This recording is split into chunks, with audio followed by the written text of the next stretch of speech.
Chapter 1 The First Simulation. Go bro, wake up, dinner's ready. In my drowsy state, I heard someone calling me while my body was being shaken vigorously. Opening my eyes, I saw a hideous creature with an oversized head, scrawny limbs, greenish skin, and a body proportioned like a three-headed figure standing before me. The surroundings were dim, apparently we were inside a cave. Seeing this horrifying scene, I slowly closed my eyes. Must still be dreaming, haven't woken up yet. Gaburo, you're awake. Why are you closing your eyes again? Gaburo? Is that me? In this dream, I'm called Gaburo. This monster in front of me can talk, and upon closer inspection, it looks just like a goblin. It calls me Gaburo, so does that mean? With that thought, I opened my eyes and looked down at my hands, only to immediately spot the same scrawny green arms as the monster before me. Well, dreaming about turning into a goblin, how amusing. Gaburo, hurry up and eat. If you're any later, there won't be any food left. As he spoke, the goblin in front of me grabbed my arm and started pulling me outside. A faint pain spread through my arm.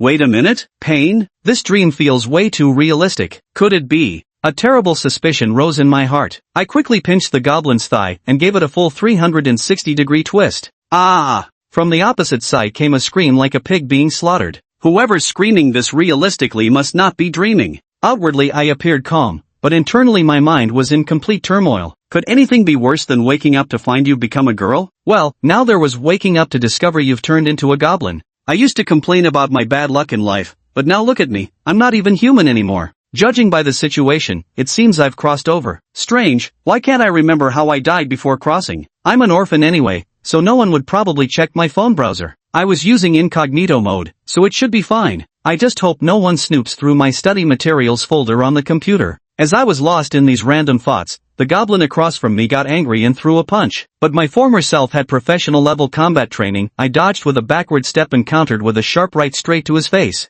Bang! The punch knocked him flat. When he scrambled up again, he was looking at me with pure terror in his eyes. I didn't strike again and asked, "What did you call me for earlier?" He quickly replied, "I came to invite you to eat," his voice filled with fear, clearly terrified by that punch. Eating? Got it. Lead the way. Yes. After that, I followed behind him. Things having come to this, I could only accept it. From today onward, I was no longer Luoing, but Goblo, an utterly mediocre goblin. Speaking of which, since crossing over, do I have some sort of system or the like? On the road, I silently called out in my heart, "System, are you there? If you are, show me the panel." The next second, a game-like interface panel appeared before me. Seeing the panel, I sighed in relief, thank goodness for the system. In an instant, a glimmer of hope reignited in my eyes. Having a system is great, surviving as a goblin would have been too hard otherwise. From the anime in my past life, high-level goblins actually looked pretty cool. I hope I can quickly shed this weak state and level up to become a high-tier goblin. I walked while checking the attribute panel.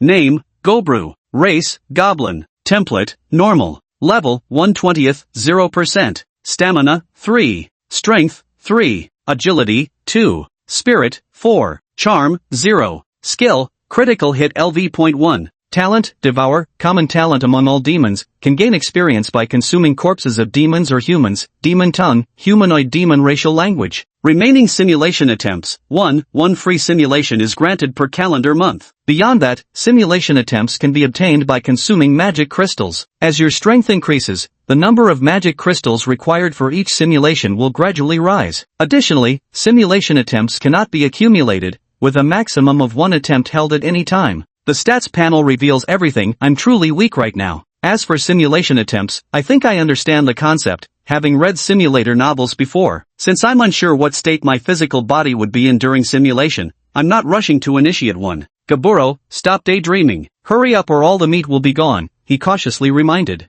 I said to him, I need to take a shit. You go ahead and eat first. In the human world, such words would undoubtedly provoke criticism, but given that these goblins are said to be of low intelligence, I worried phrases like stomachache might go over their heads, so I spoke bluntly instead. Yet his next words left me utterly stunned. What's so important about taking a shit? You can eat while shitting if you want, you can take a dump anywhere, anytime, but you only get 1 meal a day. If you don't eat now, it's gone. Looking into his clear yet foolish eyes, I grinned and still said, I'm going now, you go first. Oh, all right. Seeing my determination to go take a shit, he had nothing more to say and turned to leave. After he left, I hastily returned to the cave where I'd been resting earlier. Not a single goblin was here, probably all gone to fight over food. This should be a safe place for the simulation. System, initiate the first life simulation. First simulated life activated. Year 1, my name is Groblo. I'm an ordinary goblin from a small goblin tribe on the outskirts of the monster forest. Our chief is a troll, powerful but lazy, making us goblins do all the work. Our daily tasks mainly involve hunting and raiding mates from other races. As a modern human, my intelligence surpasses my fellow goblins. I know no matter how hard I work, the spoils will be divided equally. So during hunts, I always lag behind the group, but when it's time to eat, I rush to the front. In private, I practiced my skills relentlessly. Gradually, as I survived longer and consumed more monster flesh, my strength grew bit by bit. Meanwhile, most of the goblins who fought hard ended up dying during hunts, and the few who survived were left severely maimed. Chapter 2, Simulation ended, level up. A year later, my level had risen to 5, and my critical hit level reached LV3. I became the strongest among the goblins, standing a head taller than the others, though still maintaining the 3 heads tall proportion. The troll paid no heed to my transformation. I didn't let my enhanced strength inflate my ego, for I knew well that he had consumed far more monster flesh than I had. His power still far surpassed mine. I was no match for him yet, and so I refrained from reckless action. In the second year, I continued living the same life. My level increased to 8, and my critical hit level rose to LV7. Midway through the second year, the troll inexplicably disappeared for a few days. I found it strange but didn't act rashly. A few days later, the troll returned to its tribe, and I was glad I hadn't done anything unnecessary during its absence. In the third year, my level increased to 11, and my critical hit level reached LV max. The seventh year, my level rose to 20, and because of my persistent training, crit evolved into Fatal Strike LV.1. At this point, I discovered that I could no longer raise my level by devouring monster meat. I guessed it was due to my low-tier template. If I advanced to the elite tier, the level cap wouldn't be stuck at 20. For now, I couldn't figure out how to upgrade my template, but I knew I couldn't stay in the goblin tribe any longer. The troll's appetite had grown increasingly voracious, not only eating our hunted prey but also snacking on goblins. Moreover, the way it had been looking at me lately was odd. After 7 years together, I recognized that gaze is one reserved for food. Faced with this situation, make your choice. Option 1, leave the goblin tribe and seek a way to evolve. Option 2, stay with the goblin tribe, living the same fearful life as before. Option 3, screw it, kill the troll and become the boss myself. Choices? The second option is definitely unacceptable. The troll would surely treat me as food. As for options 1 and 3, I'm somewhat torn between them. I'm leaning towards option 1 in my heart. After all, a troll is a higher tier creature than goblins, and even at my max level, I probably wouldn't be a match for it. Of course, with a sneak attack, there might be a chance to defeat him. Given my intelligence, outsmarting a troll shouldn't be too difficult. After hesitating for a while, I said to the system, choose option 1, leave the goblin tribe. After weighing the options, I realized the goblin tribe isn't a place to stay long-term. Continuing like this would eventually turn me into troll food. Having made up my mind, I chose to leave. As I was the highest-ranking member of the tribe aside from the trolls, it proved easy to slip away under the cover of darkness. On my first day outside the tribe, I encountered a party of human adventurers. The moment they saw me, they attacked without hesitation. This was a rookie adventuring party, though individually powerful. Their teamwork was lacking. Relying on strength far surpassing that of an average goblin and a decisive fatal strike, I wiped out the entire human party, albeit sustaining grievous injuries in the process. Before I could drag these corpses to safety, a black panther appeared behind me. Too severely wounded to fight back, I met my end.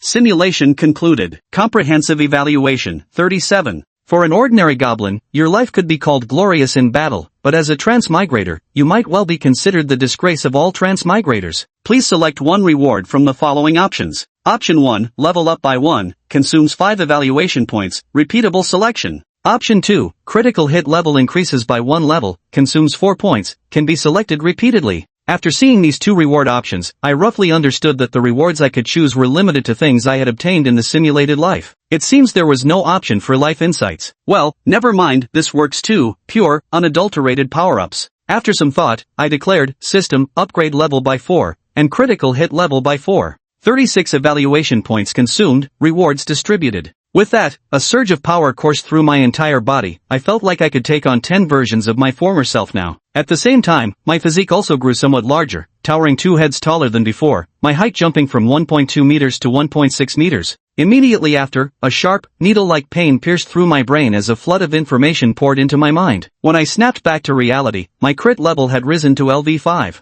I wasn't particularly alarmed by these changes, because on my way to eat earlier, I'd spotted a few tall goblins with builds similar to mine. Among the goblin crowd, I probably wouldn't stand out too much. My stats had also undergone some noticeable changes. Name, Goblo. Race, Goblin. Template, Normal. Level, 5/20, 4%. Stamina, 7. Strength, 11. Agility, 6. Spirit, 8. Charm, 0. Skill, critical strike LV.5. With each level gained, all 4 attributes except charisma increased by 1 point, along with 1 free attribute point. Without hesitation, I allocated all 4 points to strength. Brute force conquers all, walking the path of proving my way through sheer might. What intrigued me during this simulation was where the troll went during those few days midway through the second year, and why the system specifically mentioned that absence. After checking my attributes, I left the cave to explore outdoors. As I took in the scenery, fragmented memories of this body's previous owner surfaced: a newborn goblin that had only existed for about a week. The guy who invited me to eat earlier is called Cobra, and he's a bit older than me. Scanning my surroundings, I frowned slightly because this campsite was littered with goblin excrement everywhere. The smell was really unpleasant,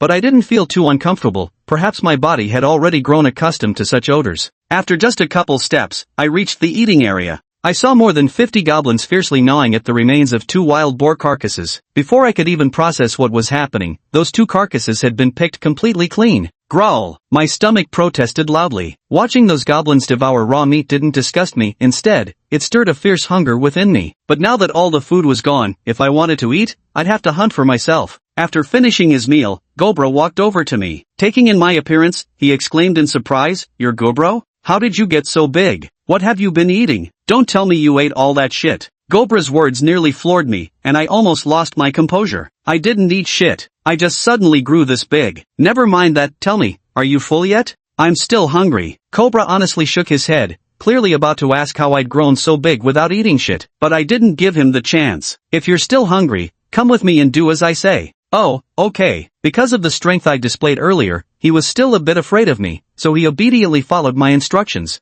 No talking, just follow me. With that, I turned and walked away. Hearing my words, Cobra dutifully trailed behind me, clearly wanting to ask where we were going. But remembering my order not to speak and considering that if I'd grown this big, he probably couldn't beat me anymore, he decided it was better to just quietly obey. Before long, I found some thick sticks along the way and handed one to Cobra. I planned to hunt alone, but I knew I'd never finish an entire magical beast's meat before it spoiled. So I decided to train Cobra a bit. After all, the kid had at least remembered to ask me to eat. The 2 arrived at their usual hunting grounds. "This hunt of ours, don't tell any goblins about it, and don't mention it to the trolls either, understand?" "Got it." Though Gobra didn't know why I'd brought him along or why we had to keep it secret from the other goblins, he did understand one thing: he couldn't beat me in a fight, and disobedience meant a beating. Before long, I spotted a wild boar in the distance. I turned to Gobra and said, "Stay put here. I'll drive that boar toward you. The moment it comes within reach, you smash it with that stick in your hand, got it?" Okay.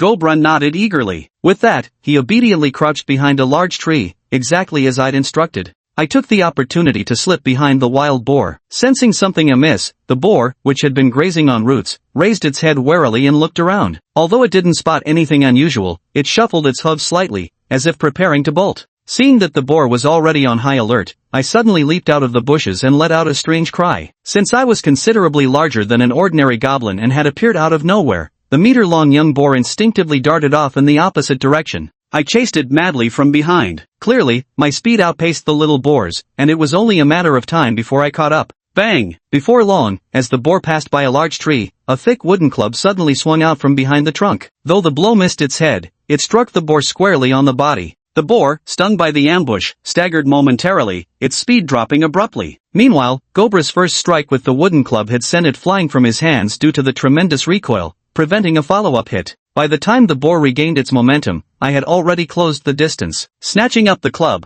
I delivered a brutal level 5 critical hit squarely across the boar's body. Crack! This impact sounded entirely different from before. Where Gobra's attack had merely caused pain, my strike sent flesh and blood spraying through the air. The club shattered into 2 pieces in my hands, and the boar immediately screeched in agony. But the scream died abruptly as half of the broken club plunged into its throat. Without hesitation, I steeled my heart and shoved the wooden shaft deeper with all my strength. Plop! The little boar fell heavily to the ground, motionless. Goblin stared at the lifeless body of the boar with a shocked expression. How had they succeeded so easily? Before, every hunt for boars had involved long, arduous pursuits. Now, with just the 2 of them, they had done it. Goblin felt like he was dreaming. Staring at the body in front of me, I hesitated but ultimately chose not to roast it. The rich aroma of cooked meat might be too strong. I feared it would attract the trolls. Goblin swallowed hard at the sight of the boar beneath me, instinctively wanting to drag it back. "What are you doing?" "I'm going to drag this boar back. Drag nothing, didn't I tell you? No goblins or trolls should know we came out hunting. This is ours, we're eating it right here. With that, I brutally tore off a hind leg from the young boar and handed it to Goblin. Hesitating for just a second at the offered limb, Goblin immediately snatched it from my hands and began devouring it ravenously. After all, Goblin told me to eat it, should be fine, Goblin thought to himself. Seeing Cobra snatch at his prey, I frowned and directly took it back from his hands. With the meat abruptly stolen from his mouth, Cobra shot me a fierce glare. Smack! I slapped Cobra awake. He looked at me with fear, utterly confused. After all, it was me who told him to eat it in the first place, why was I snatching it back now? I've decided to take him in, so I must teach him properly right now to prevent him from causing trouble for me. I don't want to be this rough, but there's no time left, this is the only way. Take it slowly from my hand, no grabbing, I said. Goblin hesitated for a moment, then reached out and carefully took the piece of thigh meat from my palm, all the while stealing sidelong glances at me. Eat, I told him. He immediately started gnawing greedily. I didn't correct his table manners, it was just a trivial matter. I dug around the boar's body until a black crystal appeared, this was the magic crystal. Examining it, the display showed, item name, Tier 1 magic crystal, effect. Can be used for weapon enhancement, magic formations. Consuming 10 Tier 1 magic crystals allows for the next simulation. 10 crystals for one simulation, that's not too much, I thought. At this rate, it wouldn't take long to gather enough. After inspecting the crystal, I dug into the boar's carcass myself, devouring huge bites. I had a large frame and a big appetite, but even I couldn't finish an entire boar. When I finally had my fill, I noticed Goblin staring blankly at the leftover boar carcass in my hands.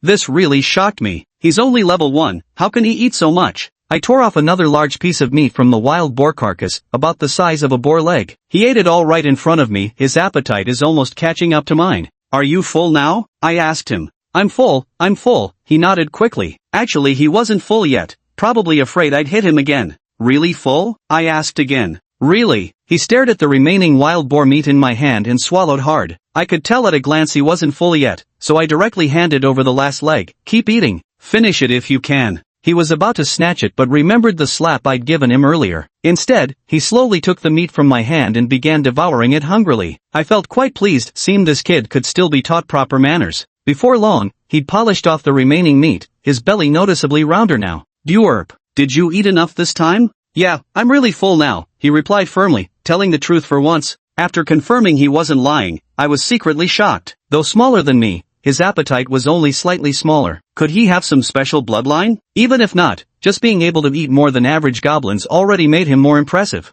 After all, the devour skill showed that the more monster meat consumed, the faster one's strength grew. How does it feel to be full? I asked him. Good, really good. Never felt better before. Good enough then. Stick with me, keep quiet about our business, and you'll eat your fill every day, I promised. He nodded eagerly, his loyalty secured. Though I might beat him sometimes, letting him eat his fill was enough, he loved that feeling too much. He'd do anything I asked. After eating, I didn't give up on hunting. I was still too weak and needed to simulate more to improve my strength. But before that, I'd have to recruit some minions, those monster carcasses couldn't go to waste. I said to Gobbler behind me, let's go, back to camp. Oh, before long, we returned to the camp and entered the initial cave. I noticed 90% of the goblins were asleep, 10% were zoning out, not a single one was training. This made sense. They had only recently been born. Though they instinctively knew the language of monsters, no one had taught them anything else, so they could only act on instinct. Seeing their lifeless state, I felt grateful to be a modern man who understands the principle that no pains, no gains. After we entered the cave, a few dazed goblins glanced at us before looking away. I carefully selected my future subordinates. Though the cave was dark, it didn't affect my goblin vision, I could see everything clearly. My selection criteria were simple. Dumb enough to be easily manipulated would do. But every face here looked equally stupid, it hardly mattered whom I chose. Just as I was about to randomly pick two, I heard movement behind me. Sensing something wrong, I turned around, the noise was coming from the direction of the troll's cave. It seemed they were waking up. I quickly grabbed Goblin and ran to the side. Fortunately, the troll was slow to rise. By the time it fully stood up, we had already hidden ourselves. As expected, the troll began lumbering toward the cave where the goblins lived. I watched from the shadows, curious about its intentions. Then, the troll let out a thunderous roar at the goblin cave, startling all the goblins awake. The largest ones rushed out first, followed by the rest. Amused by the terrified looks on the goblins' faces, the troll grinned smugly, evidently satisfied with their reaction. Without warning, it swung its massive fists at the scrawniest goblins, flattening them instantly. The gruesome spectacle of splattered blood and flesh sent waves of terror through the remaining goblins. I was equally amazed by the troll's strength. With just one punch, it could flatten a goblin. Its power was at least tier 10 or higher. The troll bellowed, "A bunch of useless fools. What kind of hunting is this? The food's been getting scarcer lately. Bring this little next time, and they'll be your fate." It pointed at the crushed goblins. The surviving goblins trembled in terror, overwhelmed by the troll's pressure. After flexing its dominance, the troll left, thoroughly satisfied.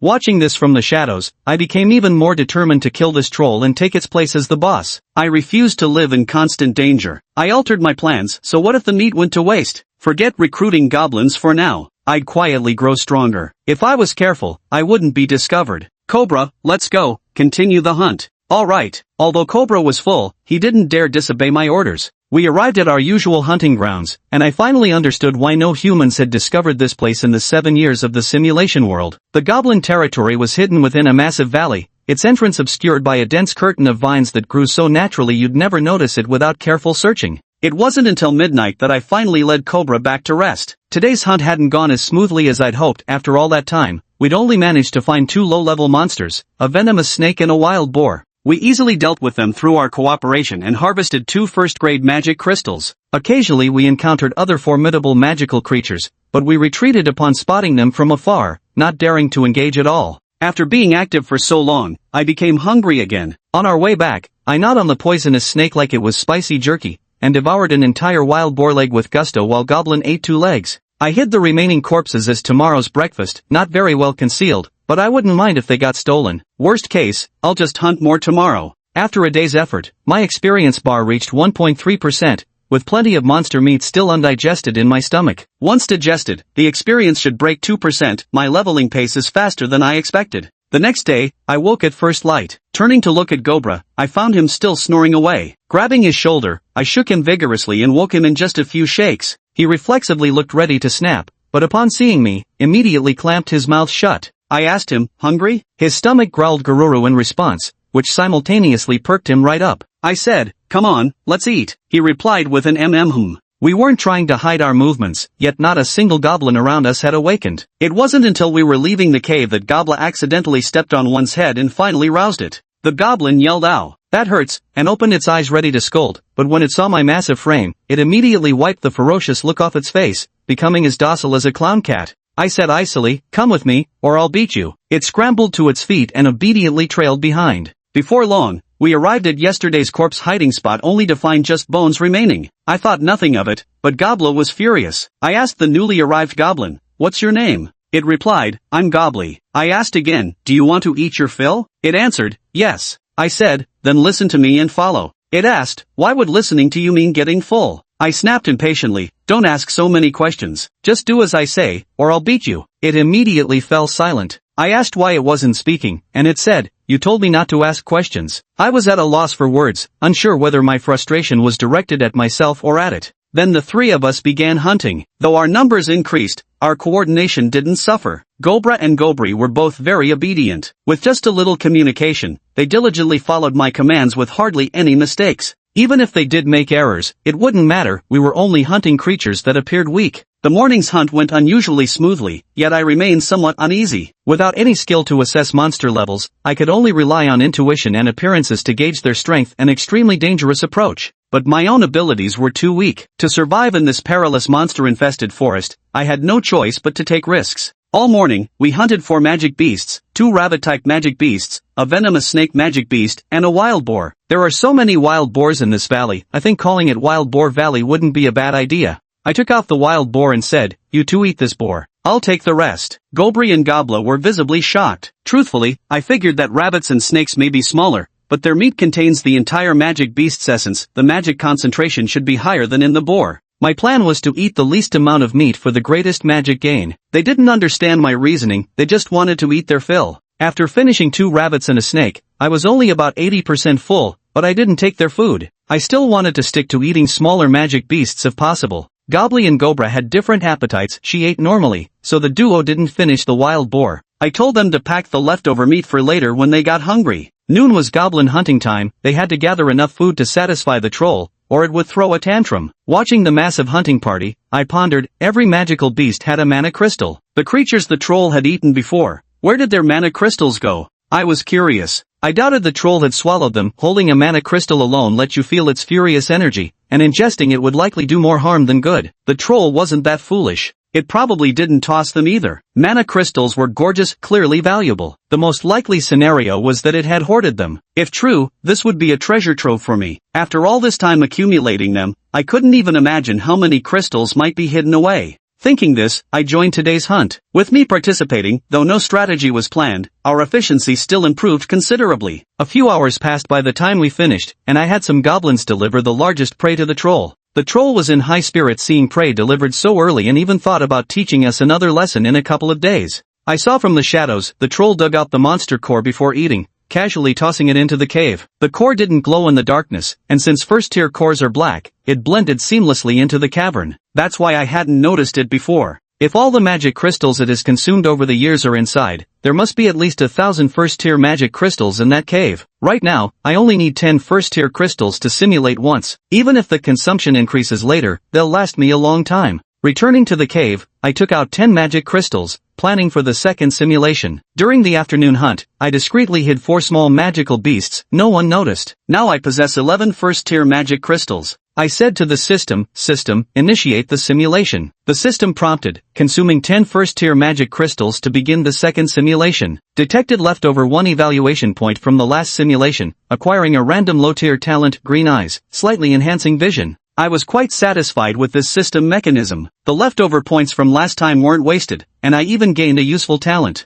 As the simulation began, despite being newly born, I was already the strongest in the goblin tribe. I resented the troll leading the tribe and wanted to kill it to take its place. It seemed unaware of my intentions. In the first year, I worked hard to eat meat, hone my skills, and recruit goblins as subordinates. Both my strength and influence grew rapidly. By the second year, I reached level 12, with my critical hit level climbing to LV8. Halfway through the second year, the troll disappeared for a few days and returned in a rage, killing a few lesser goblins. I also noticed the way it looked at me had changed, like I was food. Then, the system presented me with choices. Option 1, devise a detailed plan, cooperate with the recruited goblins, and assassinate the troll. Option 2, lead the goblin team away from the tribe to find a new territory. Option 3, do nothing. The last simulation ended prematurely because of a poor choice, so this time I took it seriously. Option 3 was definitely out. Waiting for the troll to strike first was idiotic. I'd rather risk a mistake than pick that. I don't fancy the second option either. This location has strategic advantages, and venturing out would be too risky.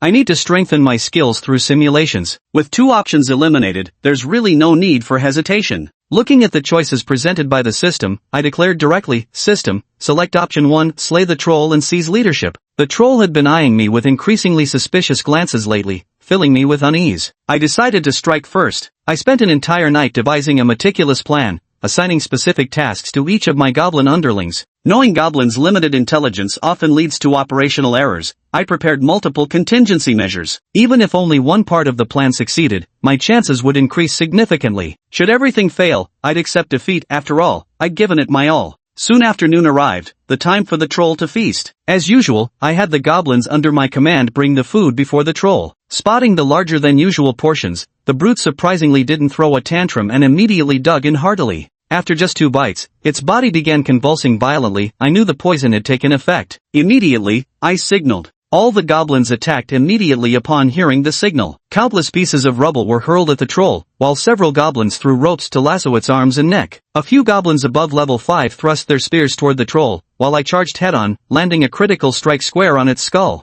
Each goblin attacked just once before immediately retreating, letting another group take over, denying the troll any chance to counterattack. The plan went more smoothly than I expected. Some contingencies weren't even needed before I killed the troll. Staring at the troll lying in a pool of blood, I fell into deep thought. I had assumed it would be much stronger, at least capable of berserking or something similar. Yet it turned out to be far weaker than I imagined, likely among the weakest of trolls, which was why it ended up becoming our goblin's leader. With the troll defeated, I became the leader of the tribe. Unlike the troll's rulership, I implemented strict military discipline within our territory. Every goblin underwent rigorous daily training, though I made sure they were well fed and never mistreated. The well-trained goblins accepted my leadership without complaint, but some of the younger ones were discontent. Still, through a mix of force and patient diplomacy, I gradually won them over. Chapter 7, Second Simulation ends. In the third year, the entire goblin camp's strength grew significantly, with many goblins surpassing level 5. The fastest progress was made by Gobbler, who reached level 11,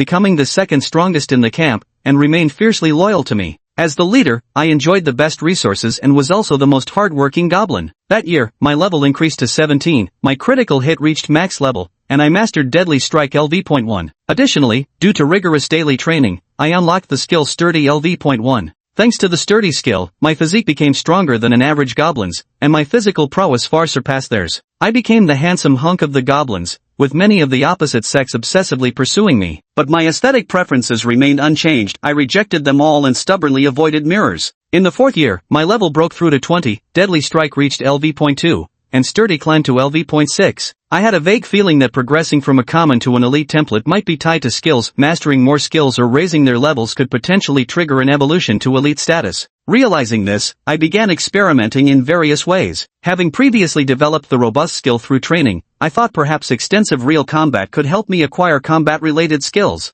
In the 5th year, I didn't advance to the elite template, but through training in actual combat, my robust skill reached LV max while critical strike rose to LV4. While delighted with this progress, I also faced other concerns. As our goblin tribe expanded, the number of monsters in the valley sharply decreased. When my clansmen brought this to my attention, I realized our overly powerful tribe was disrupting the valley's ecological balance, so I began refining our tribal division of labor. New occupations emerged within the tribe: herding, farming, fishing, allowing goblins who disliked fighting to acquire food through labor while those who enjoyed combat became warriors. The tribe grew progressively stronger and more harmonious. In the 6th year, through extensive combat practice, I attained the special skill Combat Instinct LV1. Strength didn't break through to a new skill, yet critical strike reached LV5. I feel like I'm on the verge of reaching the elite level creatures, but something's missing. I know it's not about myself, it's about some external force, yet I can't figure out what that force is. In my 7th year, my strength improved slightly, yet my skill level remained unchanged. That year, I tried every possible method. At first, I thought the key to breaking through lay in magic crystals, so I summoned my courage and consumed large quantities of them. The violent energy raged through my body, leaving me battered and scarred. Clearly, swallowing magic crystals won't help me break through, so I plan to try other methods. Before my injuries had fully healed, a team of human adventurers mistakenly wandered into the valley. Without me lifting a finger,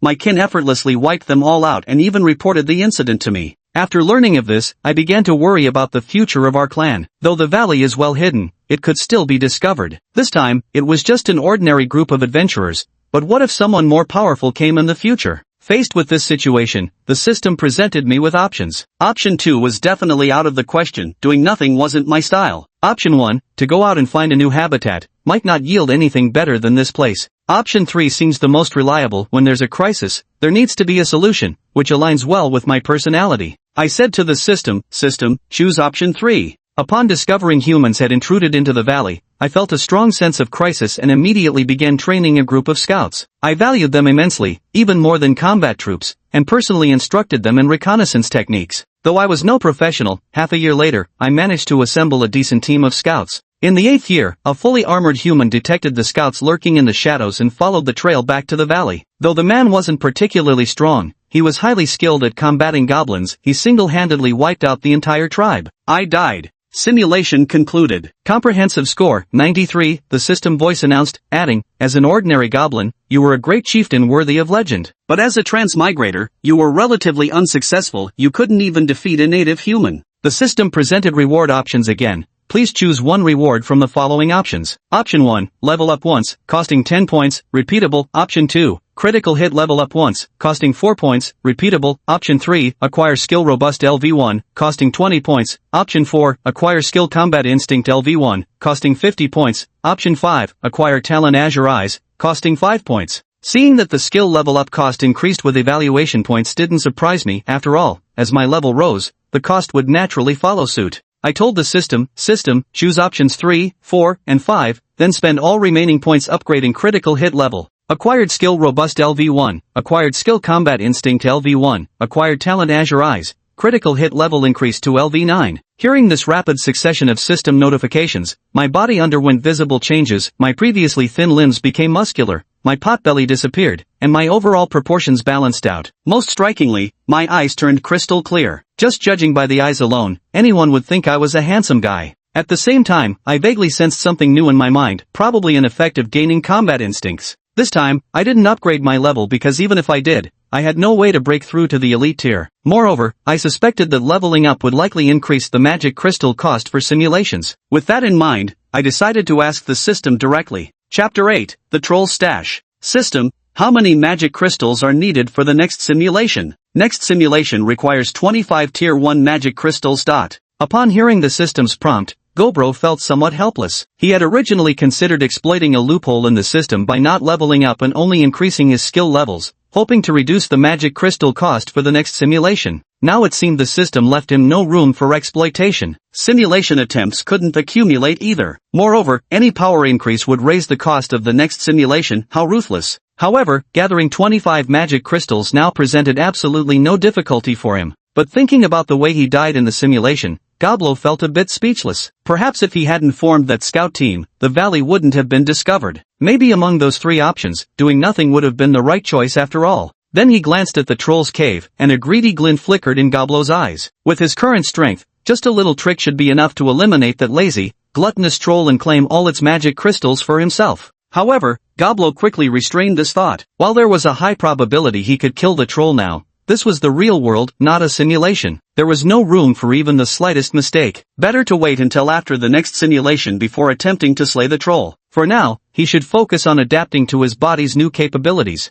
With this in mind, he left the camp, intending to test how solo hunting would go now. His level hadn't increased, but with new skills and improved critical hit capabilities, he reckoned his efficiency should be significantly better. Outside the camp, Goblin noticed his vision had improved significantly. Although Qingma had said it would only enhance his sight slightly, this slight improvement was remarkably noticeable. The world before him now appeared much clearer, and with just a glance, he could spot numerous small magical beasts hidden in the grass. Ordinarily, he would have focused on hunting these small beasts, but today, he intended to test his strength against slightly more formidable prey. His gaze fixed on a magical beast not far away that closely resembled a wild dog. Measuring about 1.3 meters in length, it was relatively large among lower-tier magical beasts. Being carnivorous, its strength should be decent. After pinpointing his target, he began stealthily advancing toward the wild dog. Perhaps due to his increased strength and combat instincts, his movements felt lighter, and he made considerably less noise while sneaking. It wasn't until he was within 10 meters that the wild dog finally sensed something amiss. But now, he realized something was wrong too late. When he looked up, he only felt a sharp pain in his neck before completely losing consciousness. Gaburo unleashed his level 9 critical strike, precisely hitting the wild dog's neck. The tremendous force instantly shattered its spine, leaving the head lolling limp to one side. Witnessing the scene, Goblin began comparing himself to the troll. Just yesterday, the troll had been able to flatten a goblin with a single punch, though those particular goblins were newly spawned, their bones not yet fully formed, making them extremely fragile. But the wild dog I've just killed is different. It's clearly a mature magical beast with incredibly tough bones. Though I struck its relatively vulnerable neck, it's still much stronger than a goblin that's only been alive for a few days. His level 9 critical hit is definitely stronger than a troll's, but critical hits have cooldown periods, they can't be used as regular attacks. Overall, his current strength should be about equal to a troll's. Thinking this, he decided to continue hunting monsters. This time, he had no intention of bringing Gaburi or Gabura alone. At his current strength, solo hunting was much faster. Right now, he no longer cared about monster meat, quickly boosting his power was the most important thing. As this thought crossed his mind, he kept searching for his next target. 3 hours later, Goblin stood before 5 monster corpses, feeling quite satisfied. Thanks to his enhanced physique, his stamina had improved significantly. However, he noticed something odd. Why were all the monsters in this valley so weak? From his birth until now, apart from that troll, the strongest magical beast he had encountered was the wild dog he killed with a single strike of his stick. It shouldn't be like this. Was it his good luck, or was there something special about this valley? While pondering, he began to enjoy today's spoils. Due to his increased strength, his appetite had grown somewhat. His experience bar had now risen to 4%, and with his heightened appetite, the more magical beast meat he consumed, the faster his level would increase. As he ate, he pondered why the valley was in such a state. His thoughts drifted to the troll's location. Compared to the other creatures in the valley, the troll's strength seemed disproportionately formidable. Perhaps the troll might know why the valley was like this. With this in mind, he decided to observe the troll before his next simulation, hoping to uncover why it stood out so distinctly in this valley. That night, he didn't continue hunting, having expended considerable energy from daytime activities. Instead, he secretly observed the cave of the troll from the shadows until midnight. Only the sound of snoring emanated from the troll's cave, with nothing else occurring. For the next 3 days, he spent the daylight hours hunting and kept watch at night, reserving only a very small portion of time for rest. By now, he had accumulated 19 first-tier magic crystals, just 6 more before he could proceed with the next simulation. Tonight was his final night of observing the troll. If the creature remained as oblivious as yesterday, content only to snore throughout the night, he would finally deal with it tomorrow after collecting the remaining magic crystals. Like the previous nights, Goblin kept watch until midnight. Just as he was about to leave for rest, the loud snores from the troll's cave suddenly ceased. Is he getting up now? Strange timing for waking up. The next moment, he saw the troll walking out of the cave with a pile of magic crystals in its arms. There were at least 100 magic crystals in the troll's grasp. Gaburo's eyes nearly bulged out of his head. He almost rushed out to snatch them, but reason overcame impulse. He decided to watch what the troll intended to do with so many magic crystals. Surely it wasn't planning to stash them all away? Realizing he might be on the verge of uncovering the troll's hidden treasure hoard, Gaburo grew tense with excitement. Chapter 9: The Lake Monster, the third simulation. He trailed the troll from a distance, and surprisingly, the troll never noticed. After walking for quite a while, Goblin began to feel something was off. Had this troll hidden his stash too far away? They'd been traveling for half an hour, yet the destination still hadn't been reached. He realized the troll must be hiding some secret. In the end, he followed the troll to the deepest part of the valley, where a serene lake lay. Under the reflection of the nightlight, the lake appeared breathtakingly beautiful. Then, the troll placed all the magic crystals in its hands before the lake. Then he said cautiously, "Master, here are the magic crystals for this month." As he finished speaking, the previously calm surface of the lake suddenly rippled. Then, a black tentacle emerged from the water. The moment Goblin saw it, his scalp tingled with dread. The tentacle was covered in dense clusters of suckers, each filled with dozens of long, yellowish teeth oozing with thick, viscous mucus. The sight was deeply unsettling. Upon spotting the tentacle, the troll froze in terror, standing stock still. Before long, the appendage coiled around all the magic crystals on the shore and dragged them into the depths of the lake. The lake's surface grew calm once more. Relieved by this, the troll let out a sigh and quickly fled the scene, sprinting back toward its camp. Having witnessed the entire ordeal, Goblin's eyes bulged, but he made not a single sound. He knew all too well that disturbing the monster beneath those waters would mean certain death. Goblin didn't dare to stay any longer and chose to leave. He now had some speculations about the eerie situation within the valley. Most likely, the more powerful magical beasts in the valley had all been devoured by the monster in the lake. As for why the troll had survived for so long, it was probably because he regularly paid protection fees to the monster, those magic crystals, which was why the creature hadn't killed him. However, if such a monster existed in the valley, why hadn't it killed him in his previous simulations when he had slain the troll and failed to pay the protection fee? Had something happened to the monster? Or perhaps it had only been recuperating here and left once it had healed? Various speculations flashed through his mind, but no matter what, a few simulations would suffice. As long as he ran enough simulations, he could eventually uncover some information about the lake monster. Moreover, the troll had just mentioned delivering magic crystals only once a month, which meant he still had a full 30 days ahead of him. Who knew how many simulations he could complete in that time? By then, his strength might very well surpass the monster's effortlessly. The next day, Gobra and Goblin wolfed down the food Gobro had given them. Although Gobro no longer took them out hunting, he had set certain training tasks for them. Every day, they followed Gobro's training regimen diligently. Although the training was extremely arduous, both of them had simple and straightforward minds, so they strictly followed Goblo's training regimen. Watching this scene in secret, Goblo was very pleased even in his absence. Neither of them slacked off. Over the past couple of days, he'd managed to figure out these goblins' dispositions. Goblins were born with the ability to speak the language of magical creatures, and while these goblins stood about 3.5 to 4 feet tall, none were older than a year old. Their minds were exceptionally simple, making them easy to educate.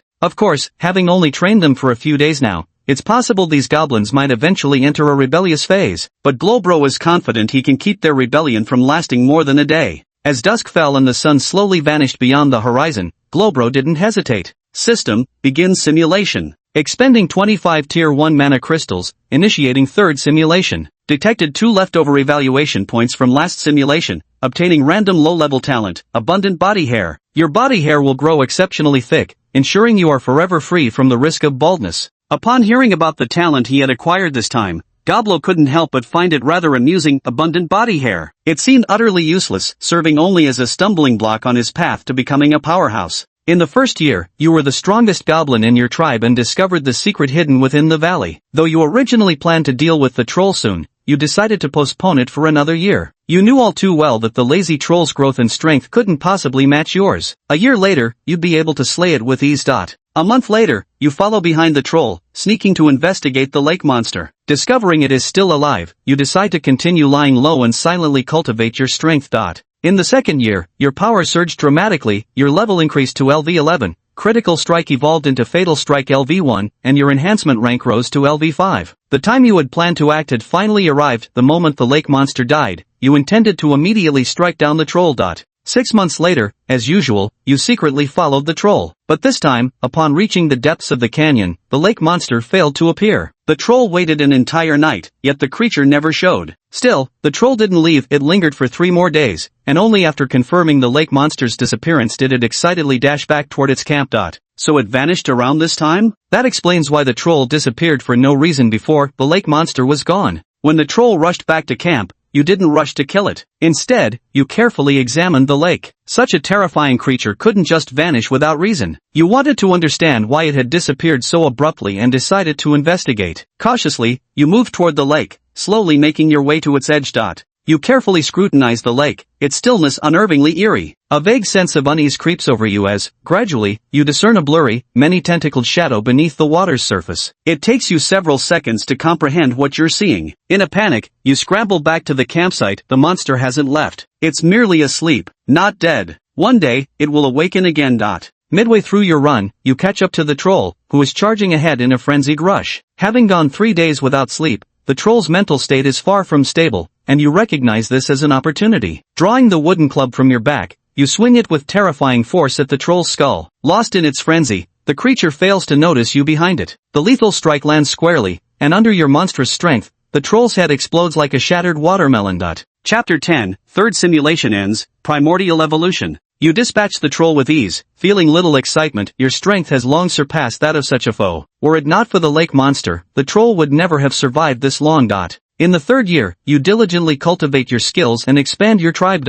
By the 4th year, your level hit another bottleneck. Meanwhile, your critical strike reached LV5, toughness upgraded to iron body LV1, and combat instinct rose to LV3. Though still just an ordinary goblin, your height had grown to 2 meters, with a physique so robust and skin nearly as hard as steel. Simply standing there radiated overwhelming intimidation. Common creatures could no longer harm you. That same year, an elite-ranked wolf creature emerged in the valley. This was your first encounter with an elite being. It rampaged through your tribe, slaughtering goblins indiscriminately. To stop it, you engaged in mortal combat. Unexpectedly, you won the battle, a common creature triumphing over an elite. You realized your victory hinged on your formidable skills, yet despite this, you were left teetering on the verge of death. You devoured every scrap of the wolf's flesh, your first taste of an elite creature's meat. With each bite, you felt primal energy surging violently within. It dawned on you, this must be the key to breaking through to elite status. To ascend, one must consume the flesh and blood of the elite. One day later, you completely digested the wild wolf meat. You began to ponder whether obtaining the flesh and blood of elite-tier creatures would be a viable strategy by remaining in the valley. Since the first elite creature had appeared, a second was bound to emerge. It was only a matter of time. However, you were unwilling to wait, because in a few years, that man would come. If you continued living this peaceful life, you couldn't guarantee you'd be strong enough to defeat him 4 years later. For your own sake and the continuation of your kind, you summoned Goblin to your side, entrusting him with the care of the tribe. Then, you chose to leave the valley, venturing into the outside world in search of elite-level creatures. 3 days after leaving the valley, you soon encountered the second elite creature. This time, it was a lizard man. Uncertain of its strength, you hid and observed it from the shadows, planning to ambush the lizard man once it let its guard down. Unfortunately, your trail was discovered by the lizard man, forcing you into a direct confrontation. The lizard man was much faster and launched an attack first. Reacting swiftly, you countered immediately. Both of your strikes landed simultaneously. The lizardman's claws only grazed your flesh, but your wooden club nearly shattered its bones. The lizard man, astonished by your terrifying strength, chose to flee. He ran, you chased. Although the lizardman's attributes far surpassed your original ones, with the enhancement of your steel body, your stamina proved superior. Before long, you caught up to him. Realizing escape was impossible, the lizard man opted for a desperate fight. His eyes turned crimson, his body swelled in size. You could sense the extreme danger he now posed. Yet, there was no choice but to engage in direct combat. After a fierce life-and-death struggle, you slew him at the cost of severe injuries. After slaying the lizard man, you immediately begin feasting on your spoils. This battle with the lizard man has made you realize the crucial importance of skills. Had it not been for Ironhide, defeating the lizard man would never have been this effortless.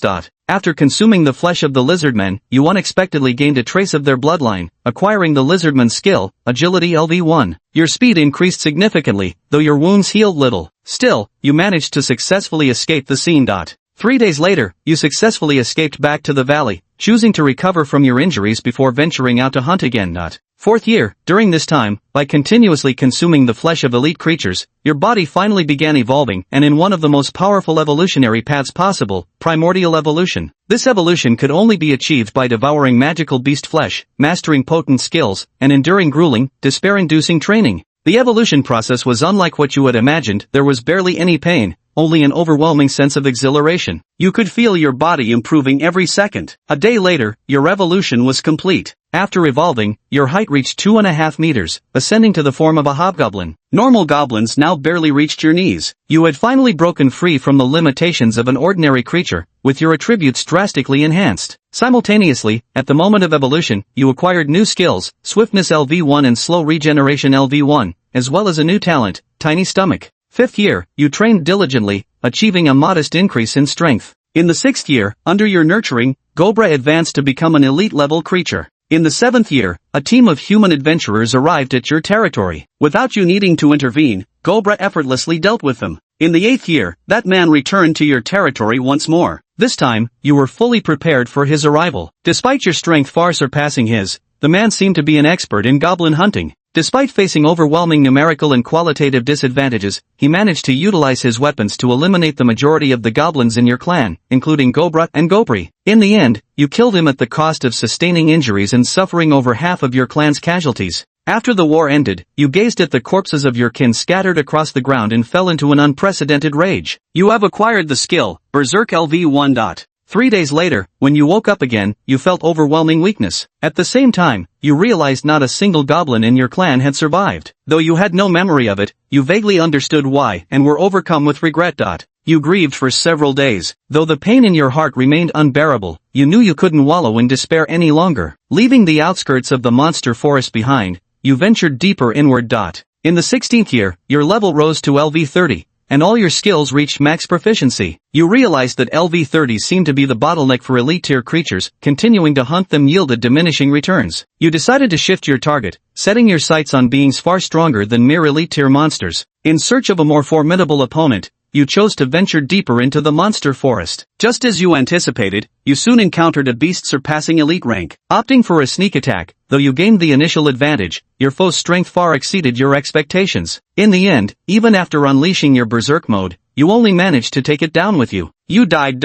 Chapter 11, Taming the Troll. Simulation ended. Overall score, 281. As an ordinary goblin, you could have led your clan to glory, but you ultimately became the tyrant who brought about its destruction. From the perspective of a transmigrator, you are relatively unsuccessful. Please choose one reward from the following options. Option 1, level up by 1, consumes 10 points, repeatable. Option 2, critical hit level increases by 1, consumes 10 points, then spending 50 additional points grants lethal strike. Option 3, acquire skill Swift LV.1, consume 80 points. Option 4, acquire skill Slow Regeneration LV.1, consume 80 points. Option 5, acquire talent Small Stomach, consume 50 points. Option 6, acquire skill Frenzy, consume 300 points. Seeing these 6 options, Goblo felt momentarily speechless. Damn system, what's the point of showing me this frenzy ability when I can't even afford it? I've only got 281 points, am I supposed to magically conjure up the missing 19? Option 7, obtain Primordial Evolution, costs 5,000 points. Note, purchasing this item will automatically trigger evolution upon reaching level 20. Hearing the silent system speak again, it was now Goblo's turn to fall silent. He truly wanted that primordial evolution, but just couldn't afford it. So the system actually did have some conscience, deliberately hiding that primordial evolution is also purchasable information while exposing frenzy, probably to motivate him a little. So I was wrong after all. System, I shouldn't have cursed at you. With that thought, he purchased the items he needed this time. System, upgrade Critical Strike to Fatal Strike, and also purchase Swiftness, Small Stomach, and Slow Regeneration. Use the last 10 points to level up. Out of 281 points, only 1 remained, just enough for the next talent draw. This time's talent was practically useless, so much so that the system couldn't even be bothered to list it. After receiving this system reward, Gobro's body underwent drastic changes. It felt as though insects were squirming beneath his skin, his surface muscles continuously swelling and subsiding. The intense pain lasted for a full minute before gradually fading away. When looking at Gobro again, his physique had become much leaner and more muscular, no longer maintaining his previous 3 heads tall stature but having grown to 4 heads height. His appearance could now be considered considerably more presentable, though Gobro still refused to look in a mirror. He wouldn't glance at his reflection until transforming into a high-level handsome goblin, not even if it killed him. Following this reward, Gobro recognized that his current strength had likely surpassed that of the troll. After all, he possessed an overwhelming number of skills now. He began contemplating whether he could replace the troll in feeding the lake monster, ensuring it wouldn't kill him instead. Once this idea took root in his mind, it became impossible to shake. He resolved to test this theory during his next simulation. System: how many magic crystals are needed for the next simulation?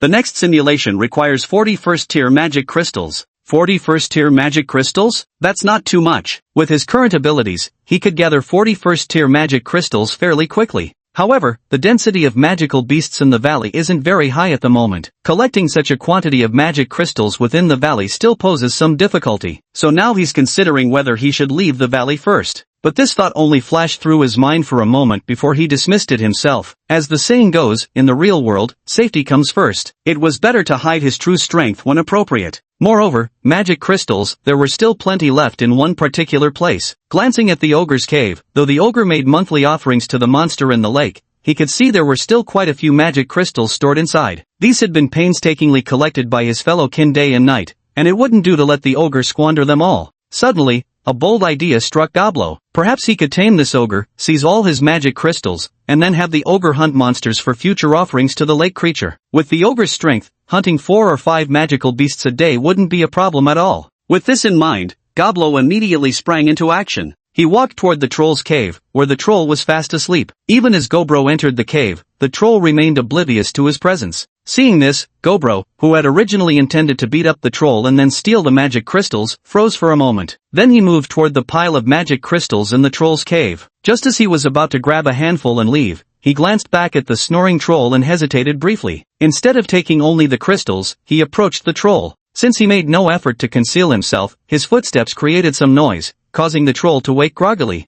Yet the moment the troll regained consciousness, all it saw was a palm rapidly enlarging in its vision. Before it could react, the slap landed heavily on its face. Smack! The troll's massive head snapped to the side with a sharp crack. Waking up to an abrupt slap, sheer shock currently overwhelmed the pain for the bewildered troll. As he gathered his wits to counterattack, Gobro delivered a crippling kick to his chest. Excruciating pain radiated from the impact point. When the troll struggled to rise, Gobro's hand was already clamped around his throat. "One more move and I'll snap your neck." The icy words combined with Gobbler's chilling demeanor immediately intimidated the troll. Knowing he was no match for Gobbler, he ceased resisting and simply stared at him with fearful eyes. Noticing the troll had stopped resisting, Gobbler was quite satisfied. The troll before him was roughly level 8 or 9 in strength, not particularly tall for a troll, standing only about 6 feet 2, which made him practically a dwarf among his kind. Gobbler guessed this one probably had an ordinary template and, given how lazy he seemed, his skill levels were likely mediocre at best. After a long pause, Gobbler declared, "Starting today, I'm the leader of the clan. You behave yourself and come hunting monsters with me every day. Got it? Got it, got it." Seeing the troll's cooperative attitude, Gobbler nodded and continued. "From now on, you must hunt at least 5 monsters every day. Do whatever you want with the monster meat, but give all the magic crystals to me. Understood?" Having spoken, the ogre gave no reply. "What? You're not satisfied?" "And no, not unsatisfied, but what? How many exactly are 5 heads?" the troll asked cautiously. Hearing the troll's question, Goblo nearly blacked out. Chapter 12, The Lizardfolk Tribe. It took a full half-hour for Cobra to finally teach the troll what 5 heads meant. Immediately afterward, he arrived in front of the goblin's cave and turned to the troll. "Call them all out." "Roar!" The troll let out a few strange howls. Recognizing the familiar sound, the sleeping goblins hastily scrambled to their feet and came rushing out of the cave. As soon as they exited the cave, the goblins caught sight of the troll and Gobro standing beside it. Many of the goblins gazed at Gobro with gleaming eyes. Though his current appearance was quite disheveled, to the goblins, he was already an extraordinarily handsome figure rarely seen in their kind. Facing the group of love-struck, ugly faces before him, Gobro cleared his throat and announced, "My name is Gobro. Starting today, I am the leader of this clan. All of you, including the troll, will obey my commands from now on. Whatever I say, you do." As Gobro spoke, the goblins below, including Gobra and Gobli, were utterly stunned. They had vaguely sensed that Gobro was formidable, but never imagined even the troll would bow to him. "Did you hear me? If you did, say yes." Gaburo suddenly roared. Yes, dozens of feeble voices responded. Satisfied with their response, Gaburo turned to Gabori and said, Gabori, starting now, take half the goblins and conduct the usual training within our territory. Gabura, you lead the other half to hunt. I'll distribute whatever monster meat we obtain. Yes *2, Gobra the Goblin replied. Having just taken command of the tribe, Goblo immediately issued a series of orders to his subordinates. Cowed by his tyrannical authority, the previously sleepy goblins sprang into action. After arranging tasks for the goblins, Goblo turned his gaze toward the troll. Under his scrutinizing look, the troll grew uneasy, overwhelmed by uncontrollable fear. However, Goblo wasn't actually giving the troll a hard time. After simply confirming that the troll understood what 5 heads meant, he allowed him to hunt near the territory. Although the troll had previously showcased his stupidity to great effect, there was still a possibility he might report Goblo's existence to that lake monster. Therefore, Goblo wouldn't permit the troll to wander too far away. If the troll exceeded a certain distance, Goblo would kill him immediately and then lead his tribe out of the valley. After settling the troll's affairs, Goblo claimed the troll's cave for himself. Honestly, the troll's cave was much more spacious and comfortable than the ones the goblins lived in except for the hygiene conditions, which were terrible, with leftover bones scattered everywhere. Naturally, he wouldn't clean up this mess himself. He called over a few goblins from Gobli's training group. You lot, throw all this stuff outside. After you're done, this is yours. As he spoke, Goblo pulled out a giant hair from behind his back. The moment they spotted the hair, all 3 goblins' eyes glinted with green light. While hastily cleaning up the garbage left by the troll, Goblo began counting the remaining magic crystals. 2 minutes later, he had tallied them all. Only 128 crystals remained. Goblo frowned deeply. How had their stash dwindled so much? It seemed the troll had been offering far too many tributes to the lake monster. Without any hesitation, he immediately initiated the 4th simulation. Simulation initiated, consuming 40 magic crystals. Detected 1 leftover evaluation point from last time. Random trait acquired. Long arms. Your arms grow slightly longer than those of an average goblin. In the 4th year, you evolved into an elite-level hobgoblin, with all your skills receiving substantial upgrades. Under your leadership, the goblin tribe has flourished tremendously. The tribe now boasts a relatively elite military force, and has made preliminary advancements in areas such as animal husbandry, agriculture, medicine, and more. Moreover, the tribe is expanding at an astonishing rate. You realize that if things continue this way, the valley will eventually be unable to accommodate you all, and you must seek a new migration site for the tribe. Reading this, Gobro couldn't help but feel tense. Having experienced the 3 previous simulations, he understood that status was also a factor in improving evaluation scores. If he hadn't gone berserk last time and slaughtered all the goblins in the valley, his evaluation score would likely have been much higher, perhaps even enough to directly purchase the berserk ability. You didn't choose to migrate immediately, as there was still some room in the valley for now. Your only concern was when the monster in the lake would awaken. You could sense that its strength far surpassed even the elite level, perhaps even beyond the tier above elite. The fact that it lingered in this valley suggested there might be a special reason for its presence. In the 5th year, your strength has greatly improved, and you found a relatively suitable land for migration, a marshland. While marshes aren't the most ideal habitat for your kind, goblins possess remarkable survival skills, allowing them to thrive in most environments. What drew you to this land wasn't just its livable conditions, more importantly, it's exceptionally concealed, safe, and abundant with food. But you're not the only one who has set their sights on this land. A tribe of lizardmen has also taken a liking to this territory, and the swamp is particularly suited for their survival. They would never willingly give it up. During one of your reconnaissance trips into the marshes, you unexpectedly encountered 2 ordinary tier lizardmen, and 1 elite-ranked lizardman. A battle ensued. Though equally elite-ranked, the lizardmen were mere playthings in your hands. With a single punch, you taught them this world's brutal truth. After dispatching 3 of them, you continued scouting the territory, soon discovering scattered groups of these reptilian creatures. Their numbers were sparse, easy prey for your clan. Knowing the strategic value of swift action, you immediately returned with your goblin war party to claim this land. Without suffering any casualties, you wiped out all the lizards here. However, you simply ordered the troops to carry the corpses back without immediately occupying this marshland. You sensed that the lizardmen population couldn't possibly be limited to just this number. These were likely just the vanguard. As you expected, shortly after wiping out that batch of lizardmen, new ones arrived in the swamp and in much greater numbers. From your observations, a direct confrontation would likely result in heavy casualties for your tribe, so you decided to assassinate these lizardmen from the shadows. Chapter 13, Mutation, the Frenzied Great Goblin. You began acting alone, systematically assassinating lizardmen in the shadows. Since lizardmen flesh was tender and rich in protein, you gradually developed a taste for it. Over time, security in the swamp tightened, making it nearly impossible to find isolated lizardmen anymore. Still, your sustained assassination campaign had drastically reduced their numbers. You realized that engaging in open battle now wouldn't cause significant casualties. Moreover, your goblin army alone already numbered 800, nearly 10 times the current lizardman population. Victory would have been assured even without thinning their ranks, and now it's completely beyond question. Without any hesitation, you led your army to launch an attack on the swamp. Initially, you had thought that with overwhelming force, you could simply send an emissary to negotiate and potentially assimilate the lizardmen tribe. But these reckless youngsters showed no fear whatsoever. They even launched an assault on you first. Their leader was a top-tier elite warrior.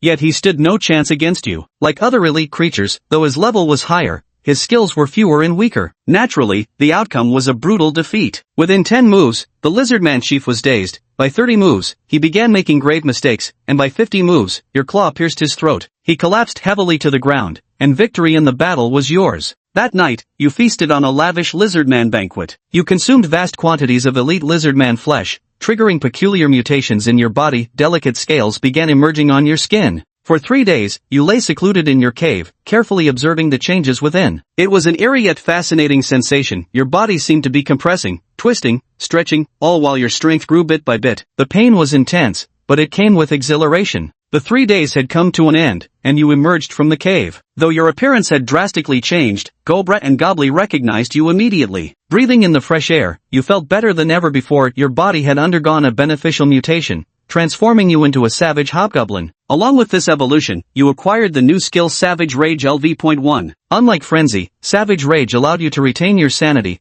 albeit with a less exaggerated boost in power. While you hadn't yet broken through to the elite rank, you noticed that your level cap seemed to have increased. Beyond that, your strength and agility had grown significantly, making you even more formidable. In the 6th year, you diligently trained while focusing on developing your clan. Gradually, more elite-level goblins emerged within the ranks. You also discovered that the simplest way to evolve was by consuming the magic crystal of an elite creature. However, when ordinary creatures ingested it, there were 2 possible outcomes: either they died instantly, or they successfully endured the furious energy and advanced, with roughly a 50% chance of success. Many outstanding goblins perished in the process of evolution this way, leaving you deeply sorrowful. However, you soon came to terms with it. They could hardly achieve elite-level evolution like you through primordial advancement, as they lacked the system. For most, reaching such heights within a lifetime was nearly impossible. Thus, you made peace with it. Evolution, after all, defies the natural order. How could it come without risks? A 50% success rate was already remarkably high. Yet,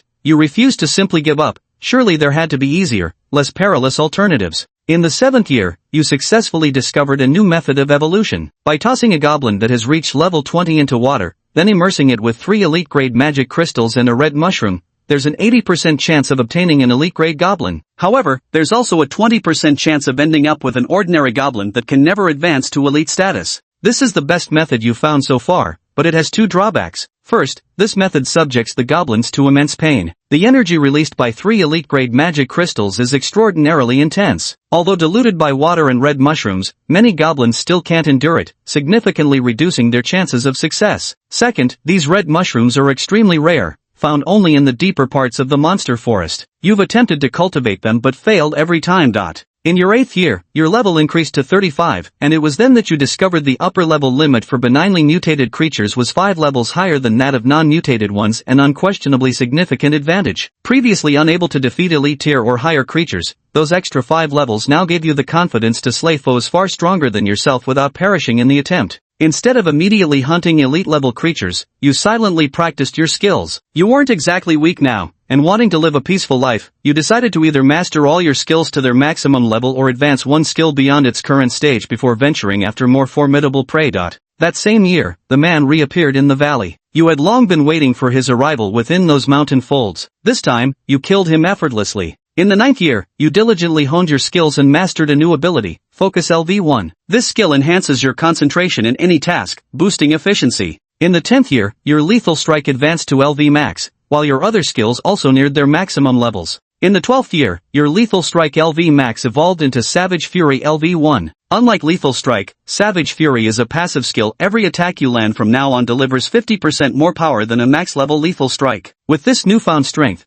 you decided it was time to push your limits further. That same year, you ventured deep into the monster beast forest and soon encountered a beast surpassing elite-level strength. As expected, you fought it desperately, barely defeating it despite suffering severe injuries. But before you could retreat with its carcass, another elite-level monster appeared. In your critically wounded state, escape was impossible, so you chose to fight to the death. Ultimately, you slain the beast in a frenzied state only to be killed by a third elite-level monster that emerged shortly after your rage subsided. Simulation concluded, comprehensive score, 499. Evaluation, you're a good goblin, and also a spirited dimensional traveler. Chapter 14, Level 20. Please select one reward from the following options. Option 1, level up strength LV.1 by 1 level, consumes 10 points, can be selected repeatedly. Option 2, level up swiftness LV.1 / slow regeneration by 1 level, consumes 20 points, can be selected repeatedly. Option 3, level up combat instinct LV.1 / critical strike by 1 level, consumes 30 points, can be selected repeatedly. Option 4, acquire skill focus LV.1, consumes 50 points. Option 5, acquire skill berserk LV1, cost 300 points. Option 6, acquire skill frenzy LV1, cost 500 points. Option 7, obtain primal evolution, cost 5000 points. Option 8, obtain frenzied mutation, cost 3000 points. This mutation increases strength and agility growth by 50%, raises level cap by 5 levels. Seeing his cause of death this time, Goblin felt somewhat speechless. This was just too unlucky. How could he encounter 3 such monsters in a row? But it also proved his strength, having fought 3 powerful foes successively before finally falling in battle. Perhaps next time, he should try staying with the tribe longer until all his skills break through. As for the points earned this time and the rewards from these 8 options, he was quite satisfied. To be honest, he wasn't particularly drawn to the berserk skill, as it could indeed be considered a hidden trump card. But this time, couldn't he at least purchase that talent skill? The long arm ability seemed somewhat useful, after all, since it could increase his attack range. System, where's my talent? A maximum of 8 reward options appear each time. Options costing the same points will appear in a single selection. Some skills from the simulation may not appear in the options. However, it didn't enhance his normal combat abilities, so he had no intention of learning this skill this time. After some consideration, Goblin made what he believed to be the most cost-effective choice. Spend 50 points to obtain concentration LV1, spend 140 points to raise level to LV20, spend 90 points to max out sturdy, spend 180 points to max out swiftness, spend 30 points to raise combat instinct to LV2. In an instant, Goblin had spent all the points he had earned this time. Then he let out a long sigh. These points, they're spent so fast, though earned just as quickly. System, how many magic crystals are needed for the next simulation? The next simulation requires 100 magic crystals. Hearing the system's words, Goblin froze for a moment. Damn, 100 magic crystals was quite a price hike. He only had 88 right now, looks like he'd have to go out and earn some more. The 3 goblins cleaning the cave stared in astonishment as Gobro's body suddenly expanded. What on earth had happened? Why had their boss abruptly grown so much larger and seemingly become more handsome as well? The unexpected transformation caught them completely off guard. Yet when Gobro cast them a casual glance, they immediately resumed their cave cleaning duties without another word. Before long, the 3 of them had cleaned the cave spotless. Goblin honored his promise and tossed over the rabbit meat he'd prepared in advance. At the sight of the fresh meat before them, the trio immediately began devouring it ravenously. After eating, they continued to follow Goblin for their training. Gobro emerged from the cave and glanced at the scattered, disorganized goblins standing in the distance. He didn't say anything. Even if he personally stepped in to train them now, it would be difficult to whip these goblins into shape in a short time. His plan was to teach a small batch individually first, then have that small group instruct the remaining goblins, something like 1 teaching 10. After watching the goblins train for a while from the sidelines, Gobro attracted quite a bit of attention from them. You see, due to the skills he had acquired, his frame was now much more proportionate compared to ordinary goblins. Regular goblins had stubby, 3 head-length bodies, while his was 5 head-length, still nothing impressive. But hey, the contrast spoke for itself. Moreover, his limbs weren't scrawny like typical goblins but appeared sturdy and powerful. Noticing the love-struck gazes from these goblins, however, Gobro felt no joy after all. Goblins weren't exactly known for their good looks. Human women are still better looking. But since this is another world, pretty elf or beastkin women wouldn't be too bad either. Hee. Thinking this, Goblo's mouth twisted into an unsettlingly exaggerated grin, one so disturbing it would chill human observers. Yet through the lens of goblin aesthetics, this terrifying smile appeared irresistibly dashing, leaving many goblins utterly smitten. Recognizing this was no place to linger, Goblo hastily exited the training grounds. He then went to check on the troll's current condition and promptly noticed it was diligently hunting as instructed. Evidently, no trace of rebellious thought had surfaced in the troll's mind, for now. The troll, sensing something amiss, suddenly turned its head only to spot Goblo's piercing cyan eyes glaring intently from a small slope nearby. Their eyes met, and the troll felt his legs go weak, nearly fainting on the spot. The sheer terror of turning around only to lock eyes with his superior was overwhelming. He frantically tried to recall whether he had said anything that might have defied Gaburo's orders, but the next second, Gaburo turned and walked away. Watching his retreating figure slowly disappear, the troll finally let out a sigh of relief. However, as Gaburo turned, the troll couldn't help but notice something. Gaburo seemed larger than before, his stature now towering over him. Previously, he had been much shorter, but now he loomed significantly taller and broader. Meanwhile, in the Glory Empire, the closest human kingdom to the monster forest, within the capital city of Glory, a woman clad in gleaming silver armor stood resolutely in the royal palace. Her eyes, sharp and determined, were fixed upon the aged king seated high upon his throne. The king gazed with satisfaction at the poised and heroic woman before him and said, "Brave hero, we are delighted by your visit to our glorious city of Radiant. Should you choose to stay here for an extended period, our kingdom is willing to offer you our utmost support to aid your growth. Whether it be gold, equipment, or even capable companions, simply name your needs, and we shall provide." At the king's words, the woman referred to as the hero shook her head gently before replying, "My apologies, your majesty. It is the duty of us heroes to journey across various kingdoms, aiding in the repelling of monster tides. This time, it is only because the sage prophesied a monster tide descending upon your kingdom that I have come here. Other nations also require my assistance." Hearing the hero's response, the elderly king felt a twinge of regret but ultimately chose to respect her decision. "I understand, brave hero," he said. "During your time here, our kingdom will cooperate with you fully. Simply inform us of what resources you need to mobilize." Chapter 15, The Beast Tide, Part 1. Meanwhile, deep in the monster-infested forest, Goblo hunted beasts while making plans for his future. He knew all too well how difficult it was to accumulate 3,000 or even 5,000 evaluation points in a single simulation. It might take him an incredibly long time to reach that level. Until then, his only option was to continuously upgrade his skills. Still, his current strength had improved. For future simulations, he needed to focus on prolonging his survival time. Only living for mere decades each time was unacceptable. He'd never even experienced dying of old age yet. Who knew how many points a natural death would yield? Oh, and he really should find a wife. Ending 4 consecutive simulations as a bachelor, what kind of transmigrator did that make him? Absolutely disgraceful. Clearly, this wasn't right. As he pondered, the sky gradually darkened. He had already slain 12 magical beasts. Among these 12, only 2 wild boars were relatively large in size, while the other beasts were quite small. Goblo didn't expend much effort and managed to drag all the carcasses back. Upon returning, Goblo noticed that Gobra and the hunting party had come back earlier. Having learned teamwork from Goblo, their haul today was slightly larger than usual. They actually managed to bag 9 prey. Though it still fell short compared to Goblo's 12, it was quite impressive. As for the troll, though his hunting efficiency was decent, being alone meant he could only bring back 4 prey in the end. After some thought, Goblo decided to keep 5 of the smaller prey for himself. The troll could sustain himself just fine with the 4 he had hunted. Starting today, he would be self-sufficient. The remaining food was all for the goblins, who had never eaten their fill before. Goblo planned to let them indulge for one day, but such luxuries wouldn't happen again in the future. "Go ahead and eat this food," Goblo said, pointing at the pile of provisions before them. Hearing Goblo's words, the goblins were momentarily stunned before charging toward the pile of food in frenzied celebration. He had originally planned to teach them how to roast meat, but seeing them like this, he decided it could wait until tomorrow. After retrieving all 25 magic crystals, Goblo carried the 5 corpses he intended to eat back into the cave. Facing these gifts from him,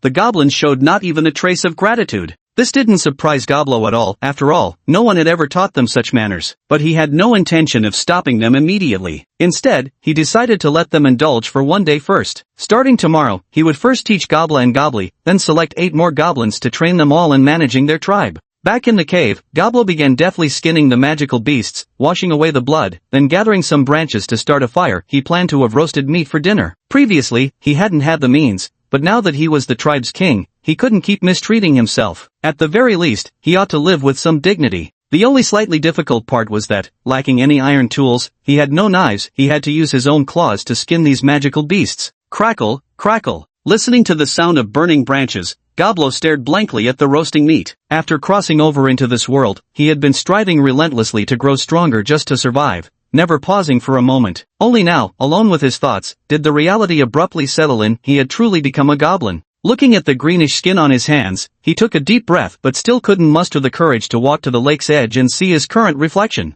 Forget it, as long as my strength improves, things will eventually change. Evolving into a greater goblin should be much better than now. While thinking this, the roasting meat in his hands gradually emitted a delicate aroma. Liking seasonings, he had chosen some wild fruits, grinding them into jam before brushing it onto the meat, hoping this would make the roast more flavorful. Before long, the enticing smell of roasted meat drifted out from the cave. Gaburo glanced toward the entrance and noticed it was already crowded with goblins, their eager eyes revealing their intentions all too clearly. Their target was undoubtedly the handsome Gaburo.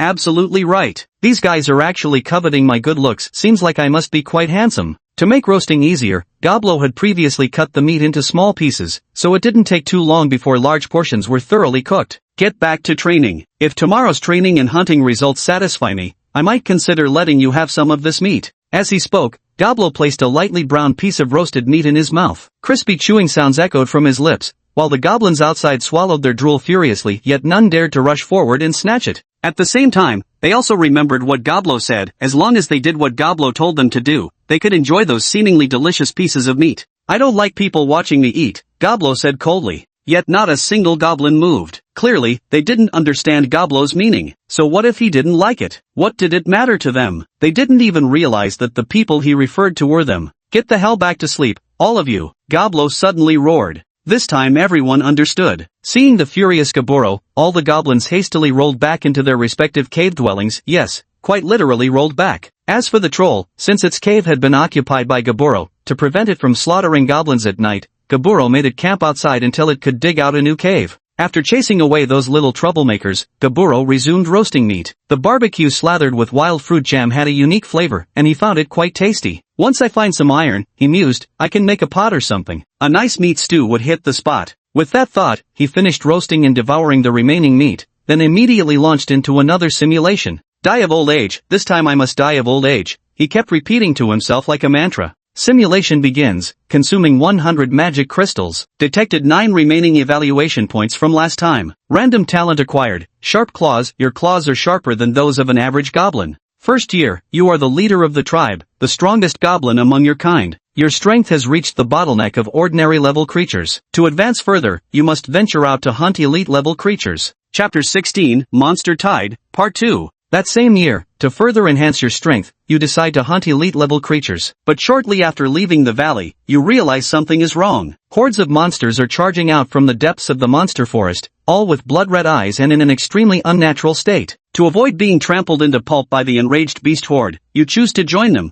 charging alongside them toward the outskirts of the monster forest. Perhaps because you're also a monster, they don't attack you much, but this only deepens your curiosity. Where exactly is their destination? By daylight, the once rampaging beast tide suddenly grows quieter. Those frenzied creatures from the night now slumber peacefully. You suspect someone is controlling these monsters, hence the formation of this horde. Realizing how perilous it is to remain within it, you attempt to leave only to soon notice the massive crow circling overhead. You observe that some monsters' crimson glowing eyes have dimmed by day, and they too try to break free. But the moment they stray from the group, the giant crow strikes them down.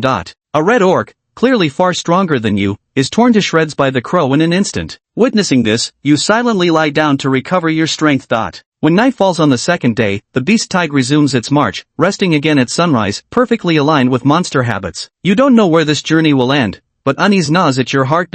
On the fourth day, you finally reached the destination of this journey. As you gazed at the towering city walls before you, the mystery that had puzzled you these past few days was finally unraveled. The beast tide was actually targeting the human town. Without giving you any time to react, the beast tide launched its assault directly toward the human town. Since you were positioned at the rear of the horde, you weren't among the first wave of charging beasts. Watching the beasts around you frantically rushing toward the city walls, you smirked coldly and retreated to the very back of the horde. Soon, however, you realized that the ranks were too densely packed, leaving you no room to retreat. You were forced to push forward. Meanwhile, atop the city walls, a woman clad entirely in silver-white armor caught your attention, so much so that you couldn't look away. Though her beauty was peerless, it wasn't her appearance that drew your gaze but rather the overwhelming sense of danger she exuded. As the beast tide drew closer, the woman raised her silver-white sword. Her long hair whipped fiercely in the howling wind, her expression icy and resolute, her posture upright like a legendary valkyrie. In the next moment, she swung her blade, and a 100-meter-long scar of light engulfed the battlefield. Nearly 1,000 beasts perished in an instant.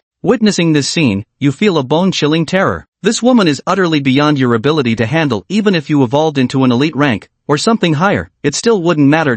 You wish to flee the battlefield, but you know too well that attempting an escape would only leave you trampled into a bloody pulp by the monstrous tide. Your mind races frantically as you survey the dense horde of beasts surrounding you. You strike out, piercing the throat of a nearby monster, then sink into a frenzied state, tearing into it with your teeth. The creatures jostle against you constantly, each collision worsening your wounds, but with every passing moment, the power within you grows fiercer. Behind the army of orcs, a demon dressed as a warlock was chanting incantations. As the spells resonated, an eerie red mist gradually rose into the night sky. Before long, all the monsters were shrouded in the fog. The creatures of darkness, which had initially regained some clarity and attempted to flee, became even more frenzied after being corroded by the crimson mist. Their bodies swelled in size, and their strength appeared to have increased significantly. Likewise, you were also tainted by the red mist. As an ordinary being, your power instantly surged to elite level, but your will was also corrupted. Consumed by boundless rage, the scent of humans within the city became irresistibly sweet to you. Just like the demonic beasts around you, you charged recklessly toward the city walls. Yet it didn't take long before countless arrows rained down upon you all. At the critical moment, you pierced through desire with sheer willpower, resisting the craving for flesh and blood,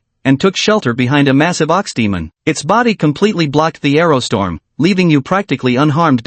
Yet the arrow rain showed no sign of stopping, continuously showering toward the beast tide. These arrows seemed to be imbued with magic, capable of easily slaying elite-tier creatures. Even those above elite rank could be easily pierced by such projectiles. Witnessing this, you realized the combat prowess of humans in this world was extraordinarily high. Even ordinary soldiers likely surpassed elite-tier strength.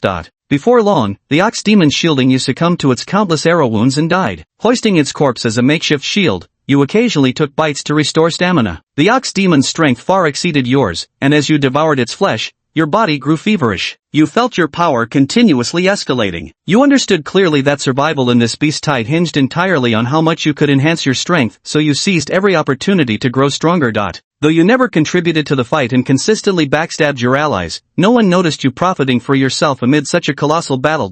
For days later, by skulking and muddling through, you've reached the fringes of the battlefield. Your stamina and energy have reached their limits. Although you truly evolved into an elite-tier creature 3 days ago, such high-intensity combat remains extremely challenging for you. Fortunately, your luck held out, and by avoiding fights whenever possible, you've managed to survive this long. But your position now marks the outermost edge of the beast tide. You know this is your only chance for survival. Madly, you flee outward as fearless magical beasts crash into you relentlessly. Not a single patch of flesh remains intact on your body. Your frame teeters on the brink. Your brain nearly shuts down, leaving only one final conviction: escape this battlefield and live. The scenery before you shifts endlessly. The sky turns from white to black, then black to white, until at some unknown moment, you completely lose consciousness. Your body collapses heavily to the ground. A light drizzle begins to fall from the sky. The icy raindrops strike your body, and drowsily, you open your eyes. Then, parting your lips, you extend your tongue, desperately lapping at the rainwater. You want to live. After struggling so hard to escape that war, no matter what, you're determined to survive.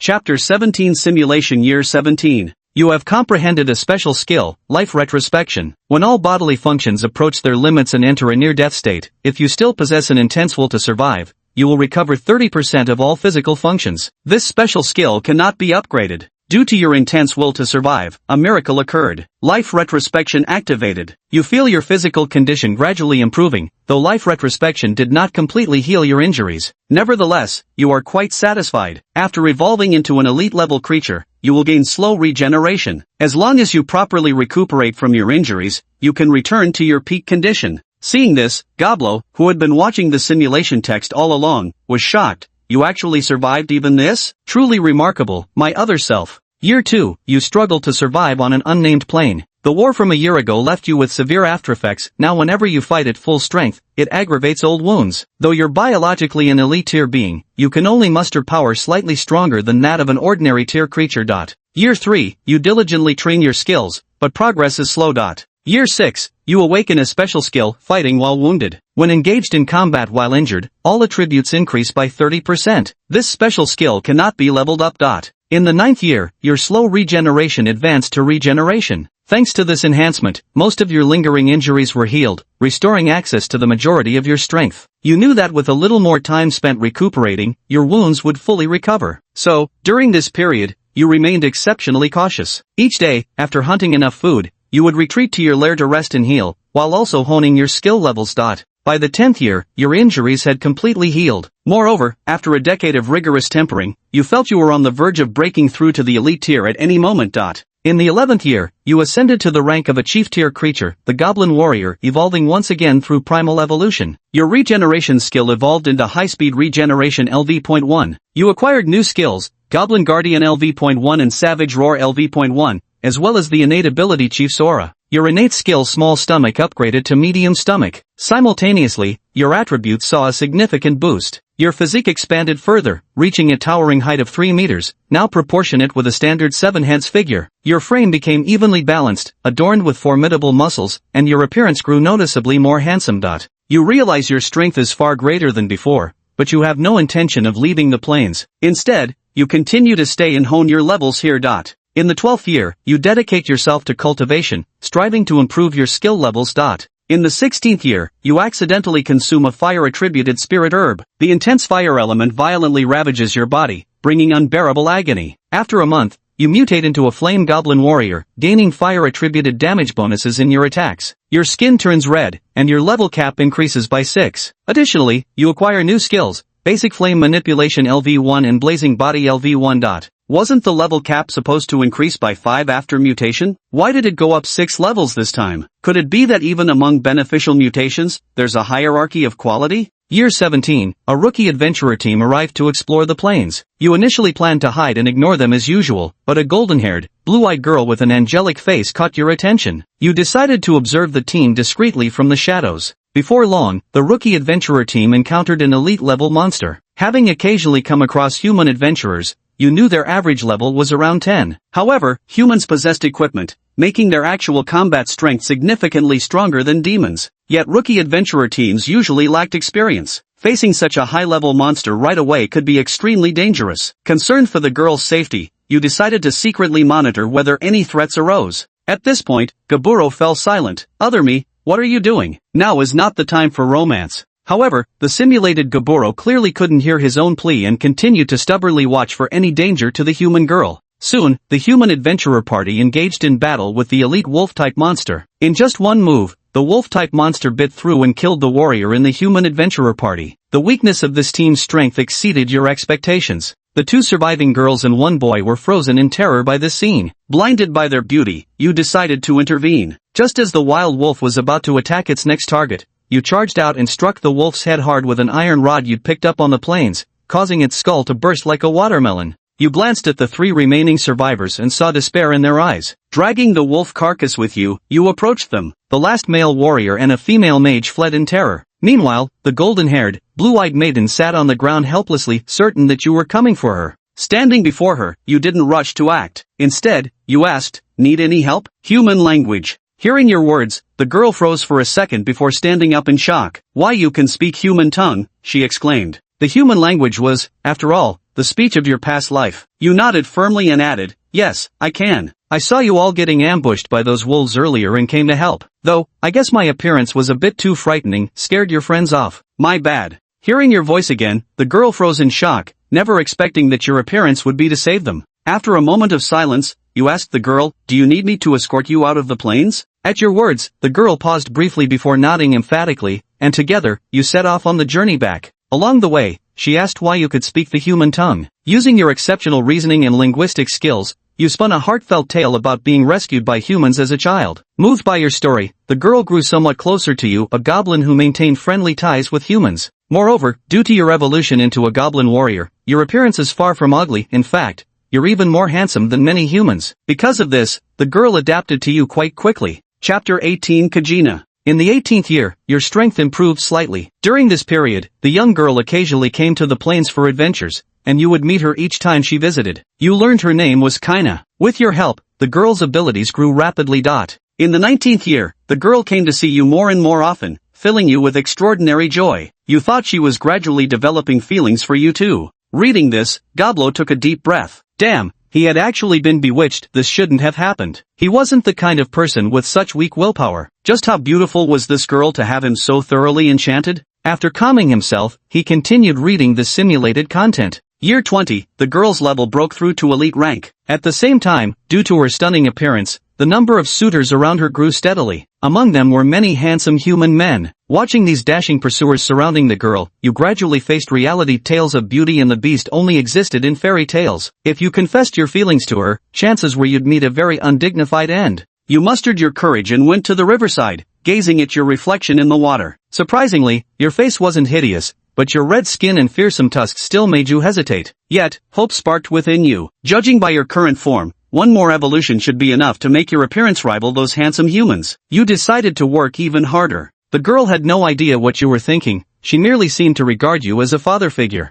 In the 21st year, you learned the name of the plains you now roamed, Kona Plains. Humans told you this, for legends had spread across Kona Plains of red goblins that no longer harmed people. Adventurers who frequented the area had mostly come to know you by now, some even greeting you when you crossed paths. That year, despite your utmost efforts, your progress and strength was sluggish. You understood it was because you had grown far too powerful. Improving your abilities wouldn't be as effortless as it once was. That same year, you encountered Kana again. Perhaps due to her past experiences, she still hadn't taken on any new teammates. She struggled to trust other adventurers, convinced they would abandon her when it mattered most. The only one she trusted was you. After seeing her, you said with a solemn expression, "Kana, I'm leaving this place." Hearing your words, Kana froze for a moment before visibly panicking, as if your statement had startled her. She asked anxiously, "Gobro, where are you going?" Noticing the girl's flustered reaction, you reassured her, "Kana, my strength has reached a bottleneck in its current state. I want to challenge stronger foes in the monster forest to improve myself. I'll return as soon as I break through to the next level."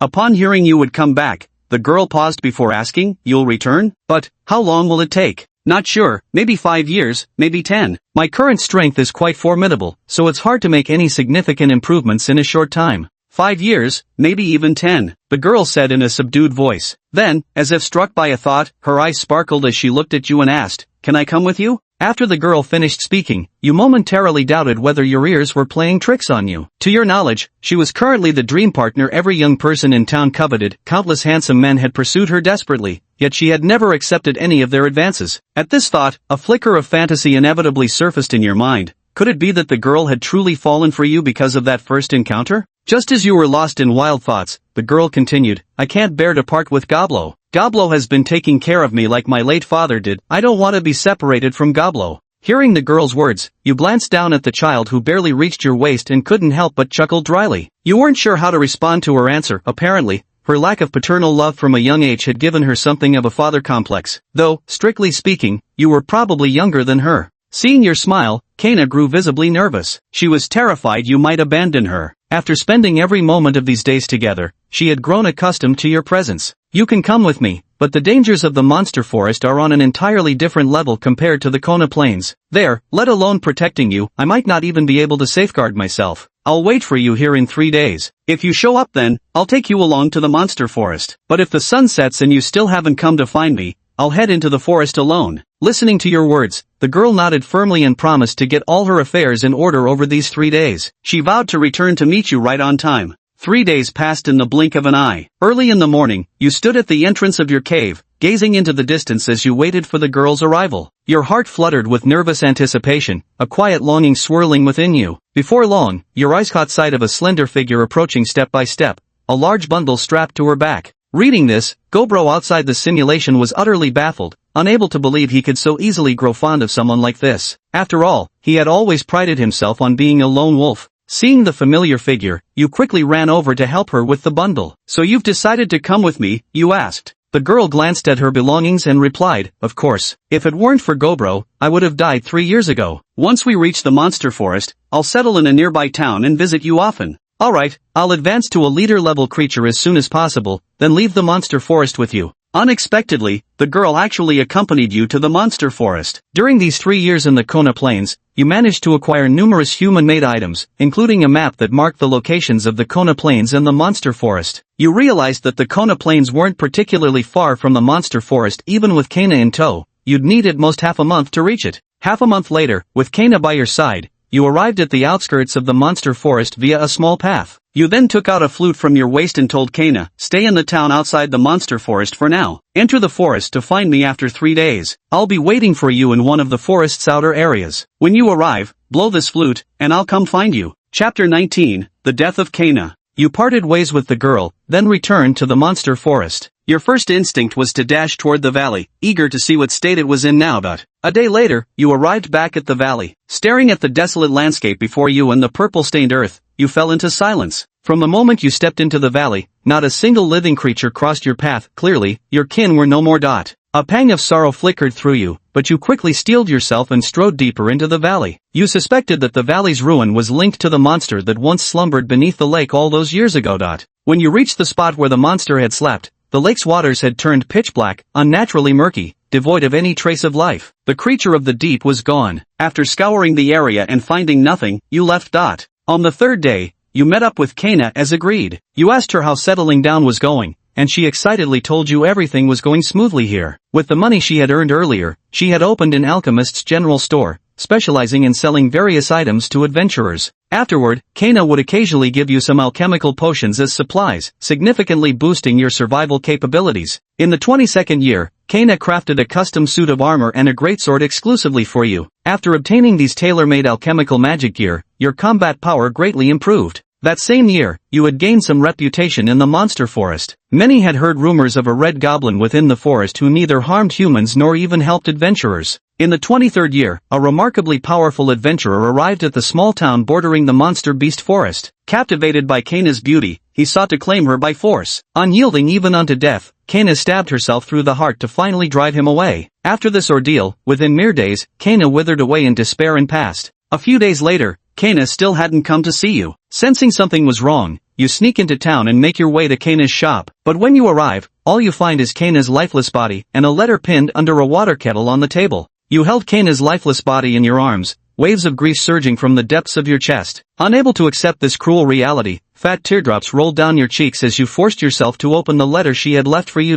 Dear Goblord, I am Kana. By the time you read this letter, I suppose I'll already be dead. Don't be sad, Gobro, and don't seek revenge for me. We've known each other for so long, and there's something I've always wanted to tell you. I love you. You must think it's strange, right? How could a human fall in love with a goblin? But the truth is, I'm not entirely human. I'm the child of a human and an elf, so I'm actually half elf, half human. I used to live in the forest until I was captured by humans. They treated me like merchandise, buying and selling me, beating me, starving me, making me suffer every kind of torment. Later, I seized the chance when the guards were careless and escaped. Deep down, I've always despised humans, but to survive in this world, I had to adapt to their ways. I had planned to confess my feelings to you in due time, but it seems I won't get that chance now. All my belongings are in my spatial ring, you know where it is. Consider this my final gift to you. Lastly, I love you.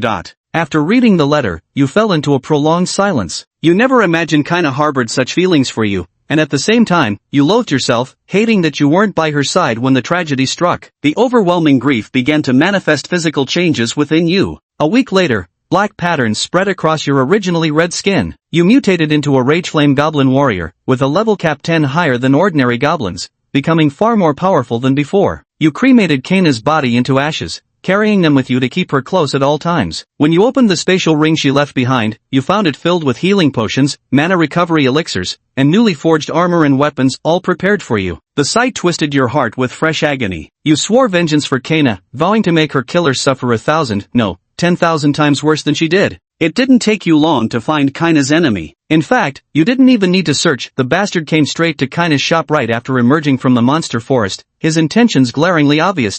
However, when the man arrived at Kana's shop, he found the door closed. He forcefully broke it open, only to see you sitting calmly inside instead of Kana. Enraged, he shouted, "Where's Kana? Why is a monster like you in this town?" Watching the man's panicked demeanor, you didn't respond. You knew this was the bastard responsible for Kana's death. You struck without hesitation, but he seemed to have anticipated your attack, suddenly summoning a shield to easily block it. You realized his strength far surpassed yours. Defeating him was impossible. A thought struck you, and you spat angrily. I can't believe Kana died because of a nobody like you. You were never worthy of her. How dare you take her life? At your words, a dark smirk twisted his face as if recalling something. So she killed herself after I left? What a foolish woman with no taste. Such trash wasn't fit for Lord Ike in the first place. His grin turned vile as he added, judging by your rage, you must have loved her, huh? Is his name Ike? Goblo, who was watching the simulation, silently committed the name to memory. If he ever ran into this guy again and found himself stronger, he'd just take him out as a matter of course. 15 minutes later, the man stared at the wounds on his face, his expression twisted in fury, as if shocked that you could actually hurt him. But by now, you had lost an arm and a leg, your body entering a critical state. unable to get up again. Seeing your miserable condition, a look of utter revulsion spread across the man's face before he set the shop ablaze. Chapter 20, Infiltrating the Kevin Family. You like that stupid woman? Then die with her, and be thankful for Lord Ike's mercy in hell. Filthy vermin. With that, Ike spat at you and stormed out of the shop. After Ike left,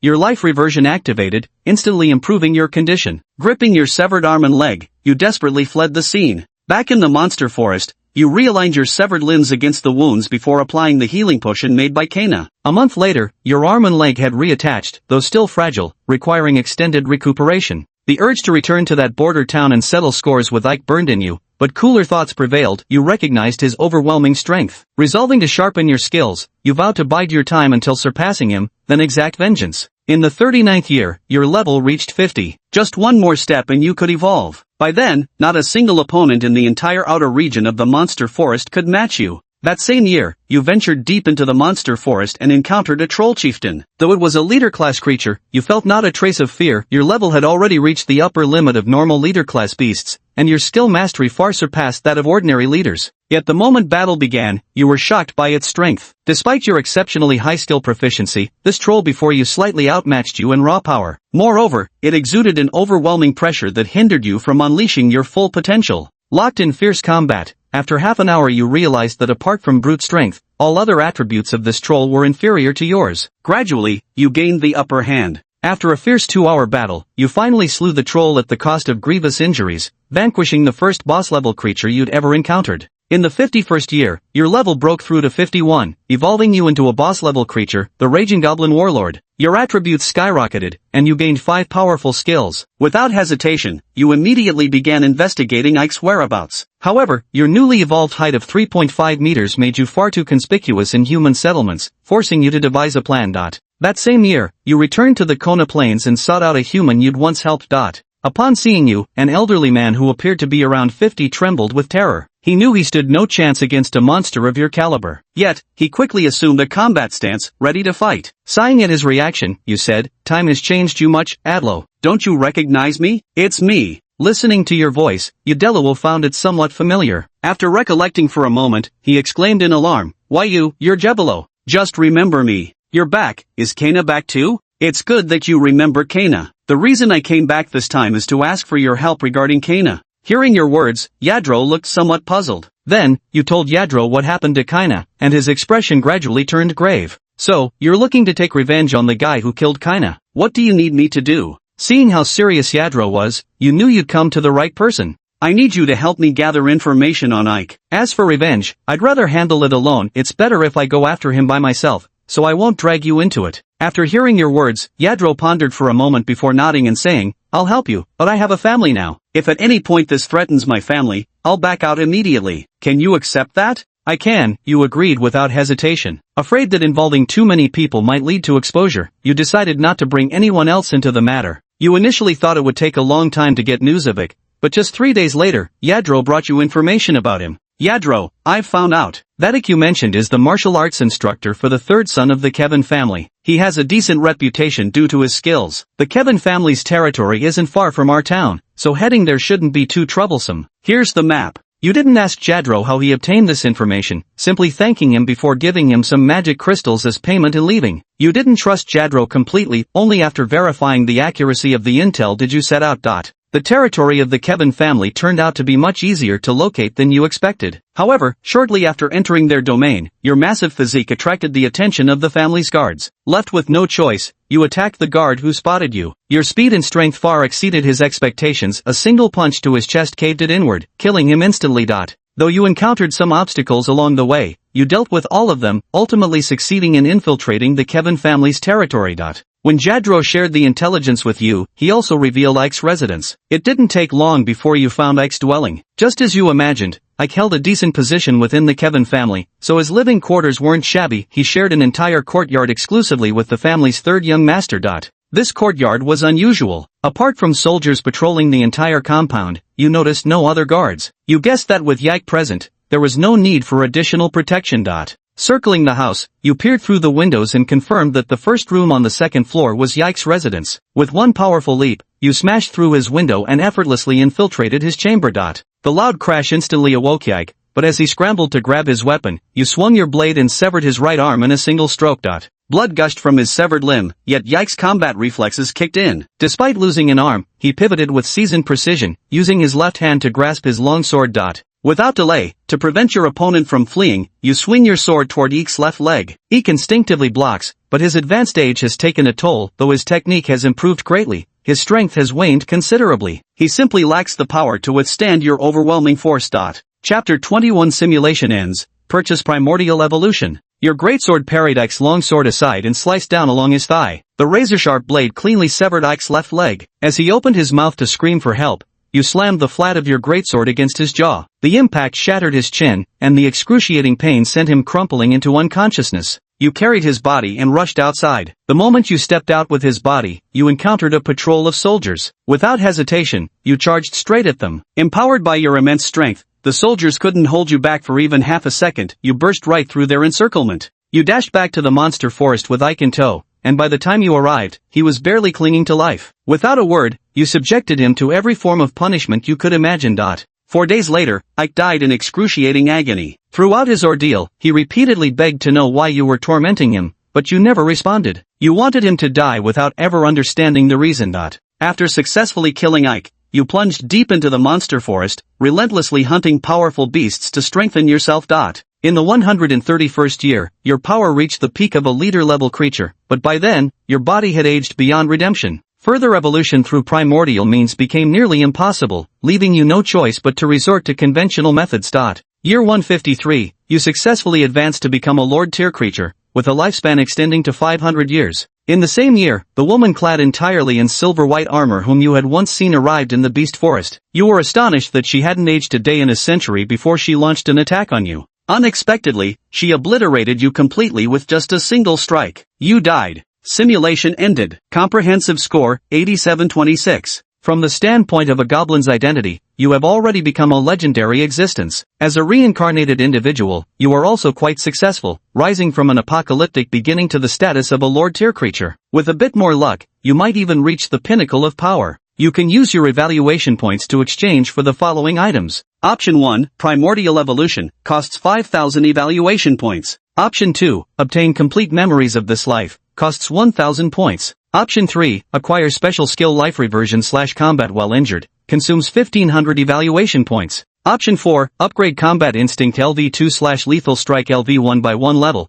consumes 30 points, repeatable selection. Option 5, spend 200 evaluation points to evolve skill robust LV max into iron body LV1. Option 6, spend 400 evaluation points to evolve skill swift LV max into storm lightning LV1. Option 7, upgrade slow regeneration by 1 level for 20 points, then evolve it further for 400 evaluation points. Option 8, acquire rage flame mutation for 10,000 evaluation points. Goblo was surprised by these newly appeared options. He never expected it would be possible to purchase the complete memories of this lifetime. Among these choices, primordial evolution and the memories were undoubtedly necessary. After all, gaining 153 years of life experience was no joke, and it would greatly benefit his future simulations. However, after purchasing these items, he would only have 2,000 points left. To be honest, he wanted both of those special skills, one for survival and the other to turn desperate situations around. After some contemplation, he quickly made his decision. System, I choose Primordial Evolution, along with memories from this lifetime. Additionally, purchase Life Reversion, max out Combat Instinct and Fatal Strike, also obtain Iron Body and Swift Thunderbolt. Use the remaining points to fully upgrade Slow Regeneration. System rewards have been issued. Please check your attributes, host. The remaining 16 evaluation points will be used for talent draws in the next simulation. Evolution initiated. After Primordial Evolution, baseline attribute points will be 1.5 times those gained through normal evolution, with 5 new skills acquired. Evolution complete. Please check your updated attributes, host. Memory infusion initiated.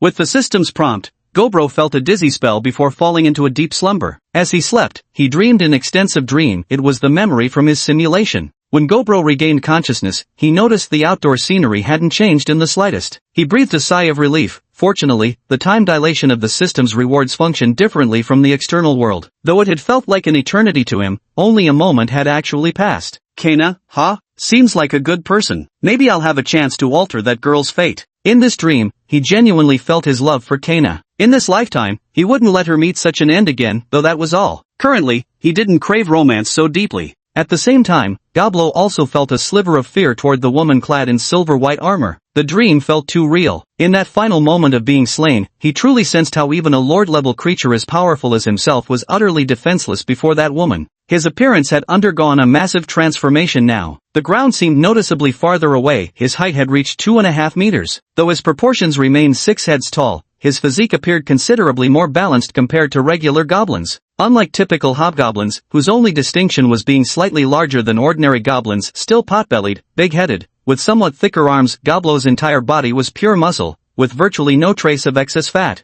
Then Gaburo checked his new attributes. Name, Gaburo. Race, Hobgoblin. Template, Elite, Primal Evolution. Evolved attributes are 1.5 times normal evolution, and grants 3 to 5 new skills. Level, 21/30ths, 0%. Stamina, 63. Strength, 83. Agility, 63. Spirit, 65. Charm, 5. Skills, Critical Strike LV Max, Combat Instinct LV Max, Iron Body LV1, Swift Thunder LV1, Regeneration LV3, Concentration LV5, Hardened Skin LV1, Impact Absorption LV1, Counterattack LV1, Block LV1, Berserk LV1, Life Rewind, Special Skill. Talents, Devour, Azure Eyes, Monster Language, Medium Stomach, Great Strength. After reviewing his attributes, Gobro was quite satisfied overall, especially with the charm stat. When he first crossed over, his charm value had been 0. Before the transmigration, he'd been quite the handsome guy. Seeing his charm gradually recover pleased him greatly. Chapter 22, 500 Tier 1 Magic Crystals. What's more, this evolution actually granted 5 new skills, the maximum primordial evolution could provide. His luck must be decent, and some existing skills had leveled up too. Not bad at all. System, how many magic crystals do I need for my next simulation? Next simulation requires 10 second-tier magic crystals, or 500 first-tier magic crystals. Since this is the first simulation after evolution, it's currently offered at a discounted rate. At a discount price, huh? So if we go by the original rate, running one simulation now wouldn't even cover it with 500 first-tier magic crystals? I never imagined the gap between first-tier and second-tier magic crystals would be this huge. 1 piece equals 50. If I leave the valley now to gather second-tier crystals, I could start the next simulation pretty quickly. But heading out now would likely drag me into that beast tide. Better play it safe and stay put in the valley. Being alive is nothing to be ashamed of. However, staying in the valley required 500 first-tier magic crystals to conduct the next simulation. Although his current strength allowed him to hunt first-tier magical beasts relatively quickly, 500 was still no small amount and would likely take some time to gather. He wasn't worried about disrupting the valley's ecological balance because magical beasts have short gestation periods. Most pregnancies conclude in about 3 months, often with multiple offspring per birth. Some magical beasts only need a month to birth an entire litter, which partly explains why massive beast tides periodically assault human cities at regular intervals. Magical beasts breed too prolifically. The rulers of the monster forest must strictly control their population, or the forest would soon become a wasteland unable to sustain such numbers. The shadow rulers of the monster forest didn't fear human extinction from frequent beast tide sieges either. Even they sometimes shuddered at the power wielded by the champions emerging from humanity's ranks. However, he had no intention of exterminating these heroes completely, but instead used them to eliminate the excess magical beasts in the monster forest. Although these heroes possessed immense strength and extraordinary recovery abilities, they were not gods. Their energy had its limits. Facing an almost endless tide of monsters, no hero had managed to last more than 200 years thus far. Meanwhile, in the deepest part of the monster forest, a man with massive bull horns, crimson eyes, standing 5 meters tall, sporting cloven hooves, his entire body covered in bulging muscles, and adorned with black bat tattoos, sat upon his throne, gazing down at the assembled leaders from various domains of the forest. "How are the preparations coming along?" the man suddenly spoke. As soon as he finished speaking, one of the crowmen beside the man spoke up. "Lord Demon King, the beast tide is fully prepared and ready to launch an attack on the human city at any moment. Moreover, we've received news that the hero is already heading toward the target city we plan to assault. If everything is ready, then launch the attack." "Yes, Lord Demon King. We shall go manage the monsters under our command that are about to charge." With that, everyone dispersed. Before long, a terrifying beast tide surged toward the human city. Meanwhile, Goblo was in the valley hunting monsters. In less than a day, he had single-handedly slain over 40 first-tier magical beasts. This was mainly because most of his prey were solitary creatures. If he encountered pack-hunting beasts, his efficiency could improve even further. As for fatigue, he practically didn't feel it at all. Though he'd only just advanced to elite level, his actual combat power already surpassed that of top-tier elite creatures. Looking at the monsters' corpses behind him, Gobro didn't continue hunting further. Instead, he dragged the beasts back toward the camp. On the way, he happened to run into the hunting party led by Gobla. Seeing the monster carcasses Gobro was pulling along, Gobla and the group of goblins behind him were left speechless in shock. Gabura, big bro, did you hunt all these yourself? Got it. Goblo nodded lightly and said nothing more. Witnessing this scene, Gobla's eyes were filled with admiration. This was the demeanor of a true warrior, ruthless yet sparing with words. Seeing Gobla's admiring gaze, Goblo felt immensely pleased. He then said, "You should focus on hunting too. We'll have a bonfire banquet tonight."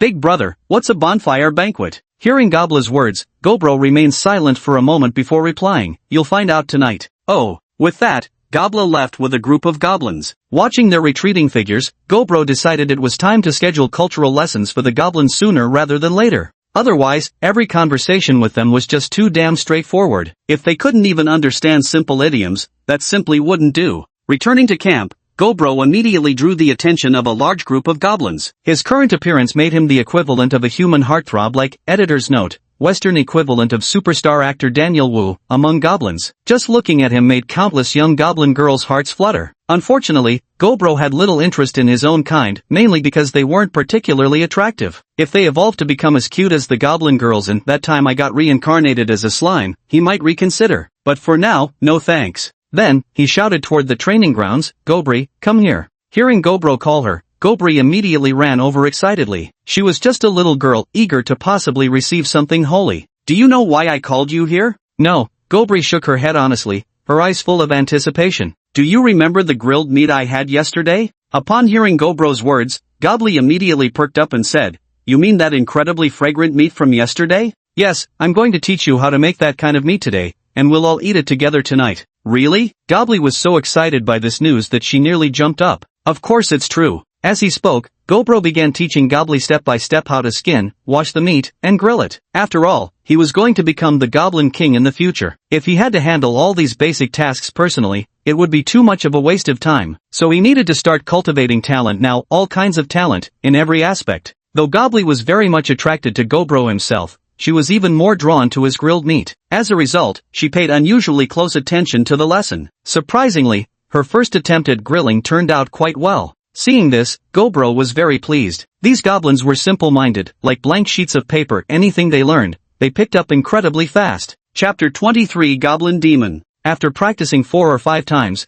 Goblin Lee could make fairly decent roasted meat. Although there was still a significant gap compared to Goblin roast skills, it was passable. Before long, the aroma of meat wafted through the surroundings. The goblins training outside were drooling all over the place, but under the pressure from Goblin Row, only 4 bold ones abandoned their training and ran over, while the rest continued drilling obediently. Seeing the 4 goblins who came running out, Goblin Row's eyes darkened as he memorized their faces. These disobedient goblins would serve well as examples to warn others. Of course, he wouldn't impose excessively harsh punishments either. Locking eyes with Gaburo, the 4 goblins were startled. 3 of them immediately fled, leaving only one who remained staring fixedly at the roasted meat over the fire. Noticing the goblin's gaze, Gaburo grew intrigued. This little guy's got some nerve, he thought. "Come here," Gaburo commanded coldly. Hearing Gaburo call out to him, the goblin froze for a moment before nervously glancing around. Once certain he was the one being summoned, he cautiously shuffled forward. Witnessing this, Gaburo felt a flicker of surprise. His mere presence usually instilled fear in ordinary goblins. They'd freeze under the pressure of his bloodline's dominance. But this one? He actually had spine. He had a bold spirit, and he liked that, so he decided to nurture this fellow. Then, he took out a roasted pig's leg and placed it in front of the other. The aroma of the roasted meat made the little goblin drool uncontrollably, but it still didn't dare to snatch it from Gobro's hands and eat. "Want to eat it?" Gobro asked. "Yes, I do." He nodded heavily. "What's your name?" "My name is Gobmo." "Gobmo, I see. If you want to eat, that's not entirely impossible. Have you finished today's training tasks?" "I'm done," Goblin answered honestly. Hearing this, Gobble was surprised, because the training task he had assigned would normally take until dusk to barely complete. "I'll give you one more chance to tell the truth. Did you really finish the training or not?" "I finished it," Goblin replied expressionlessly. Seeing this, Gobble was astonished. Whether or not this guy had actually completed it, he certainly had guts. He handed over the roasted pork leg and said, "Eat up when you're done." After getting the goblin's permission, the other party paused for a moment before grabbing the pork leg and devouring it ravenously. In no time, not a single shred of the leg remained. "Had enough to eat?" Still hungry, came the honest reply. Do everything you did today once more, and you'll earn another pork leg like this. Upon hearing Gaburo's words, Gobuma's eyes lit up. He immediately rushed off to the training grounds to practice. Gaburo wasn't the least bit worried about these guys overtraining. After all, in his memories, no matter how intensely they trained on the first day, as long as they consumed enough nutrients, they'd recover pretty much completely in no time. There might occasionally be some lingering injuries, but after evolution, their bodies would be reborn and completely purified. Those hidden wounds would virtually disappear. Before long, evening arrived. Gaburo had already finished processing most of the game he'd hunted today, and both the hunting squad and training squad had returned. The goblins were now gathered together, chattering excitedly about the bonfire feast that was to come. What exactly is this bonfire feast that Elder Goblo keeps talking about? One of the goblins asked curiously. Elder Gobra told me it's lots and lots of food, with everyone gathering together to dance. What's dancing? Dancing is just dancing. After evolving, Goblo's hearing had become incredibly sharp. Even though he was quite a distance away, he could still roughly make out what they were saying. Before long, he arrived at the bonfire gathering. Behind him, several goblins pushed carts loaded with large quantities of grilled meat. The moment the carts rolled in with the meat, the eyes of every goblin present widened in greedy anticipation. Goblo looked at the goblins with a faint smirk on his lips and then spoke, "All this food is for you. From now on, your rations will depend on your training progress. However, a few among you today don't deserve to join this bonfire feast." Goblo spoke while fixing his gaze on the few goblins who had left in the middle of training earlier. Then he said, "You four, come out." Hearing Gobro's voice, the goblins timidly stepped forward, trembling with fear. Only Goblin Demon, who had apparently spoken with Gobro before, seemed less frightened. "You lot abandoned your training halfway today. If you want to join this feast, go finish your drills first. No food until you're done. Each of you gets one pig's leg." Goblin Demon already completed his, so he's excused from further training. Upon hearing Gobro's words, the other three goblins were filled with regret. Why had they run away? Now they had to redo the entire training session. Only Goblin Demon felt no remorse, for he would now receive twice as much food as the others. Soon, intense desire overcame exhaustion as those three goblins stubbornly pushed through their fatigue to attend training. The bonfire feast then smoothly commenced. Due to limited food supplies, each goblin received a portion of meat about the size of a pig's leg. While not abundant, this portion was actually more than most goblins could typically finish. Gaburo also seized this opportunity to observe which of his subordinate goblins showed particular talent. After the feast began, he alternated between observing others and devouring food voraciously. Having evolved into an elite creature with his small stomach upgraded to a medium stomach,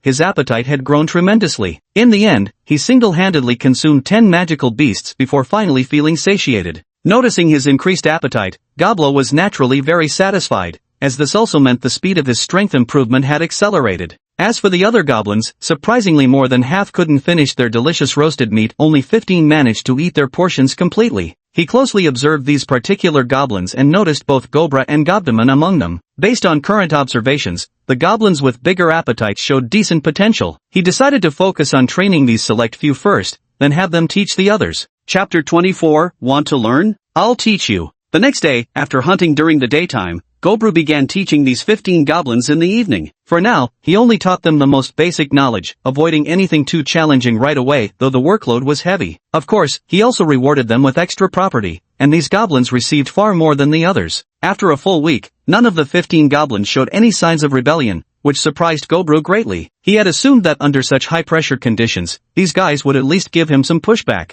But when he returned home one day and noticed how respectfully the other goblins treated these 15, he immediately understood what was going on. It was all about superiority. Currently, only a few goblins had the privilege of attending his lessons, instantly setting them apart from the rest. The others envied them, and the 15 knew it, so even under such grueling lessons, they never complained. At night, the troll sat on a small hillside not far away, watching Gobler teach the goblins, lost in deep thought. He couldn't understand how Gobler had become so powerful and intelligent in such a short time. Seeing this made the troll itch with curiosity. He wanted to join that little class too. But every time he considered it, he remembered how Gobler had beaten him up before and stubbornly swallowed his request. Gobler had naturally noticed the troll's fidgeting. He planned to recruit the troll soon. With such a big head, he probably had a big brain too. Even if there weren't many wrinkles up there, he should still be smarter than the average goblin and learn things faster. Lost in thought, Gobler glanced at the troll, who happened to look back at the same moment. Their eyes met, and then Gobler crooked his finger at the troll, as if saying, "Come here." The troll understood Gobro's meaning and hurriedly ran towards him. "You've been watching from not too far away. What, you want to learn?" Hearing Gobro's words, the troll quickly nodded.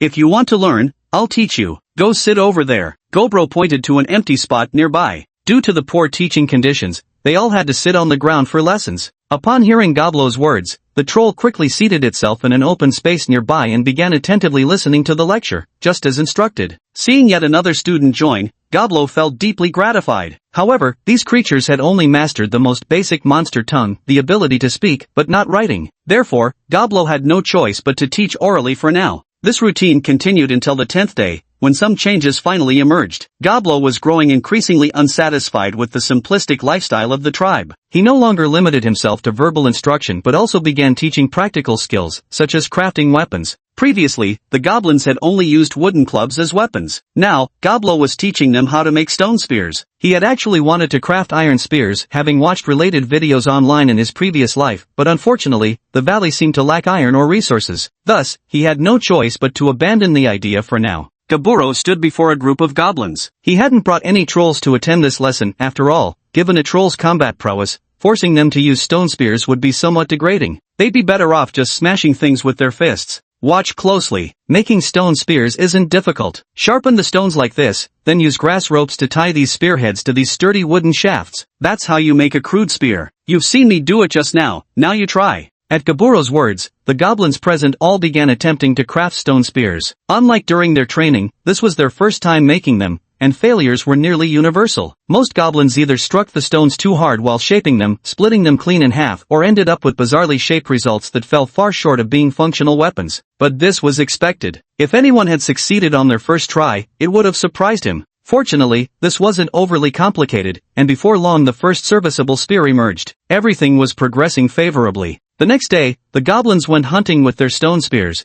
and when they returned at night, their efficiency had improved significantly. The amount of prey was almost double the usual haul. Seeing this, Goblin was very satisfied. The clan was progressing in a positive direction. At the same time, he had now gathered 500 first-tier magic crystals, enough to proceed with the next simulation. Simulation initiated. 500 magic crystals consumed. Detected and used 16 evaluation points from last session. Random talent obtained. Mana expansion. Your mana capacity surpasses that of magical beasts of the same level. Seeing this opening talent, Goblin's eyes lit up. If possible, he wanted to secure this ability permanently. He hadn't expected just 16 points to yield such an outstanding talent. Hopefully, it would reappear in his purchase list later. He definitely aimed to acquire it. In the first year, you were the leader of the tribe, with every goblin following your lead and the trolls serving as your most loyal henchmen. You devoted all your energy to developing the tribe while using every spare moment for training. The tribe grew at an astonishing rate each day.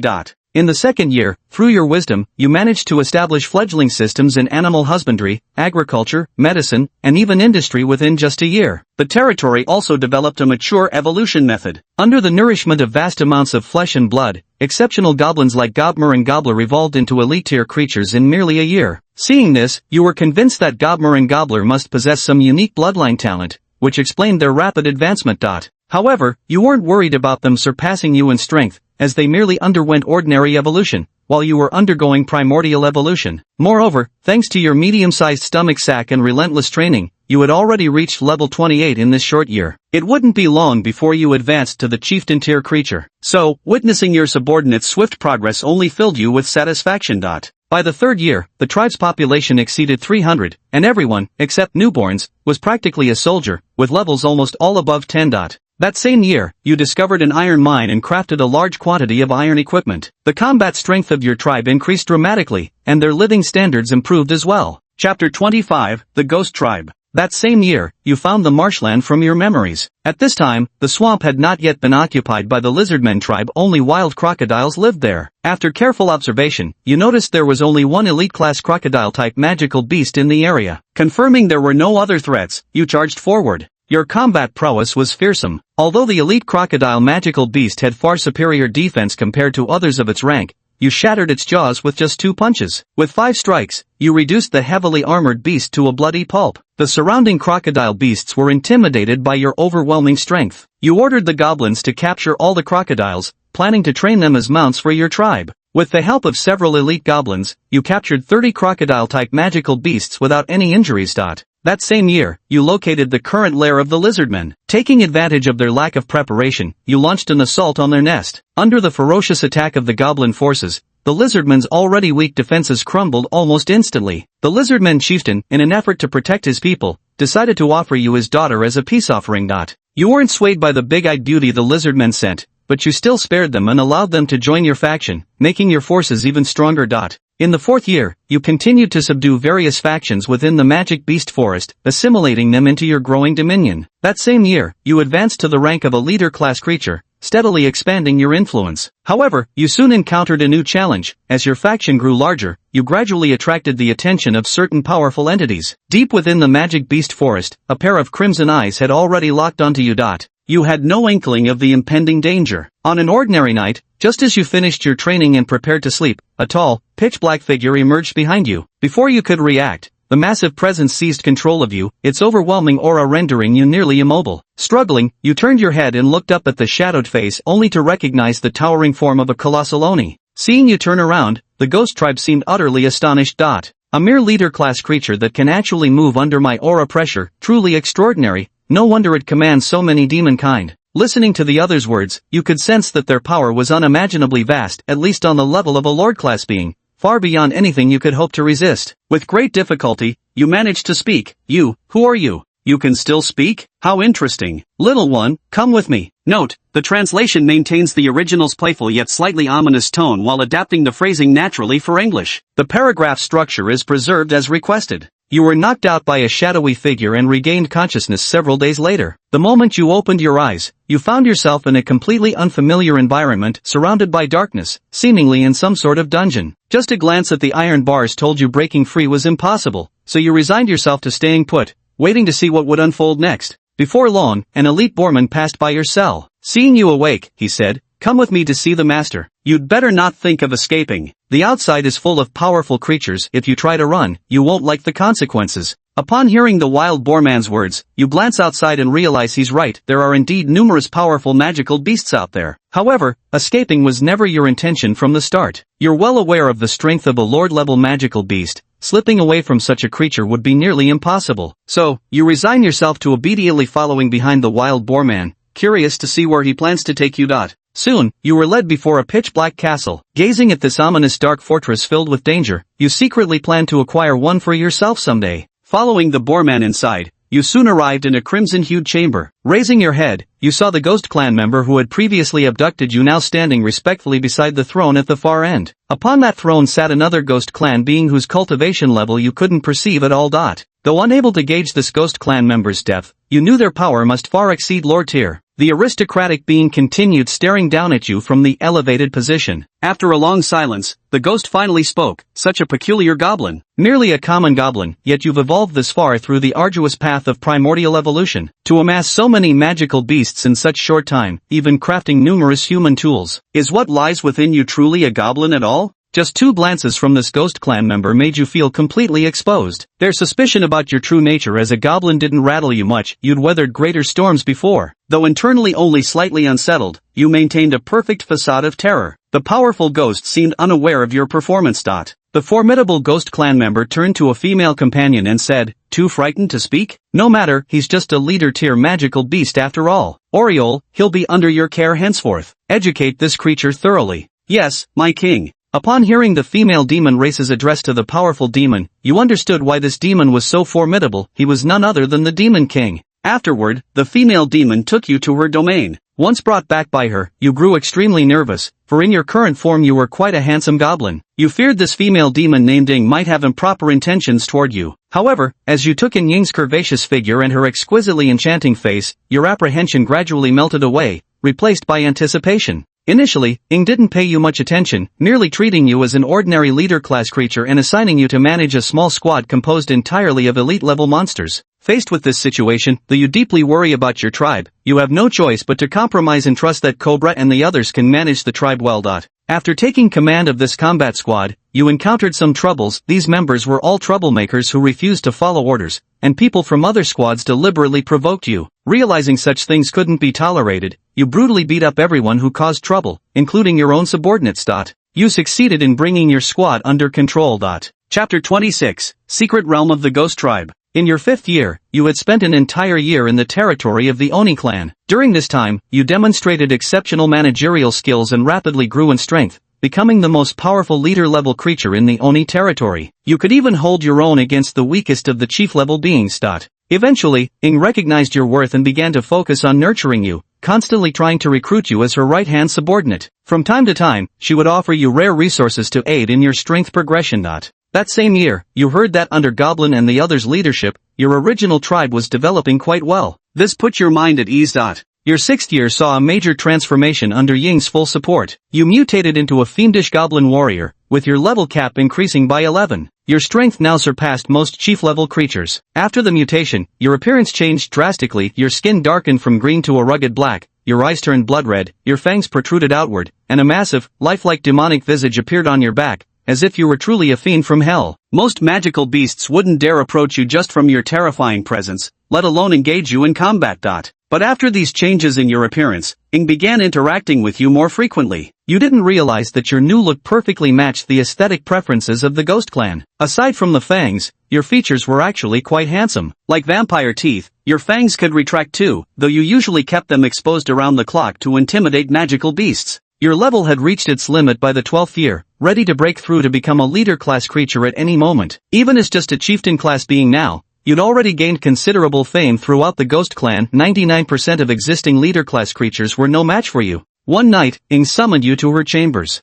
Entering the room, you came straight to the point. My lord, what did you need me for? You should be close to breaking through to the chief level and advancing to the leader level soon. Yes, just as I thought. I have an opportunity here, see if you're interested. What opportunity? To enter the Ghost Clan's secret realm. I can tell you straight, it's extremely dangerous. In previous years, for non-ghost beings who entered, the mortality rate exceeded 70%, but those who made it out almost always saw a tremendous boost in strength. I've watched your progress over the years. If you go in, I'll have the Ghost Clan members accompanying you look after you. So, do you want this chance or not? With that, Ing gave Gaburo a playful look. Of course, Goblo answered without hesitation. Having ventured into such mystical realms before, you well understood their immense benefits and naturally wouldn't pass up this opportunity. Seeing your agreement, Ying's face lit up with satisfaction. She'd been certain you wouldn't miss this chance. After returning this time, your strength should surpass Moro's. When that happens, I'll arrange your audience with the king. Ying's words startled you. You knew only Lord-class beings could meet the king of Oni clan, yet here she was proposing your introduction when you hadn't even broken through to chief-class level. Yes, my lord. Is there anything else? That's all for now, you can go back and rest. Yes. After returning, you continued to devote yourself to training diligently. Within a few days, someone escorted you to the so-called Ghost Clan's secret realm. Upon arriving, numerous nobles warmly greeted you. You understood these were the Ghost Clan members arranged by Ing to protect you. Rather than putting on airs, you responded to them with equal warmth. Meanwhile, the other leader-class magical creatures regarded you with admiration. After all, you were now the paramount leader among the entire Ghost Clan. Many magical beasts sought to establish connections with you, as this journey to the secret realm was almost certain to ensure your safe return. Aligning with you in any way would guarantee their safety as well. However, you weren't particularly approachable. Most of these overtures were met with indifference. Soon, you and the others followed the Ghost Clan leader to a ruin site. Even from a distance, the eerie aura emanating from the dilapidated ruins was palpable. You remained vigilant, glancing around to see the other magical beasts eyeing the ruins with equal caution. You understood their wariness. After all, this was the second most deadly secret realm within the entire Ghost Clan. None dared to let their guard down, including you. Then, the Ghost Clan leader addressed the group behind him. I believe your respective lords have already briefed you on the situation inside, so I won't repeat it. Once you enter, each of you will be randomly assigned to different locations. If you encounter one another along the way, cooperation is allowed. Now, proceed one by one. Upon hearing the lead Ghost Clan's words, you remained unperturbed, for you knew well that the Ghost Clan had developed a unique secret technique to increase their survival rate. Within a certain range, they could locate their own kind. This technique worked even within secret realms, and before entering this realm, Ing had infused you with a trace of Ghost Clan bloodline. Feeling the restless surge of blood within you, you know that fully assimilating this spectral lineage would undoubtedly lead to another significant leap in your combat strength. Soon, you entered the secret realm. Then, everything went black before your eyes. When you regained consciousness, the scenery before you had completely changed. The realm was desolate, filled with cracked, parched earth and withered trees. A faint, foul stench lingered in the air. Fortunately, you were already accustomed to such an environment. You began slowly feeling your way around, and before long, your steps slowed, aware that something dangerous was watching you from the shadows. Suddenly, a chill ran down your spine. You swiftly turned around and lashed out with a claw toward whatever lurked behind you. A massive pitch-black wild wolf is struck by your fist. Watching the faint black mist flowing from its body, you realize this is a special creature from the secret realm, a ghost beast, a unique organism infected by the spectral energy of the ghost race. Killing them allows extraction of the ghost energy they carry. Then, with a slight exertion of your arm, you snap the ghost wolf's neck. A dark energy seeped from its body before flowing into yours.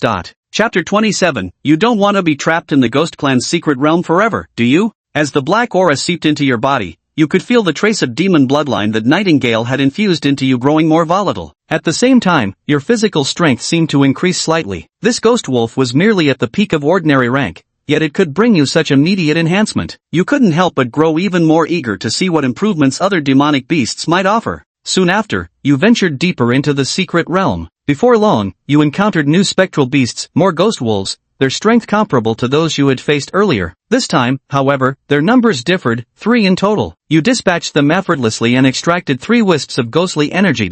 Feeling the tangible growth in your strength, it suddenly occurs to you that perhaps proceeding alone rather than following the Ghost Clan's group might yield greater efficiency. However, you recall Ying's specific instructions before entering. The most precious treasure within the Ghost Clan's secret realm isn't the spectral beasts, but rather something called ghost pearls. The quantity and quality of ghost energy contained within these pearls far surpass anything the spectral beasts possess, and she explicitly tasked you with obtaining as many ghost pearls as possible. As for the Ghost Clan, their heightened sensitivity to ghostly energy makes them exceptionally adept at detecting ghost pearls. However, they aren't always capable of defeating the guardian beasts that protect these pearls. By staying with them, you're guaranteed to secure a substantial share of ghost pearls. You began hunting demonic beasts while searching for the demon tribe, but after a considerable amount of time, you hadn't encountered a single demon clansman. You realized something was off. The demon tribe's secret arts should have been highly sensitive to their own bloodline. They should have known your location long ago, yet they never came for you. It dawned on you that the demon tribe must have encountered some trouble, rendering them unable to seek you out. But you suspect it's more likely the ghost tribe simply didn't want to bring you along. After all, you've been stealing too much limelight lately, even outshining some of their own prodigies, which is precisely why they'd refuse to help you. In the blink of an eye, a day passed. During this entire day, you didn't encounter a single ghost tribe creature. By now, you were certain these ghost tribes were deliberately isolating you. However, you weren't angry, because not far ahead of you, a pitch-black orb hovered in midair, encircled by 3 ghost tigers.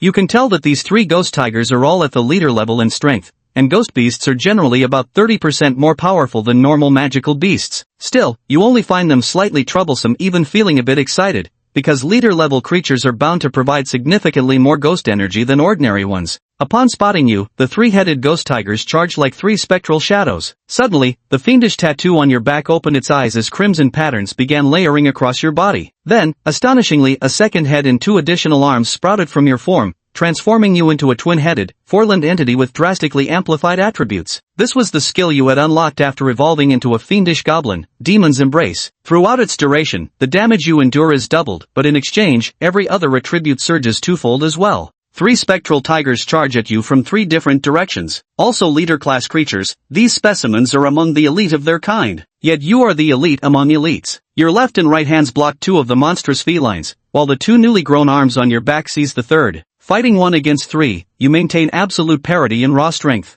With overwhelming force, you tear a chunk of flesh directly from one tiger restrained by your dual grip. The grievously wounded beast emits a piercing shriek before you pin it to the ground with one hand, pounding its skull mercilessly with the other. Soon, the leader-class phantom beast lies pulped beyond recognition, brutally beaten to death by your bare hands. The tiger's spectral energy floods into your body, enhancing all your attributes slightly. Freed hands now rain hammer blows upon the remaining tigers, no weapons needed as you pulverize both beasts through sheer physical force. Twin streams of phantom chi absorb into you as the assembled ghost tribe witnesses this massacre, drawn by the commotion of the spirit pearl. The young ghost warriors stare in disbelief at your annihilation of the triad. Having battled phantom beasts themselves, they know well the formidable might of spectral tigers struggling to kill even one with 2 or 3 combatants. Yet you've effortlessly slaughtered 3. These newcomers who'd never witnessed your power now stand utterly awestruck by your devastating display. You cast a cold glance at them before walking over to pick up the ghost pearl. The moment it touched your hand, you could feel the dense ghost energy contained within. Just this single pearl would be enough for you to break through from leader class to chief class. But you obviously wouldn't settle for that. You intended to acquire as many ghost pearls as possible to absorb multiple at once, ensuring your breakthrough would make you as powerful as possible. The surrounding ghost tribe members immediately crowded around upon seeing you obtain the pearl, eager to invite you to join their team. You rejected their offer. The moment you took hold of the pearl, you realized your sensitivity to ghost energy had significantly heightened. Ghost pearls seemed to resonate with each other. Now, even without the ghost tribe's assistance, you could locate more pearls on your own. As for what the ghost tribe thought of you, that no longer mattered. These creatures hadn't wanted anything to do with you before, yet now that they'd seen your strength,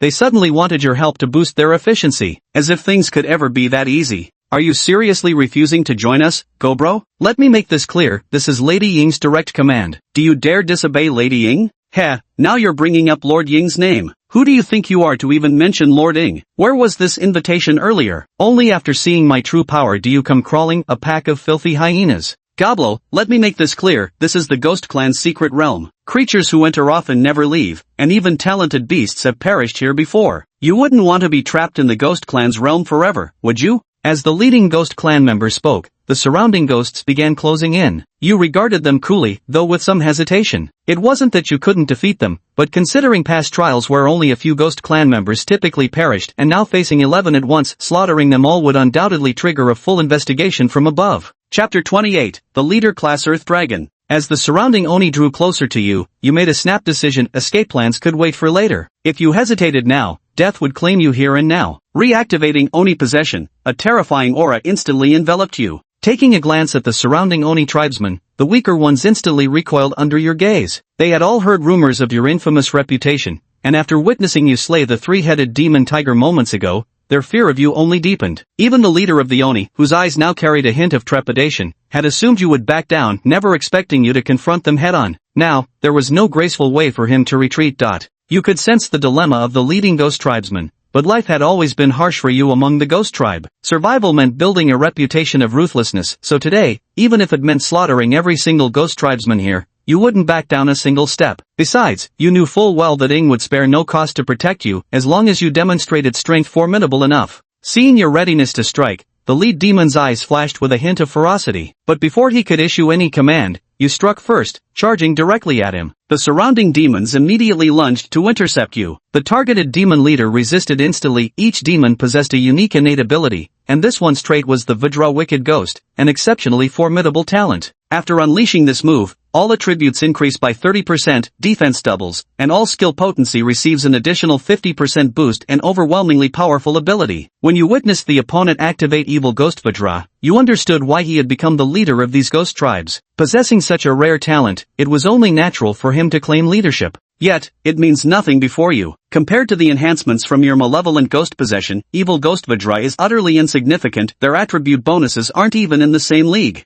Meanwhile, though your defense has halved, exposing you to damage from the surrounding ghost tribe's attacks, your max tier rapid regeneration, doubled in speed under malevolent ghost possession, renders their strikes futile. They can't outpace your healing. Moreover, your terrifying strength ensures none of these ghosts can hinder you for even half a second. Soon, you charge straight to the lead ghost. The two of you collide head-on, iron fists meeting with a crunch akin to shattering bones. A single punch is all it takes for the ghost to grasp the severity of the situation, but by then, it's too late. He turns to flee, and you pursue, hammering him relentlessly even as the surrounding ghosts throw everything they have to stop you. You bulldoze through the crowd, never breaking stride in your pursuit. In less than a minute, the leading Ghost Clan member had already collapsed heavily onto the ground, visibly gasping for breath, more exhales than inhales, completely incapacitated. You felt no sympathy for him as your claws pierced straight through his chest, wrenching out his heart and devouring it in one gulp before the eyes of the entire Ghost Clan. A surge of dark energy instantly flooded your body, and sensing the thick, malevolent force coursing within, your gaze turned ravenous with a greenish gleam as it swept over the remaining Ghost Clan members. Your gaze sent shivers down the remaining ghosts' spines. Realizing the gravity of the situation, they scattered in all directions.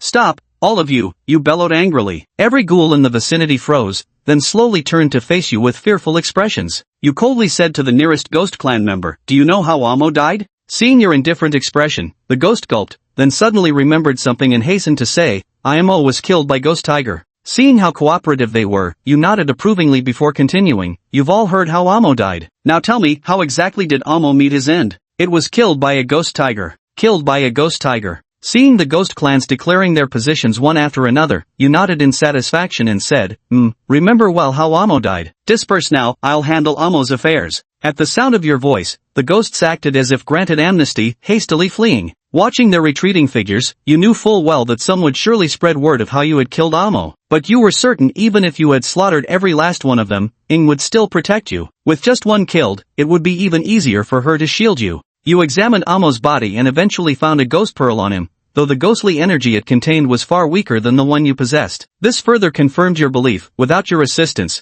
these ghost clans were inefficient at harvesting ghost pearls. Then, you glanced ahead and noticed a petite female ghost timidly staring at you from a distance. "Come here," you said coldly. Hearing your words, the female Oni quickly ran over. "What's your name?" "Lord Goblo, my name is Flower Dance," she said with utmost reverence. "Huawu, you should know where the ghost pearls are located, right?" Yes, I know. I know the locations of all the ghost pearls." "All of them?" "MHM, we ghost clans have an extremely strong sensitivity to ghost pearls. As soon as we entered the secret realm, I sensed all of them. However, the guardian ghost beasts of those pearls are incredibly powerful, so we haven't managed to acquire many." Upon hearing Hua Wu's explanation, you were stunned. You had considered that the ghost tribe might have a stronger sensing ability for ghost pearls, but never expected it to be this potent. Then, you spoke to Hua Wu. "Take me to the locations of those ghost pearls. Afterward, I'll share some with you as payment." "Deal." Hua Wu eagerly agreed.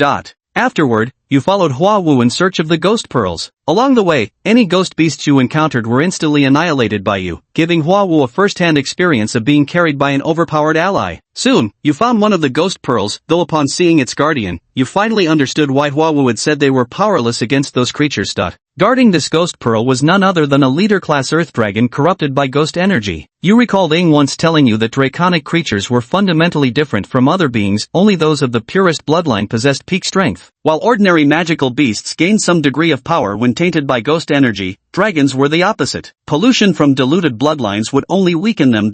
You examine the earth dragon before you. Its strength seems to have just surpassed the leader tier level. It's indeed not something the ghost clan can afford to provoke. Forcing a confrontation would surely result in casualties. Flower Dance gazes at you eagerly. She's heard of your ability to defeat leader tier creatures, and after the recent events, her admiration for you has only grown deeper. Chapter 29, 96 Ghost Pearls. With a solemn tone, you say to Flower Dance, "Stay here and don't move. I'll be back soon." "Understood, Lord Goblo." With that said, you stealthily circled behind the mutated earth dragon and crept closer. Although your strength far surpassed the dragon's, you had no intention of facing it head-on. You'd always choose ambush over direct confrontation whenever possible. Hua Wu showed no disapproval of your tactic. She understood that sneak attacks were perfectly valid strategies, and your cautious approach only deepened her admiration for you. Hua Wu's attention barely registered in your mind. Your focus was entirely on the mutated earth dragon before you. You were curious how much a leader-class mutated creature could boost your attributes. When only 15 paces separated you from the dragon, you halted. This was the absolute limit. Taking even half a step closer would instantly alert the beast. The mutated earth dragon remained asleep, though somewhere in its consciousness, something felt amiss. When its eyes snapped open again, searing pain erupted across its back. Taking advantage of the creature's defenseless state, your claws tore several armored scales from its hide, breaching what should have been an impregnable defense. Snarling, the dragon whirled to attack, but you'd already mounted its back. Your fists rained down in a furious barrage. Your lethal strike had long evolved into savage beast might, now leveled to LV.5. Each devastating blow pulverized scales and flesh alike, reducing the dragon's back to a mangled ruin within moments. Upon witnessing this scene, Hua Wu's eyes filled with shock. She had heard that the scales of an earth dragon were as hard as refined steel, impervious to ordinary weapons. Even creatures of the same leader-level tier would struggle to breach an earth dragon's defenses. The demonized earth dragon thrashed wildly, trying to shake you off its back. By now, you had carved 6 wounds into its flesh, anchoring yourself firmly with your 6 limbs buried deep in the gashes. Meanwhile, your 2 heads gnawed relentlessly at the dragon's flesh, eliciting agonized howls of torment from the beast. As the demonized earth dragon's injuries deepened, a terrifying ghostly aura surged from its body after a quarter of an hour. Its power abruptly began to skyrocket, forcing you to expend tremendous effort just to maintain your grip on its back. Yet you noticed that despite its escalating strength, the creature's vitality seemed to be draining steadily. As long as you endured, victory would be yours. However, you chose not to prolong the battle. Even with its enhanced power, the demonized earth dragon still couldn't match your strength. You had other ghost pearls to collect and no time to waste on drawn-out combat. A few minutes later, the ghostified earth dragon collapsed heavily onto the ground. You had devoured about 1/3 of its body, and could see that even its bones had been corroded pitch black by ghost energy. Thick streams of sinister energy flowed out from the mutated creature's body, pouring into your own. You sensed the barrier between leader class and chieftain class trembling slightly, but forcibly suppressed this nascent breakthrough. You then walked over to collect the ghost pearl, noticing the energy within was several times more potent than your previous one. Returning to Huawu's side, you said, "Let's go. We need to find more of these. Won't you rest for a while? There's nothing worth resting for." Yes. Subsequently, with Huawu in tow, you began collecting ghost pearls at an astonishing speed, prioritizing efficiency above all else. Half a month later, you had already gathered a total of 96 ghost pearls. Nightingale had mentioned that each year, roughly 150 ghost pearls would spawn within the Ghost Clan's secret realm. Now, you alone had collected 96 of them. Huawu also confirmed that she could no longer sense any remaining ghost pearls in the secret realm, proving that the supply had been thoroughly exhausted. Later, he selected 4 from the 96 spirit beads and handed them to Huawu. "These are your reward. Your current body can endure no more than 4 spirit beads, any more would be unbearable." "This is too much for me. No, Gaburo-sama. I can't possibly accept this much. Just 2 will be enough." Hanamai understood clearly, even among the Oni clans, there were many who ended up with 0 spirit pearls in the end. Her strength was mediocre even by Oni standards, so it was quite normal for someone like her to leave empty-handed. "What's given shall not be taken back," you said coldly. Hearing your words, Huawu swallowed what she was about to say, while a strange emotion stirred in her heart. Outside the Ghost Clan's secret realm, only 2 individuals with leader-level strength stood guard, chatting idly. "Old Luo, how long do you think it'll take them to scour all the ghost pearls from inside this time?" "I'm not too sure about that, but it should be much faster than usual. After all, Goblo went in this time. You fought him before and know how terrifying that guy's strength is." Indeed, aside from Molo being slightly stronger than Goblo by a hair, none of the other leader-class creatures are a match for him. It's truly frightening, just a goblin, yet possessing such horrifying power. After coming out of the secret realm this time, even Molo might not be his opponent anymore. As the two conversed, a sudden disturbance appeared in the ruins ahead. A circular portal materialized before them. Seeing this, they were utterly stunned. They both knew when this portal would normally appear, either when the 3-month period ended, automatically teleporting everyone out, or when all the ghost orbs inside had been collected, triggering everyone's exit. Although there had been instances in the past where the ghost orbs were collected ahead of time, it took at least 2 months, but now, only half a month had passed. Realizing the gravity of the situation, one of the ghost tribesmen immediately rushed back to report the matter to the elders of their tribe. Before long, the first ghost clan member emerged from the portal. Then, more ghost clan members stepped out one after another. Gradually, the elders of the various major clans quickly arrived at the scene, including Ing among them. However, as the days passed one by one, Goblo still did not emerge from the portal. This portal could only last for a maximum of 3 days. Once those 3 days elapsed, anyone still inside would be sealed away forever. Chapter 30, Promotion to Leader Class. At this moment, a ghost clan member emerged and immediately approached a lord-level ghost clan member, reporting what had transpired inside. Upon hearing the account, the lord-level ghost clan member fixed their gaze intently on Ing, who was not far away. Oriole noticed the other's gaze. Before she could understand why they were so furious, a member of the ghost clan approached her and recounted the events inside. Upon hearing the ghost's account, Oriole learned that you had killed one of their kind. After repeatedly confirming you'd only slain a single ghost, she finally exhaled in relief.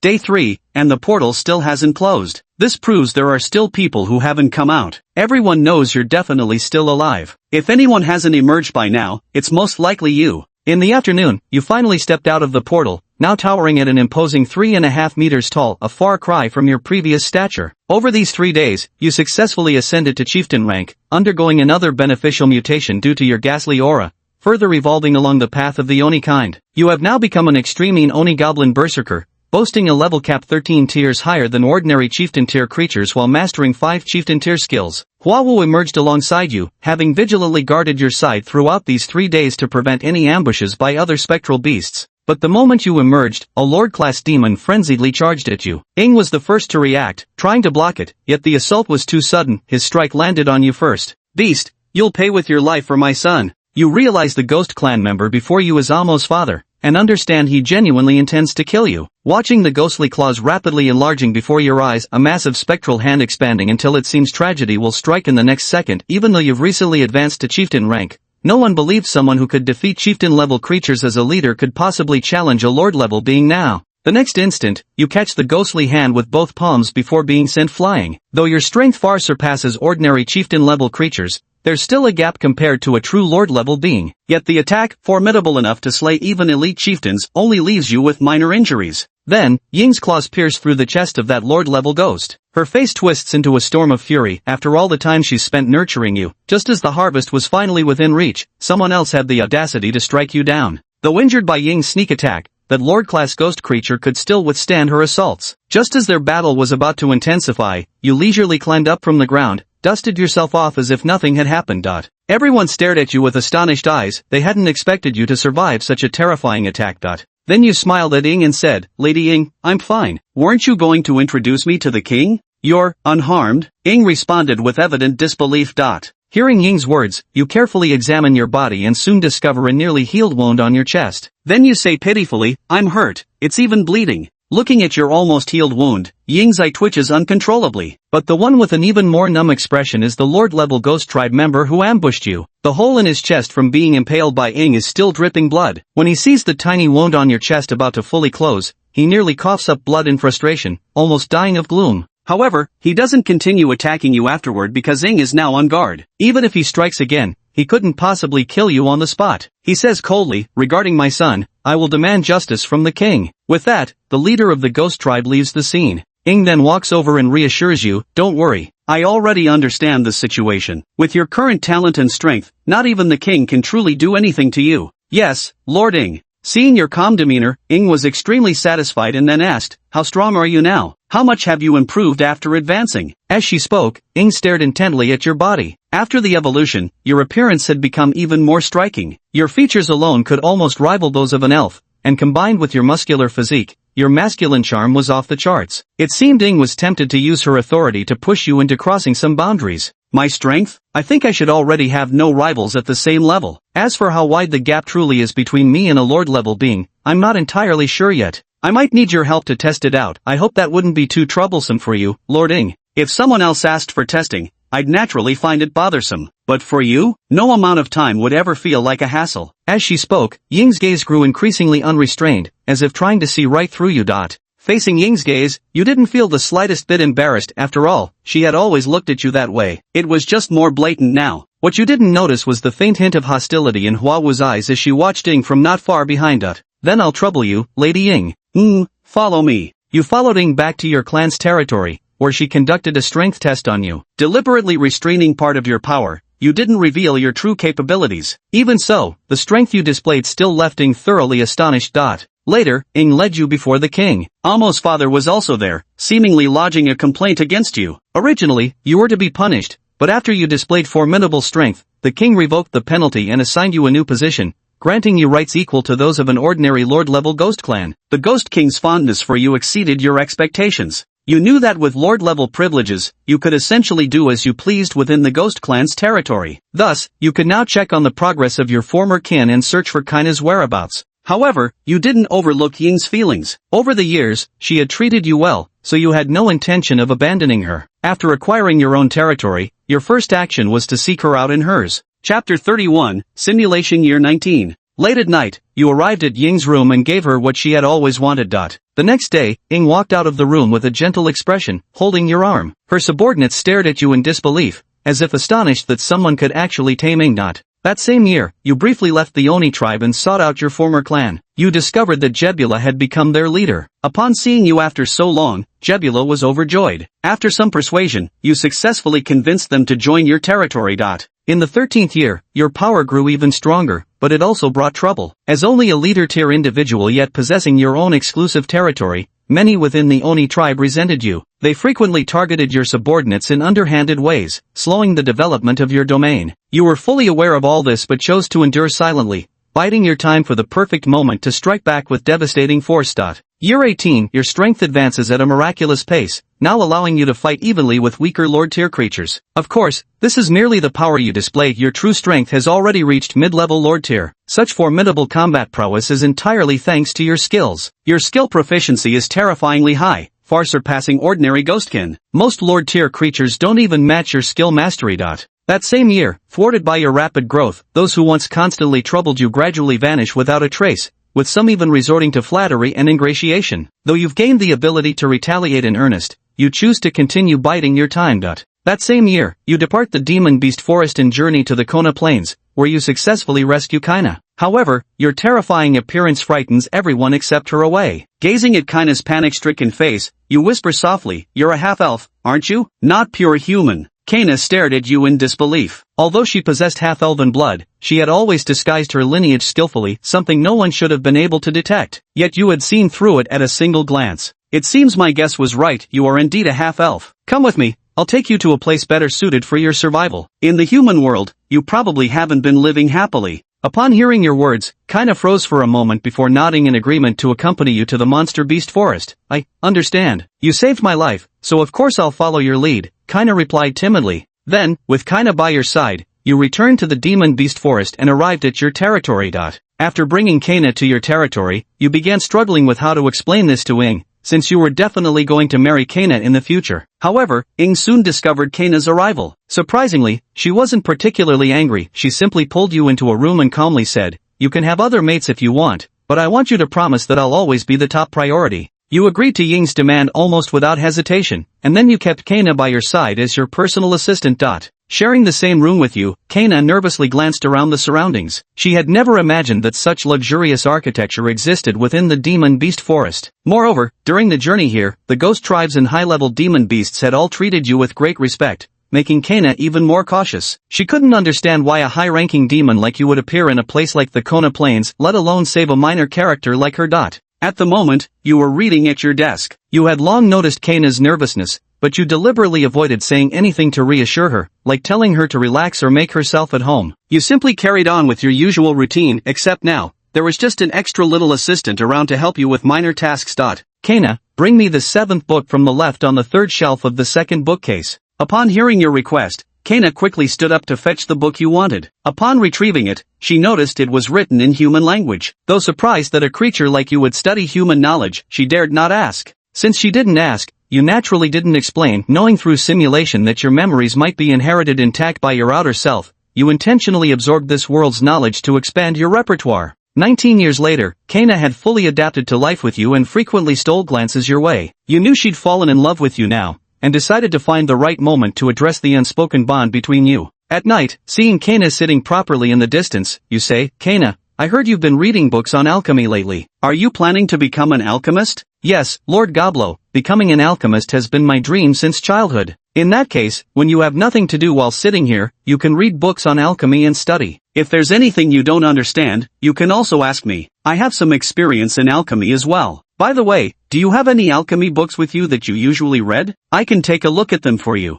Hearing your words, Kaina pauses for a moment, then hurriedly nods. Oh, yes, I'll get them right away." Kaina felt her heart pounding wildly in her chest. Although she had been here for a year, she had never had any close contact with you before. Each time, she could only watch you from afar, sensing that you were different from other demon beasts. Crude and savage as they were, you were elegant and loved learning, spending most of your time either reading or cultivating. You were fair in rewards and punishments, respectful to the worthy. She had never met a demon like you. Nervously approaching you, she watched as you pulled out a chair. "Sit," you said. Kaina gazed at the chair, barely separated from yours, before trembling slightly as she took her seat beside you. Yet, you merely focused intently on explaining alchemical knowledge the whole time, and she soon found herself immersed in an ocean of learning. Only at the end did you say to her, "If you master this book within a week, I can give you a reward. Is there anything you'd like?" Having just calmed down from her studies, Kaina felt her heart begin to race again at your words. "A reward? Anything at all?" she asked. Chapter 32, The Ghost Tribe Prince.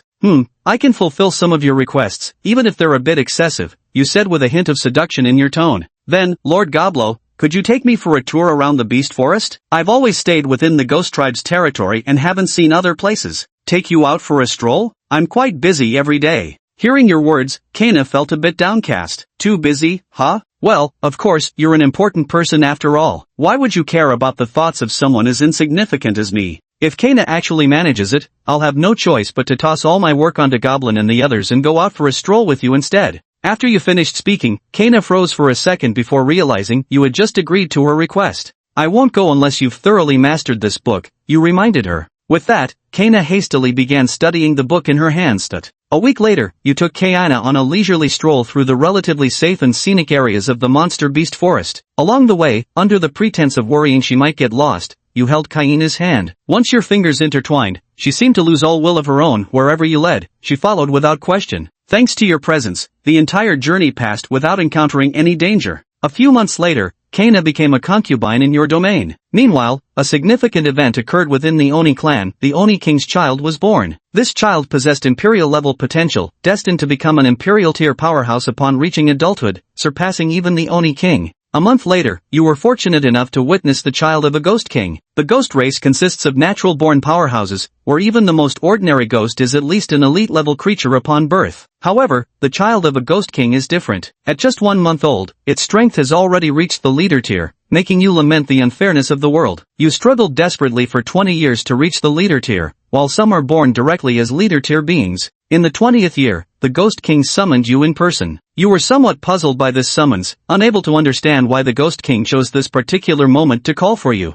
You've arrived before the Ghost King as promised. Upon seeing you, his eyes gleam with satisfaction. Then he spoke up. I've heard you've governed your domain quite well. In less than a decade, you've gradually caught up with the lands of other lords. No, your majesty. I was also able to rapidly develop my territory in such a short time thanks to the care of other lords. This is not my accomplishment alone. Moreover, the land you granted me was truly fertile, which enabled such swift progress. For this matter, I must express my gratitude to you for giving me this opportunity. Hearing your humble words, the Ghost King wore a look of pride on his face. Your words greatly pleased him. Since you're so eager to thank me, here's your chance to show your gratitude right now. I have a task for you. Wonder if you're willing to accept. Please speak, my king. Be my son's teacher. Upon hearing the Ghost King's words, you raised your head in disbelief, staring at him. That treasured son of his, you couldn't fathom why he hadn't planned to educate the boy himself or why this duty would fall to you when so many high-ranking ghosts of lordly status were perfectly capable of teaching. Then the Ghost King continued, don't overthink it. By entrusting my son to you for guidance,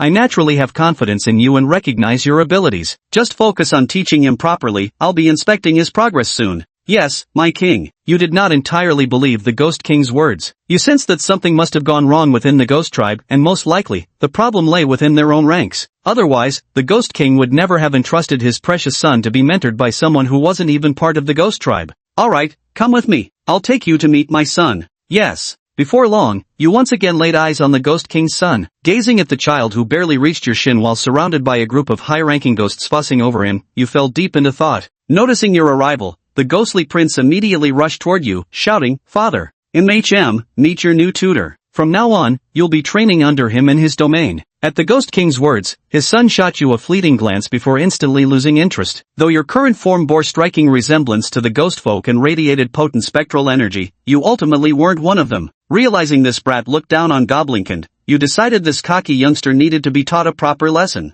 Father, I don't like this teacher. Find me a lord-level ghost clan member to be my tutor. Upon hearing the Ghost Prince's words, the Ghost King calmly replied, although he's currently a chief-level creature like you, his strength is already capable of defeating lord-level ghost clan members. After the Ghost King spoke, the Ghost Prince gave you a surprised glance, then said to you, fight me. If you can defeat me, I'll let you be my teacher. But if you end up like those useless trash over there, you'll have to become my follower and acknowledge me as your boss. Hearing the Ghost Prince's words, you glanced toward the distance and noticed those chief-level creatures were all former opponents you had defeated. Although they had lost to you before, they shouldn't be opponents that this little Ghost Prince could defeat. Despite currently being a chief-level creature, his level couldn't be very high. After all, he hadn't even reached 6 months old. Even with rapid leveling, he couldn't possibly exceed level 20 at this point. Meanwhile, non-mutated chief-level magical beasts ranged from level 41 to 50 at minimum. With such a huge level gap, if these boss-level creatures weren't going easy, then this Oni prince standing before me genuinely has some real skills,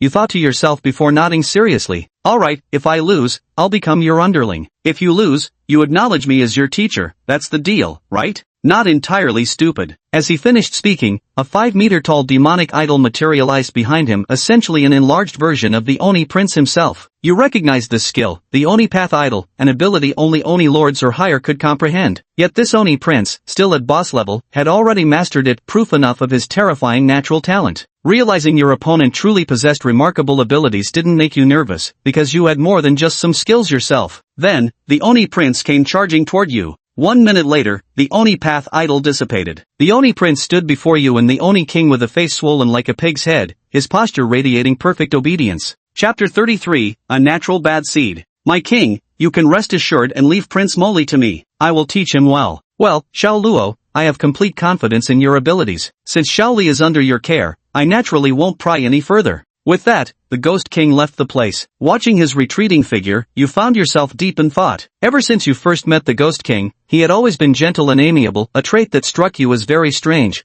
completely unlike any other ghost race you had encountered. The other ghost races you knew were all saturated with sinister energy and possessed violent tempers. Moreover, among ghosts, there was no such notion that higher ranks could better conceal their nature. In fact, the more powerful a ghost was, the more volatile their temperament became unless subdued by absolute strength. And now you knew that within the ghost race, there wasn't just this one Ghost King, the others were all notoriously temperamental. That made you wonder, was this Ghost King truly a purebred ghost at all? As the Ghost King departed, you turned to face the demonic Mo-Li beside you. Despite being beaten to a pulp, his face bore an expression of fervent admiration rather than anger, for you were the first faction leader who had ever defeated him. "You're very powerful. Now that you've defeated me, I can call you master. However, this title is only temporary. I'm too young right now. Give me 10 years. In 10 years, you will definitely not be my match. By then, you'll still have to call me Big Brother." Hearing the little imp's words, you nearly laughed out loud before replying, "As I recall, the ghost folk don't come of age until 60. That's when you'd qualify for the Emperor tier. With just 10 years, even reaching King tier would be a struggle for you. At best you might make it to Lord tier." "What, is a Lord-level opponent not enough for you?" Hearing Mo-Li's arrogant tone, you weren't the least bit angry. He was still young, just a child, hardly worth getting worked up over. Still, you decided it wouldn't hurt to give him a proper childhood education. With your talent, it might just be enough. "Alright, come with me to my domain." Oh,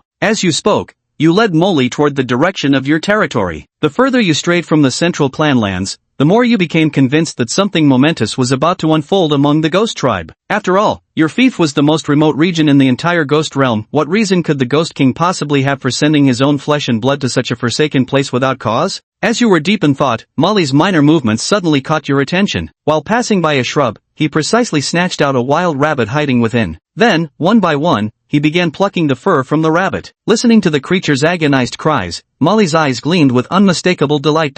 Witnessing this scene didn't shock you much. Cruelty was innate to the Ghost Tribe, and Malia was just a newborn child. What radiated from him was malice in its purest form, utterly unadulterated.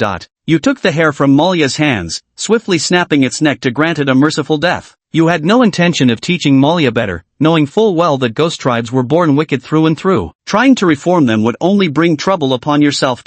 Observing your actions, Malia looked at you in confusion. You simply stated coolly, "Don't dawdle when killing. If this becomes your habit, it'll cost you dearly in future battles." Upon hearing your advice, Malia shrugged nonchalantly before replying, "Since you're my teacher now and stronger than me, I'll listen to you. But when I become more powerful than you, I won't follow these rules anymore." As he spoke, Malia fixed you with an ardent gaze. That look instantly revealed his intentions to you. Malia had marked you as his prey, determined to kill you with his own hands.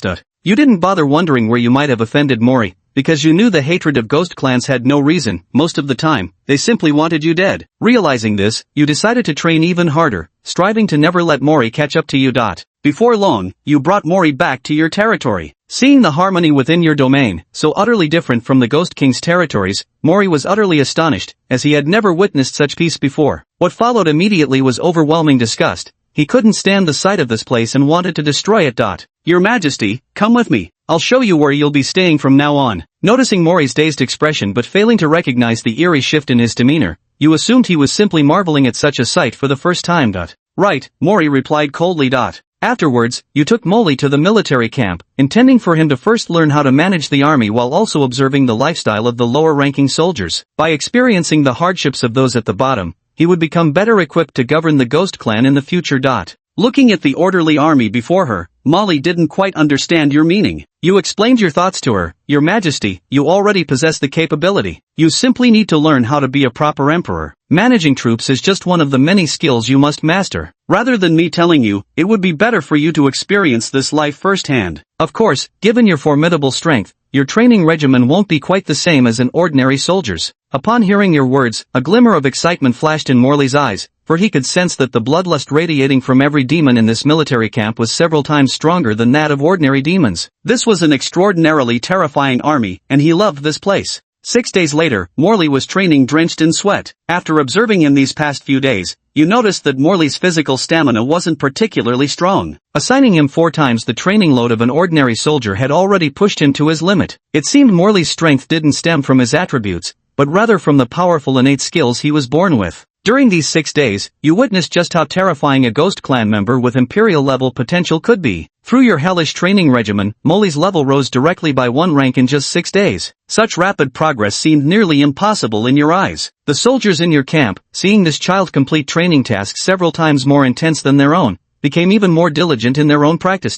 1 month later, when you reduced Molly's training intensity, she expressed extreme dissatisfaction. "Why are you cutting back my training?" she snapped angrily. "Are you afraid I'll surpass you? That's not it. You're still a child. For high-tier demon clan members like your ghost race, moderate training during adolescence is sufficient. Excessively harsh regimens will exhaust your potential prematurely. Rapid gains now might damage your foundation, making future progress as difficult as scaling heaven. You may never reach your destined peak." Chapter 34, Advancing to Lord Rank. You earnestly explained to Mori the drawbacks of long-term high-intensity training for children, but Mori didn't seem to understand and argued against you, holding the opposite view.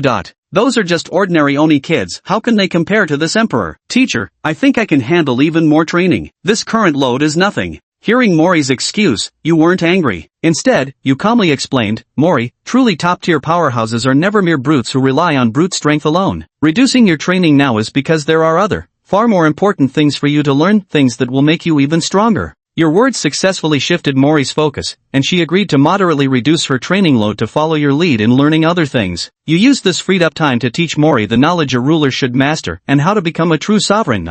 Fortunately, Mori quickly became engrossed in what you taught and made rapid progress. You were very satisfied with Mori's pace of improvement, and the idea of taming him began to rise in your heart. If you ever reached the rank of king or even emperor in the future, then perhaps Mori could serve as your support. Though he was undeniably dangerous, wielded correctly, he could indeed become a sharp blade. In the 21st year, Mori had been learning under you for 7 months. During this time, his progress was astonishing. Compared to 7 months prior, Mori's demeanor had become more restrained, and his actions far more composed. There was no trace left of a child in him now. At the same time, Mori had grown much more respectful toward you. The more he learned, the more he realized the vast gap between himself and you, and he came to understand why his father had insisted he follow your guidance. In the 22nd year, the Ghost King left his domain and, before departing, instructed you to assist Mori diligently, as he would not be able to return for a long time. This departure gave you a foreboding sense. You felt that a great upheaval was coming within the ghost race. You prepared yourself at all times to flee with your core members if necessary. Though your army was already formidable, you knew that in the face of true power, a force with an average strength barely at the elite rank meant nothing.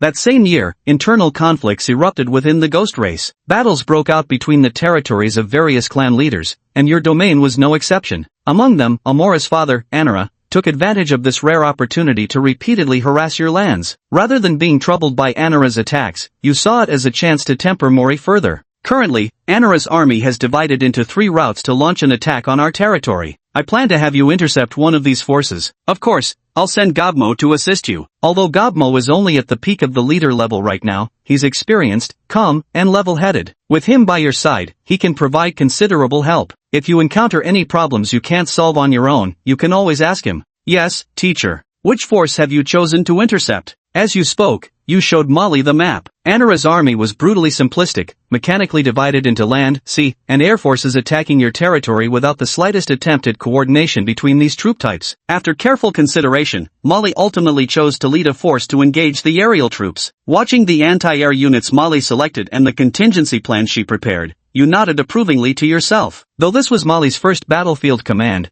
her preparations were thorough. In theory, nothing could possibly go wrong. You've already made up your mind. If Molly loses, you'll give him a good scolding. After all, while the Ghost Clan may be powerful, most are arrogant, conceited fools with backward ideologies. If Molly fights normally, there's almost no way he could lose. But you're also prepared for the possibility of his defeat, because in this world, the only person you can truly trust is yourself. Soon after, you and Anara engage in all-out war. Leveraging your vast experience and advanced tactics, you send Anara's troops fleeing in disarray. Your personal duel with Anara ends in essentially a draw, though you can sense you're still slightly outmatched. This doesn't surprise you. Anara is a top-tier lord, while you haven't yet reached the pinnacle of the chief level. But the gap is negligible now. He's just a hair stronger than you, unable to kill you, so you're in no hurry. Not long after, good news arrives from Molly's front. Faced with complete military collapse, Anara sends you a surrender ultimatum. If you yield now, he might spare your life before the final battle commences. Anara's ultimatum amuses you, though you have no intention of killing him either. First,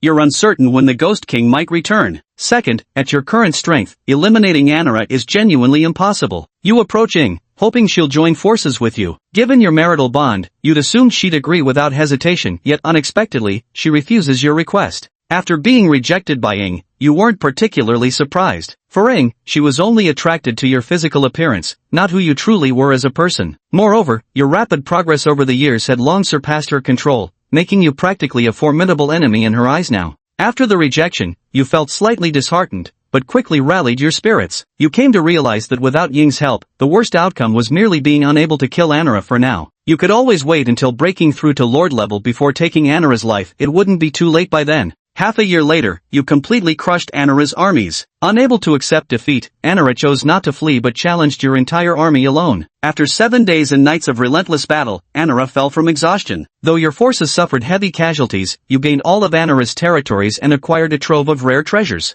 The 23rd year saw your power surge dramatically, thanks to the treasures from Anara's lands. In the 24th year, with the treasures from the Anara territory, your strength reached the peak of the chief level.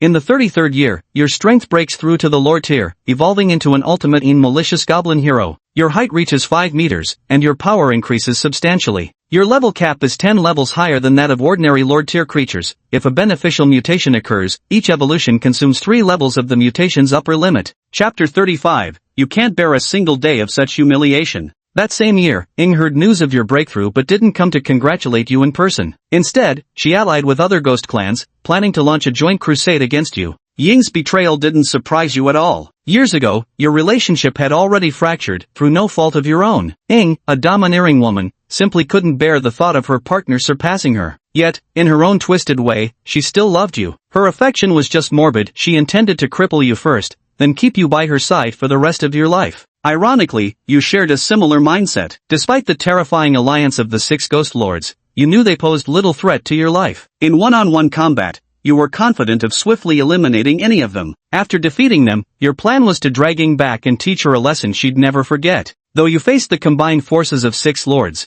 their army strength barely matched yours. Over the past decade, Morley had also broken through to Lord class. Yet even after reaching this level, he remained no match for you, still addressing you respectfully as teacher and following your every directive without question. In the subsequent battle, the two of you faced 6 enemies. To be precise, Morley took on 1, while you handled 5. Though you had just recently advanced to the Lord level, your strength already far surpassed that of an ordinary Lord. Ing and the other 4 Ghost Clan Lords were utterly crushed by you, left questioning their very existence. Your mastery of skills was unparalleled. Each strike carried the force of 10 of theirs. Before long, the 6 Ghost Clan Lords were beaten into retreat under your relentless assault. Just as you were about to kill one of them, however, an overwhelming surge of ghostly energy approached from afar. The battle halted as everyone turned to gaze into the distance, where a familiar figure emerged amidst the battlefield.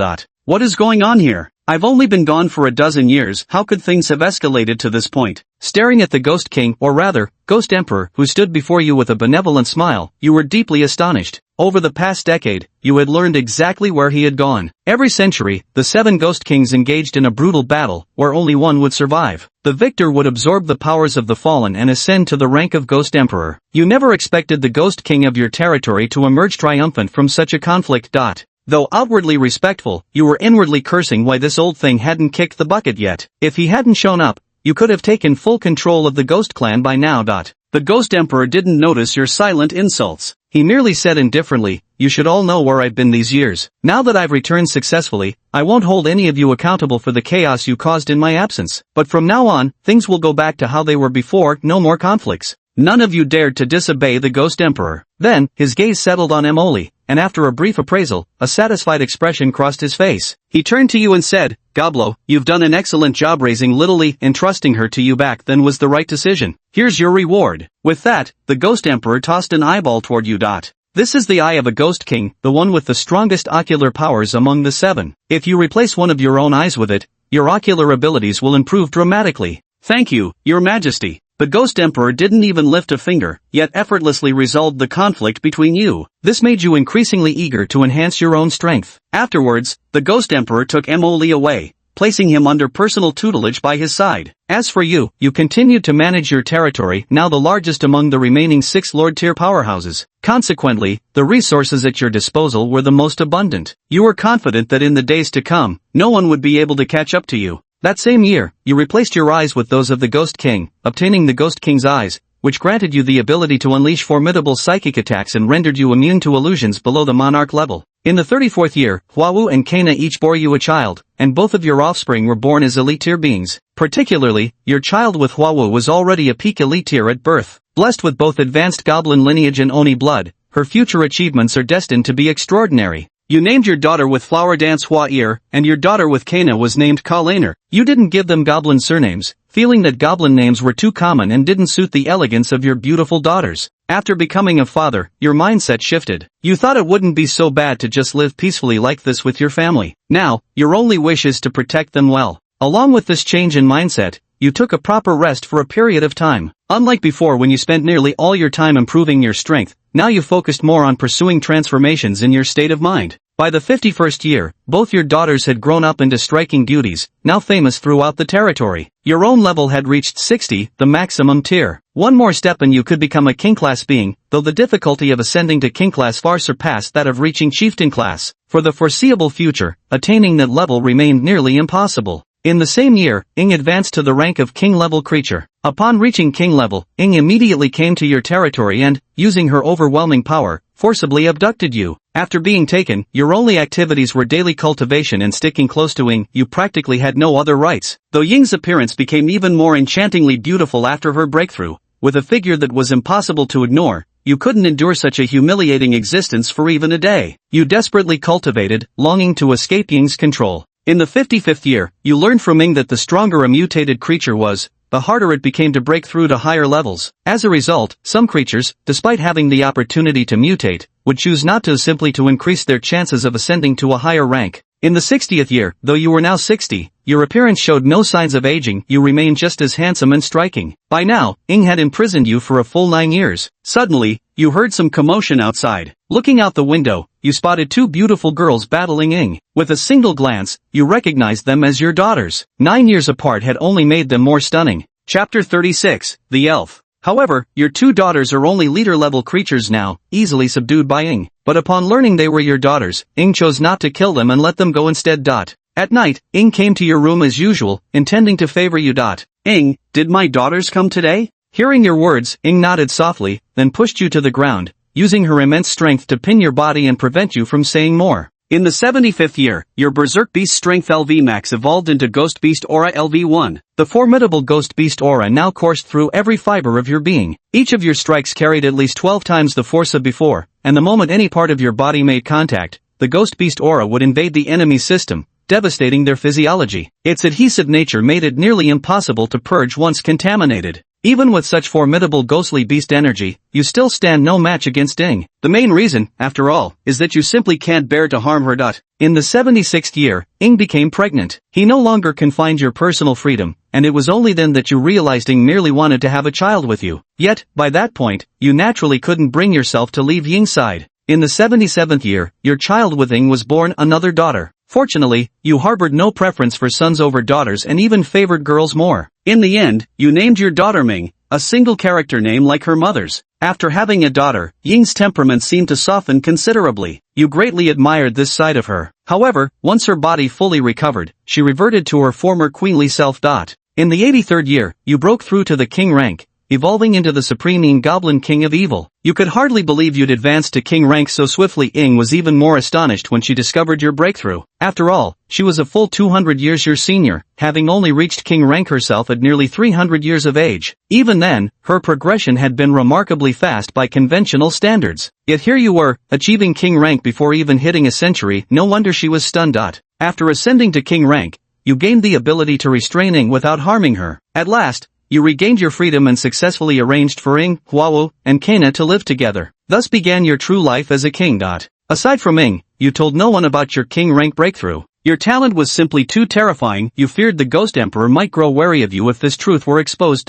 In the 97th year, your progress in strength has been slow. After ascending to the king tier, advancing even a single step further feels as difficult as reaching the heavens. However, during these years, your skill levels have improved significantly, and your overall strength has still increased considerably. Though compared to the Emperor tier, it's undoubtedly insignificant. In the 100th year, today marks your centennial birthday, but you didn't throw a grand celebration. Instead, you simply gathered your family and brothers for a modest meal. Despite being 100 years old now, your appearance remains youthful and strikingly handsome, completely unlike what one would expect of a demonic creature. That same year, you handed over most of the authority in your territory to Ming, withdrawing from day-to-day affairs and only intervening in major decisions when necessary. Afterward, you peacefully settled into retirement, immersing yourself daily in your own pursuits. In the 102nd year, you caught wind of the elves' whereabouts and decided to visit their legendary territory. You had read in books that within the elven lands, there exists a special spring called the Fountain of Life. Whether consumed by humans or magical beasts, this water can drastically enhance one's vitality. Thus, you began your search for the elven territory. In the 105th year, you discovered the territory of the elf clan. However, these elves did not welcome a creature like you. You could sense that among them was at least one being of imperial rank. Fearing to provoke them, you refrained from using force and merely lingered near the elven lands. A few elven maidens, purely out of curiosity and not at all because of your striking appearance, wished to engage in a discussion with you about what kind of offspring elves might produce when paired with other races. You did not indulge in the charms of the elven maidens and refused to engage in such discussions with them. After some time, you spot a young elf maiden surrounded by 4 alpha-grade demon wolves at the outskirts of the elven territory. The girl appears very young, with strength only at the elite level. Wishing to establish good relations with the elves, you naturally wouldn't stand idly by in such a situation. You instantly took action, your terrifying aura immediately intimidating the 4 wild wolves. Before they could even react, your fists had already struck them. The 4 wolves were sent flying almost simultaneously. At the same time, your hand covered the elven girl's eyes, sparing her from witnessing the wolves being smashed into pulp. However, your fearsome presence alerted the patrolling elves nearby. Seeing a 5-meter-tall colossal monster like you with a hand hovering near an elven girl, they assumed you were attempting to kidnap her. Without hesitation, they attacked, firing arrows at you. Fearing the girl might get hurt, you used your arm to block the incoming arrows. Given your immense strength, the arrows merely grazed your skin. Meanwhile, the elven girl you shielded quickly recovered her wits and hurriedly cried out, "Brother Tarla, don't misunderstand. He just saved me, please stop attacking him." Hearing the girl's plea, the elven patrol immediately ceased their assault and rushed to check on her and your injuries. After confirming the truth of her words, Tarla, the patrol captain, sincerely apologized to you. He then used natural magic to heal your wounds and warmly invited you to visit their elven settlement. Faced with the invitation, you feigned hesitation before replying, "Won't my appearance frighten the elves residing among the sylvan folk?" Hearing your words, Tara quickly explained, "It's alright, my friend. The elves are not creatures who judge by appearances. And if we're speaking of looks, you're also quite handsome." He gazed at your face with a serious expression as he spoke. You thought for a moment, then nodded and said, "I understand. Then I'll go with you." Seeing you agree to head to the elven lands, Tara and the others were overjoyed. During the journey, the girl you rescued kept striking up conversations with you from time to time. Upon learning you were a goblin, they were utterly astonished. They'd never encountered such a formidable goblin before. Chapter 37, The Fountain of Life, The Mutant Hobgoblin King. Soon, you follow Tara and the others smoothly into the territory of the elven race. The moment you arrive, you are instantly captivated by the breathtaking scenery before you. The elven lands are filled with towering ancient trees, many over 100 years old, with quite a few even reaching 1,000 years. The elves dwell in the natural hollows of these massive trees, which bear a special kind of luminous fruit. These glowing fruits illuminate the vast forest beneath the giant trees as if it were broad daylight. At the heart of this wooded expanse lies a large, crystal-clear lake, its bottom visible at a glance. Gazing upon this dreamlike scene, you feel utterly enthralled. Before long, numerous elves eye you with visible tension. However, upon noticing Tara and the others by your side, they seem to relax somewhat. Still, their curiosity toward you remains unabated, not because they've never seen magical beasts before, but because a royal tier magical beast like you is a rare sight. Under the collective gaze of so many elves, you don't feel nervous in the slightest, rather, you find yourself enjoying the attention. True to the legends, the elves are all strikingly handsome and beautiful, making your surroundings feel like paradise. Tala suddenly said to you, "Gobro, our elven clan has a rule that all visiting magical beasts must first meet with an elder or higher-ranking elf to ensure they pose no danger." "Okay. Then please follow me." With that, Tala led you toward the elven elder's chamber, accompanied by the elven maiden Naran, whom you had rescued. Soon, you met the elder Tala had mentioned. Despite being called an elder, she was in fact an elegant beauty with flawless skin and pure features so striking that even your resolute mind momentarily wavered at the sight of her.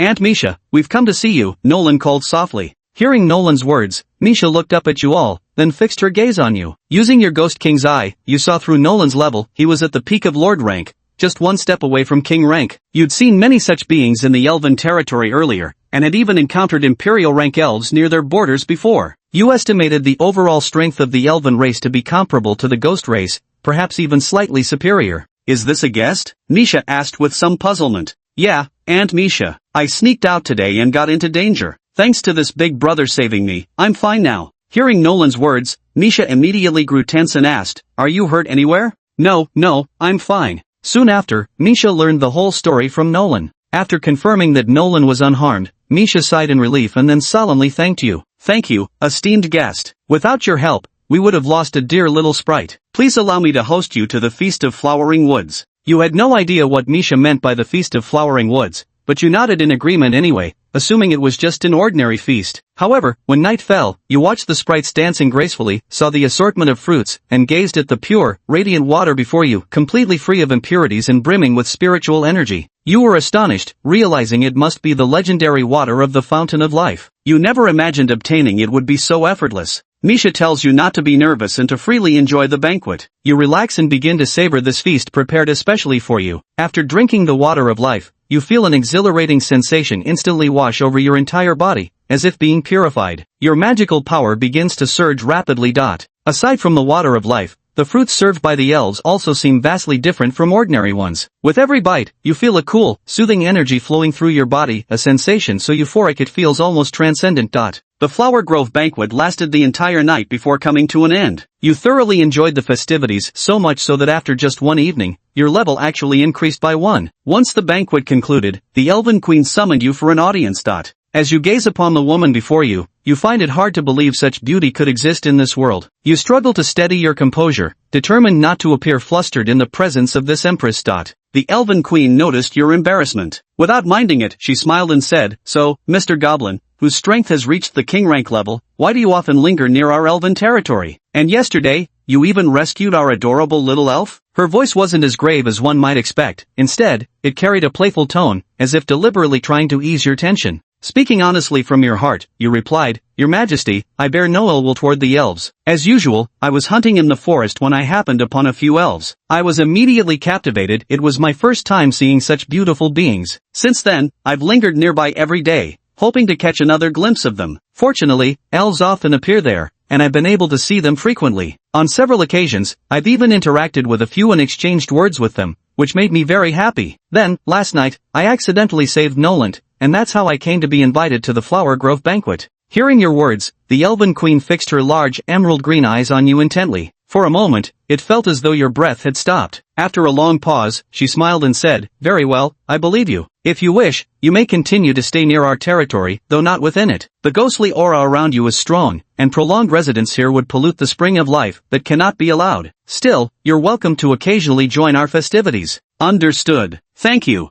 You're welcome. After speaking, you left the Elf Queen's tree hollow and chose to settle in a cave near the elven territory. You would have liked to live in a tree hollow too, but there simply weren't any large enough to accommodate your size. The ghost clan from the borderlands did send messengers to look for you, asking when you planned to return home. However, you had absolutely no intention of going back. You wanted to stay near the elves to keep benefiting from the Fountain of Life. By the 120th year, you'd already lived near the elven territory for over a decade. During this time, Huawo and others would frequently visit you, while Kana, being a half-elf herself, now lived within the elven lands and saw you daily. Thanks to regular consumption of the Fountain of Life, your level had reached an astonishing 77, making your growth rate remarkable. Moreover, you successfully mutated into the Life Goblin King, with a maximum level cap that surpassed ordinary king-class creatures by 14 levels. Chapter 38, Simulation concludes, Attributes soar. Moreover, after slaying a slime that had reached Lord-level strength, you gained a metamorphosis skill called 10,000 Forms. This ability allows you to transform into any other race. Though the transformation doesn't significantly enhance your combat power, some forms might even weaken it. Nowadays, whenever you meet with elves or attend their feasts, you always assume an elven form. Your elven form is unexpectedly stunning, so much so that among the entire elven territories, not a single male elf could rival your transformed appearance. You are thoroughly pleased with your current look. Nolan now clings to you almost every day, though you see her only as a daughter and harbor no other thoughts. Right now, your sole focus is on lingering by the life spring as often as possible to enhance your strength. Year 140, due to prolonged use of the Fountain of Life, your level reached 81, just 3 levels shy of the maximum cap. Just as everything seemed to be progressing favorably, an unexpected figure appeared before you Morley. Gazing at this tall, sinisterly charming young man, your thoughts drifted back 100 years. Upon seeing you, Malia's face revealed that same expression from the first time you met, that brutal, cruel look. Although Malia had always appeared obedient and docile around you, his true nature never changed, nor did his ultimate goal, to torture you to death. Soon, you and Malia were locked in battle. Even though Malia had advanced to Emperor tier strength, you were no pushover either. However, the proximity to the Elf clan's territory worried you. You feared collateral damage, so you fought while gradually distancing yourself from the area. The power of an Emperor tier exceeded your expectations. Despite being a full 11 levels higher than Malia, with far greater mastery, you were still being overwhelmed. The battle raged on for 10 days and nights, the relentless intensity pushing you to your absolute limit. Malia, too, was now fighting with unprecedented seriousness. He had assumed that reaching Emperor tier would let him crush you effortlessly, but he realized his mistake. While stronger than you, victory wasn't as simple as he thought. Malia remembered what you had taught him. Even a lion must use full force when hunting a rabbit. Once he gained the upper hand, he never gave you a moment's respite. A turnaround became impossible. You taught him too well. In combat, he was truly your equal. In the end, Mori beheads you. You don't die immediately. Watching your falling body and severed head rolling aside, his expression suddenly changes. He realizes that after killing you, he feels no anticipated excitement, only an overwhelming sense of emptiness enveloping him. You observe Mori's despondent expression with astonishment. You'd expected him to be exhilarated after successfully killing you, but no. However, you're about to die now, and can't be bothered to ponder further. 15 minutes later, you perish. Simulation concluded. Comprehensive score, 15,400. This was a relatively successful life simulation. You can use your evaluation points to exchange for the following items. Option 1, level up by 1, consuming 1000 evaluation points. Option 2, obtain complete memories of this lifetime, consuming 1500 points. Option 3, evolve Battle Instinct LV Max / Deathblow LV Max into Super Perception / Beast Rage, consuming 1500 evaluation points. Option 4, Steel Body LV1 level increased by 1, consumes 100 evaluation points, can be selected repeatedly. Option 5, Swift Thunder LV1 level increased by 1, consumes 200 evaluation points, can be selected repeatedly. Option 6, Regeneration LV3, Focus LV5, Hardened Skin LV1, Impact Absorption LV1, Counter LV1, Block LV1, increase one of these by 1 level, consumes 40 points, can be selected repeatedly. Option 7, Obtain Oni Mutation, consumes 13,000 evaluation points. Option 8, Acquire Magic Expansion, consume 800 evaluation points. After seeing the 8 available options and checking his remaining balance, Gobro hesitated for a long time. His gaze lingered on the Oni mutation. He knew exactly how much benefit it could bring him. However, if he purchased the Oni mutation, the remaining points would only allow him to buy the memories of this life and a few random skills. He agonized over the decision. Forget it. I won't buy the Oni evolution. From what I've seen now, every time I enter a simulation, I get different evolution paths. The Oni evolution isn't necessarily the strongest direction. If I skip it, I can buy all the skills below and upgrade 6 levels instead. In that case, it's better to focus on leveling up. Once he made up his mind, Gobro maxed out all the skills except for the Oni mutation. Purchase complete. 480 points remaining for next talent draw. Name, Goblo. Race, Hobgoblin. Template, Elite. Level, 26/30ths, 9%. Stamina, 78. Strength, 116. Agility, 78. Spirit, 80. Charm, 7. Skills, Super Perception LV1, Savage Beast Force LV1, Steel Body LV Max, Swift Thunder LV Max, Regeneration LV Max, Focus LV Max, Hardened Skin LV Max, Impact Absorption LV Max, Counter LV Max, Block LV Max, Berserk LV1, Life Regression, Special Skill. Talents, Devour, Azure Eyes, Monster Tongue, Medium Stomach, Great Strength, Mana Expansion. After seeing his new attributes, Goblo let out a long sigh of relief. However, reaching the King tier evolution only yielded slightly over 15,000 evaluation points, far fewer than he had imagined. But it didn't matter, his strength had still improved significantly. System, how many magic crystals do I need for my next simulation? Next simulation requires 125 second tier magic crystals or 6,250 first tier magic crystals. Hearing this number from the system, Goblo hesitated to speak. The amount of magic crystals needed this time was too overwhelming. He felt it might take a very long time to gather that many. Logging out of the system, a flood of memories instantly poured into Gobro's mind, while his body began to swell. When he woke again, the sky outside remained unchanged. Little time had passed. Chapter 39, The Human Squad. Watching the goblins training outside, Gobro felt as if lifetimes had passed. Having suddenly gained centuries worth of memories, he experienced a throbbing headache primarily because, over those 140 plus years, he had learned far too much. Such a massive influx of memories at once was nearly unbearable for him. After resting for a while, Gobro slowly stepped out of the cave. Looking at the rudimentary equipment around him, he suddenly felt disgusted. In his memories, Gobro had grown accustomed to the ornate architecture of the ghost tribe and the breathtaking landscapes of the elves. Although the camp had undergone some improvements under his direction, the overall environment remained filthy and chaotic. But he also understood there was no way to change this in the short term. After calming down for a moment, Goblo glanced toward the depths of the valley. A month was about to pass, soon would come the day of offering tribute to the lake monster. Perhaps he could leave the valley now. No sooner had he emerged than Goblin came running over. "Boss, try this new roasted meat I made. How does it taste?" As she spoke, Goblin pulled out a golden brown roasted rabbit leg. While talking, Goblin's gaze lingered on Goblo. She wasn't sure if it was her imagination, but she felt that his frame seemed slightly larger now and his appearance had subtly improved. Noticing Gobri's gaze, Gobro took the rabbit leg and took a fierce bite, devouring the entire leg in one go. The rabbit leg was crispy on the outside and tender on the inside, with plump, juicy meat. Paired with the special fruit jam, the flavor was quite delicious indeed. "Not bad,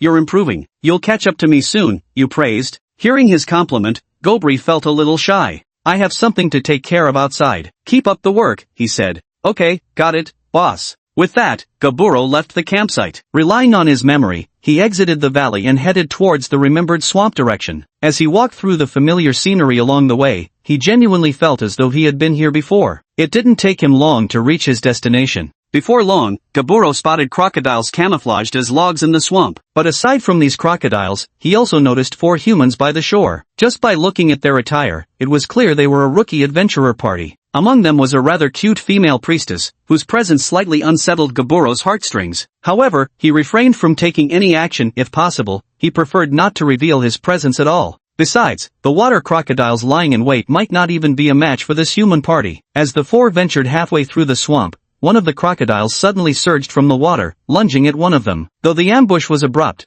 the crocodile's low intelligence caused it to choose the wrong target for surprise attack. His target was a warrior in the party. Though this warrior wore only the most basic leather armor, it still couldn't be instantly lethal even with a surprise attack. The water crocodile's massive jaws ultimately clamped down viciously onto the rookie warrior's thigh. Thanks to the padding from the leather armor, his leg wasn't immediately severed by the bite. After being attacked, the newcomer panicked wildly, swinging his longsword recklessly. By sheer luck, it struck the water crocodile's eye, causing the creature to instinctively release its grip in pain. The others quickly surrounded the water crocodile and killed it without hesitation. The priest immediately tended to the wounded warrior, while the rest set about harvesting valuable parts from the carcass. Observing all this from the shadows, Goblo gave a satisfied nod, then casually grabbed the neck of another water crocodile that had been sneaking up to ambush him. Grabbed by the Gobro, the water crocodile struggled frantically, its 4 tiny claws flailing helplessly in the air, utterly futile. Not a single sound escaped its throat before, moments later, its barrel-thick neck was snapped clean in two. Meanwhile, a crisis had emerged within the human squad. Perhaps due to the scent of blood, water crocodiles had begun encircling them from all directions. Upon witnessing this, Gaburo shook his head. Too slow. These humans still lacked experience. Their movements were sluggish. The surrounding water crocodiles had already reacted to their presence. The wounded warrior in the human squad uttered in despair, "How are there so many water crocodiles?" "Stop talking. These water crocodiles aren't that strong, they're all common tier. We can fight our way out," declared another female warrior as she spoke, simultaneously slashing her sword across a water crocodile's back, forcing it to retreat. The squad's priest and mage were also launching orderly attacks against the encroaching creatures. For a novice team, they actually seemed to be holding their own. Goblo shook his head in the shadows. This squad wasn't bad, but their luck had run out. They'd most likely be wiped out here today. I'd better go back and mobilize the goblins to settle here permanently. Just as he was about to turn and leave, a sudden thought occurred to him. Goblins are indeed quick learners, but they know too little. Even if I only trained a dozen of them, it would take an enormous amount of time. But if these humans taught the goblins instead, efficiency would improve significantly. Moreover, these humans have diverse professions, unlike me who can only teach them to be warriors. With this in mind, Goblo turned his gaze back toward the humans. They were now covered in wounds, their stamina nearly depleted, barely holding on through sheer willpower. Casualties could occur at any moment. Seeing this critical situation, Goblin immediately rushed out. This was unacceptable. These people were all future instructors within his territory, his precious treasures. Were these water crocodiles attacking a human squad now? No, they were attacking his precious treasures. What difference was there between attacking his treasures and slapping him in the face? This was absolutely unacceptable. The moment Goblin charged out, all the water crocodiles froze instantly, not daring to move another inch. Witnessing the strange behavior of the water crocodiles, the group didn't understand what was happening. Suddenly, the priest collapsed to the ground in terror, his face filled with fear as he stared ahead. "Vivi, what's wrong?" the mage beside her asked with concern. Yet the priestess didn't answer him, merely staring ahead with sheer terror on her face. Following her gaze, the group turned to behold the 3-meter-tall green beast before them, their reactions mirroring hers as each resigned themselves to certain death. Yet what happened next defied all expectations. The colossal green creature, barehanded, smashed a water crocodile to death with a single blow, showing no signs of attacking them. Chapter 40, Let's Flee. Goblin almost effortlessly crushed those water crocodiles to death, then looked up at the four and asked in slightly clumsy human language, "Are you all okay?" Hearing the deep voice from above, the four looked up and discovered this massive green beast was simply staring at them without making any sudden moves. We're fine. The female warrior mustered her courage to reply. "If you're free, do me a favor as repayment for saving your lives," Goblin said without hesitation. Upon hearing Goblin's words, the four wore strange expressions. It was clear they didn't want to help, but eventually, the female warrior gathered her courage and spoke up. "Sorry, sir. We're weak and probably can't be of much assistance. It's not for you to decide whether you can help, that's my call. Come with me." Realizing they could no longer refuse, especially when angering this terrifying magical beast might mean instant death, they reluctantly replied, "Yes." Then the four supported each other as they followed behind Goblin, who carried the bodies of the water crocodiles in one hand, leading them into the valley. The four continued to follow Goblin until they arrived at the campsite in the valley. Seeing the several small wooden huts already built not far away, they were all somewhat surprised. They hadn't expected monsters to build houses. "Sir, is this the place you were taking us to?" Hearing the female warrior's words, Goblin suddenly thought of a problem. Goblins, unlike him, spoke the monster tongue, while humans spoke the human language. The two languages were mutually unintelligible. Having humans teach the goblins various skills might not work. At this realization, Goblin froze. Seeing Goblin lost in thought, none of the men dared to speak, silently waiting by his side. "What I need you to do is simple: to train these goblins to master magic and combat skills." Hearing Goblin's request, the four were taken aback. They never expected to be asked to assist in such a manner, monsters hiring humans to train other monsters. It was utterly unheard of. Noticing their hesitation, Goblin's voice turned icy as he murmured, "What's the matter? Are you unwilling?" Hearing the change in Goblin's tone, the four of them immediately paled. The female warrior quickly replied, No, sir, we're not unwilling, we're just curious about how long we need to teach for." There's no escape now. With their pitiful skills, they'd struggle against a few water crocs, let alone a powerhouse like Goblin. "The duration depends on your teaching quality. You can leave once you've imparted all your skills. Oh, and my clansmen don't speak human language. During this time, I'll be teaching them some, which might slow down your teaching progress. I trust you won't mind." Don't mind.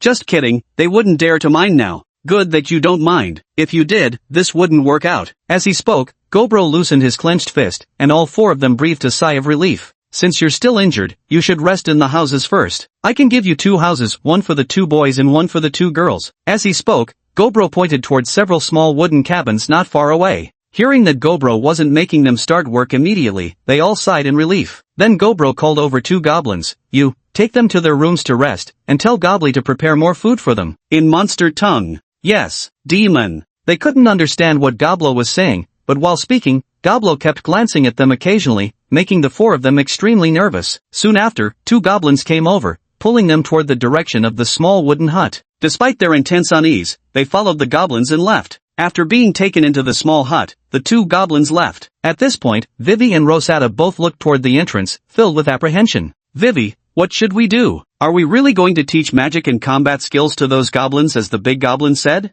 "Rosetta, what else can we do? For now, we can only follow the big goblin's instructions and teach the other goblins combat skills and magic. Besides, he did save us, consider it repaying his kindness." "It's not a bad deal. Vivi, that's true." The 2 girls remained relatively calm, but the situation was entirely different with the 2 boys. Perhaps due to his injuries, the warrior was now extremely unstable, constantly paranoid and occasionally letting out terrified screams. "Croyer, what do we do? We're going to die here. That monster will kill us." "Enough, stop screaming and making a scene. We're useful to him now, he won't kill us." "How do you know he won't kill us? He doesn't even look like a good person." If he wanted to kill us, he would have done it already. Could you please stop shouting like this and just focus on recovering? No, they're monsters. Don't think of them so kindly. Even if they don't kill us now, what about after we've served our purpose? They'll surely kill us then. Upon hearing Rudinan's words, Croy fell silent for a moment, offering no rebuttal. Unease began creeping into his heart as well. Your silence means you agree with me, doesn't it? Let's escape. Croy. How? You're severely wounded now. And with Vivi and the others in another room,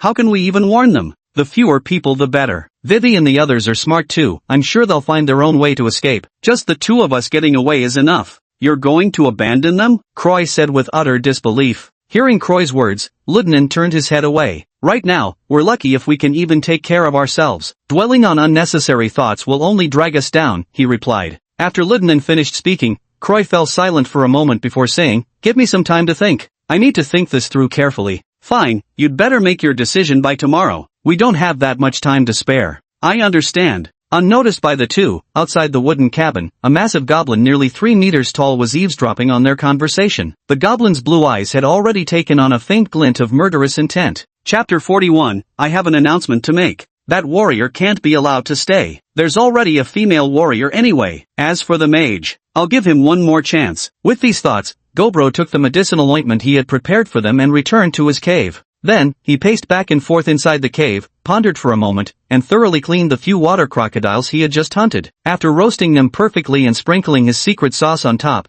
he headed toward the room where the two girls were staying. Knock, knock, knock. The sudden rapping at the door startled Vivian and Rosetta, who were resting. Rosetta quickly went to open it, and instantly, a massive green figure loomed before them. Staring at Goblo's muscular frame, Rosetta swallowed hard and nervously asked, Sir, what brings you here? Are we starting the lesson now? No, you probably haven't eaten yet. This is your dinner, it's roasted. I assume you can eat crocodile meat? Gobro said while handing over the golden crispy crocodile meat from his hands. Looking at the brightly colored crocodile meat before her, Rosetta's stomach let out an involuntary growl. Thank you, sir, she said. It's no trouble. If you need anything else, just let me know. Later, I'll bring some furs for you. I heard you humans use something called a blanket when you sleep at night, right? Yes, Rosetta nodded numbly. She hadn't expected this older goblin to be so considerate. Alright, the other two haven't eaten yet either. I'm going to bring them some food now. Okay.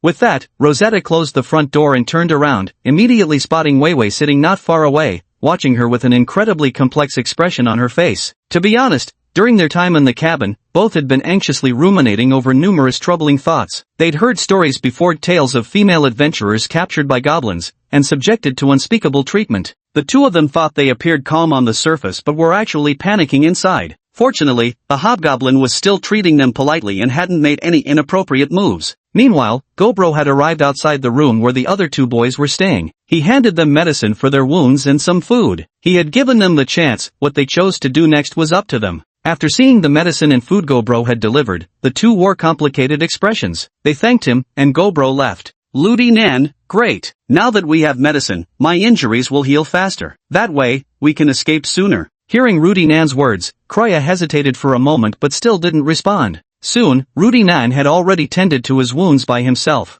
The next day, early in the morning, the group woke up, or rather, they hadn't slept at all the night before. After all, how could they possibly sleep in a place full of monsters? Goblo got up early as well. Staring at the small wooden cabin not far away, he wondered why none of them had come out yet. Don't they need to use the bathroom? Inside the cottage at this moment, Weiwei and Rosetta were flushed red with embarrassment. Weiwei, why isn't there a toilet in this house? Don't tell me we really have to pick a random spot in here to solve our problem. Rosetta, looks like that might be our only option now. Knock, knock, knock. The familiar sound of knocking came again. Rosetta braced herself against the wall, struggling to stand up while keeping her legs tightly pressed together as she shuffled toward the door. What took you so long to open the door? Still half asleep? Goblo finished speaking when he suddenly noticed Rosetta standing awkwardly before him, her face flushed crimson. Sir, what can I do for you? Could you speak a little faster please? What I want to say is, how come none of you have left the cabin since you got here? Don't you need to use the bathroom or anything? You could have left the cabin, you should have said so earlier.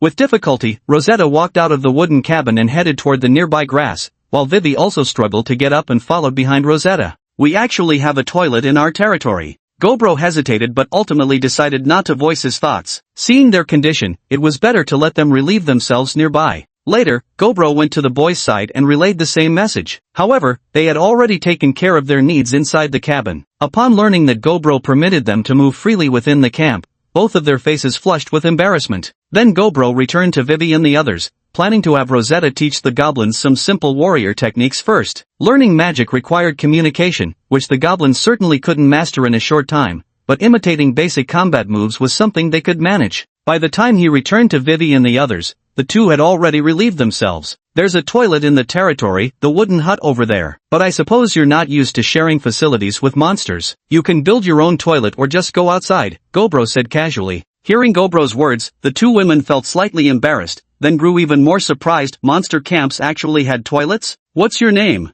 My name is Rosetta, sir. Very well, Rosetta. Before the goblins manage to learn our human language, I want you to first teach them some basic combat techniques and drill them on their fundamentals. I'll provide translations when needed. Can you handle that? Yes, sir. Alright, come with me. As for Vivi, there's nothing for you to do right now. You can rest for now. Yes. As he spoke, Gobro took Rosetta with him toward the training grounds. Along the way, they encountered a troll that hadn't returned all night. Seeing the troll, Rosetta was even more shocked. She hadn't expected Gobro's territory to house such a powerful creature, even if this troll looked rather scrawny. Upon arriving at the training camp, he saw numerous goblins training hard. Of course, the intensity of their training dictated how much food they would receive, so how could these guys slack off? Gobro, everyone, stop for a moment. Look here, I have an announcement to make. At the sound of Gobro's voice, all the goblins ceased their training and turned their gaze toward him. Seeing their attention fixed upon him, Gobro continued speaking. From now on, this woman will be your new instructor. In a moment, follow her movements and imitate them. All future training exercises will be learned from her. Yes, *N. Chapter 42 Crafting a Wooden Sword.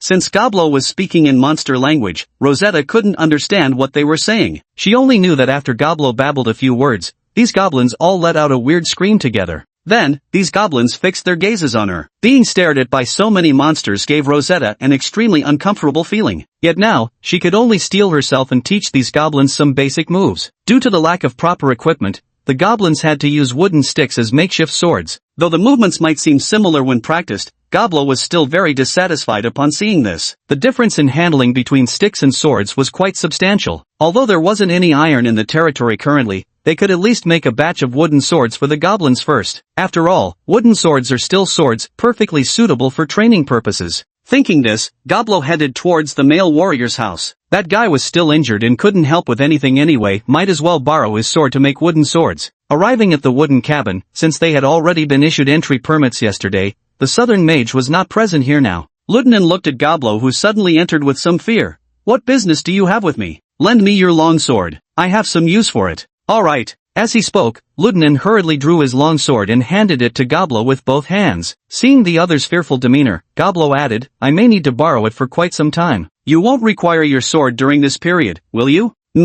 Not needed. Okay. With that, Gobro took the long sword and left the wooden hut, then spotted a goblin cleaning outside. He called out, Come here. Boss, what do you need me for? What's your name? Boss, my name is Gabumu. Gabumu, I'm assigning you a task now. Watch my hands carefully. Yes. As he said this, Gaburo took a wooden stick and, right in front of Gabumu's eyes, began carving it with a longsword stroke by stroke until it transformed into a wooden sword. He then took out a rope and wrapped it around the hilt. See, your task now is to make wooden swords like this one. If you can produce 3 following exactly what I just demonstrated, I'll reward you with a piece of roasted meat. Upon hearing Goblo's words, Gobmut's eyes lit up. Normally, he had to work hard every day just to get 2 pieces of roasted meat, but now, by making 3 of these small contraptions, he could earn a whole piece for himself. Seeing Gobmut's excited expression, Goblo warned him, only items that meet my standards count. I won't accept any carelessly made wooden swords. Try making one first and let me see. Yes. Listening to Goblo,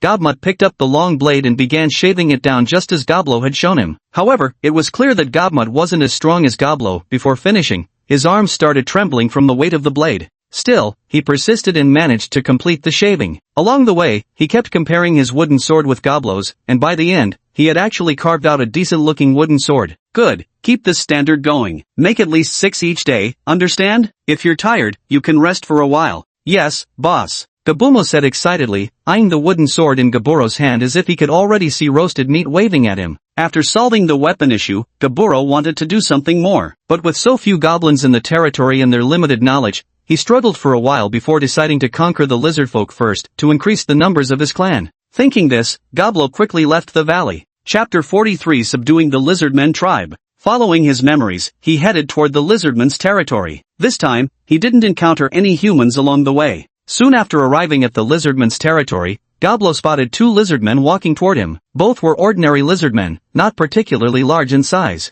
Upon seeing Goblin, they fled back into their territory as if they had encountered something terrifying. Observing this, Goblin wasn't in a hurry to chase them, as these lizardmen might very well become his subjects in the future. There was no need to kill them. With this thought in mind, Goblin leisurely walked in the direction where the two lizardmen had disappeared. Before long, the two lizardmen had already reached their chieftain. What? You guys said some powerful figure has entered our territory? The lizardman chieftain looked puzzled as he listened to the two lizardmen before him. Yes, your majesty, he's even taller and bigger than you, and looks extremely terrifying. What? Taller and bigger than me? Hearing this description, the lizardman chieftain immediately felt unsettled. Among their kind of low-level monsters, physical size generally determined combat strength. So upon learning about Goblin's size surpassing his own, he grew alarmed. By the way, was he alone? Yes, great king, there's only one person. Hearing this, the lizardman leader felt somewhat reassured. Even if this individual's strength surpassed his own, facing just one opponent was not impossible to handle.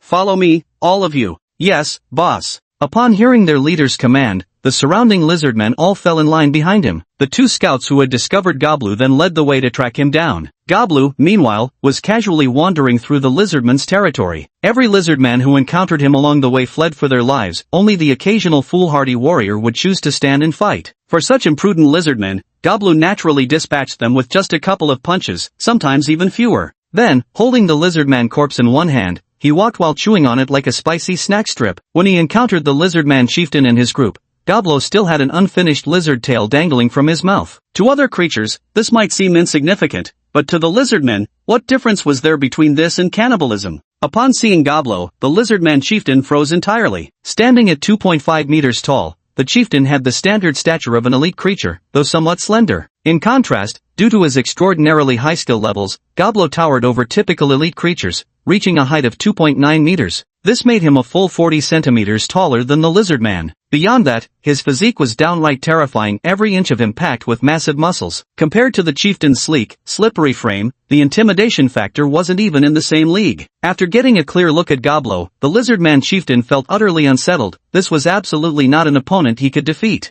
However, stealing a glance at his tribesmen around him, he mustered a sliver of confidence. No matter what, their tribe boasted over 100 lizardmen. Even if he alone couldn't win, surely 100 against 1 would be enough? Charge, kill him. The lizardman chieftain immediately issued the attack command. With so many companions around, the lizardmen had shed their fear as they recklessly rushed toward Goblin. Yet Goblin remained unshaken, allowing the lizardmen to strike him. The first lizardman to reach him swung its claws fiercely at his chest. Bang! The attacking claws didn't leave a scratch on Goblin. Instead, like toothpicks striking steel plates, the lizardman's claws snapped cleanly in half upon impact. After all, Goblin now possessed max-level steel body and tough skin. His physique surpassed ordinary steel in hardness. Not only were lizardman's claws utterly ineffective against him, even low-tier human weapons couldn't hope to inflict any damage. Soon, the attacks from these lizardmen began landing on him incessantly. Yet it was always the lizardmen who got injured. Goblin himself remained completely unharmed. Witnessing this scene, the lizardmen leader felt an overwhelming surge of fear. Goblin hadn't even exerted any effort before his clansmen fell.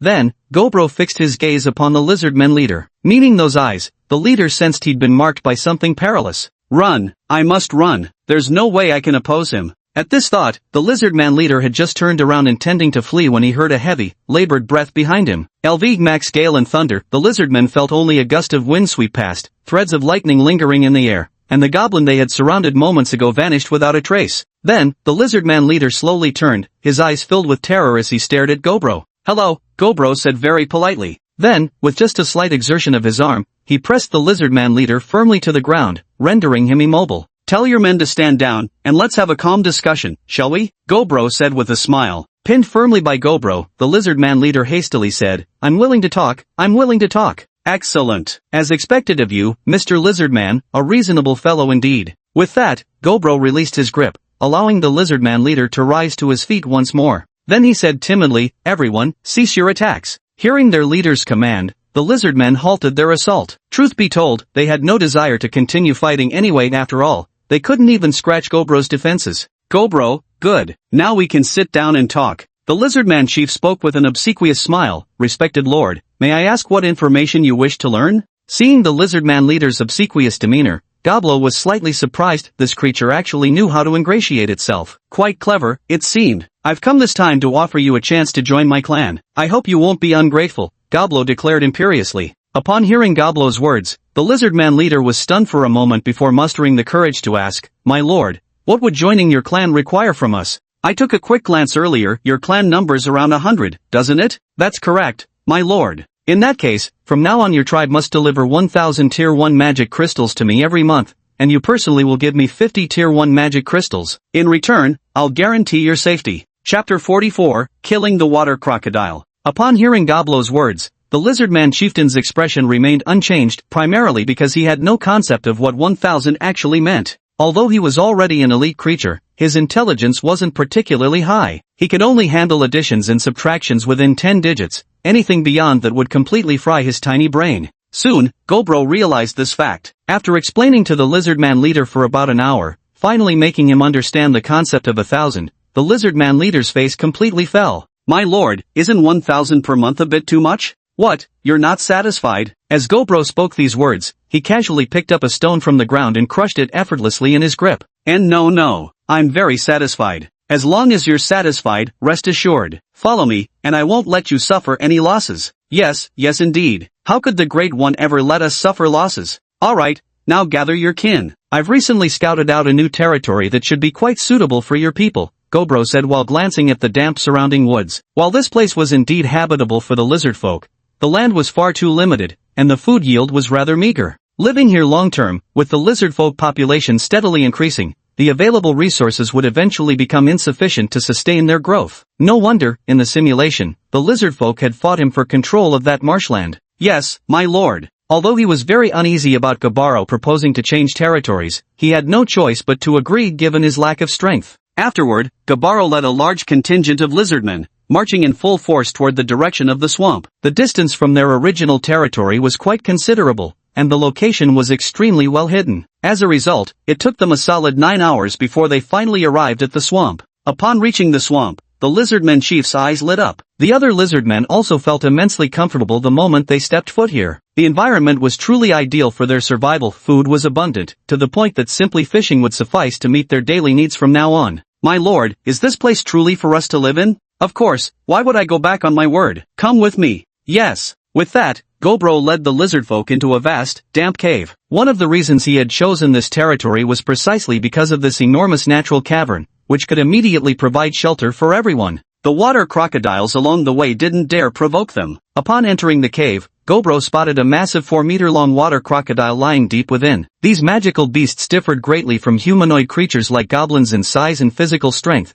though they lagged slightly in intelligence. The arrival of such a large group naturally caught the attention of the water crocodile. The moment it opened its eyes, it found itself surrounded by hundreds of lizardmen, causing it quite a fright. After all, it was just an elite-tier creature, nothing like Glabo, who could take on 100 foes alone. Seeing the sheer terror on the water crocodile's face, Glabo strode forward unhurriedly. The sight of this goblin radiating overwhelming intimidation approaching only amplified the creature's dread. As Glabo inched closer, the panicked water crocodile lashed out at him. Initially, Glabo had entertained the idea of taming the beast as his mount, but that thought vanished the moment it attacked, because he suddenly wanted to show off his immense power to the lizardmen. As for a mount, he could always find a more eye-catching and handsome one later. Bang! Bang! Just as the water crocodile charged at Goblo, Goblo moved with astonishing speed, delivering 2 forceful punches to the crocodile's head. The crocodile's tough upper jaw was instantly shattered, and then Goblo kicked its body. He sent the crocodile sprawling sideways, grabbed its tail, and, like the Hulk-smashing Loki, swung it forward once, then backward once. Watching the enormous water crocodile being mercilessly brutalized by Goblo, the lizardmen could feel nothing but terror. The scene before them was simply too horrifying. Before long, the elite water crocodile was battered to a bloody pulp, clearly beyond saving. Goblo then thrust his hand straight into the crocodile's skull with a squelching sound, pulling out a second-tier crystal core. Goblo then approached the lizardman chieftain and said, "See this? Submitting 1 core like this counts as handing in 31st-tier cores." Upon hearing Goblo's words, the lizardman chieftain hastily nodded in agreement. "I'm heading back first. I'll return to check on you all tomorrow." "Yes, my lord." With that, Gobro dragged the massive corpse of the water crocodile back to the camp for a celebration. The distance between the swamp and the valley wasn't too far, and with Gobro's wind and thunder speed, his natural swiftness made the return journey surprisingly quick. By then, all 4 humans had left the cabin. Apart from Rosetta, who was still training the goblins, the other 3 found themselves with nothing to do, though none dared make any reckless moves. Before long, the group suddenly sensed something and soon, they spotted a colossal figure charging toward them at full speed. "What is that thing?" Wei Wei asked with some confusion. "Don't know, can't see clearly. Looks like a giant crocodile." As they spoke, the dark shadow drew closer until they realized it was actually Gaburo pulling the massive crocodile while running at full speed. "Vivi, that giant crocodile must be an elite-level magical beast. Does that mean that Goblin's strength is above elite level?" "Qroy, no, his height shouldn't exceed 3 meters. He's probably still an elite-level magical beast. If I'm not mistaken, he's likely a mutant beast." Vivi let out a gasp of surprise. "A mutant beast? It's actually the legendary mutant beast. And probably an extremely terrifying mutation at that. That goblin isn't just powerful, he's also incredibly intelligent. We'd better not even think about escaping from him," Qroy said while glancing at the still leg-injured lieutenant far away, making it quite clear, perhaps telling him not to try running. Rudianen noticed Krog's gaze and simply averted his own eyes, clearly showing that he too was somewhat shaken inside. Afterwards, Grabaro carried the enormous water crocodile over to the group and instructed Goblin to go down and process the carcass, declaring they would have crocodile meat for dinner that night. In the following days, Grabaro traveled back and forth between the marshland and the valley, spending his free time hunting magical beasts. Chapter 45, The Lizardfolk's Gift. After conquering the Lizardmen tribe, it didn't take long before the Lizardmen sent over all the magic crystals they had collected over the years. Goblo's eyes sparkled with delight as he gazed at the small mountain of magic crystals before him. He never expected such a bonus from subjugating the Lizardmen tribe. Suddenly it dawned on him, tribes like these always kept some stockpiles. The more tribes he conquered, the more magic crystals he could acquire. Then, in front of the 2 young lizardmen who delivered the crystals, Goblo carefully counted each and every magic crystal. "That's 3,120 magic crystals in total. Tell your chief there's no need to pay tribute for 3 months. In the 4th month, just submit 880 magic crystals." "Yes." The 2 little lizardmen finished delivering their message and were about to run back when Goblo stopped them. The nervous lizardmen stared at Goblo, unsure what he wanted. Then, Goblo pulled out 2 rather large grilled fish from behind his back. "You worked hard delivering the magic crystals. These are your reward." Sniffing the delicious aroma of the grilled fish, the lizardmen eagerly accepted them. "Thank you, Chief." The title Gobro settled on in the end was Chieftain. After all, being called boss or overlord by everyone felt quite odd, so Gobro unified their way of addressing him for the time being, deciding on Chieftain until the 2 lizardmen departed. Meanwhile, Gobro was calculating how many magic crystals he would need for the next simulation. Over the past few days, he had managed to gather some himself, and with the contributions from the goblins, he now had a total of 3,410 first-tier magic crystals and 6 second-tier ones. It shouldn't take too long before the next simulation, though. Of course, since it was already the 2nd natural month now, he could perform 1 free simulation on any day of this month. That said, he wasn't planning to do so just yet.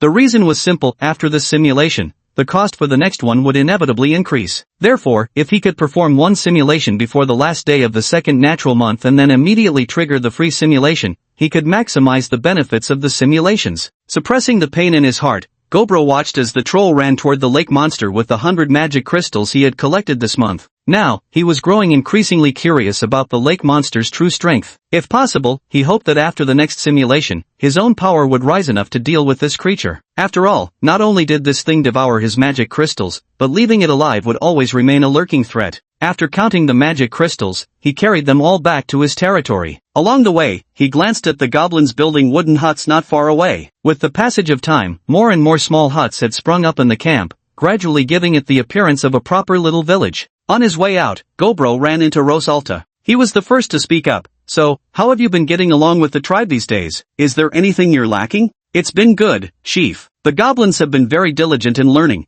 except recently I've noticed them giving me strange looks. It makes me rather uncomfortable." "Strange looks?" "Yes." Hearing this, Gobro sighed inwardly. Goblins were, by nature, a race inherently opposed to humans. Peaceful coexistence was nearly impossible. After all, under normal circumstances, goblins survive by plundering not just food and supplies, but also human or elven women, both to reproduce and to satisfy their repulsive desires. To be honest, Rosetta was exceptionally beautiful. Though her profession was that of a warrior, her face bore an incredibly sweet charm, and her figure was perfectly proportioned. Thanks to years of battle, there wasn't an ounce of excess fat on her body. Having her teach combat techniques to the goblins was quite a test for them. Fortunately, he previously gave the order that none of them were to lay a hand on her or the others unless they attempted to leave the valley. That night, Gobro gathered all the goblins and repeatedly emphasized that they were to have no special thoughts or actions toward human women. His authority was effective. After his warning, every goblin wore an expression of solemn seriousness. The next day, early in the morning, the troll returned safely, and seeing this,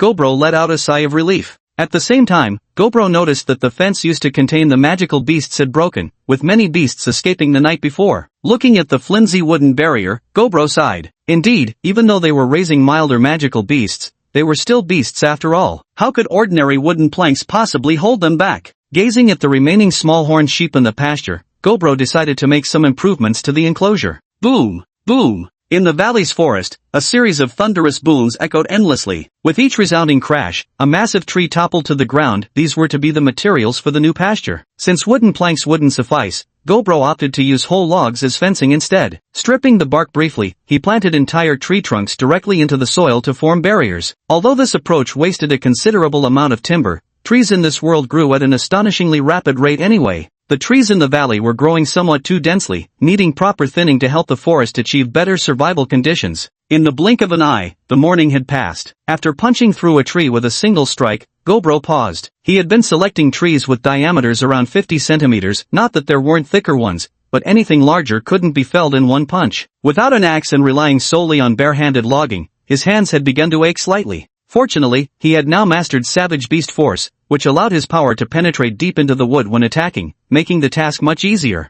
After a quick tally, he realized he had felled 224 trees in just one morning, efficiency rivaling that of a goblin-powered logging machine. Even Bald Chang would gasp in awe at this achievement. After that, he carried 5 logs back at a time, working until nightfall to transport all the wood back to his territory. After resting overnight, he started processing the timber the next day. The trees were all too tall, standing around 4 meters high, far more than Goblo needed, so he simply split each tree in half with a single palm strike. By noon, 224 trees had been successfully transformed into 450 logs. Some were particularly tall, yielding extra pieces that conveniently rounded out the count. Goblo then got to work, driving each log into the soil one by one, leaving roughly 30 centimeters gaps between them. He planned to fill these spaces with stones later, and the entire process of him making the fence was watched by 4 humans. Vivi, if I didn't see wrongly just now, did he chop down a big tree with one palm strike, and went on to fell over 200 more? Chapter 46, Smooth Progress. Croy, you didn't see wrongly. I saw it too.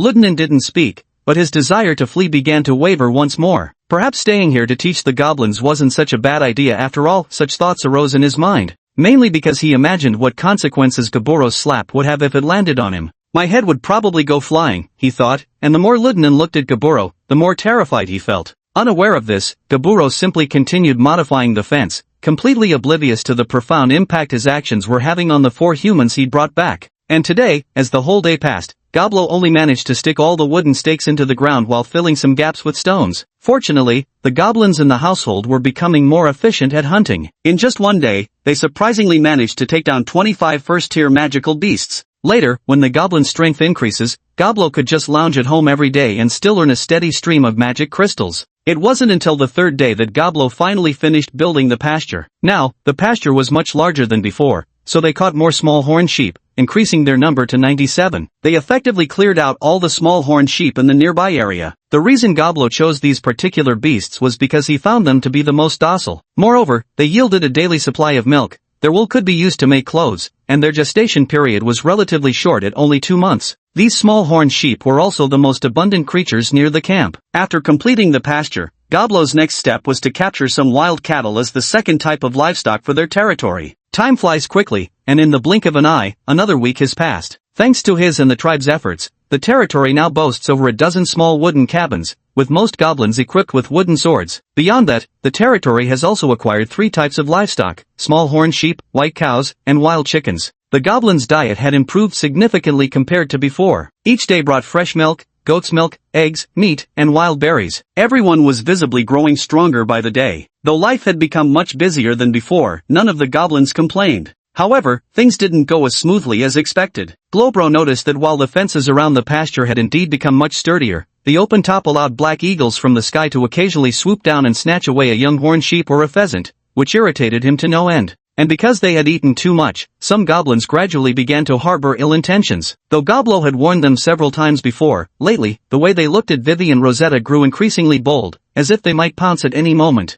Several goblins had actually charged at Rosetta during that time, but were promptly stopped by Gobro, who then severely punished them. Those goblins are still lying in the cave recovering from their injuries, unable to do anything else. However, after this incident, Gobro also realized that goblins are creatures with strong desires and shouldn't be overly suppressed. So just a few days ago, he issued an order allowing goblins to freely pursue relationships among themselves, though this romantic time must occur strictly after training hours. But due to the actions of the lower-ranked goblins, the 4 humans in the tribe have grown increasingly uneasy. Though Rosetta was the one attacked, her mental fortitude is strong. She concealed her inner unease and even comforted Vivi. Continuously soothed by Rosetta, Vivi's emotions have gradually stabilized now. Goblo stood outside the wooden cabin, listening to the conversation between the two, and nodded in satisfaction. These 2 girls seemed quite emotionally stable, he could spare their lives. Then he glanced toward the direction of the other 2 boys' room. He wasn't sure what Crow was thinking, but Ludnan absolutely couldn't be allowed to stay any longer. Because lately, Goblo had noticed that Ludnan had been carefully studying the terrain of the territory,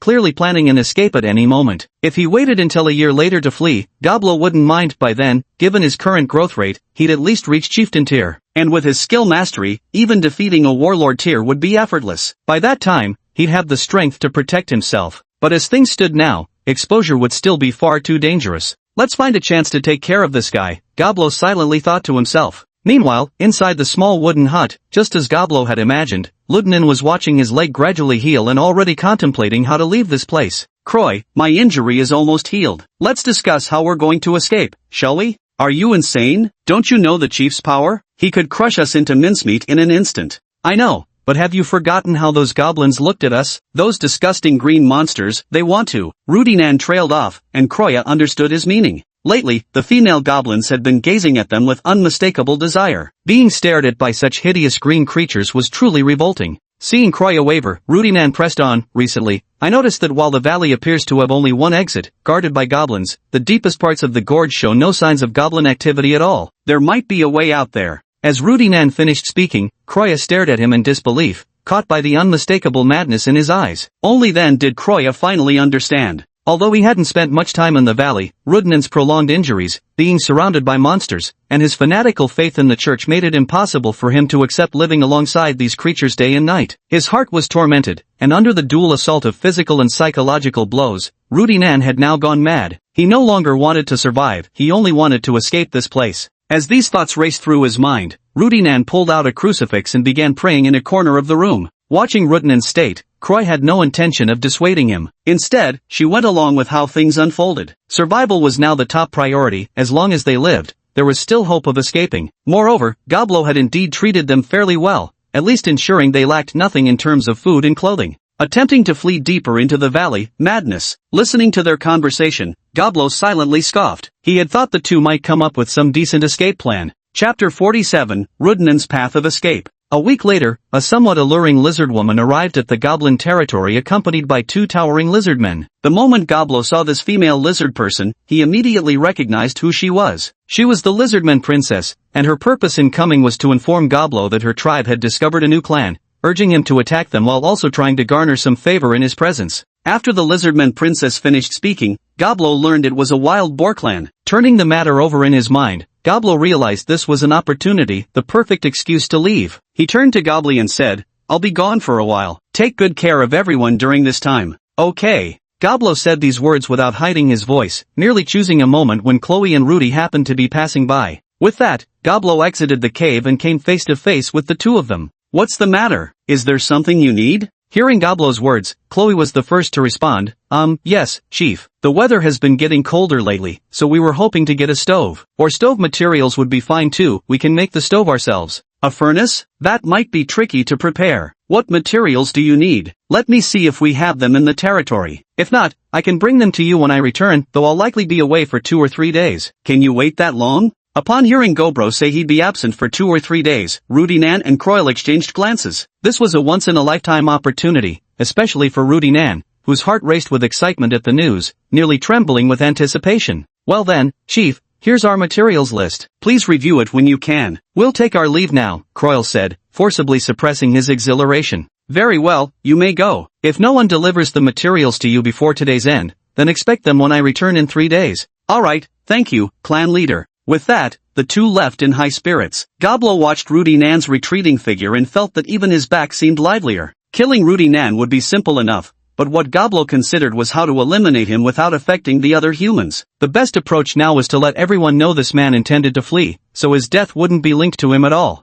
With that in mind, Goblin headed out of the valley and, along the way, ran into Vivi and Rosetta. Chief, are you leaving the valley? Rosetta asked curiously, noticing Gobro's movements. Yeah, I'll be gone for 2 or 3 days. Is there anything you'd like me to bring back for you? Upon hearing Gobro's words, the two thought for a moment before shaking their heads. No, we don't seem to need anything brought back, they replied. Alright then, I'm off. With those words, Blablo left the valley. Truth be told, one couldn't blame Blablo for distrusting these humans. Everyone must be put to the test. The main issue was that he was no longer human himself, but a goblin. With over 200 years of additional memories, his sense of belonging to the goblin kin was now profound. He had to take responsibility for his fellow tribesmen. Lost in thought, Globlo arrived outside the valley and began lingering nearby, waiting for these fools to walk right into his trap. Meanwhile, after confirming Globlo had truly left the valley, Rodinan's mind immediately grew restless. His leg injury had largely healed by now, and his strength far surpassed that of the average goblin. The only real threat in the territory he needed to watch out for was that troll. All he needed was to wait until nightfall when everyone was asleep. That would be the perfect moment for his escape. He shared his escape plan with Croyer, who hesitated for a moment but ultimately shook her head, rejecting the proposal. Why, Croyer, could it be that you're truly willing to sell your soul to that monster? Rudian, mind your words. No matter what, the clan chief did save us, so it's only right that we do something to repay him now. Besides, up to this point, he truly hasn't done us any harm and has been working hard to restrain those goblins. Hearing Croy's words, Rudinian could hardly believe what he was hearing, that such words would actually come from the other's mouth. Croyer, stop pretending. I've known you for years. Since when did you become the kind of person who repays favors? He's a monster. Since when can we trust a monster's words? I can't be bothered to argue with you. If you want to run, run alone. Don't drag me into it. I won't go with you, and I won't report you either. How far you make it is up to you. Seeing Croyer's unshakable determination, Rudinan knew persuasion was futile. Fine, don't come. It's easier for me to escape alone anyway. With that, he began to close his eyes for rest in the corner of the room. Time seemed to pass much slower than usual, and Ludinen felt every minute and second of the day to be excruciatingly long. Finally, night fell. The goblins, having finished their grueling training for the day and eaten dinner, retreated to their caves and wooden huts to rest, with only a few remaining on night watch duty. Ludinen stepped outside under the pretense of visiting the toilet and surveyed the territory. Everything was exactly as he had envisioned, leaving him thoroughly satisfied. Then, he glanced toward the ogre's direction and saw that it had already fallen into a deep slumber. This further convinced him that now was the perfect opportunity to escape. Without hesitation, under the cover of darkness, he immediately headed straight for the valley's exit, still avoiding the path deeper into the mountains. The plan where he ventured deep into the valley to search for an exit was originally agreed upon with Gobro inside the valley. Now that Gobro was no longer there, heading straight for the valley's exit was naturally far more convenient. As for outside the valley, Gobro had already effortlessly crushed the 7th magical beast that happened to pass by today. Meanwhile, Rudinan had already arrived very close to the valley's entrance. Things were going more smoothly than he had imagined. Although these goblins patrolled diligently, their inexperience was evident. He wasn't any expert, but he still managed to evade their detection with ease. Staring at the two goblins guarding the entrance, Rudinan felt his heart leap to his throat. He had only one chance. If he couldn't eliminate these two goblins swiftly without alerting the others in the territory, he'd be in grave danger. But these two goblins weren't high level. There was a strong chance he could kill both with a single strike. With this thought, he silently drew both the longsword at his waist and the dagger concealed in his robes. Crouching cautiously yet poised, he waited in perfect stillness for the opportune moment. As twilight deepened, the two goblins standing watch at the entrance began showing signs of drowsiness. Yet Rudinan made no move. He knew the changing of the guard was imminent. Newly awakened goblins would be groggiest then. That was when he planned to strike. Acting now would risk the relief guards discovering the corpses immediately. Chapter 48, Triple Defection. Before long, the guards at the valley entrance changed shifts, and things unfolded just as Rudinan had anticipated. The newly relieved guards still wore drowsy expressions, clearly not fully awake yet. Seeing this, Rudinan was extremely pleased. Things were going even smoother than he had imagined. The thought of regaining his freedom filled him with uncontrollable excitement. Then, Rudinan quietly moved closer to the entrance. When he was about 10 meters away, he stopped abruptly. The remaining stretch lay completely exposed, with no cover left to conceal him, leaving him no choice but to halt. Rudinan took a deep breath. Seizing the moment when one of the goblins yawned, he lunged forward. His sword and dagger stabbed toward the abdomen and throat of two goblins simultaneously. Just as his blade was about to pierce one goblin's stomach, a massive arm intercepted it mid-air. Rudinan instantly recognized whose arm it was. Despair washed over him as he stared ahead. Wasn't he supposed to return in another 2 or 3 days? Why was he here now? Why are you here? You shouldn't be here. Luden trembled as he spoke. Upon hearing Luden's words, Gobro simply glared at him with bloodshot eyes. He had just realized something while standing outside. Every goblin was his kin, and there was no reason to sacrifice 2 of his own for the sake of this human. Without responding to Luden, Gobro abruptly seized his head mid-sentence. Before Luden could even scream, Gobro dragged him outside. He had thought he would remain composed, but the moment he saw Luden harming his kin, an uncontrollable fury surged within him. He simply couldn't tolerate such a thing happening. After taking Luden into a secluded place, Goblo casually threw him onto an open clearing ahead. At this moment, due to his skull being partially crushed by Goblo, Luden now lay sprawled on the ground like a dying dog, barely clinging to life. Since I was the one who saved your life, I'll now take it back. I trust you have no objections, Goblo said coldly. Upon hearing Goblo's words, Luden's body convulsed violently, but Goblo gave him no chance for a comeback, delivering a single punch that crushed him into a bloody pulp. Goblo then took possession of all the weapons on Luden's body, a long sword, a dagger, a set of leather armor, and a shield. Afterward, Goblo exchanged a few words with the 2 goblins guarding the entrance before continuing to wait in the valley. The 3-day trial period wasn't over yet, and he was curious to see how many of these humans could endure the test and willingly remain in the camp. Yet there wouldn't even be a second night. In fact, before much time had passed that very same evening, 2 sneaky black figures slipped out from the camp, Chloe and Vivi. Chloe, do you think Rudinan escaped by now? No major commotion happened, so he probably got away without alerting the goblins. If we follow now, our chances of escaping are high. But shouldn't we take Rosalta with us? If we leave her here alone, she'll definitely die. You know Rosetta's personality, she always repays kindness. Even if it's a demon, she'd keep her promises. If we tell her about this, she probably won't come with us and might even try to stop us. As Vivian was about to respond, Croy cut in. We've already started moving. Going back to the cabin is just as dangerous. We might as well gamble on this. If you keep hesitating like this, you'll just get us both killed. Vivian froze at Croy's words. He was right. If she kept wavering like this, it would do neither of them any good. Seeing Vivian fall silent, Croy suppressed his frustration. Truthfully, as a mage, he'd much rather have Rosetta, a nimble warrior, by his side than Vivian, who seemed like nothing but dead weight. But Rosetta's personality was just like that. He was a mage with no means to protect himself, so he had to bring a teammate, and the only option was Rosetta, who was even more useless than himself. Soon, the 2 of them spotted 2 goblins lying unconscious at the entrance. Their eyes lit up at the sight, and they immediately rushed toward the door. Seeing Vivian and Crow run out together, Gaburo's expression darkened. It was only the first day, yet 3 out of the 4 humans had already escaped. With all 3 teammates gone, Rosetta would probably wake up the next day, find them missing, and leave as well. However, as soon as the 2 of them ran out, they were met by a massive figure blocking the entrance. CCH, Chieftain! Vivi screamed with a face full of fear, while Croya stared at Goblo in disbelief. Then, as if suddenly realizing something, he exclaimed, "You deliberately set up a test for us. Very good. Clever, just as I'd expect from you. Indeed, I intentionally arranged this test. And now, as you've seen, just like Ludinen, you failed. So now, you must face the consequences. Wait, Chief, give me another." Thwack! Before the words could be finished, Chloe and Vivi's heads simultaneously flew off. And soon, time passed to the next day, and then the 3rd day. Gaburo had been guarding at the entrance the whole time, but Rosetta never showed up. On the afternoon of the 3rd day, Gaburo returned to the valley, where he saw Rosetta teaching the goblins combat drills. He was somewhat surprised that under such circumstances, Rosetta still hadn't chosen to escape. Not long after, Gobri ran over and said to Gaburo, "Chief, I failed you. I couldn't keep an eye on those 3 humans, they escaped." Hearing Gobri's words, Gobro comforted her, "It's okay, it's not your fault. The problem lies with them."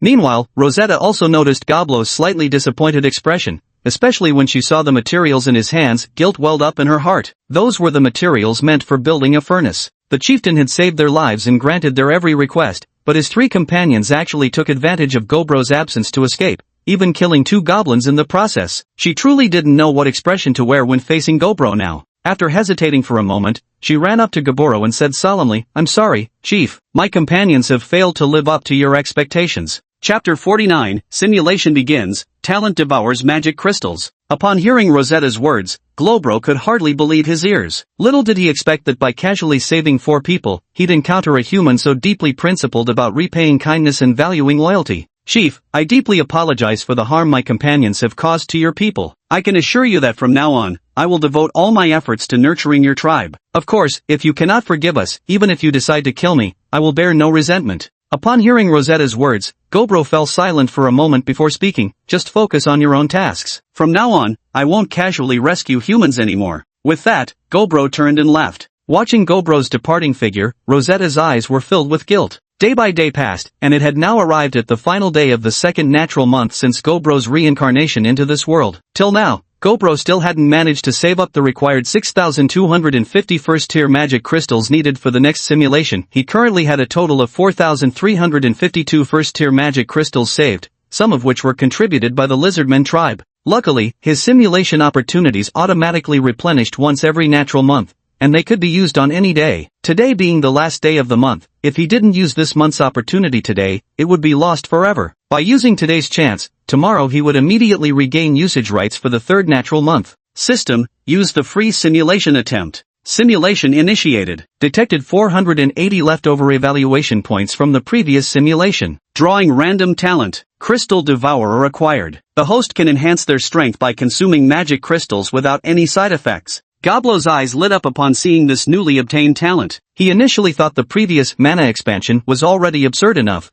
but this new talent turned out to be even more outrageous. Suddenly, Goblin realized that even if he could only afford these talents in the future, his power would grow to an utterly ridiculous level. The reason Goblin considered this talent powerful was because while he might not use it much in reality, since he needed to hoard magic crystals for simulations, it became god tier within simulations. For his simulated self, magic crystals were primarily useful for strengthening his tribe members or crafting weapons, offering little direct boost to his fundamental capabilities. But if I could enhance my strength by devouring magic crystals, my growth rate would increase dramatically. The reason I died in the last simulation was simply because my raw power wasn't strong enough. This time, it probably won't take long for me to reach the king level, and the speed at which I advance to emperor level shouldn't be slower than that damned brat Mori. When the time comes, I'll make sure that Punk recognizes who the real teacher is, then continue with the simulation. Year 1, you are the chieftain of the Goblin tribe. Your clan has now developed to a considerable extent, and your people no longer consist solely of goblins, humans, lizard folk, and trolls have also joined your ranks. Your tribe is remarkably inclusive.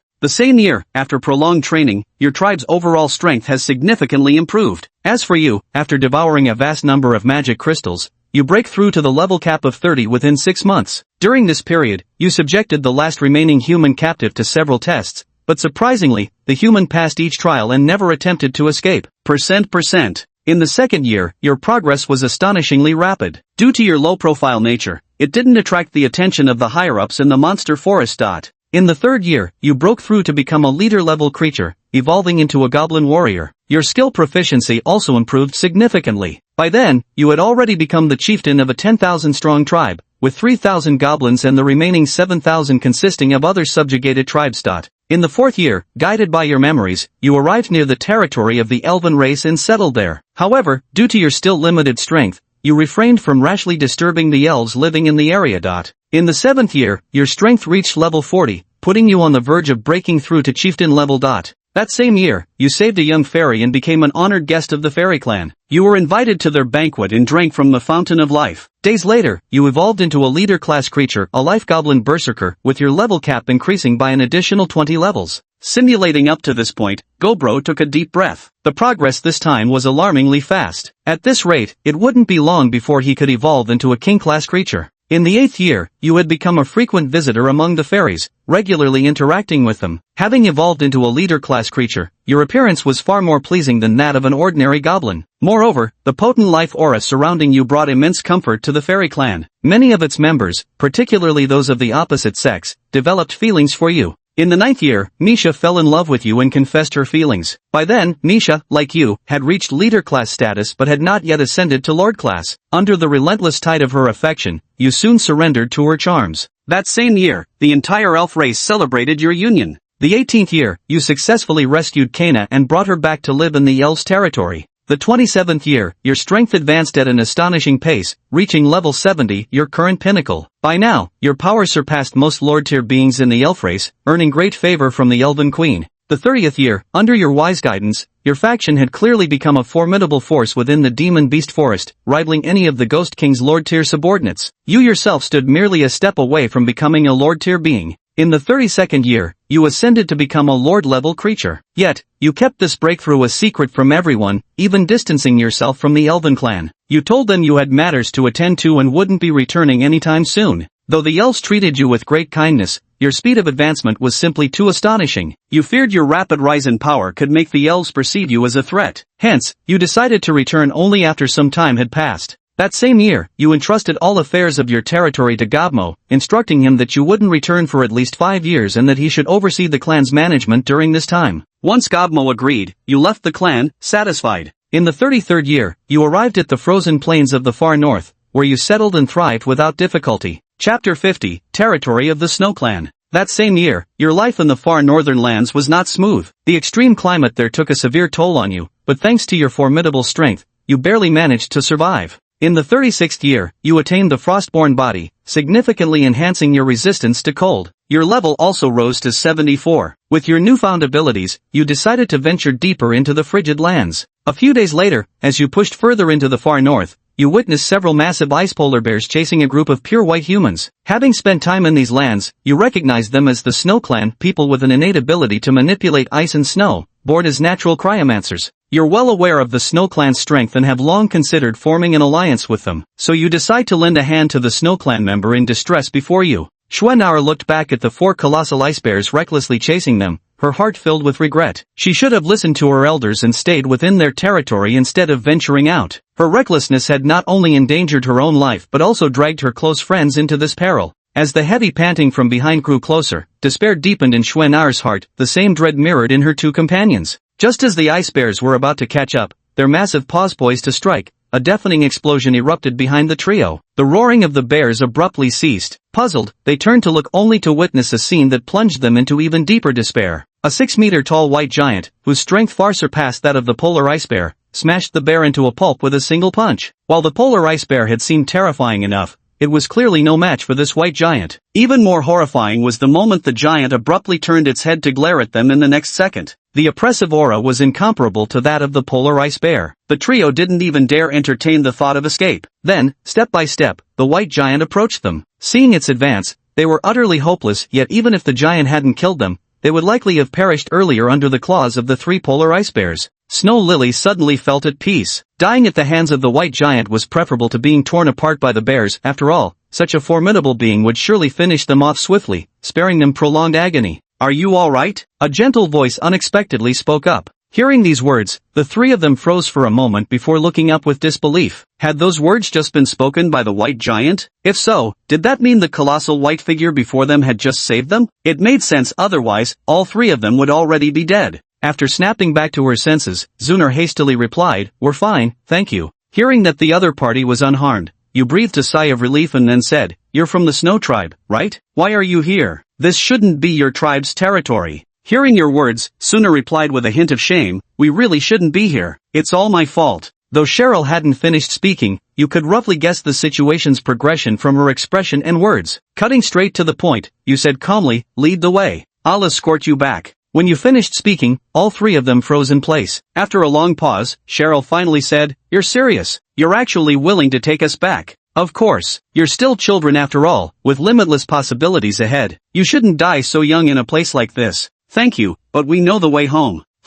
Throughout the journey, the magical beasts you encountered were almost effortlessly dealt with by you. The others were astonished by your formidable strength. However, it was unfortunate that due to your massive size, even though your appearance was exceptionally handsome, none of the 3 girls were attracted to you. Reading this, Goblin Rob felt somewhat frustrated. After all, he had seen from previous simulations that his appearance should have been incredibly striking after evolving into a life orc berserker. To think such extraordinary looks couldn't attract any girls, apparently, the Snow Tribe doesn't have great taste. At night, the 4 of you, due to your unique bloodlines, didn't feel the cold at all. Noticing the 3 of them huddled together some distance away, occasionally stealing glances at you, you decided to approach and proactively check on them. "What's wrong? Can't sleep?" "Yeah, we've been gone for so long. Dad and the others must be really worried about us now. We'll see them soon. I'll make sure you get back safely." "Thank you. Brother Gaboro, what race are you exactly? I don't think I've ever seen your kind here in the icy plains before." Race? I'm a goblin. A goblin. This answer came as a great surprise to Shuenar, because there were goblins in the snowy plains as well. However, those goblins were extremely weak and had hideous appearances. In contrast, Goblo was massive in size, covered in snow-white fur, strikingly handsome, and emanated an overwhelming aura. How could he possibly be one of those ugly goblins? What, does that surprise you? Machem, it really does, because Brother Goblo seems way more powerful than those goblins. I do indeed look different from ordinary goblins. After all, I'm a high-level goblin who's undergone a mutation, so naturally my appearance differs greatly from typical goblin features. Big Brother Gaburo mutated before? That's amazing. It's alright. By the way, since you can't sleep, how about I tell you some stories? Okay. Long ago. The next day, you swiftly ventured deeper into the far northern reaches. Before long, you arrived before a snow-capped mountain. Initially, you assumed the Snow Clan lived atop the peaks, but unexpectedly, Schwenauer led you straight toward a sheer ice wall. Watching her disappear right before your eyes while the wall remained unchanged, you realized this place was concealed by illusionary magic. You trailed behind Snow, stepping into the ice wall. Upon entering, the scene before you transformed dramatically. Inside the snow-capped mountain lay a vast crystalline ice cavern, where 10 chieftain-level Snow Clan members stood guard. At your approach, the Snow Clan grew tense, but upon spotting Snow and the others perched on your shoulder, they quickly surmised you might not be an enemy. Seeing the 10 Snow Clan members, Snowa quickly spoke up, Uncle Shuema, we're back. Chapter 51, Devouring the Ice Dragon Crystal, mutating into an eternal frost goblin berserker. NAR, you're finally back. The clan leader was worried sick. Where did you run off to? Hearing these words, Shuenara lowered her head in shame and said, I'm sorry, Uncle Shuema. It was all my fault that everyone got into danger. What? You encountered danger? Were any of you hurt? Shuema asked anxiously. Not at all. Brother Gaburo appeared just in time to save us, and he even escorted us all the way back, so we're fine. Upon hearing Sheena's words, Shuema glanced at Gaburo and solemnly said, Lord Gaburo, thank you for saving our little princess. However, I must apologize. If you wish to enter the Snow Clan's territory, you must first pass our clan's trial. This has been our tradition for millennia.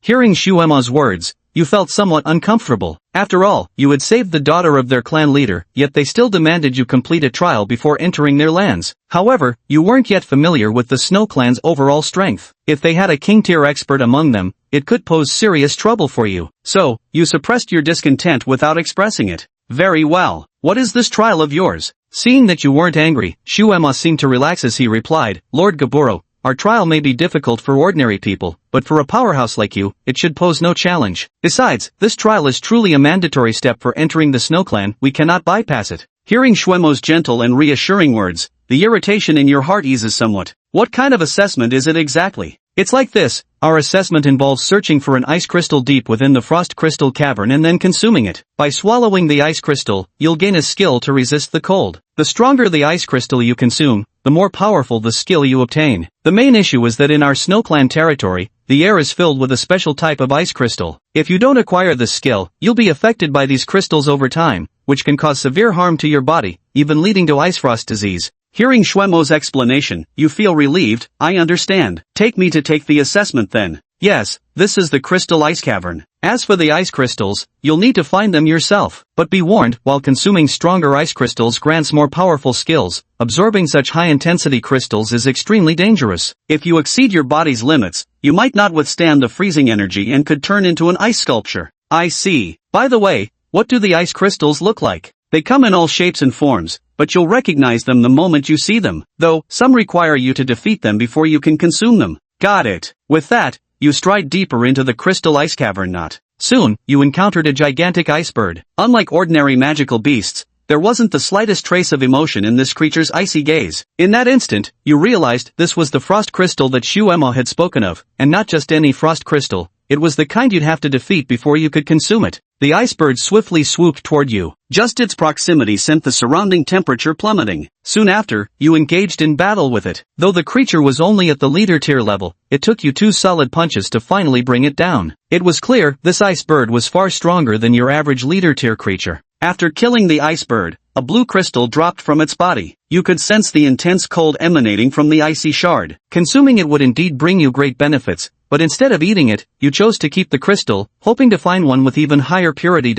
You continue to venture deeper into the icy crystal cavern. Along the way, you encounter countless monsters manifested from crystallized ice, until you reach the cavern's very depths. There, you meet a frost dragon whose power has reached Lord Tier. Just being near it, you feel your body nearly freezing solid. You realize this must be the strongest existence within the ice crystals. Without any hesitation, you launch your attack against the frost dragon. The ice dragon's strength far surpasses that of ordinary Lord Tier creatures, but your power equally exceeds typical Lord Tier beings. You and the ice dragon engage in a fierce battle with neither gaining clear advantage. Over time, the ice dragon's body gradually deteriorates. This is your deliberate strategy. Through multiple battles against ice entities, you've discovered each ice crystal has finite energy. Prolonged combat inevitably depletes their power gradually. Given sufficient time and comparable combat capabilities, defeating ice crystals becomes straightforward. Realizing this, the ice dragon emits a furious, mournful cry. Unlike other ice creatures, it has clearly developed genuine emotions. Yet facing certain defeat, instead of fleeing, the dragon channels its remaining energy into a desperate final assault against you.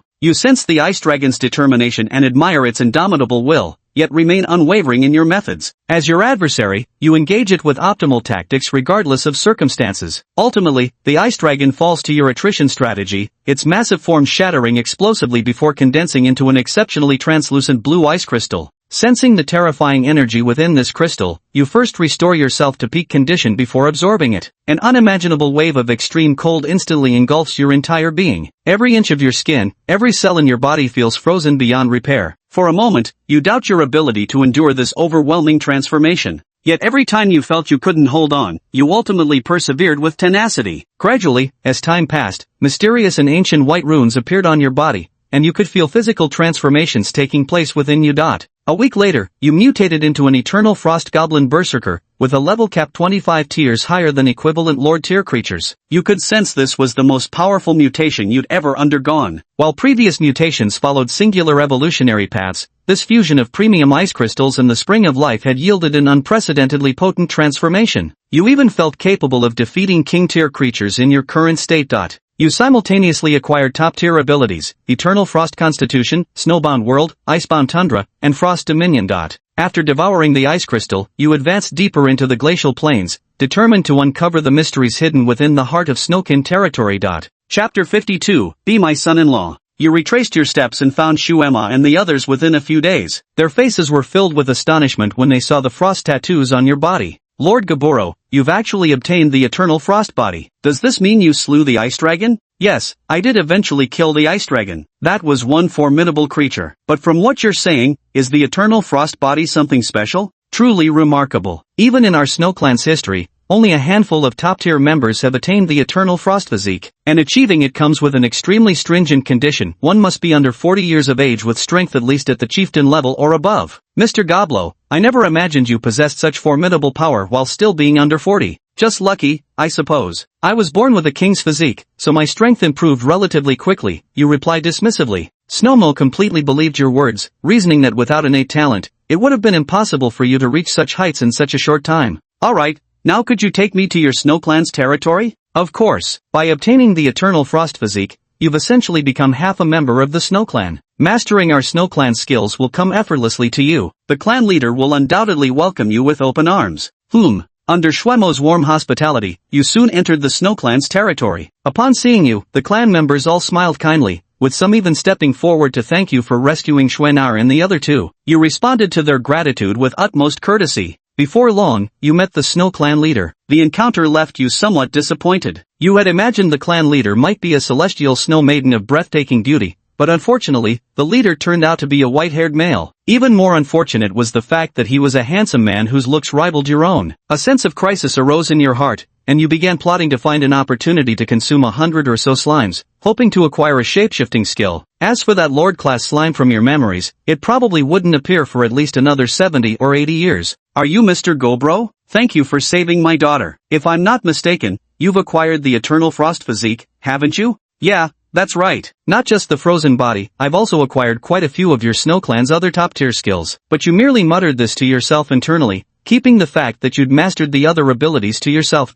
Such remarkable talent. In that case, Mr. Gaburo, there's something I'd like to ask of you. What do you say? Please, clan leader, tell us what the matter is. Very well, I wish to invite you to join our Snow Clan. Having obtained the Eternal Frost Physique, you fundamentally qualify as one of our kind. I can marry my daughter to you, make you the next chieftain of our snow clan, and dedicate all our resources to your cultivation. What does Sir Gobro think of this proposal? Seeing the Snow Clan chief's apparently serious demeanor, you hesitated before asking, does your clan currently have no members who've attained the Eternal Frost physique? Why would an outsider like me inherit your chieftainship? Observing your earnest expression, the Snow Clan chief paused before confessing, Sir Gobro, I won't deceive you. Our clan indeed possesses no members with Eternal Frost physique anymore. In fact, no Snow Clan member has manifested this constitution for over a millennium. Through intermarriage with other races across centuries, our ancestral bloodline has grown increasingly diluted. Not just the Eternal Frost physique, even lesser constitutions like Extreme Cold Body appear with diminishing frequency. Unlike other races who can strengthen their bodies by absorbing ice crystals, we Snow Clan lack this capability. Therefore, I believe your Eternal Frost physique coupling with our lineage might revive this supreme constitution among our descendants.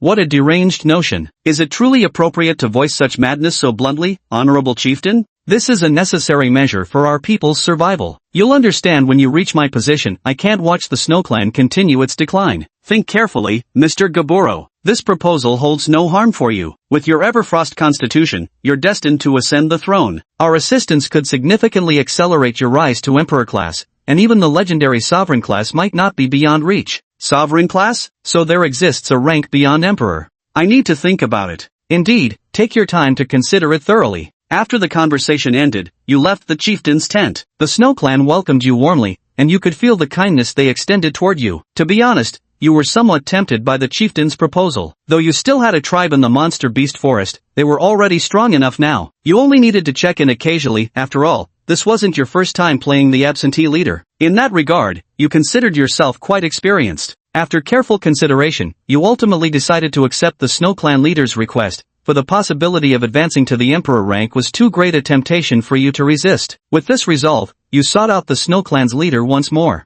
I agree to your request, but there's no need to force Sheena to marry me. I'll win her heart through my own efforts. I always knew you were a clever one. From now on, you shall be the heir of our Snow Clan. We will spare no effort in nurturing you henceforth. Whatever you desire, you need only ask me. Sounds good. I won't stand on ceremony then. It seems you've already figured out what you need. Yes, magic crystals, the more, the better. With enough of them, I can rapidly enhance my abilities. Magic crystals? Understood. I'll prepare them for you. Thanks. By the way, do you know where slimes are abundant? Slimes? I do know a place where many ice slimes live. But what do you need those low-level magical beasts for? I have my reasons. Alright, there are plenty of slimes near the frozen lake west of the snowy mountain. Good, then I'll be gone for a few days. I'll return after that.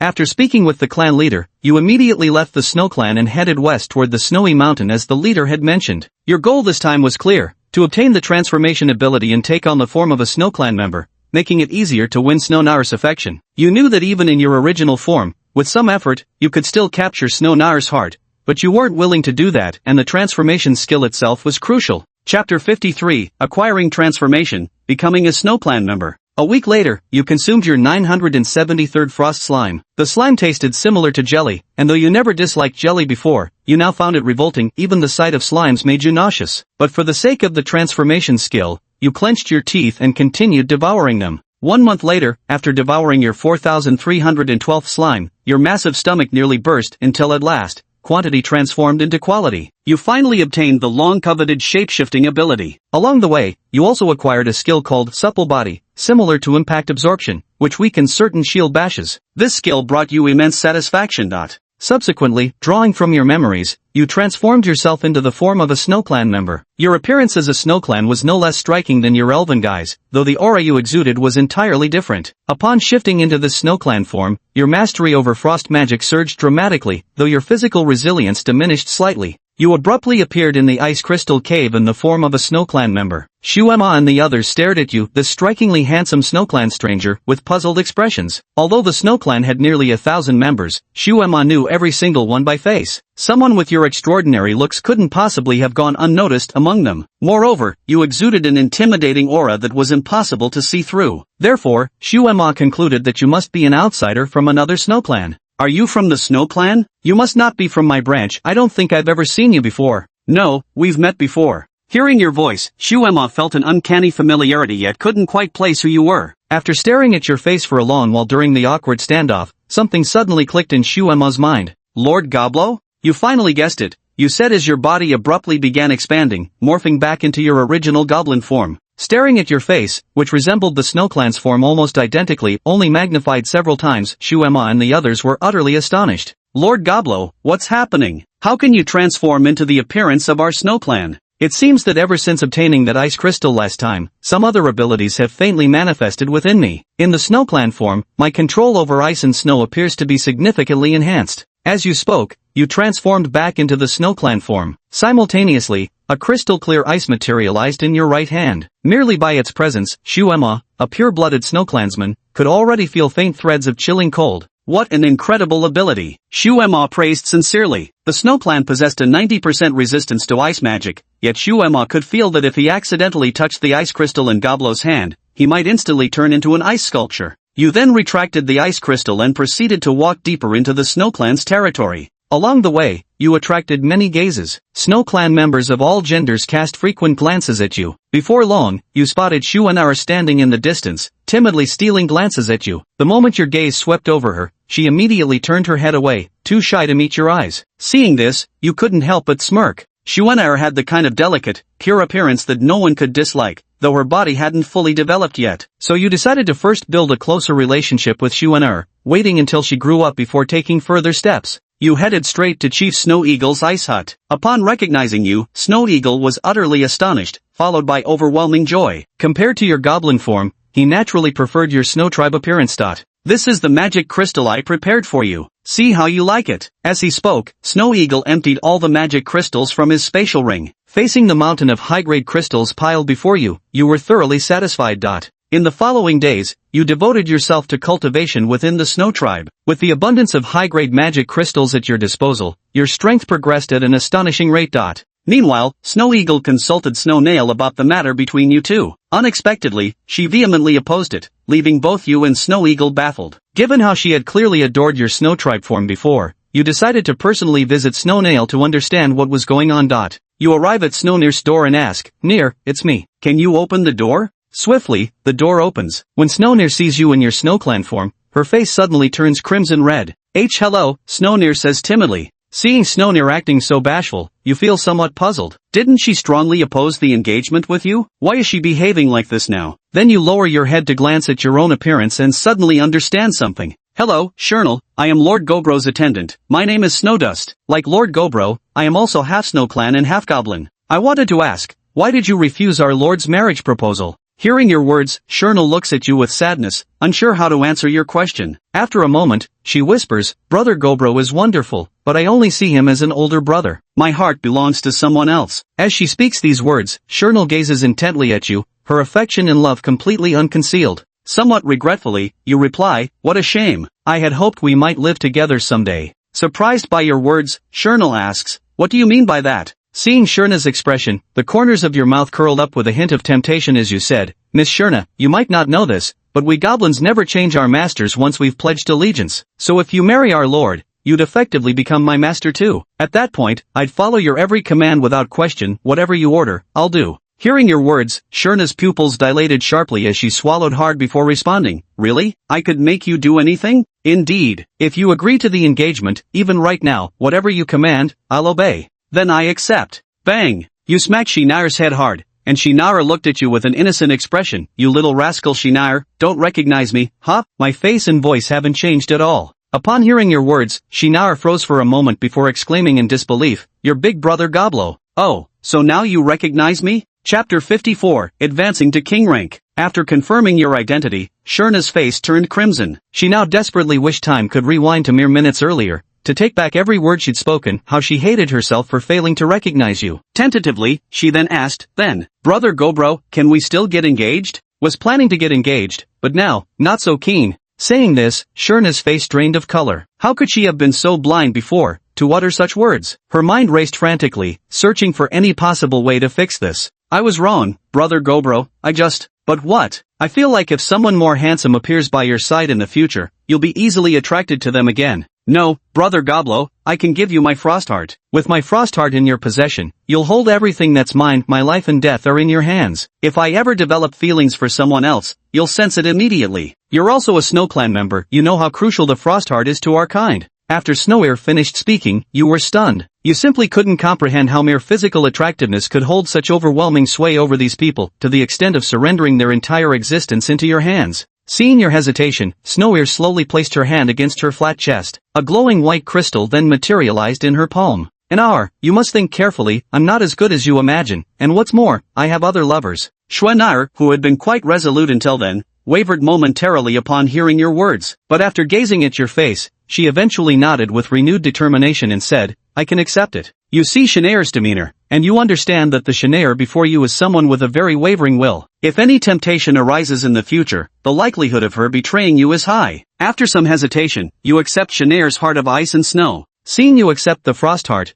Zuler's eyes flickered with a hint of anxiety, as if instantly regretting her decision. Witnessing this, you felt even more relieved to have taken her frost heart. Clearly, the girl before you wasn't someone to be relied upon. Brother Goblo, now that you've accepted my snow heart crest, our wedding. Of course, we'll get engaged right now, and we'll marry once you come of age. Brother Goblo, I am already of age. I'm 29 years old. Hearing Snow reveal her age left you stunned. The Snow before you looked no more than 15 or 16, yet she was actually 29. She then explained that once a snowfolk's strength reaches elite tier, they cease to age further. However, their lifespan among magical beasts isn't particularly long, living only about 200 years or so. Upon hearing Shinor's words, your confusion was dispelled. However, realizing that her body would no longer change, you suddenly cast a somewhat sympathetic glance at Shinor's bear-like chest. Your impudent gaze angered Zuner, but she dared not say anything. After all, it was the truth. Later, the two of you smoothly married. In the 45th year, with the full support of the Snow Clan, your strength reached the peak of Lord-tier creatures, on the verge of a breakthrough at any moment. In the 51st year, your level broke through to Monarch rank, and you became the leader of the Snow Clan. That same year, after advancing to the King tier level and gaining a tremendous boost in speed, you decided to return to the Beast Forest for a visit. You tasked the old chieftain with managing the Snow Clan in your absence, and he readily agreed without any objections. Traveling at full speed, you reached the Beast Forest in just half a month. Upon returning to your territory, you were astonished to find that Gobuma had already broken through to the Lord tier, an unexpected development. After all, Gobuma was the same age as you, and you had only achieved your current strength through multiple buffs. Yet, what did Gobuma have? How could he reach Lord tier in just 50 years? Later, you learned that Gobuma had awakened his bloodline after an unexpected incident, which led to his rapid progress. According to Gobuma, the incident involved consuming a mysterious black herb. You questioned him about the location where he found the herb. The simulated version of you intended to relay this information to your real self, allowing you to secure the herb beforehand. Reading the system's message, the real Gaburo watching the simulation felt a tinge of embarrassment. What the hell? How could he be such a shameless, opportunistic beast of a leader, stealing his subordinate's chance encounter? He wasn't sure if memories from this simulation would be available for purchase afterward, but one thing was certain, he couldn't let any other species get their hands on that black herb. After clarifying the location where the herbs were discovered, Goblin asked if you wished to continue managing the tribe. You chose to decline, leaving Goblin as the clan's lord while you ascended to become the king, the sovereign above the lord. After spending some time in the monster forest, you had no intention of delving deeper. Over the years, Goblin had accumulated enough magic crystals to fill 2 entire caves, all prepared for your use. You planned to consume all these crystals, convert them into strength, and then return to the Snow Clan's territory to absorb the crystals the Elder had set aside for you. Your strategy was simple. Keep lying low and growing stronger.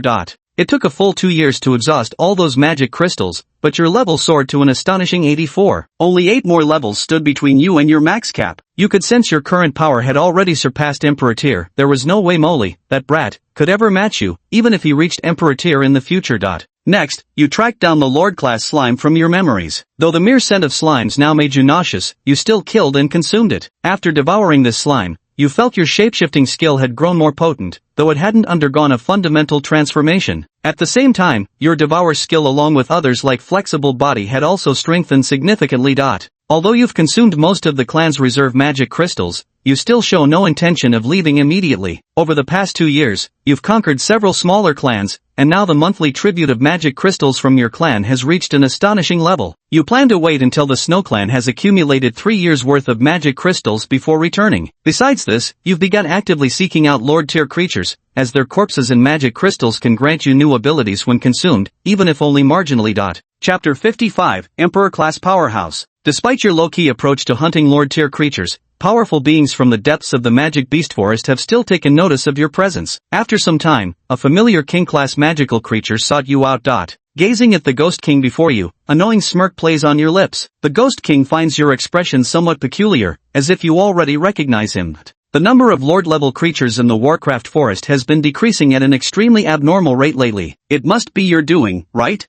So what if it is? Do you think you can do anything about me? Seeing your disdainful expression, the Ghost King's countenance turned grave. Though both being sovereign-level powerhouses, while he didn't fear you, neither did he underestimate you. Don't misunderstand. I'm not here to cause trouble, but your actions have attracted attention from certain significant figures. I'm merely here as a guide this time. If you intend to establish long-term operations within the Warcraft forest, then I believe you'll need to meet that particular individual. Oh, that lord you mentioned? A mere emperor-level powerhouse? Yes. Then there's nothing worth seeing, just an insignificant emperor level. Do you have any idea what you're saying? Of course I do. A trifling emperor level, unless you're a supreme level powerhouse. Don't act so arrogantly in front of me. Your arrogant attitude greatly astonished the Ghost King. He truly couldn't comprehend how a mere king level like you could be so audacious. I'll relay your words to that lord. Let's see if you can remain this defiant when the time comes. I'm afraid you won't get the chance. What do you mean? You launched an attack on the Ghost King. After devouring so many Lord-level powerhouses, you had long been eager to taste what a king-level expert would be like. Since the Ghost King had delivered himself to you, you seized the opportunity to strike. As for whether you'd face retaliation from an Emperor-level powerhouse after killing the Ghost King, you weren't the least bit afraid. After all, your current strength was already comparable to an Emperor level, and even if you were slightly inferior, you could still escape unscathed.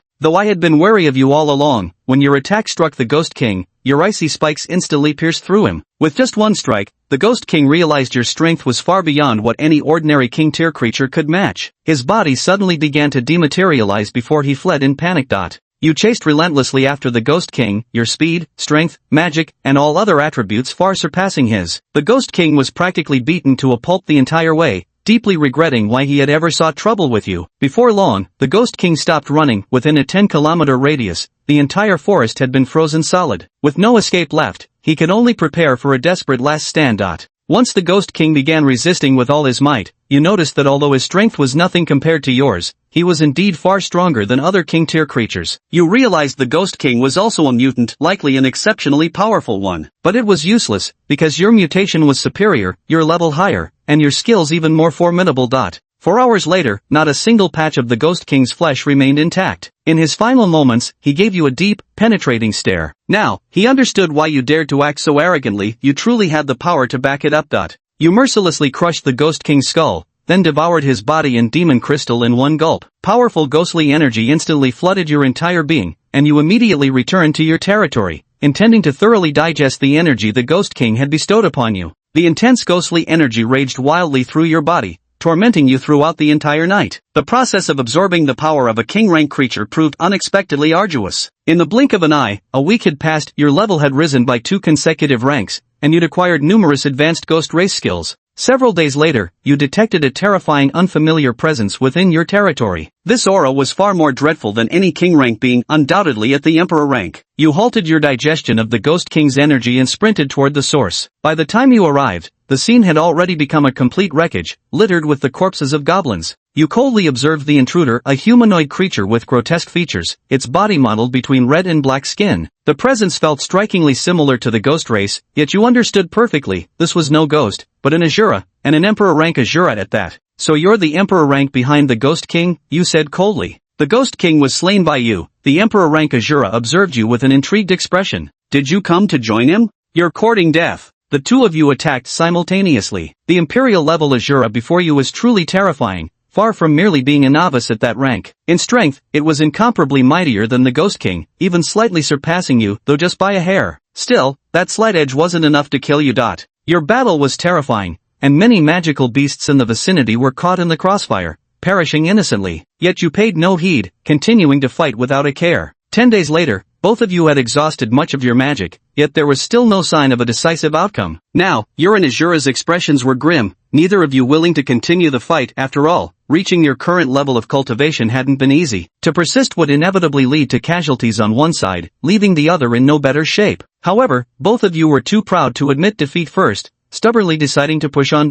In the end, the great battle lasted for an entire month. Both of you completely exhausted your magical power before tacitly ceasing the fight at the same moment. Afterward, you returned to your territory to continue cultivating. Thanks to this fierce battle with the Azura Emperor, you fully assimilated the Ghost King's energy, achieving a significant leap in strength. 6 months later, the Azura Emperor returned to your territory and challenged you to another battle. Initially, you thought your strength had surpassed his to some extent, but unexpectedly, the Azura Emperor had also made significant progress, reaching a level nearly equal to yours. This time, your battlefield was a desolate, uninhabited desert. The combat lasted for yet another month before concluding, ending once again in a draw. Thereafter, the Azura Emperor would seek you out for battles at regular intervals, and the two of you developed a peculiar camaraderie. This continued until the 57th year, when you informed the Azura Emperor that you needed to leave the Beast Forest for a while but would continue your battles upon your return. He agreed and promised not to harm your kin during your absence. Then, you returned to the Snow Clan to absorb the magic crystals they had gathered for you. In the 62nd year, your level reaches a bottleneck, on the verge of breaking through to Emperor rank at any moment. Chapter 56, Despicable. That same year, you returned to the Beast Forest to challenge the Azura Emperor, hoping to break through to Emperor rank through battle with him. Having previously visited the Azura Emperor's territory, you quickly find your way back without much delay. Before long, the Azura Emperor senses your presence and appears before you. The battle between us can be settled today, you said coldly, staring at the Azura Emperor. Today, you're going to taste what this Azura is like. The Azura Emperor detected the terrifying aura emanating from you and was greatly astonished, yet showed no trace of fear. The outcome is still uncertain. Do you think you're the only one whose strength has improved? With that, a fierce murderous intent surged from the Azura Emperor's body. His power had also risen significantly compared to before. Witnessing this scene, your satisfaction only grows stronger. The more formidable the Azura Emperor's power, the greater the enhancement you'll gain after slaying him. Indeed, though there exists a peculiar camaraderie between you and the Azura Emperor akin to that of lifelong rivals, both of you know deep down that one day, inevitably, one must kill the other.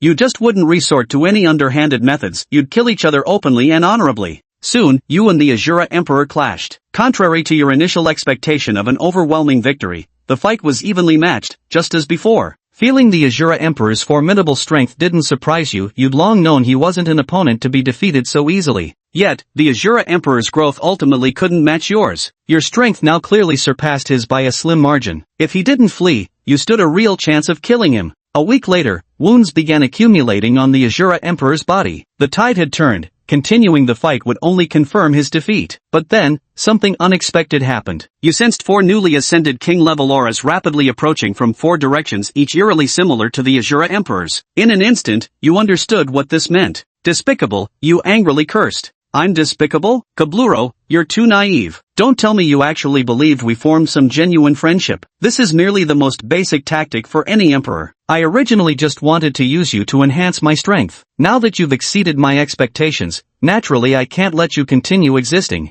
After the Azura Emperor finished speaking, you wore an expression of utter disbelief. With no other choice, you sent out a signal, summoning the Snow Tribe members who had been lying in ambush for a long time, along with their elderly chieftain whose power had also reached emperor level. The Azura Emperor stared in disbelief at the sudden appearance of 5 king-level Snow Tribe members and one whose strength had reached emperor level. Despicable, the Azura King roared in anger. You call me despicable? Azura King, you're too naive. Did you really think we'd forged some friendship? This was merely the most basic tactic of a ruler. I originally just wanted to use you to enhance my strength, but now you've exceeded my expectations. Naturally, I can't let you live any longer. Hearing these eerily familiar words, the Azura King felt utterly wretched. So miserable he couldn't even speak. Yet helplessness gripped him, there was nothing he could do now. Soon, all your reinforcements arrived on the scene. Behind the Azura King stood 4 ghost clansmen of royal rank, while you commanded 5 royal rank snow clansmen and 1 imperial rank snow clansman. The balance of power clearly favored your side by a significant margin. The Azura Emperor said with a dark expression, Goblo, must we make things so ugly between us? Hearing the Azura Emperor's words, you couldn't help but find it somewhat amusing. We've been fighting each other for so many years now. You're truly a worthy opponent. If I'm such a worthy opponent, why are you treating me this way?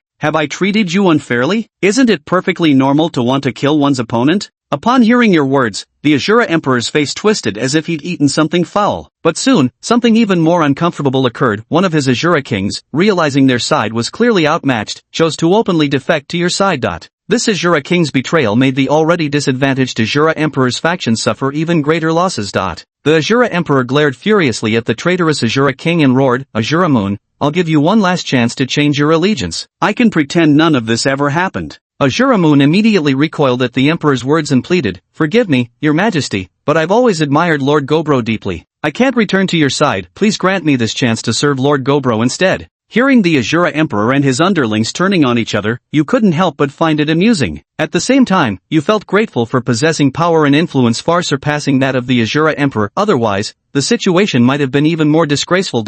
After several rounds of failed negotiations, the Azura King had no choice but to engage in direct combat. He had considered fleeing, but all escape routes had been blocked by your forces, leaving them utterly cornered. Just as the situation seemed about to resolve, a Rakshasa king suddenly blocked the path and roared, "Lord, go now. I'll hold them off here." As he spoke, an overwhelmingly terrifying murderous aura erupted from his body, while the surrounding air began to heat up, he was igniting his own life essence. Watching the Azura King's movements, the Azura Emperor's eyes were filled with reluctance, yet he understood this was no time for hesitation. Swiftly, he fled with the other two Azura Kings. "Goblo, mark my words. One day, I will make you pay in blood." After letting out a roar of helpless fury, the Azura Emperor desperately fled. Though you wished to pursue, the entire battlefield had become an inferno. For a moment, even you couldn't penetrate the sea of flames, and by the time you did, the Azura Emperor and his followers had escaped. You looked at the Azura King who was madly burning his own life force inside. If only such a man were under your command. With no alternative, you had no choice but to join forces to slay this Azura King.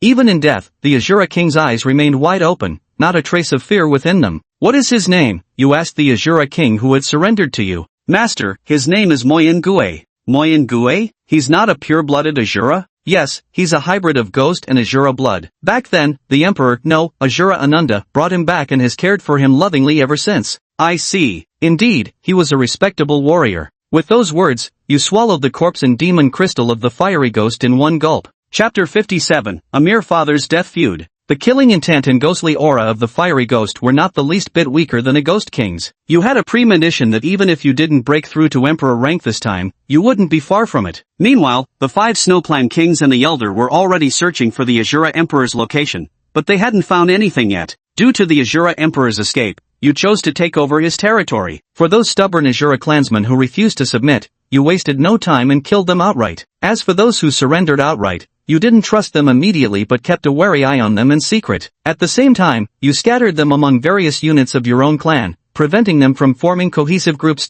In the 64th year, you fully absorbed the Demon Flame Ghost's magic power but still hadn't broken through to the Emperor level. You could feel that you were just a hair's breadth away from the Emperor level, yet that hair's breadth was as difficult as scaling the heavens. However, even so, your strength had improved significantly, with the greatest enhancements being in pupil techniques, illusion arts, and magic power. In the 66th year, you still hadn't fully subdued the Azura Emperor's territory. His domain was simply too vast and complex. Over these years, you found no trace of any information related to the Azura Emperor. Thus, during these years, you remained deeply troubled. After all, the Azura god was an emperor-level powerhouse. Now that he hadn't shown himself, he was like a venomous snake lurking in the shadows, ready to strike you dead at any moment. Yet your worries remain just that. Unless the Rakshasa Emperor breaks through to the Emperor rank, it's impossible for him to pose any real threat to you. In the 72nd year, you unexpectedly stumbled upon that little bastard Moli. However, the current Moli is still young, merely at the peak of the Lord rank, no match for you at all. You had no intention of killing Moli. You know exactly how useful this brat can be, mainly, you just didn't want him to die so easily. Your demand wasn't too high either. Have Moli die for you 99 times in the simulations, and you'd be satisfied. After all, he had killed you once before. You figured making him die 99 times wasn't too much to ask.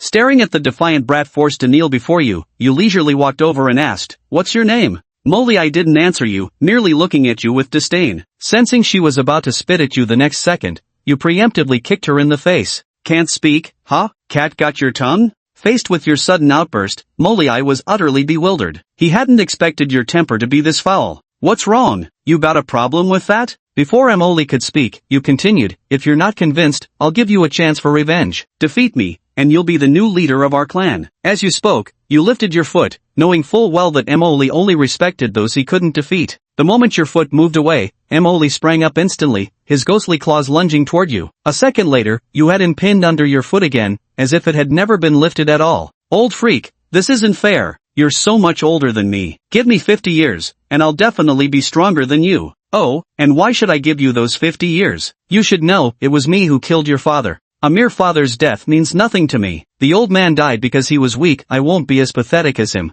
You think to yourself that he's no different now, equally weak, but you keep it to yourself. Your goal is to manipulate Moily, not to make him truly hate you. Fine, I'll give you 50 years. But during those 50 years, you'll obey my every command. If you still can't defeat me after 50 years, you'll be my dog for life. Deal. Moily agreed almost without hesitation. In 50 years, he would break through to the emperor rank. In his mind, even if you were given 500 years, let alone 50, you'd never reach the emperor rank. That's why he agreed so readily.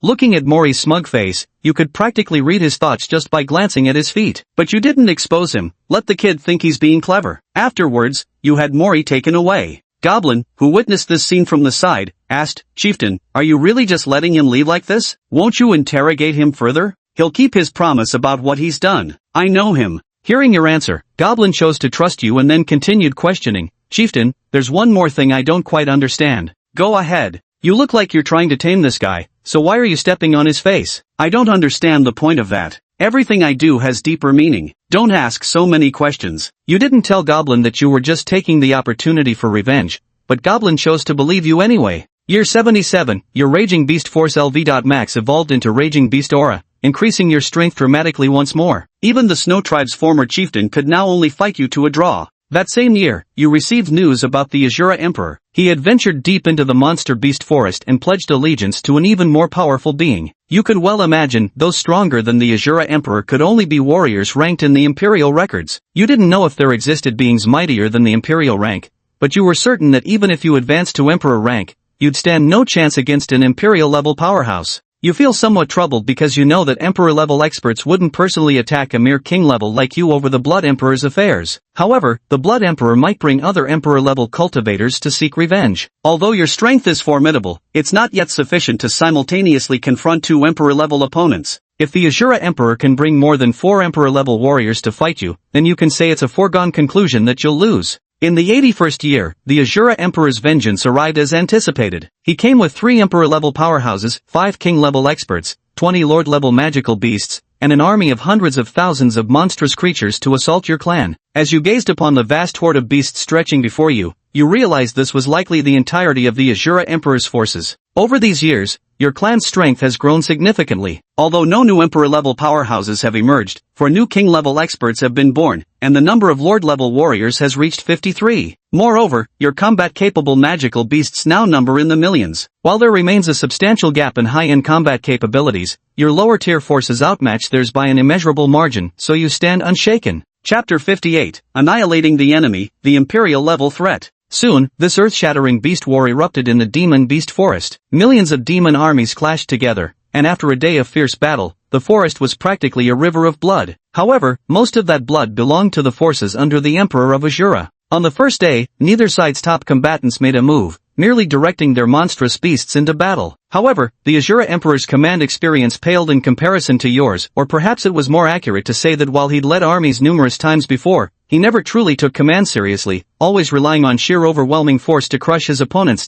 Now, his army is vastly inferior to yours in terms of numbers, quality, and obedience. Therefore, the first day of battle was nearly a complete rout for you. 20 to 30,000 casualties on his side from a force of 100,000, while your million-strong army suffered almost no losses. Although it's true that their forces were weaker, the proud Azura Emperor couldn't possibly accept this outcome. The very next day, he led his entire army into battle. Yet even with the Azura Emperor and 3 other Imperial royals joining the fray, the battle remained completely one-sided. With your outstanding military genius, you toyed with the Azura Emperor and his forces as if they were clay in your hands. 3 days later, the Azura Emperor's army was completely annihilated, while your own forces suffered over 30,000 casualties. Though these losses pained you, you continued using your troops to relentlessly drain the magical power and stamina of the Imperial and King-tier warriors. Half a month later, as they stood surrounded by beasts positioned at scattered intervals, relentlessly bombarding them with long-range attacks, the Azura Emperor and the 3 other Imperial-tier warriors had grown numb. They felt like this army was inexhaustible. For over half a month, they hadn't had a single moment's rest. While fending off the endless waves of soldiers, they were constantly harassed by you and other King-tier power fighters. Though their physical wounds weren't particularly serious, the Azura Emperor and his elite warriors were all suffering severe mental exhaustion.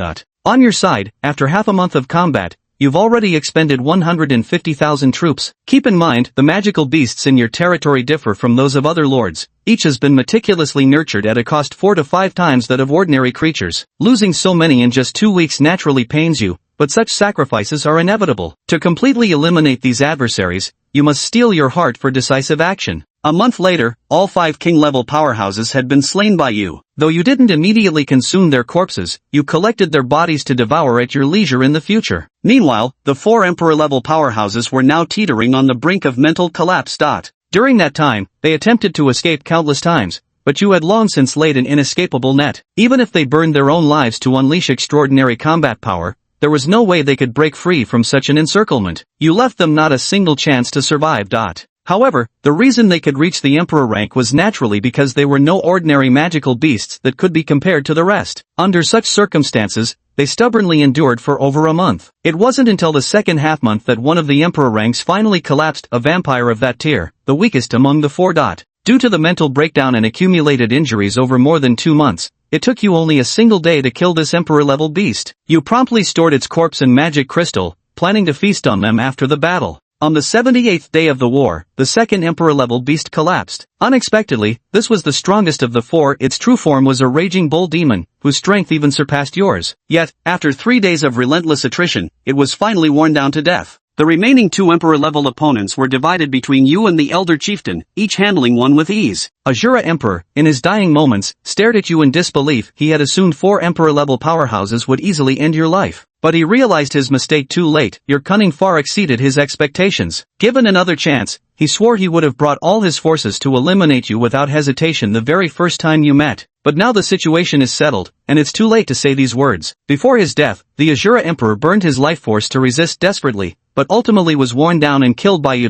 After more than 3 months of war, you annihilated the enemy at the cost of 310,000 demon beast troops and 9 lord-level demon beasts. When the war ended, you did not relax immediately, because you knew you had thoroughly offended that emperor-level powerhouse. Faced with this situation, make your choice. Option 1, lead your most elite clan members to immediately abandon the territory and go into hiding to recuperate slowly. Option 2, immediately head deep into the monster beast forest to seek refuge with that emperor-level powerhouse and demonstrate your sincerity. Option 3, screw it, take on the emperor-level being and lead troops to attack the depths of the monster beast forest. Option 4, do nothing. As he looked at the 3 options before him, Goblin knew that whenever the system presented choices like these, they were always crucial. One wrong decision, a single misstep in his choice, would essentially mean the death of his simulated counterpart. Extreme caution was absolutely necessary. First of all, option 3, which sounds utterly insane, would only work if that emperor-level beast was somehow abnormal. Even if he were at the king tier right now, let alone the emperor tier, he probably still wouldn't stand a chance against that guy. Provoking it and then picking a fight, only to get crushed? That's practically suicide. Then there's option 4, which can pretty much be ruled out too. Doing nothing is rarely ever the right move, except in very specific situations. That leaves us with options 1 and 2. Option 2, apologizing and seeking refuge, might seem like a decent choice. But most higher-ups tend to be ruthless, not to mention this one's a magical beast. That makes this option incredibly risky too. Ultimately, the only choice left is option 1. Sure, it carries its own risks, but compared to the others, the danger isn't anywhere near as extreme. System, choose option 1. Facing the threat of an emperor-level powerhouse, you pondered for a long time before finally gathering all the beasts of lord rank and above together.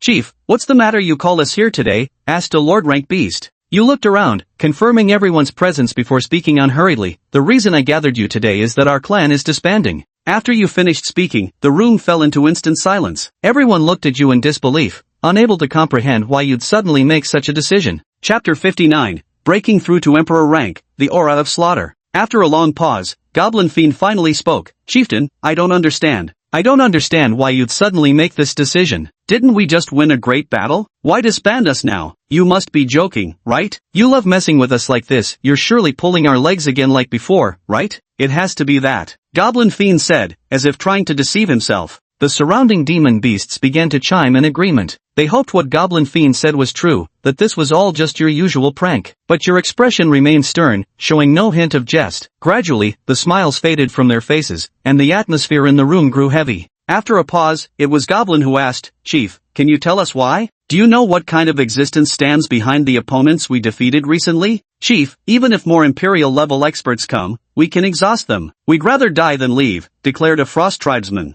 The others remained silent, but their expressions made it clear they shared the same sentiment. Seeing everyone's reactions, you solemnly declare, "Based on preliminary estimates, the beast behind the Azura Emperor is at least Emperor grade. Dealing with 4 mere Emperor tier opponents was already this difficult. If we face an Emperor grade being, death is certain. We've all come a long way, and I can't let you take such risks with me. The disbandment is only temporary. If I ever break through to Emperor grade in the future, I will surely summon you all back." None of those present spoke further. Everyone gathered here was at least Lord tier, and they understood the hierarchy of power perfectly. Against Emperor-grade beings, legendary existences, no one would foolishly claim what they might against Emperor-tier opponents. An Emperor-grade creature might be defeated through sheer numbers, but certainly not with the forces you currently possess. Seeing that everyone grasped the severity of the situation, you continue, "It seems you all understand now, so let me explain the next steps. All King tier and above will leave the Beast Forest with me and head to the far north, or will survive in the SnowClan's territory. As for all Lord tier warriors, I have a task for you." Hearing Goblo's words, every Lord tier warrior present straightens up, eager to learn what their final mission will be. This mission is extremely dangerous. You can refuse or accept it, but strictly speaking, the benefits outweigh the risks. As you spoke, you glanced at these Lord-level creatures and noticed they were all intently watching you. "After I depart, the people in the territory cannot be left without governance, so, at this point, you glance again at the lords before you. Their faces are now alight with excitement, as if they already know what you're about to say. So I intend to entrust them all to your management. Of course, if any monarch-level individuals wish to take charge, you may choose not to follow me and instead stay to distribute these clansmen." Upon hearing Goblo's words, everyone present gasped in astonishment. Having served under Goblo for so long, they fully understood what gaining these clansmen under his command represented. It could be said that this was, by far, the most formidable army within the Beast Forest for opponents of the same tier. Even if only allocated a few thousand clansmen, it would still constitute an immensely powerful force. Observing the eager gazes of those around you, you swiftly distributed all the authority in your hands without hesitation. From then on, their progress would depend entirely on themselves. That very night, you led all the clansmen of King tier and above, along with the entire Snow Clan, and fled the Beast Forest. Thanks to your decisiveness, your escape proceeded smoothly without encountering any obstacles along the way. 3 months later, you returned to the snow plains. One by one, you began devouring the corpses of powerful beings you had acquired earlier. Because these corpses had belonged to high-tier individuals in life, even after 3 months, their bodies showed no signs of decay. Moreover, since you had preserved them with ice magic, not a single trace of their mana had dissipated. You did not directly consume the corpses of Emperor-level powerhouses. Instead, you first devoured the strength of the 5 King-level powerhers. After consuming the first one, you felt a dramatic surge of magic power within you. Upon swallowing the second, your body became so saturated with mana that one more bite might have caused you to explode. You chose to digest the existing magic power first, waiting until you fully recovered before continuing your consumption. By the 83rd year, you had completely devoured all the king-level corpses. Meanwhile, empowered by this immense energy, you finally broke through to the Emperor level, evolving into the Eternal Frost Goblin Emperor. Your stature now reached 7.5 meters, with a perfectly proportioned physique, every muscle exuding a harmonious balance of power and elegance, neither overly exaggerated nor lacking. Your face had also grown even more handsome. Beyond the external changes, the most significant transformation was internal. You could sense that your total magic power had tripled compared to your king-level days, while other attributes had skyrocketed. Furthermore, your superhuman body had evolved into an immortal physique. On top of that, you gained 5 supreme skills exclusive to those who reached the Emperor level. For a moment, you even considered returning to the Warcraft Forest to test your might against that Imperial-level expert, to show him what the pressure of a royal-level powerhouse truly feels like. After calming down, you took out the corpse of the Azura Emperor, along with his magic crystal, and swallowed them whole. A terrifying surge of killing intent instantly swept through your body, and your green pupils turned into a frightening crimson, as if you'd lost all rationality. Fortunately, your willpower was strong, and your innate power was formidable enough to swiftly suppress this killing intent, allowing you to begin slowly absorbing it. A month later, you mastered the skill Azura Killing Intent. Combining with your Savage Beast aura, it evolved into Azura Savage Killing Intent, significantly boosting your strength. 6 months later, you finally absorbed the Azura Emperor's energy, and immediately afterward, you devoured the Ox Demon's corpse and its magic crystal. That same year, a cold-mannered young man arrived in the Snow Clan's territory. Suddenly, you felt an intense sense of crisis at your level. Such premonitions were rarely wrong. Without hesitation, you abandoned your secluded cultivation site and rushed back to your clan. Yet the moment you emerged, a peculiar scent struck you, the unmistakable smell of Snow Clan blood. The sense of impending danger grew overwhelming in your heart. You sped up frantically, arriving at the clan's gathering place, only to find the ground littered with the corpses of Snow Clan members and goblins. The only survivors were the severely wounded elder chieftain and the goblin demon. Everyone else was dead. Chapter 60, Mutation, the Eternal Frozen Wraith Emperor. Upon your arrival at the scene, the young man gazed at you with a faint, enigmatic smile. At this moment, your eyes are filled with fury. You've already guessed the identity of the young man standing before you. You had considered that one day they might track you down, but never imagined it would come so soon. After all, you brought back every last Snow Clan member, and no one else should have known the location of their territory. Upon seeing you, the young man before him remarked with a hint of mockery, "So you're the one who killed the Rakshasa, huh? Managed to reach Emperor rank already, not bad, you've got some skill." As he spoke, he snapped the goblin demon's neck and tossed its lifeless body aside like trash. Faced with the opponent's actions, your heart is seething with rage to the extreme, yet you choose not to strike. Though you are barely 80 years old, your 300 years of memories make you nothing short of an ancient monster. Deep down, you know all too well that rushing forward now would be futile. Even if you fought with all your might, you stand no chance of slaying the emperor-level powerhouse before you. But for them, killing you would be as effortless as turning a hand. Seeing you make no move, the Imperial-level expert was astonished. He thought you would charge at him in a desperate fight after he killed Goblin Demon, but you didn't. Just as he was about to strike at the old clan leader, you acted first. Grabbing the elder, you began a desperate escape. Along the way, you saw countless familiar corpses, Gobla, Malia, Shu and Their twisted expressions let you imagine the agony they endured in their final moments. An intense sorrow surged from the depths of your heart, and your rage had been suppressed to its limit. Yet this only made you calmer. In the time ahead, you would sprint toward the Imperial level with all your might. Only then would you seek vengeance. "Aren't you angry?" a mocking voice suddenly whispered in your ear. You glance sideways and find the person already by your side, following you with an air of ease. You stop running because this is already your top speed. "Do you want this guy to live?" the other suddenly says. You nod with difficulty. "Then become my subordinate. Your skills are indeed impressive. An ordinary emperor rank wouldn't have speed like yours. As for what you've lost today, I'll compensate you twofold." "What do you think?" Although they're trying to recruit you, the mockery in their tone doesn't sound the least bit serious. It's as if the moment you agree, they'll go back on their word the next second.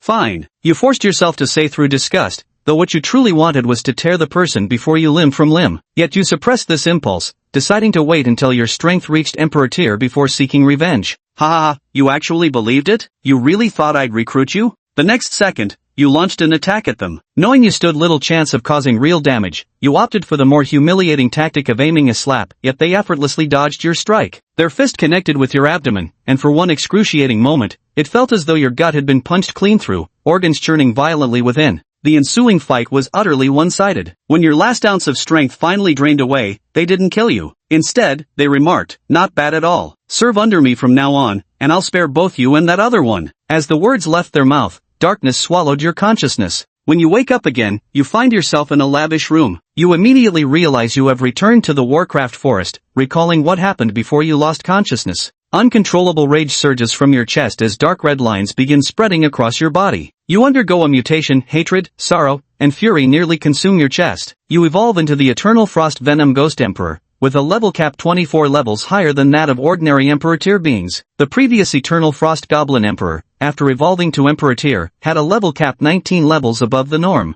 You desperately try to control your emotions, forcibly suppressing thoughts of revenge. Only after a long while do you calm down. Fortunately, no one entered your room during this time, allowing you to regain your composure. An hour later, you continue consolidating your mental state. "My lord, you're awake," one of them murmured softly. "Where is this place?" "This is the residence arranged for you by the Emperor, where you may do whatever pleases you." The succubus uttered her final words with such exquisite allure that any mortal heart would surely tremble at their touch. Yet your soul burns only with vengeance now. Though utterly unmoved, you know the smoldering wrath cannot remain caged forever, lest it consume you when facing that so-called emperor. So within these chambers, you unleash your fury without restraint. The next day, you gaze at the indented bedsheet beside you, change your clothes, and leisurely walk out of the room. Your current appearance adopts the Snow Tribe's form, so you stand at an ordinary human's height.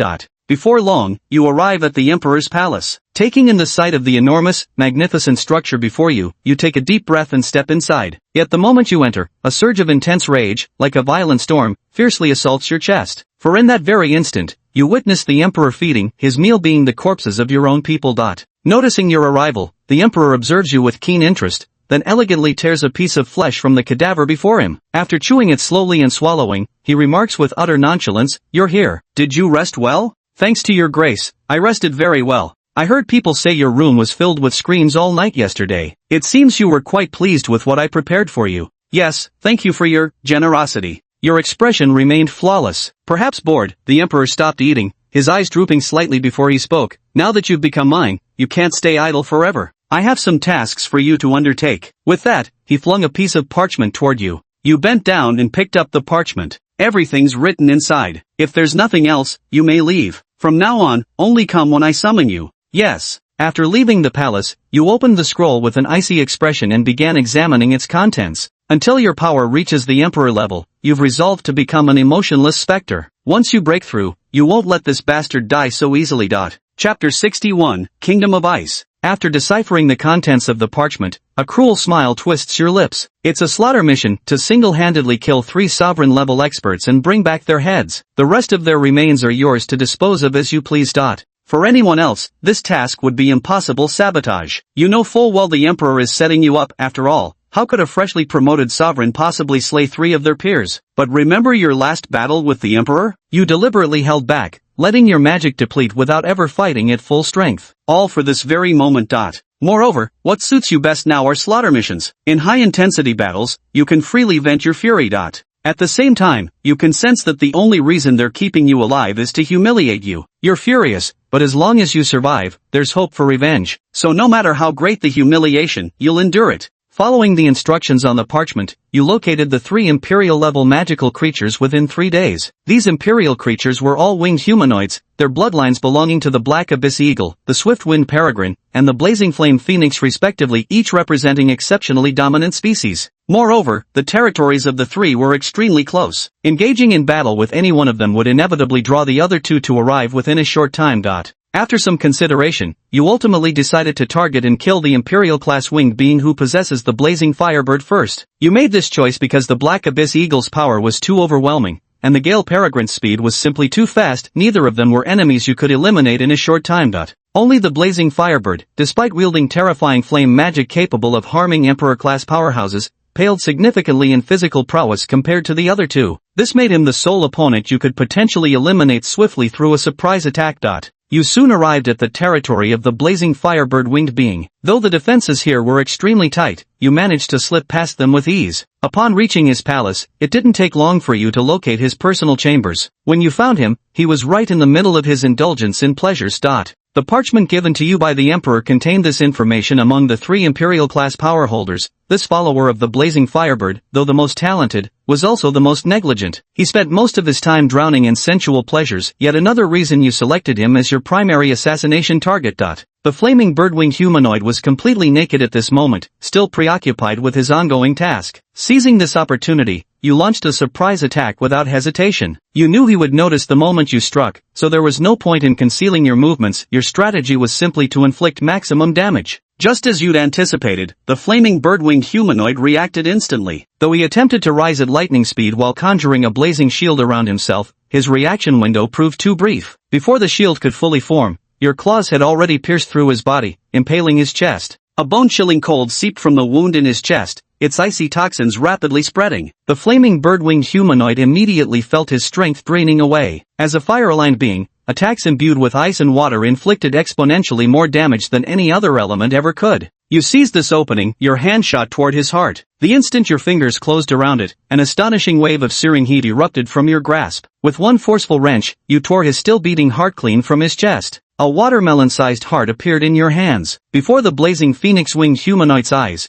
you swallowed the heart in one gulp. Terrifying flame energy instantly surged through your body, yet you effortlessly withstood it. Meanwhile, the phoenix-winged creature, now deprived of its heart, lay powerless on the ground, gazing at you with sheer terror in its eyes. The 2 female winged humanoids on the bed had long paled with fright from the commotion. 3 royal-class winged warriors rushed toward the scene immediately, but by the time they arrived, you had already severed the blazing phoenix's head and frozen its body into a black ice sculpture, stashing it away. After your evolution into the eternal frozen venomous wraith, your ice had turned black, so the sculptures you created now had an eerie, unnatural appearance. As for the 3 royal-class winged warriors who had just barged in, you had no intention of sparing them. Though they quickly realized something was amiss and attempted to flee, an instant later, the entire room was encapsulated in black ice. This is the skill you acquired after mutation, Frozen Domain. The moment this skill was unleashed, the 2 winged maidens instantly turned into ice sculptures, while the 3 winged monarchs had their feet frozen solid by the spreading frost, immobilized where they stood. You gazed at these 3 monarch-level warriors without a trace of pity in your eyes. Slowly, black ice crept over their bodies, inch by inch.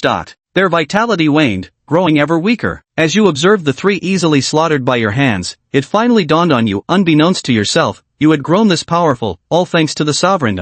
Afterward, you collected the corpses of the 3 and flew toward the territory of the swift-winged falcons. The battle here had ended swiftly. By the time the other winged beings sensed something amiss, you would already be locked in combat with the swift-winged falcon. In just under an hour, you arrived at the domain of the swift-winged falcon winged clan. Unlike the blazing phoenix, both the swift-winged falcons and the black vault eagles embodied the mindset of true monarchs. However, compared to the composed black vault eagles, the swift-winged falcons were far more arrogant and conceited. Hence, you chose this creature as your second target.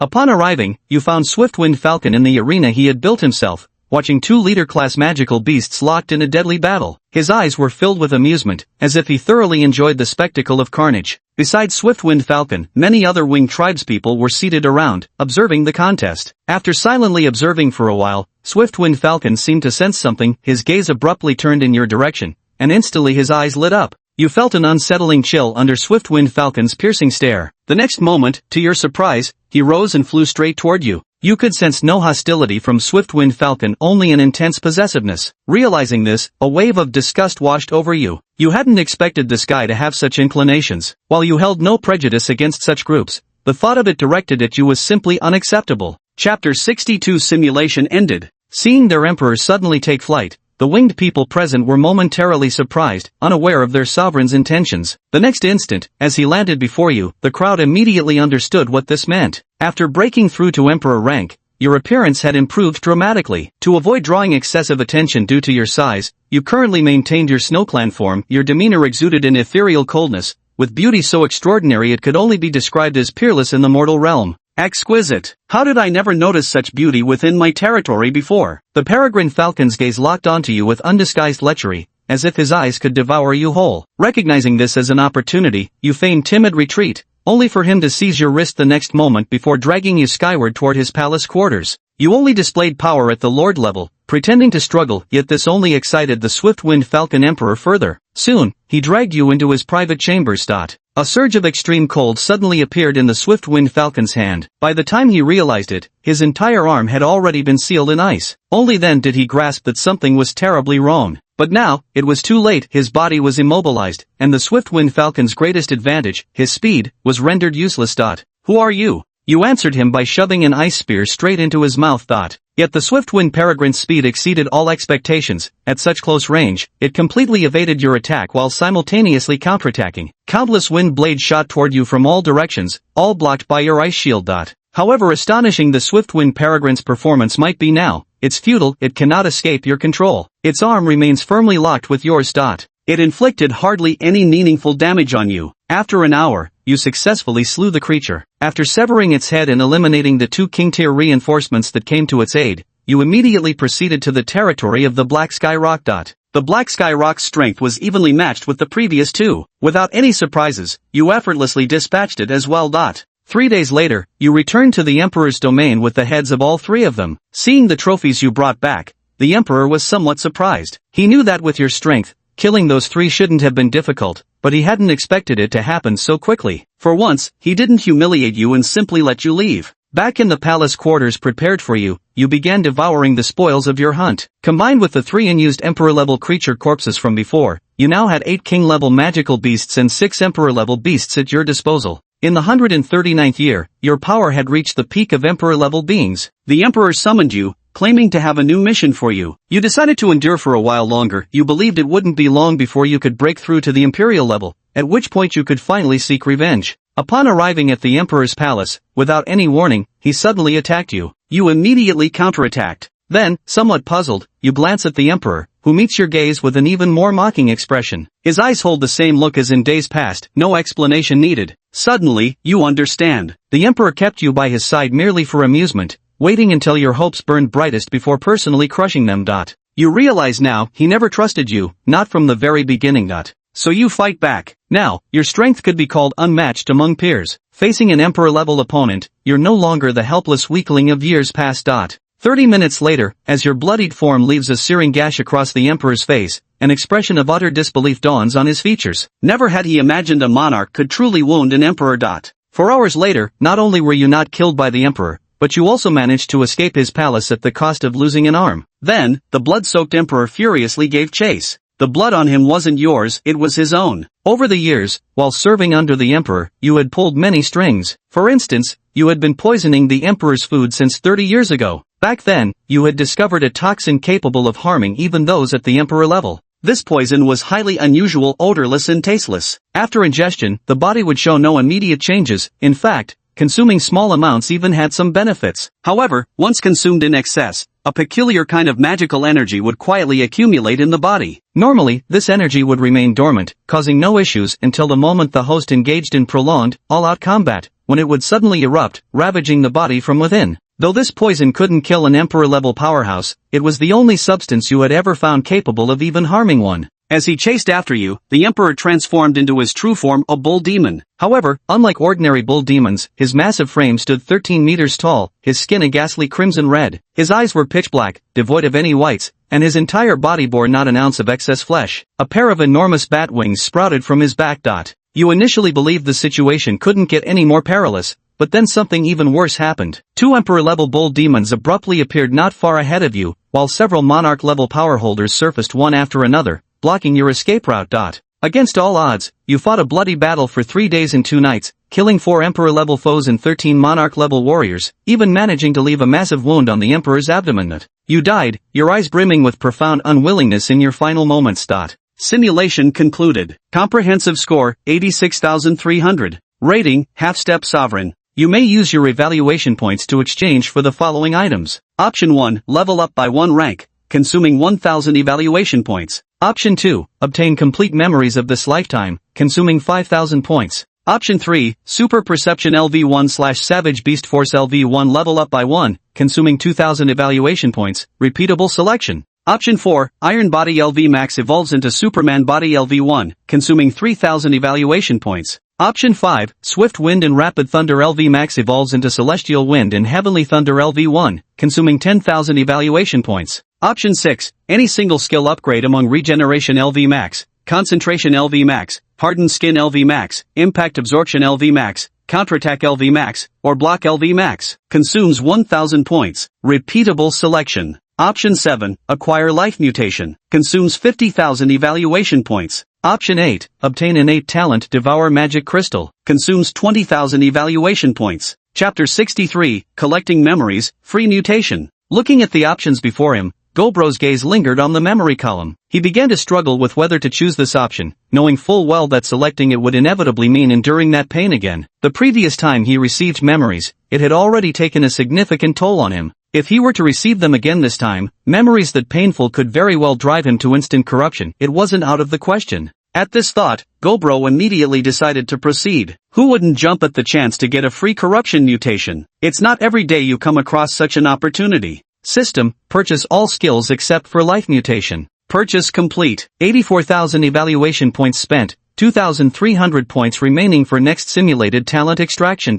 As the memories flooded in, countless recollections surged into Gobro's mind. Every scene from the simulation flashed before him as if he had truly experienced them firsthand. His eyes gradually turned bloodshot while staring blankly ahead, and subtle physical transformations began manifesting across his body. Just like in the simulation, Gobro's stature started expanding inch by inch. Simultaneously, dark linear patterns began spreading across his skin as waves of vicious aura continuously emanated from his form. After what seemed like an eternity, consciousness finally returned to Gobro, his body having completed its grotesque metamorphosis. His attributes had now transformed accordingly. Name, Gobro. Race, Raging Hobgoblin, at Master level, maximum level cap increased by 15, all 4 base attributes boosted by 50%. Template, Elite. Level, 30/45, 0%. Stamina, 120. Strength, 170. Agility, 120. Spirit, 122. Charisma, 9. Skills, Super Perception LV Max, Savage Beast Force LV Max, Superhuman Body LV1, Gale Thunder LV1, Rapid Regeneration LV1, Absolute Focus LV1, Steel Skin LV1, Super Impact Absorption LV1, Amplify Counter LV1, Foresight Block LV1, Berserk LV1, Life Reversal, Special Skill, Rage LV1.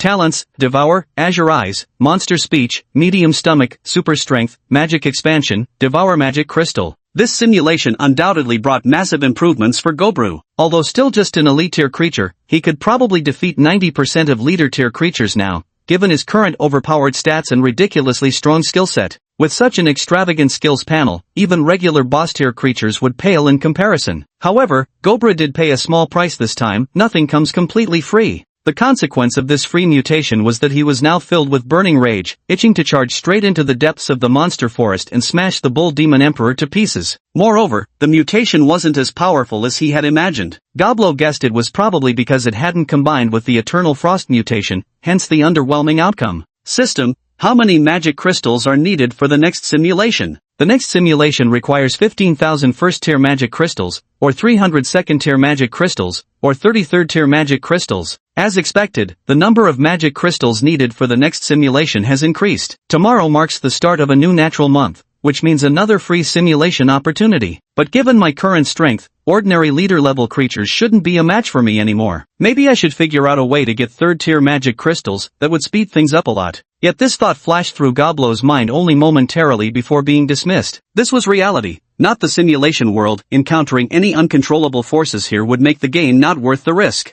Goblo remained in the cave for a long time afterward. Only after completely calming his mood did he slowly emerge from the cave. By then it was already morning of the next day. Rosetta had already taken the goblins for training. Goblin mages Gobmo and Gobra led 2 hunting parties out foraging, while the trolls had also left early. The remaining goblins were all busily occupied with their respective tasks. The shouts of training, sounds of constructing practice buildings and forging weapons, along with the aroma of food, all drifted through the air simultaneously. For a moment, Goblo almost thought he'd returned to the human world. Since it wasn't quite time for goblin lessons yet, Gobro decided to go hunting first. With his current strength, taking down boss-level creatures was absolutely no problem, so he planned to venture slightly deeper into the monster forest. Though he intended to be cautious, he didn't want to be overly cautious either. After all, danger and opportunity always go hand in hand. Soon, Gobro ran out of the valley and began exploring the outskirts. Before long, he encountered a human squad, one that clearly wasn't a rookie team. He had actually come across more than just Rosada's team during his time in the monster forest. The reason he only brought them back was because they looked like a newbie group, easier to fool. As for experienced teams, Gobro usually chose to avoid them altogether. Back then, he wasn't strong enough, and the risk of things going wrong was too high. But this group ahead? He wasn't planning to let them go. These humans were clearly on their way out of the monster forest, which meant they were probably already carrying this expedition's spoils. Other than that, these humans' equipment wasn't particularly good. Typically, only humans with strength equivalent to elite-level creatures would carry such gear. After observing stealthily for quite some time, Gobruo still hadn't detected any particularly powerful experts among these humans. His enhanced senses allowed him to perceive that these humans posed no threat to him, so he immediately decided to take action. After all, killing and looting was far more efficient than hunting for magic crystals by oneself. The 4-member squad walked along the road when suddenly, their leader came to a halt. "What's wrong? Something's off. Why is it so quiet around here?" Hearing the warrior's words, the other 3 froze for a moment. As experienced adventurers, they naturally understood that when a certain area becomes eerily quiet, it signifies the presence of something powerful in that region. Their faces instantly darkened.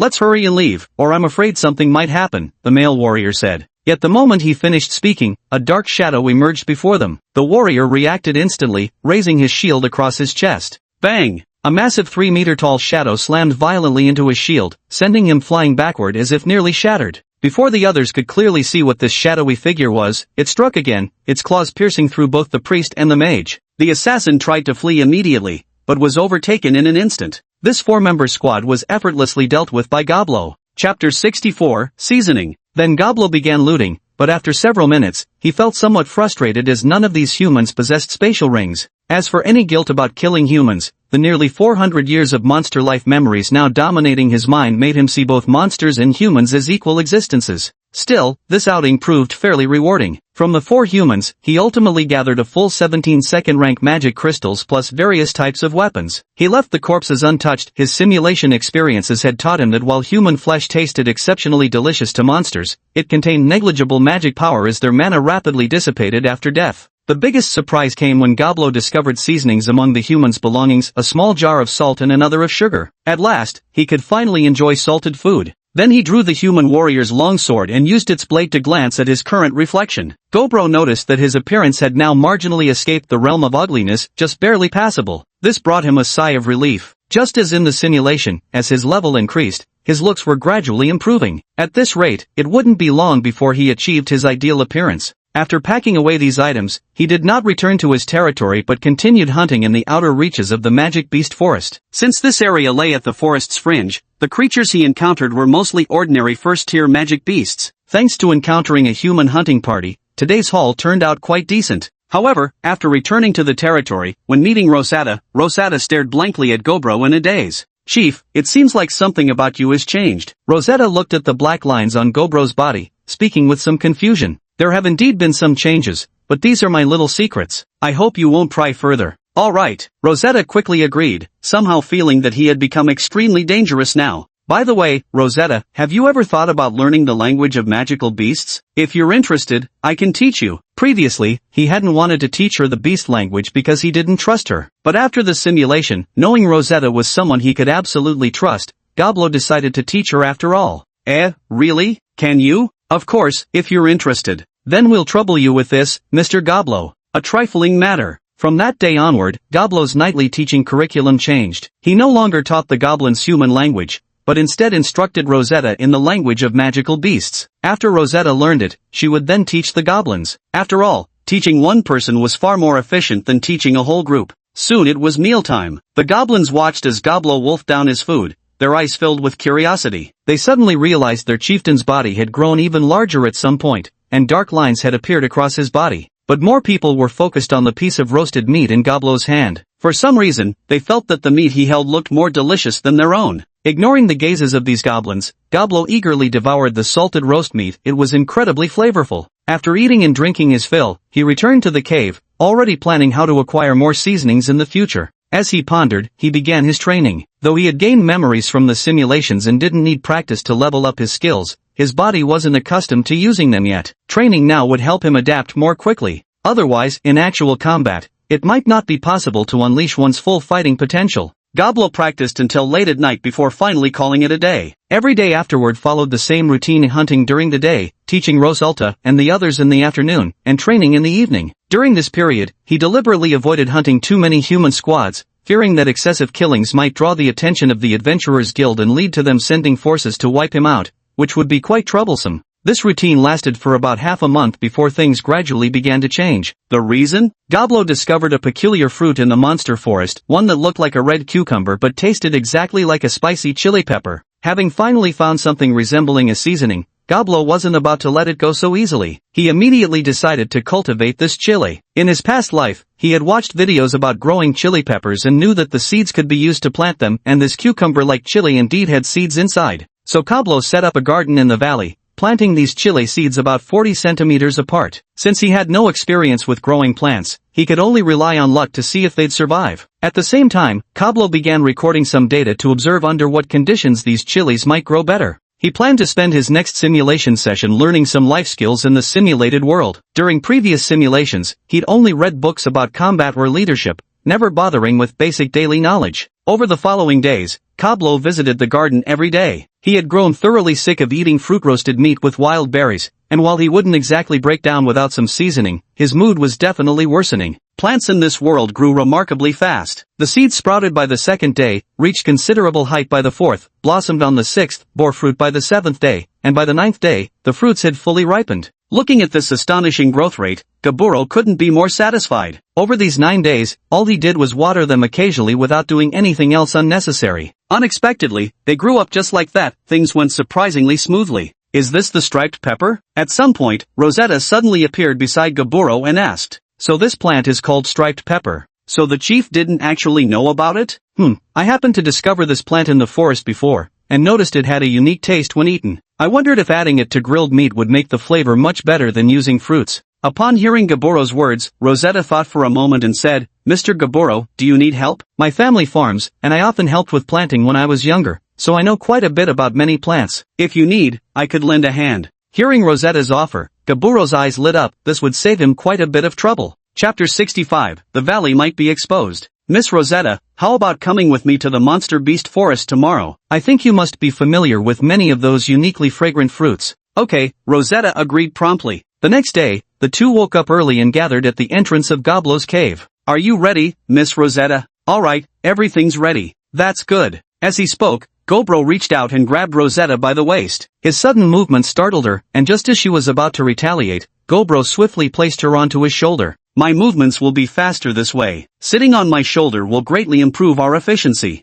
Hearing Gobro's words, Rosetta let out a relieved sigh. She had truly been frightened there for a moment. Alright, Mr. Chieftain. As she spoke, she adjusted her sitting posture. Since Goboro had a large build and broad shoulders, Rosetta could easily perch on just one side of his shoulder. Gaboro also noticed an unexpectedly pleasant sensation where she sat. Perhaps because Rosetta was a warrior, her skin wasn't as soft as an ordinary woman's, but instead remarkably firm and resilient. After a moment's thought, Gaboro mysteriously produced a finely processed animal hide from somewhere. Miss Rosetta, if your bottom's getting sore, use this as a cushion. Thank you. Rosetta quickly took the animal hide. Though she'd long known Gobla was different, his thoughtfulness still surprised her. Then, the two left the valley and began searching for plant traces within the monster forest. Perched on Gobla's broad shoulders, Rosetta felt an inexplicable thrill. She'd never imagined she'd one day be riding atop an oversized goblin's shoulders while strolling through the monster forest. The silence around them carried an undercurrent of danger, filling her with a thrilling excitement. Before long, the two of them spotted a magical beast, an elite-tier ironclaw black bear, standing 3 meters tall, just like Goblo. There was a stark difference in height between non-humanoid monsters like this and humanoid magical creatures such as Goblo and his kind.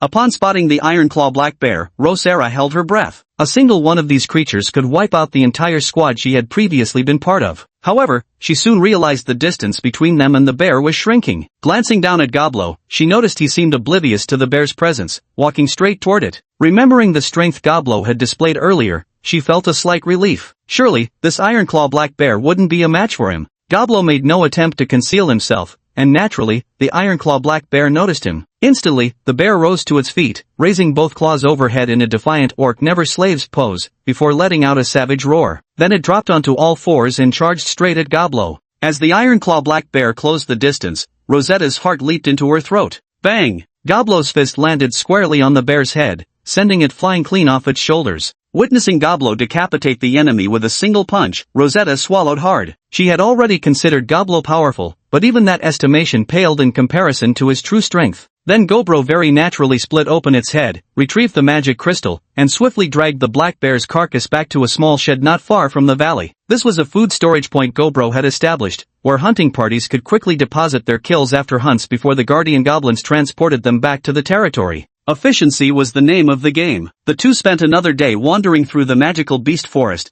though they didn't come across any particularly special materials. Let's continue tomorrow. Okay. With that said, they returned to their territory, ate something, and began their lessons. The next day brought the same routine, but the third day yielded some unexpected rewards. They actually discovered a plant resembling black pepper, with a nearly identical flavor. Goblo wasted no time gathering some samples to take back for cultivation. Miss Rosetta, I'm entrusting you with the cultivation of these plants. Rest assured, Chief Goblo, I'll make sure they're well taken care of. After completing his territorial duties, Goblo took a rare day off. As the month was drawing to a close, it seemed he still wouldn't be able to gather enough magic crystals for the simulation before the final day. This month, there's a high probability of conducting another free simulation. After the simulation, when reaching max level, there's a strong chance of evolving into a leader-class creature. At that point, I might actually have some self-defense capabilities within the monster forest. On the second to last day of the month, with tomorrow being simulation day, something unexpected occurred today. According to intelligence brought back by scouting goblins, numerous humans have recently appeared near the valley. Upon receiving this news, Gobro immediately sensed something was wrong. It appears humans might have already detected anomalies in this area. True, he had eliminated 3 human squads this month, but this frequency shouldn't be considered particularly high. Moreover, he had always exterminated these human teams in locations quite distant from the valley. How could their presence still have been exposed? Could it be that among those human squads I previously exterminated, there was someone of considerable status? At this thought, Goblin found it highly plausible. Otherwise, these humans wouldn't have appeared near the valley with such a formidable force. However, Goblin had no intention of taking immediate action. Instead, he ordered the goblins to set up ambushes and traps at the valley entrance in advance, preparing for the human assault at any moment. If things became truly perilous, he would instantly simulate, boost his abilities, and then engage these foes. After all, time wouldn't progress in the real world during the simulation. Soon, Goblin began directing the goblins to work. The first task was personally hauling over a dozen massive boulders to block the valley entrance, after which the goblins busied themselves laying various traps along the entryway. He distributed the meticulously polished stone spears that had been prepared long ago. Now his territory possessed a considerable number of stone weapons, enough to equip every goblin with 2 each. At his command, the entire territory immediately sprang into action. Noticing the unusual commotion today, Rosetta came over directly to ask Gaburo what was happening. "Great Chieftain, is there some significant event occurring today?" Hearing Rosetta's question, you hesitated for a moment before shaking your head. "This matter doesn't concern you. Go back and rest properly." Chapter 66, Valley Exposed, Peak Leader Class Powerhouse. "Chief, I want to contribute to the clan too. Just tell me what needs to be done. This matter can only be handled by us goblins." "You go back and rest," Robro said sternly. Although Rosetta is indeed trustworthy, they are currently fighting against humans. If Rosetta were to betray them midway, the entire clan could suffer immense losses. Gobro couldn't possibly take that risk. Upon hearing Groblo's words, Rosetta wanted to continue arguing, but after seeing the cold look in his eyes, she decided not to cause you any trouble during this time and obediently returned to the wooden cabin. You worked on the preparations throughout the entire night. Though they weren't fully completed, the goblins weren't made of iron. Groblo ordered them to rest for a while to be ready for the enemies that might arrive at any moment. Meanwhile, he left Goblimo, Gobula, and a few other reliable goblins on guard duty. He had no intention of taking watch himself. After all, he was the main combatant in this battle and needed to preserve his condition as much as possible. At this moment, outside the valley, a team of human adventurers had already arrived at the outskirts. "Old M.O., we've been searching around here for quite a few rounds now, and honestly, there don't seem to be any magical beasts here. Let's just go look somewhere else." Exactly. The task from the Euro family is to eliminate all the monsters in this territory anyway, and they're willing to pay double the price for each monster carcass. Why keep wasting time in this area where monsters are so sparse? Upon hearing their companion's words, the man called Old Mo paused for a moment before replying, "But I just have this feeling that there must be something here." What could there be? The magical beasts here must have been wiped out by other adventure teams already. We haven't seen a single ghost of one all afternoon. "Look over there, what's that?" Old Mo pointed at a shed not far away as he spoke. Hearing Old Mo's words, the rest of the group turned to look in the direction he was pointing. After staring blankly for a moment, one of them said, "It looks like a shelter. Why would something like this appear here? I've heard that only some high-level magical creatures, with intelligence comparable to humans, can build structures similar to human architecture." "Are you kidding me? This is just the outskirts of the monster forest. There's no way high-level magical creatures would appear here. I'd bet it's more likely the work of some skilled adventurers with good craftsmanship."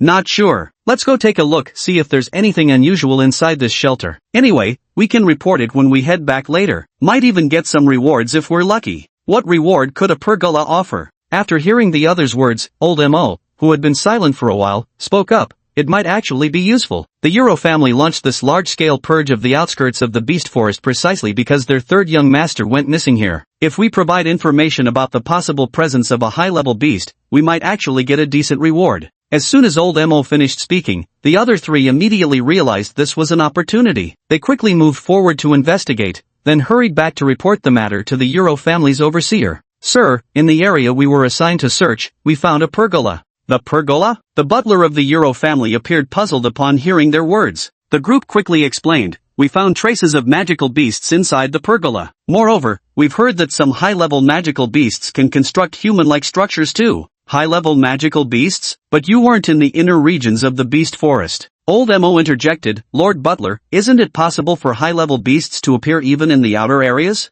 Hearing the words of the four men, the steward of the Euro family realized something. "Good, take me to see. If it's as you say, you won't lack for rewards." With that, the four led the steward, along with 10 experts from the Euro family, toward the previously searched location. These 10, if converted to the combat power of magical beasts, were at least peak leader-level entities. As for the steward, though advanced in years, he still possessed strength at the peak of the chief level. In his youth, he had even been a lord-level powerhouse. As they walked, several of the leader-level human experts grew somewhat nervous. If they truly encountered a high-tier magical beast, their small group wouldn't stand a chance. It could slaughter them effortlessly. Before long, they arrived at the outskirts of the valley. Then, guiding the steward, they caught sight of that pavilion. At first, the butler had assumed they had built the makeshift shelter themselves and were trying to deceive him to claim a reward. However, upon seeing the structure, he realized they were telling the truth. Though the shelter appeared relatively new, the marks on it clearly indicated age. Could this really have been crafted by a high-tier magical beast? You've done well. There will be rewards for you when we return. Now, help us investigate if anything seems amiss in this area. Yes, my lord. Upon hearing the butler's words, the group grew excited. However, if such people were to discover Goblo's territory, given his current strength even with another simulation, he might not stand a chance against them. Soon, they began searching the nearby area. An hour later, old Mo unintentionally pushed aside the vines covering the mountain valley, revealing its entrance. Although the entrance was now blocked by a massive boulder placed by Gaburo, it was still evident that this was an entry point. My lord, come quickly, I've made a new discovery here. Hearing old Mo's voice, the steward hurried over and soon discovered the valley entrance blocked by the enormous stone. Make way, the butler said. Yes. The group quickly stepped aside as the butler stood before the massive boulder. Taking a deep breath, he unleashed a punch like a fierce dragon emerging from the sea. The boulder shattered instantly, revealing the hidden valley before them. At the sight, the butler's eyes gleamed with realization. He knew very well that the murderer of the third young master was likely inside. Butler, you, go back and report this location to the family. The rest, follow me. Yes. With that, the butler led the 9 individuals, along with the 4 adventurers, into the valley. As they entered, everyone cautiously scanned their surroundings, never expecting such a hidden world lay within. The moment the thunderous noise had erupted just moments before, Gobro had already spotted the boulder shattered by a single punch. His resting spot was on a small hillside, offering a clear view of the entrance. Though the butler had only acted once, Gobro instantly recognized the man's strength far surpassed that of a mere leader-level opponent. Engaging him would surely spell disaster. Without a second thought, he activated Plan B, grabbing Gobuma, and the prized goblins under his care before sprinting deep into the valley. Chapter 67, The Lake Monster Strikes. Currently within the valley, the only entity capable of dealing with leader-class powerhouses was the monstrous creature at the center of the deepest lake. They merely needed to hide nearby without making any movement, waiting for the beast and these humans to clash. By the time this group actually managed to slay that lake monster, they would likely be severely wounded anyway. Come to think of it, he still had no idea about the strength of that lake monster. The main problem was that every time his simulated self had enough power to confront the thing, the creature had already vanished from the lake. One thing was certain though, the lake monster was absolutely terrifying. He just couldn't figure out why such a creature would hide in this small, unremarkable lake. Meanwhile, the butler's massive movements inevitably woke up many goblins. They still remembered Gaburo's earlier words: if they heard any loud disturbances, they were to charge forward and counterattack immediately. But before they could launch their attack, one of the goblins left behind by Gobro shouted loudly, "Run with me." This goblin held a relatively high status within the tribe. With Gobro not appearing now, the awakened goblins immediately followed his lead and fled upon hearing his words. Originally, Gobro had intended to abandon the entire tribe and retain only the elite forces, but in the end, his heart softened. He allowed them to flee in another direction. Whether they lived or died would depend on their own fate. Meanwhile, the butler and his party had already encountered the traps previously set by Gobro and his group. In the face of experts like them, these traps were practically useless, serving only to slightly slow their advance. However, after encountering these traps, the butler grew even more puzzled. Is there really a high-level magical creature here? If there were, they wouldn't set up such low-level traps, right? Could it be that humans live in this monster forest, and that awning outside was also made by humans? While pondering this, they stumbled upon the village previously built by the goblins. Staring at the village before him, the butler furrowed his brows, growing increasingly uneasy as he sensed something amiss.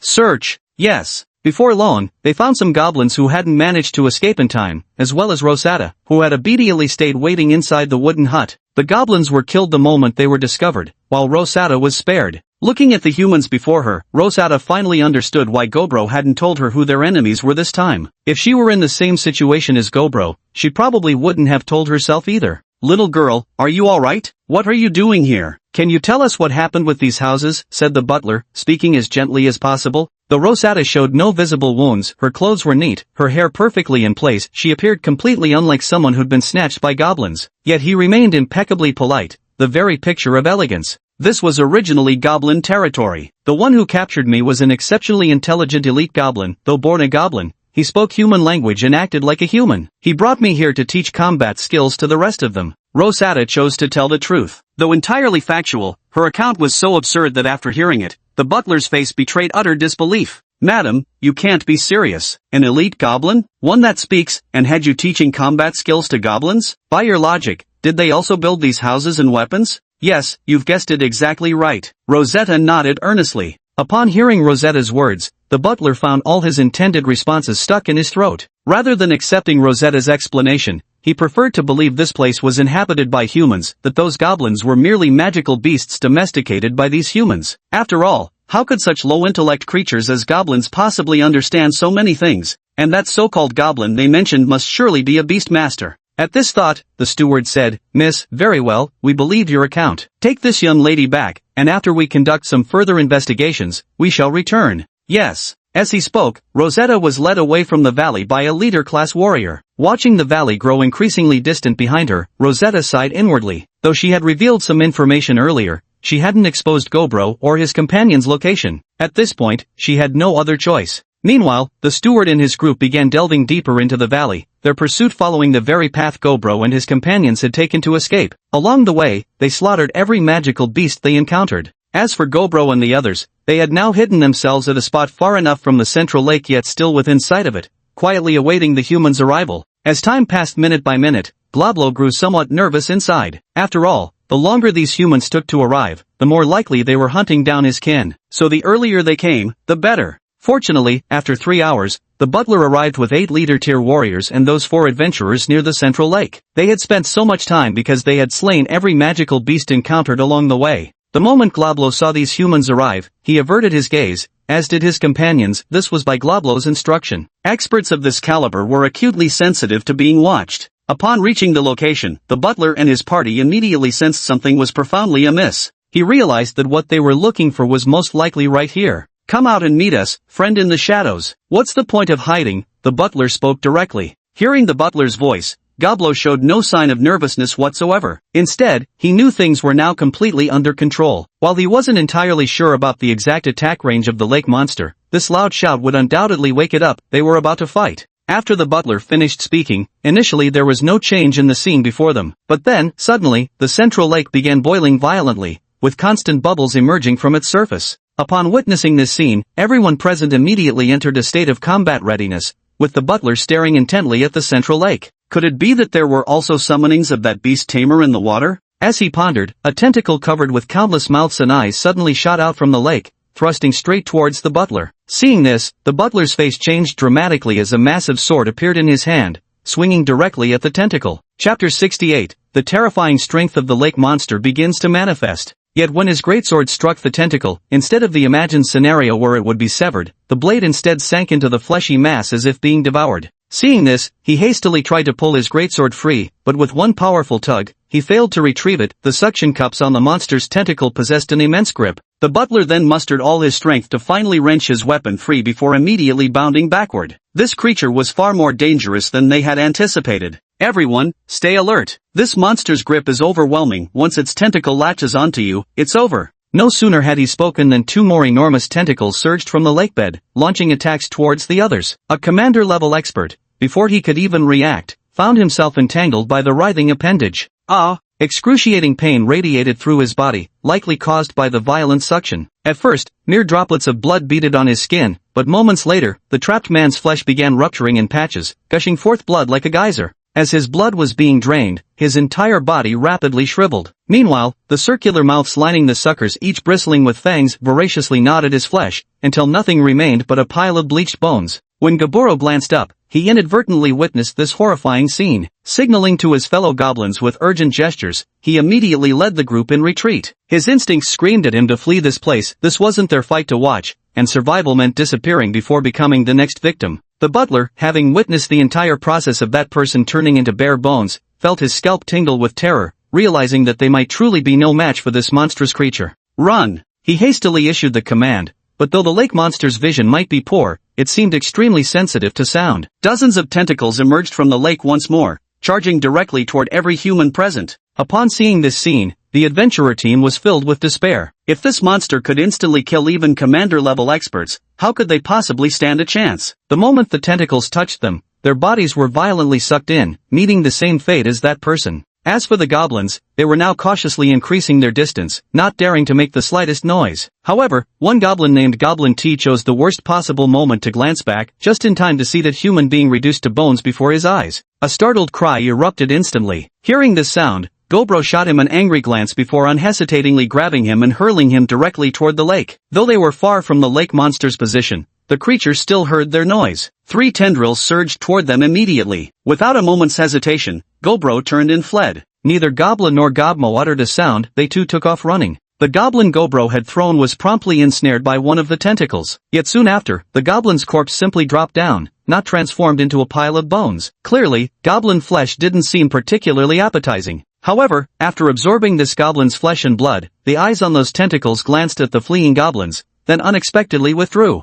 After realizing this, Gobro came up with a guess. Was it because they tasted bad? But now, whether the food is tasty or not doesn't matter, survival is all that counts. After running non-stop for a full hour, they finally burst out of the valley and pressed onward into the depths of the monster beast forest. Gaburo consciously chose a familiar direction while running, heading straight for the elven territory. Along the way, he encountered several groups of humans, none of whom posed much of a threat. Like venting his anger, Gaburo disposed of them all. When he stopped, Gobro glanced around, not a single goblin had kept up. He had run too fast. Then Gobro came under a tree and slowly let out a sigh of relief. At last, he was safe. As for Gobmo and the others, they would have to fend for themselves. Although they were his subordinates and he felt some attachment to them, that attachment wasn't particularly strong. On the other side, Gobmo, Gobra, and Gobli, though they had fallen behind midway, had still managed to enter a relatively safe area. We probably can't catch up to the chief anymore. Let's rest here, Gob suggested. Okay. At this moment, by the central lake deep in the valley, the human squad including the old butler had already been completely annihilated. After devouring these humans, the lake monster's mood became visibly excited, with several tentacles wildly thrashing along the lakeshore. However, its tentacles could extend no more than 5 kilometers from the lake, unable to reach the entire canyon. If one were to examine closely, they would discover that at the lake's deepest point, where the monster's true form resides, it was firmly shackled by several chains. Despite its terrifying strength, the creature remained incapable of breaking free from these restraints. After eliminating all living creatures within its attack range, it gradually quieted down. Most of the demonic corpses, except for unpalatable ones like goblins, had been thoroughly consumed by the monster. Goblo, who had already reached the depths of the monster forest, remained completely unaware of all this. The situation was far too critical, so Goblo didn't hesitate for even a moment and immediately began his simulation on the spot. Right now, the most urgent task was to enhance his own strength. Simulation begins. Detected remaining evaluation points from last time, 2,300. Randomly upgrading the level of an existing talent. Talent Blue Eyes evolves into Talent Azure Eyes, greatly improving vision and enabling the user to see the mana flow of monsters at the same level or lower. Goblo was slightly surprised by this random talent upgrade. It turned out to be a random enhancement of one of his existing talents. This time, it upgraded Blue Eyes, which wasn't too bad. Blue Eyes wasn't as useful to him now, so an upgrade was welcome. Moreover, the Azure Eyes could also visualize the mana flow of monsters, a pretty decent ability. The first year, though you are an elite-level monster, due to your fleeing, you've ventured into the territory of leader-level creatures, the domain of the Ghost Clan. That same year, you didn't venture deeper into the monster forest but stayed here hunting monsters to improve your strength. Thanks to your hyper-awareness and blue eyes, you managed to avoid many dangers this year and survived here without incident. In your second year, your level rose to 36, but because of your nomadic lifestyle, you had little time to train your skills, so their progress was limited. Chapter 69, Black Grass. In the third year, your level had reached 40, and with your current skill levels, even against a boss-level creature, your chances of victory were high. You decided to head to the location where Gobmo devoured the dark grass, intending to consume the dark grass yourself. That same year, you ventured deeper into the monster beast forest, but the journey to your destination was far from smooth. Not long after entering, you spotted 4 Ghost Clan members sneaking around, though what they were doing was unclear. Despite your current strength being more than enough to deal with them, you preferred not to stir up trouble and avoided them in advance. After avoiding these 4 Ghost Clan members, you kept running into more of them sporadically. Even if this was Ghost Clan territory, encountering them so frequently seemed unusual. Moreover, you realized these Ghost Clan members were heading in the same direction as you. It suddenly dawned on you that their destination might very well be the same as yours. Before long, you arrived at the location Goblin had told you about, a massive underground cavern where those black herbs grew. Just as you'd expected, the cave was teeming with spirits. Besides them, there were also a considerable number of Azura and another race known as the Corrupted Orcs. Upon spotting these three races, you chose to remain hidden and refrain from acting. You knew their strengths were roughly on par, though the Azura currently held a higher status than the other two races due to their Azura Emperor. These three races seem to have formed a coalition and gathered here, likely to negotiate ownership of the cavern. Before long, you watched as 40 Azura, 30 spirits, and 25 corrupted orcs entered the cave together. From this distribution, it was clear that the corrupted orcs were the weakest among the three factions. Under normal circumstances, you would have left long ago, but with what you sought buried beneath this ground, turning back was never an option. However, through the blue eye, you can observe the flow of magical energy within them to gauge their strength. Those entering the cave are at most leader tier entities. Those beyond leader tier remain stationed outside, silently waiting for the young Azura clansmen, ghost clansmen, and demonized orcs to emerge. Faced with such a situation, you had no choice but to wait stubbornly outside until they left, at which point you'd finally be able to enter that hole in the ground. Because of the blue eyes, you observe them from a distance, so they haven't noticed your presence. A month later, as the last demonized orc emerged, the three clans argued briefly before each led their own people away from the place. Only a chieftain-level demonized orc, a chieftain-level ghost clan member, and a chieftain-level Azura clan member remained to guard the area. You know your chance has come, so you stake out the area day and night, waiting for an opportunity to enter. On the 8th night, a demonized orc is on guard duty, though not particularly diligent, as he frequently slips away. During one of his bathroom breaks, you seize the moment, summoning the swift wind heavenly thunder to dart into the cave in an instant. The demonized orc only feels a gust of wind, noticing nothing unusual otherwise. He doesn't inspect the cave's interior either, as the cave possesses a unique magnetic field that would cause it to collapse immediately if a leader-level or stronger creature entered. Once inside, you begin searching for the black medicinal herbs. Thanks to the blue eye, visualizing the flow of magical energy, including that of plants, becomes effortless. With its aid, you quickly locate several clusters of the dark herbs. However, these herbs are clearly still in their seedling stage. You know that many plants can indeed become treasures when fully matured, but before maturing, they may contain deadly toxins. Therefore, you refrain from consuming these herbs and decide to press further into the depths.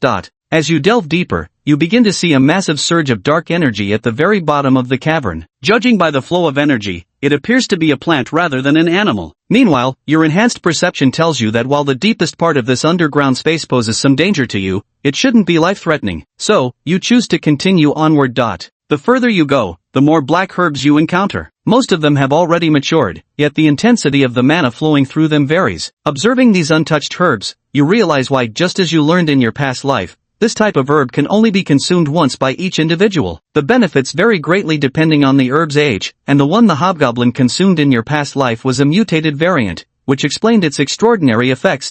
Halfway through the descent, you suddenly stop. Just ahead lies a black herb whose mana flow differs from the others. While the rest pulse with dark energy, this one radiates a violent red hue. Though unremarkable in appearance, its power is unmistakably far more potent than the surrounding herbs.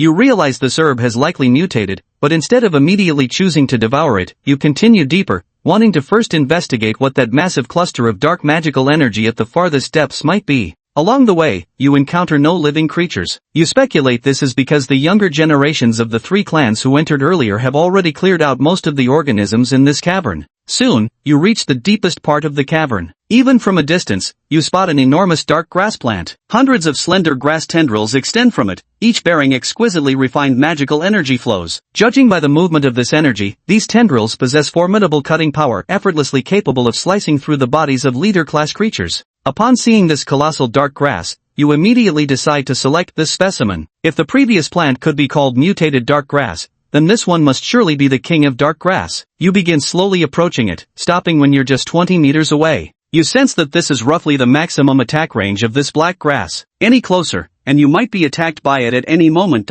With absolute focus, enhanced by the blue eye and super perception, you intently observe the black grass and discover that its weakness lies in its roots.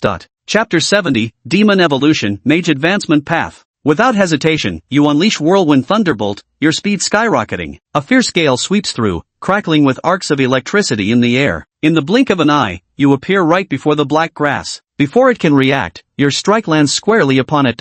Due to your superhuman physique and abilities like immense strength, your power far exceeds the base values listed in your attributes panel. This punch was a full-force attack, instantly severing most of the black grass's roots. The vitality of the black grass visibly drained away almost immediately.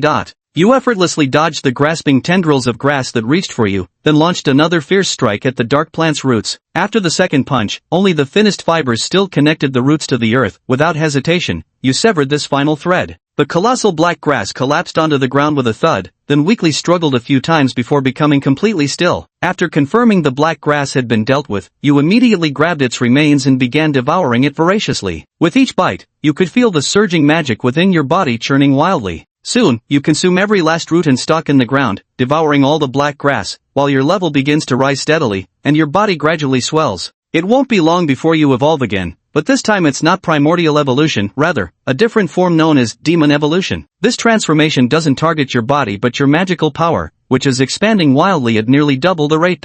Your frame grows taller and leaner as you evolve into a leader-class creature, the Goblin Berserk Sorcerer. Looking at the outcome of his evolution in this simulation, Gaburo was surprised. He had actually evolved into the noble path of a spellcaster, though the name sounded odd. What was a Berserk Sorcerer, anyway? Despite becoming a sorcerer, due to your mutation path and past skills, you didn't evolve into a pure mage but instead a hybrid warrior sorcerer, a Berserk Sorcerer. Your primary combat style remains close quarters fighting.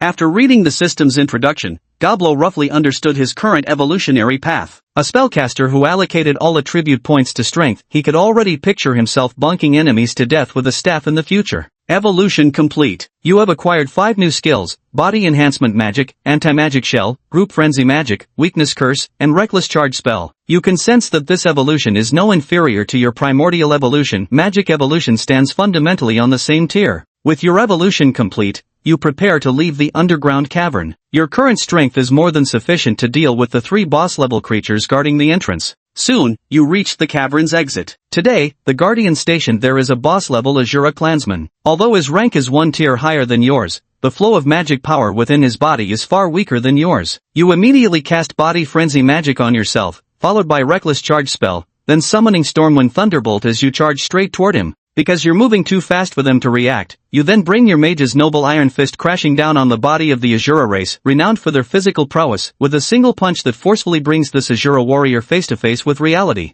Though aware of the attack unleashed upon him, the Azura tribesman, staggered by the sheer force of your previous blow, found himself momentarily powerless to counter. You seized the opening without hesitation, raining down strike after strike upon his vital points. Before long, you had literally pummeled the Azura tribesman to death under your relentless barrage. After dealing with this guy, immediately take his body and make a run for it. Your strength has now reached the leader level, which is enough for you to survive near the Elven territory. There's no need to stay in the Ghost Clan's domain any longer. Since the 3 took turns on shifts only after a full day had passed, you had plenty of time to escape. Along the way, you continuously accelerated yourself with the Gale Heavenly Thunder while using Super Perception and the Azure Eyes to avoid all dangers in advance. In the end, you arrived smoothly at the territory of the Elven race. Yes, you plan to find an opportunity to save an elf and then mooch off the Elven race's fountain of life. You soon get this chance. This time, you rescue a young elf from a group of human bandits. When you return her to the Elven territory, you receive a warm welcome from the entire Elven race and successfully drink from the fountain of life. You settle down near the Elven territory. In the 6th year, your level reaches its limit. In the 8th year, you evolved into a leader-class magical beast, the Holy Goblin Saint, with a level cap 20 levels higher than ordinary leader-class creatures. Perhaps due to your evolution into a mage, your height was fixed at around 1.8 meters, and you gained 5 light magic skills, 3 of which were healing or support-type spells. Seeing that he had once again become clergyman as a holy priest, Gaburo felt indifferent. It didn't matter as long as his final level was high. After all, this was a simulated world, and only the final score counted. After the evolution, your entire body was snow white, with handsome features. Aside from your pointed ears, sharp teeth, and claws, you looked almost like a wingless elf who was slightly taller than average. Due to being purified by the spring of life, you successfully relocated to the Elven territory. This time, instead of venturing out into the wider world, you decided to live out this life peacefully among the elves, though you still intended to hunt down that slime from your memories. In the 9th year, because you patrolled the Elven territory every day and frequently rescued 1 or 2 little elves, your prestige among the elves had grown significantly. Moreover, after evolving into a mage, your gentle and soothing demeanor made you quite popular. However, you still had no intention of choosing a mate. In the 10th year, conflicts arose between the demonized orcs and the Elven race. The Elven queen displayed her formidable power and effortlessly repelled these demonized orcs. That same year, due to your rapid progress in strength, you caught the attention of the Elven Queen. She took you on as her disciple and began teaching you nature magic. Thanks to your prolonged consumption of the spring of life, your physique had become exceptionally suited to learning the elves' natural magic. Under the guidance of the Elven Queen, your abilities advanced by leaps and bounds. Both your leveling speed and the rate at which you mastered skills far exceeded her expectations. Moreover, your total mana capacity surpassed that of ordinary magical beasts, leaving her deeply curious about the reason behind this. You didn't tell her it was due to the effects of the black grass, simply claiming innate talent to easily brush past the matter.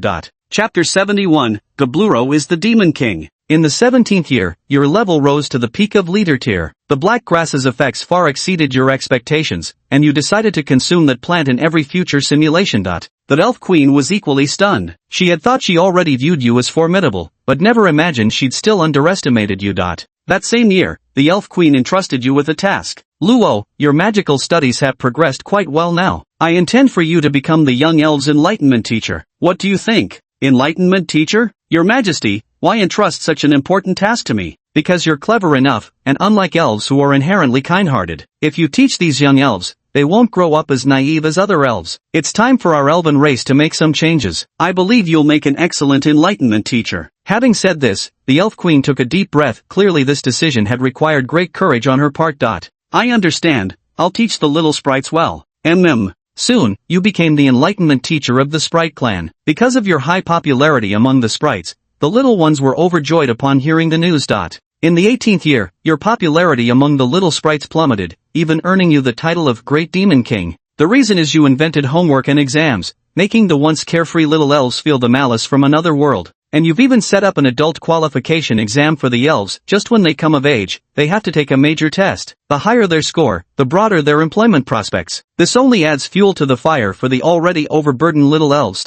However, the little fairies didn't dare insult you to your face. They only secretly gave you nicknames behind your back. For a time, your terrifying reputation among them even surpassed that of the Fairy Queen. As for the adult elves, you didn't let them idle either. Those who usually had nothing to do were also taught knowledge by you and had to take exams. If they wanted to pursue any profession in the future, they had to pass the relevant exams. In the 19th year, your infamous reputation had swept through the entire elven education sector. In matters of education, your authority even surpassed that of the Elven Empress. Correspondingly, the young elves grew rapidly under your guidance. Since you began teaching them, incidents of young elves going missing plummeted dramatically. You showed them with your own example what it means to be a beast in both face and heart.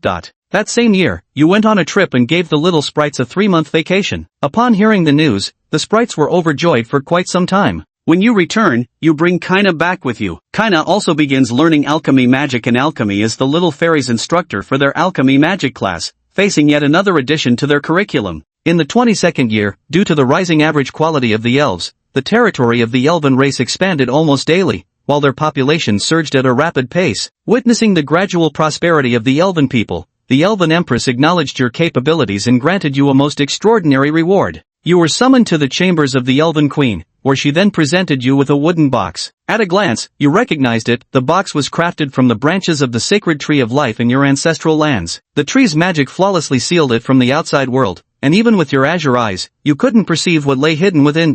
Open it and see, the Elven Queen said casually. As commanded by the Elven Queen, a jade-green fruit resembling a peach, radiating dense life energy, materializes before you. What is this? This is the fruit of life, born from the tree of life. Its effects are 1,000 times greater than the waters of life. Consuming it will bring you immense benefits. Upon hearing the Elven Queen's words, you could hardly believe it, something so precious, given to you so readily by the Queen herself. As if sensing your doubt, the Elven Queen spoke gently. Over the years, your contributions to our people have been undeniable. Under your leadership, the clan has prospered greatly. Compared to such prosperity, a mere fruit of life is nothing. Please accept it with ease. All right. Without much hesitation, you ultimately accepted the fruit of life. Upon returning, you eagerly consumed it. A surge of potent life energy erupted within your body, causing your inner power to skyrocket wildly. Subtle transformations quietly unfolded within your life essence.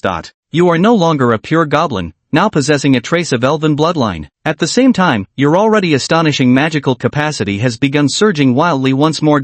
A week later, you successfully crossed the threshold of chieftain rank and advanced to the Lord tier, evolving into a sacred goblin. Your level cap is 25 levels higher than that of ordinary Lord tier creatures. After the evolution, your size did not grow again, but your physique became more proportionate, your skin grew fairer, and your appearance now rivals that of any male elf in the elven kingdom.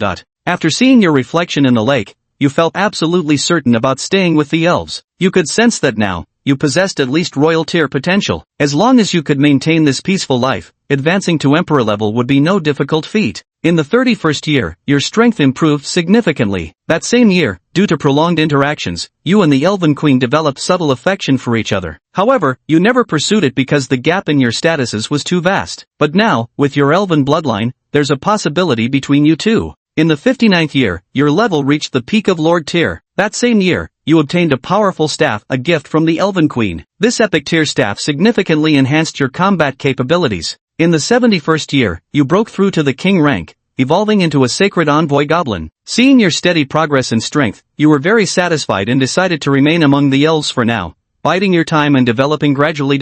Year 80, you became the most powerful being in the elven race after the Elven Queen, and you united with her. Year 90, the Elven Queen gave birth to a son and a daughter, both gifted with extraordinary talent and born with regal constitutions, securing the future of the elven race. Year 95, though only 5 years old, your children already displayed talents far surpassing those of their peers. Chapter 72, The Hero's Arrival. That same year, you began focusing on training your children. During this period, you didn't neglect cultivating other young spirits, but since they lacked your children's natural talent, you weren't as attentive to them. At a young age, your children deeply felt the weight of your paternal love. However, you didn't completely deprive them of breathing room, their normal sleep schedules were ensured, and they even had one day off each week. That same year, you slew the Slime Lord and, upon devouring him, successfully acquired the shapeshift skill. However, since your true form now closely resembles that of a spirit, you saw no need to use the skill to alter your appearance. By the 105th year, both of your children had smoothly advanced to the leader level. This terrifying rate of progression reminded you of Mori. Considering the time, Mori should have already reached the king level by now,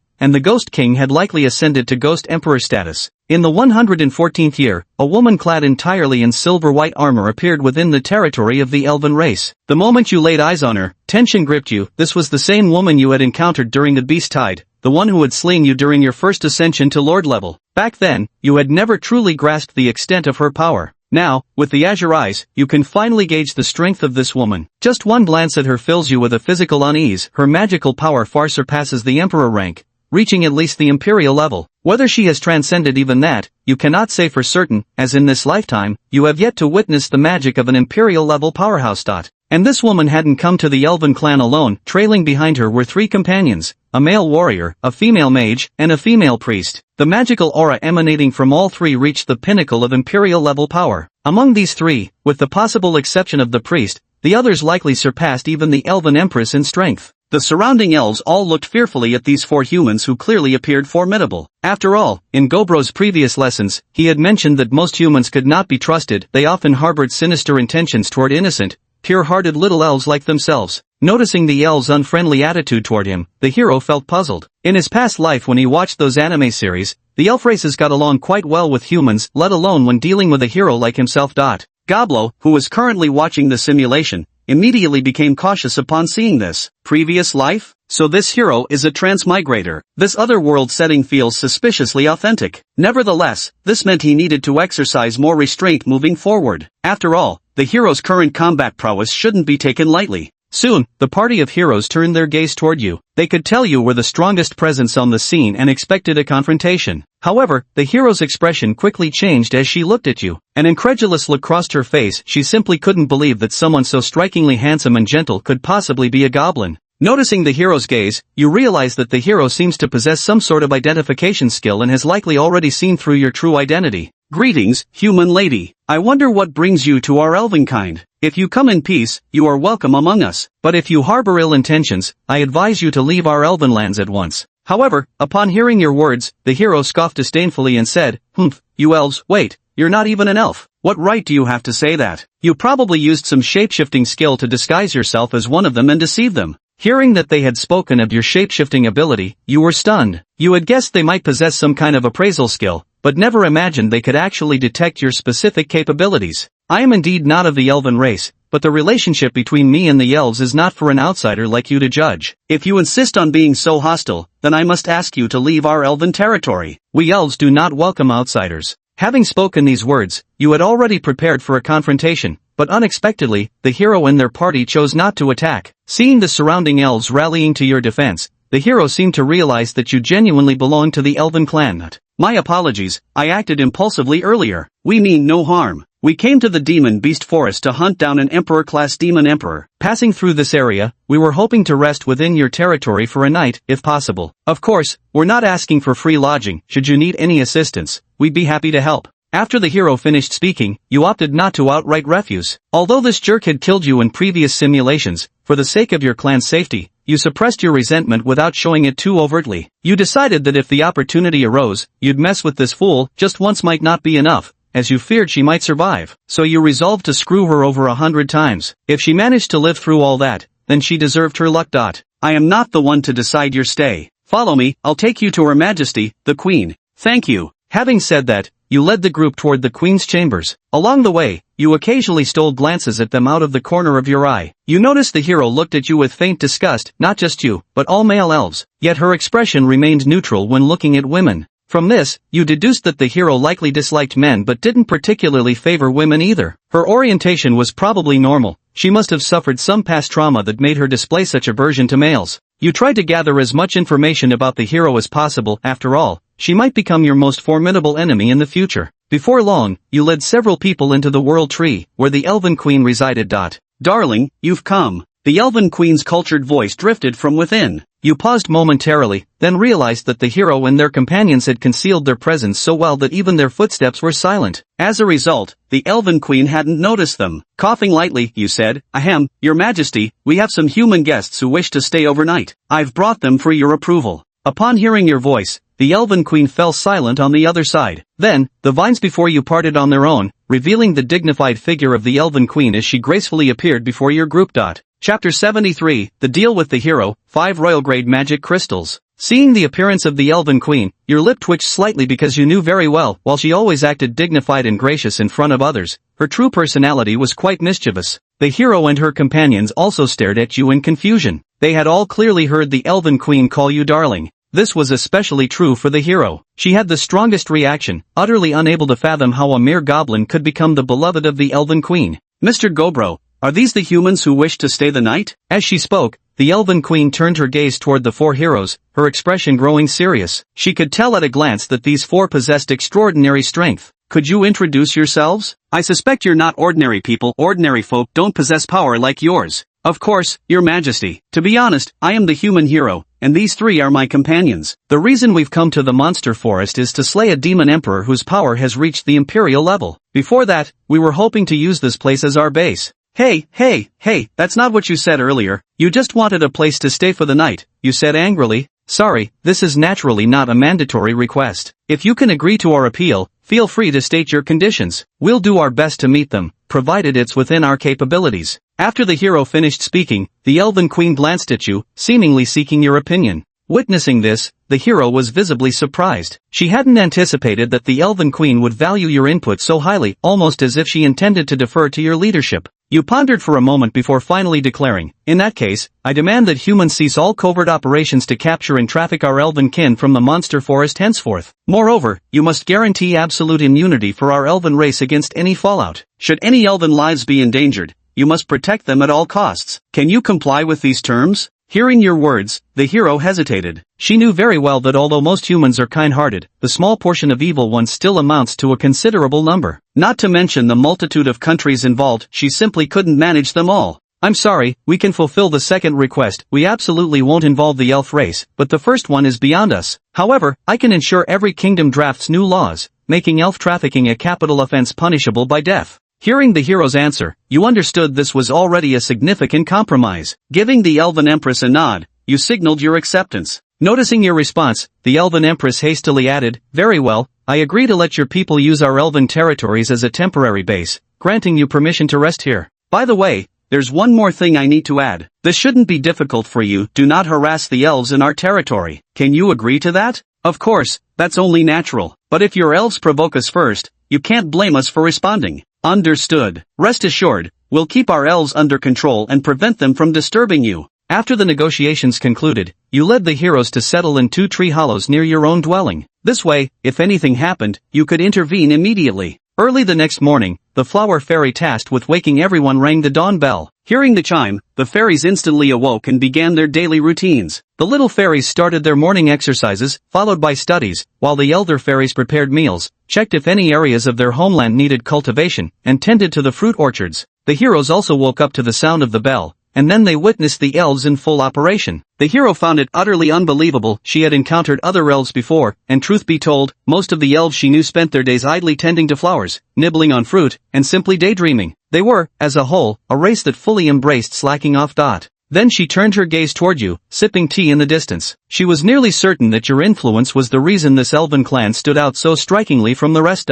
You noticed the hero's gaze and responded with a gentle smile. Your smile has captured the heart of the female mage by the hero's side, or rather, any handsome male elf from your kind could easily captivate a mage's heart. That's right, this female mage dreams of sleeping with every handsome man in the world, yet the reality is, she's still a girl who hasn't even held a boy's hand. The reason behind all this is her noble status and her icy gaze. Though stunningly beautiful, her eyes are exceptionally cold, giving off an air of equally looking down on everyone. You've gained another piece of information. The female mage traveling with the hero is actually a closet pervert with zero resistance to good looks. Over the following days, the hero's party would go out to investigate during the day and return by night. On the 5th day, the hero's party found you. What brings you here, Miss Hero? Mr. Goblin, I assume you must be very familiar with the situation within the monster forest. What I want to ask is, do you have any information about the demon emperor we're searching for? Upon hearing the hero's words, you didn't answer immediately. You truly knew the demon emperor's location. There was only one in this area, the bull demon you'd encountered in the previous simulation. From the very first day, you had known the hero's party was seeking that bull demon's territory. Seeing your hesitation, the hero immediately realized you must know something crucial, and quickly said, Mr. Goblin, if you can provide us with information, I promise I'll grant whatever you desire. Hearing the hero's plea, you didn't press him too hard, instead replying, I want 5 Imperial-grade magic crystals. If you agree, I'll tell you the demon emperor's location. This is outright robbery, the male warrior angrily shouted. You're welcome to find him yourselves instead, you retorted coldly. Upon hearing your words, the male warrior seemed about to say more, but the hero stopped him. Then she said, 5 royal-grade magic crystals, right? Fine, but are you absolutely certain you know where the demon emperor is? Surprised by the hero's agreement, you were taken aback. You had only expected 2 royal-grade magic crystals and were waiting for them to bargain, yet they accepted outright. Chapter 74, He doesn't look like a bad person. Of course, I wouldn't joke about something like this. As long as you can produce those 5 crystals, I'll immediately share all the information I have on the demon emperor, not just his territory, but also his race, his faction strength, and more.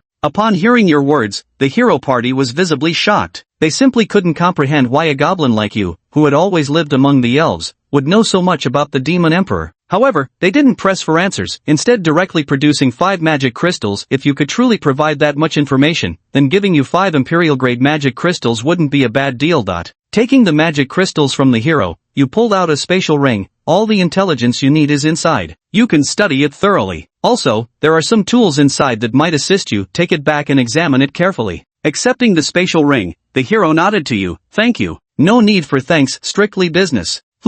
Afterwards, the hero squad took the spatial ring you provided back to study it. They didn't set out until the next day. When they left, they made a special trip to thank you. It seemed they were extremely satisfied with your solution. As they were leaving, you called them back and handed them 10 small bottles containing the Fountain of Life. This is a specially prepared Fountain of Life. After drinking it, your magic power and injuries will recover rapidly, with effects several times better than human healing potions. Hearing this, all 4 looked surprised. They hadn't expected you to give them such precious items as an additional gift. Then we won't stand on ceremony. Thank you, Mr. Goblin. You're welcome. I wish you success. We'll succeed. With that, the hero party departed. The hero party's reaction was entirely within your expectations. After all, yesterday you demanded 5 royal-grade magic crystals from them. Even if the information you provided was immensely valuable, such an exorbitant amount would naturally breed resentment in their hearts. But the seemingly precious gifts and blessings you're giving them now will make them think you're a decent person, even feel sorry for having misunderstood you so badly before. On the other side, the newly departed hero party heard the male warrior speak up. Who would have thought Mr. Goblin isn't so bad after all? We really misjudged him. The female priestess added, Indeed, he truly wants us to defeat the demon lord. This elixir of life is incredibly potent, far superior to our strongest mana recovery potions. The hero nodded, You're right. It seems I truly wronged him. The sorceress, I could tell from the very start, he's not a bad person. The hero, how? The sorceress, he doesn't look like one. The trio, Meanwhile, Gobro had already devoured one of the Emperor-level magic crystals and begun absorbing its energy. Without any mishaps, after fully digesting the energy from all 5 Emperor-level magic crystals, he would undoubtedly advance to the Emperor level. By then, he would become the strongest in the entire elven race. 4 months later, your strength had significantly increased. At the same time, the hero's party returned to the elven territory, battered and bruised. Seeing them in such a sorry state, you couldn't tell whether they had failed or succeeded. The information you gave them was indeed all you knew. After all, if they failed, the elves might be implicated, so this time, you didn't trick them.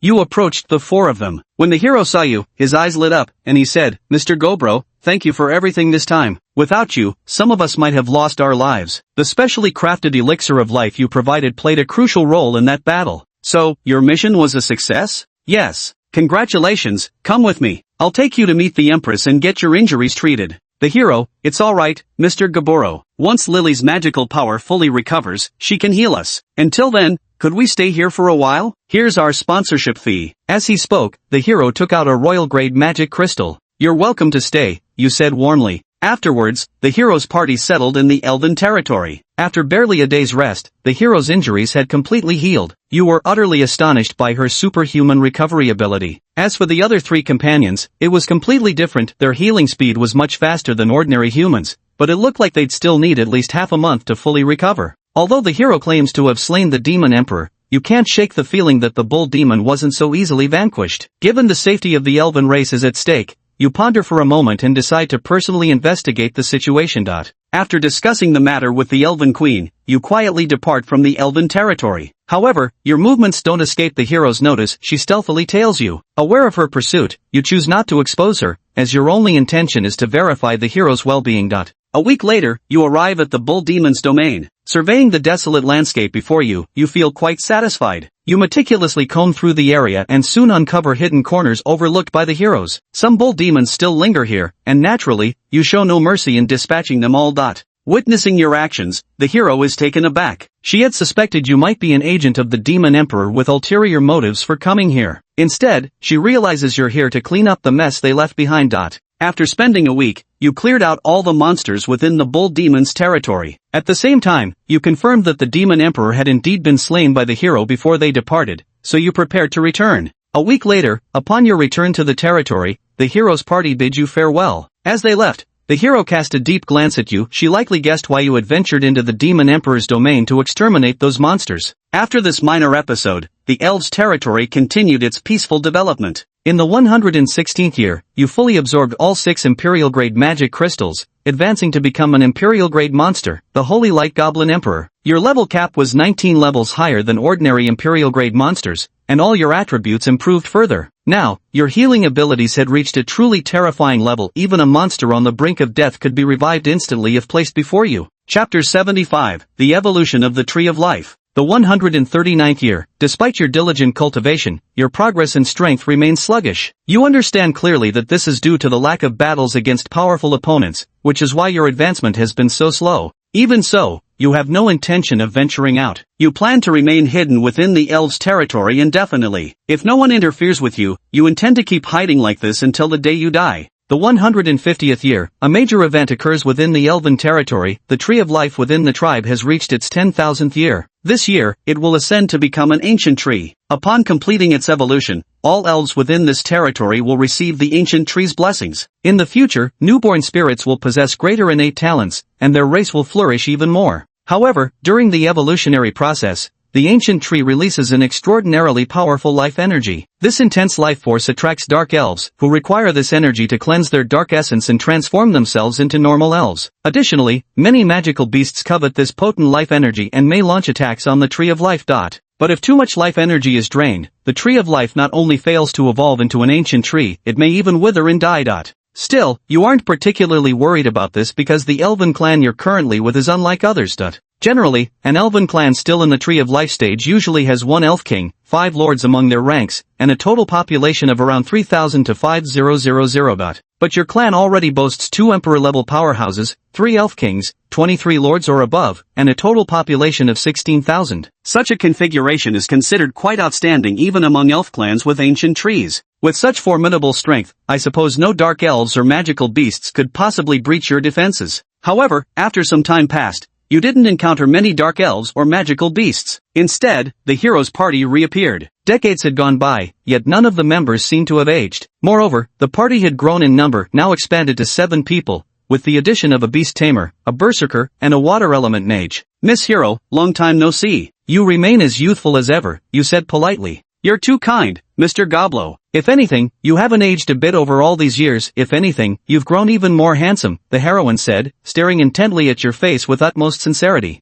Thank you for the compliment. May I ask what brings you here this time? Come now, Mr. Goblo, there's no need for such formality. After all, we were once partners, we shouldn't stand on ceremony like this. My, how diplomatic the heroine has become after all these years. Your strength has grown tremendously as well. I dare say you're on track to becoming the most powerful heroine in history. I wouldn't dare claim to be the strongest. Becoming a qualified hero is already difficult enough. So Hiro-sama, since you're here anyway, why don't you stop wasting time and just tell me what brings you? Very well, I'll speak frankly then, Mr. Goblo. I hope you'll consider joining my party. Would you? The hero's invitation leaves you utterly stunned. Never in your wildest dreams did you imagine the hero would ask you to join his team. After all, though your appearance might not show it, your true nature is that of a monster. Miss Hero, you must be joking. I'm just a goblin. I know, but Mr. Gobro, from head to toe, even including your personality, is there any part of you that resembles a goblin? If someone said you were an elf, they'd believe it. Who would ever think you're a goblin?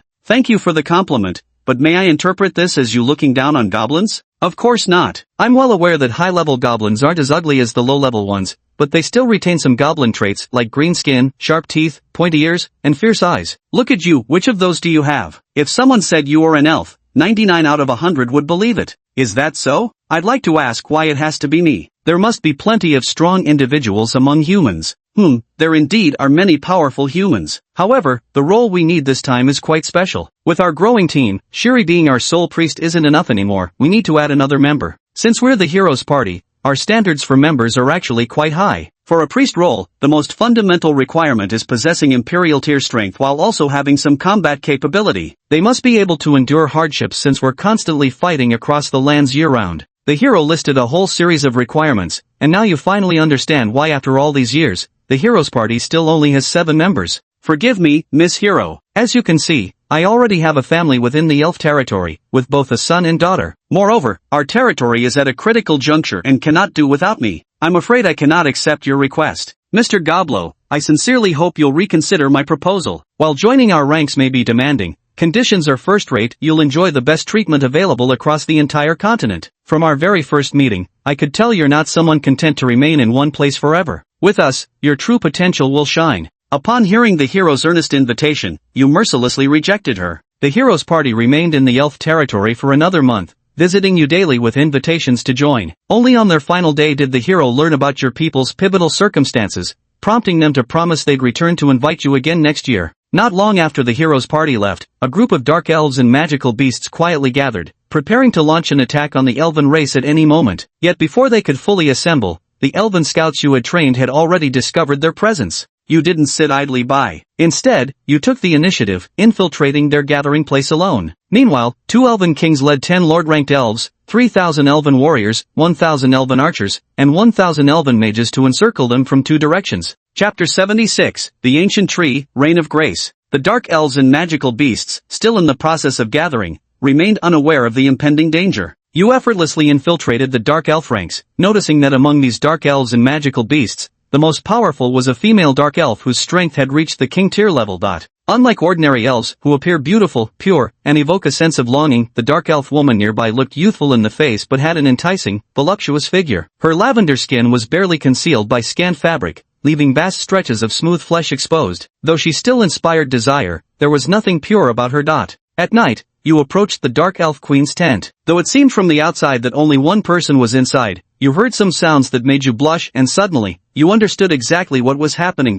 Seizing the opportunity, you burst in and launched an attack on the dark elf queen as she lay on the bed. Before she could even comprehend what was happening, she was struck with devastating force, your holy light bullet piercing straight through her chest. The dark elf king clutched his chest, kneeling on the ground in agony, staring at you with disbelief as he gasped, "Who are you? Why are you attacking me?" Faced with the dark elf king's questioning, you gave no answer but continued your assault, each strike nearly fatal. Though you had stayed among the elves for a long time, your combat skills hadn't weakened in the slightest, instead, they had grown even more suffocating than before. In less than a minute, the Dark Elf King was already on the brink of death. Spare me, please, I can be your woman, the Dark Elf King pleaded in a final struggle. But you didn't even glance at him. A holy light surged forth, instantly reducing the Dark Elf King's body to ashes. Due to the massive commotion caused by this battle, surrounding fiendish creatures began converging until soon you found yourself encircled by both monsters and dark elves. You notice that several female dark elves are gazing at you with lustful eyes. Their shameless stares disgust you, having spent so long among the elvenkind. Without hesitation, you unleashed the most extensive attack at your disposal, Divine Judgment. The moment you activated it, a colossal white sphere of light materialized in the sky. Every beast and dark elf present instantly sensed the impending danger, scrambling to flee, but it was already far too late. With the ability to cast any spell instantaneously, in the blink of an eye, the holy light judgment descends. The colossal beam annihilates every monster within a perfect circle spanning 1,000 meters in diameter. By the time the judgment concludes, nothing remains but charred, smoking earth, save for you, standing unscathed at the epicenter. The approaching elven armies gazed blankly at the colossal beam of light for several long moments.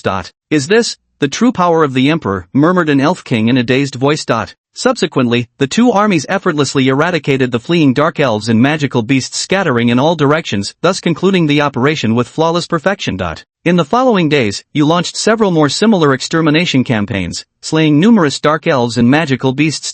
In the 151st year, the Tree of Life evolved into an ancient tree, towering over a kilometer in height. You didn't measure its circumference, but a rough estimate suggested that it would take 200 to 300 elves holding hands in a circle to encircle it. Meanwhile, at the moment of evolution, a rain of blessings fell within the territory. Under its shower, the elves' powers began to rise, and many started to evolve, including the Elf Queen. Having stagnated at the imperial level for many years, this rain of blessings propelled her to the peak of the imperial rank. Due to your own elven bloodline, the rain of blessings benefited you greatly as well. Its effects no less than 10 imperial-grade magic crystals. Feeling the blessings of the rain, you realized your efforts this year had not been in vain. Beyond the elves, the flora within the elven territory also evolved. The fruits they would bear in the future would become more potent, and the environment of the elven lands would be purified. The advantages of the Tree of Life evolving into an ancient tree surpassed your imagination. You could sense that your elven bloodline had grown much richer. Now, living on the ancient tree would also accelerate your own evolution. The rain of blessings lasted for 3 days in the end. After those 3 days, you and the Elven Queen gazed tenderly at each other. Nourished by the rain of blessings, the Queen's already breathtaking beauty became even more radiant, and you two grew more handsome. 2 months later, the Elven Queen became pregnant. Another month passed, and the heroes' party arrived once more in the territory of the elven race. They were deeply astonished by the changes they witnessed among the elves. Just like the last time, they had come to invite you to join their party, but once again, you firmly declined. Seeing how unyielding you were, the hero truly had no choice but to relent. In the end, they could only tell you, Mr. Goblin, if you ever have the intention to join us, feel free to contact us anytime. With that, the other party handed you a mirror, a tool to reach them. In the 152nd year, your children were born, and this time, it was twins again, one boy and one girl as before. However, these two children left you somewhat unsettled. The girl possessed remarkable talent, even surpassing that of her older siblings, but the boy was rather ordinary, no different from an average fairy. You couldn't help but worry about him. You don't expect your children to become peerless powerhouses in the future. You only hope they can live healthy lives. If they don't wish to follow the path you've arranged and choose their own way, you can accept that too. In the 160th year, both of your eldest children advanced to the imperial rank. In the end, your son chose to venture out with a seed of the world tree to establish a new territory, while your daughter decided to remain by your side. Meanwhile, the younger twins had already grown sensible. In the 170th year, as time passed, your youngest daughter made rapid progress in strength under your arrangement, while your youngest son, due to his average talent, advanced slowly. However, he worked harder than anyone else, putting in several times, even over a dozen times, the effort of his peers. Seeing that your youngest son did not give up on himself despite his limited talent filled you with deep satisfaction. Chapter 77, the 600th year. In the 190th year, your strength reached the peak of the Emperor level. Though only a step away from the Supreme level, you felt as if the gap between you and it stretched endlessly. That same year, your youngest daughter had already reached the peak of the Chief level, while your youngest son had just barely broken through to the Elite level. Moreover, as he grew older, you noticed his appearance becoming increasingly ordinary, far from the striking beauty typical of other elves. You realized this was likely due to the influence of your goblin bloodline. In response, you decided to give your youngest son a little extra support. When teaching him, you became exceptionally strict, and you spent more time with him than with the others. Your youngest son, Goa, quickly picked up on these subtle changes and recognized that you were looking out for him. However, instead of resisting, he openly accepted his father's favoritism without a trace of embarrassment. You were astonished by your son's maturity. It dawned on you that he might possess the qualities of a natural leader, and so you deliberately began grooming him for such a role. True to your expectations, as time passed, no matter the challenge, your son remained poised and level-headed, handling situations with remarkable composure, completely unlike a child his age. It even crossed your mind that he might be a reincarnated soul from another world, for such remarkable behavior seemed almost too extraordinary. In the 195th year, Goa mysteriously vanished. Despite extensive searches, you found no trace of him. 200 years later, you remain far from reaching the emperor rank, yet your children continue to progress at an astonishing pace. This year, Goja suddenly returns, his physique vastly altered from before, his talents significantly enhanced, and an aura of faint but unmistakable killing intent lingers around him. You sense something must have happened to Goja, but you refrain from pressing for answers. 220 years in, you still haven't broken through to the emperor rank. Meanwhile, Goja, within just 2 decades, has reached the king rank, surpassing even the innate prowess of a born imperial physique. From your observations, Goja now possesses the ability to command the entire elf race. Gradually, you begin relinquishing your authority, deciding to retire and hand over all power to him. 240 years later, Goja ascends as the new sovereign of the elf race. You and the elven queen retire together, planning to spend your days tending to flowers in peace. Over these 20 years, your skill levels have improved greatly, yet your cultivation realm remains stagnant. You realize that continuing in such comfort may forever bar you from reaching the emperor rank, and the hero's invitation comes to mind.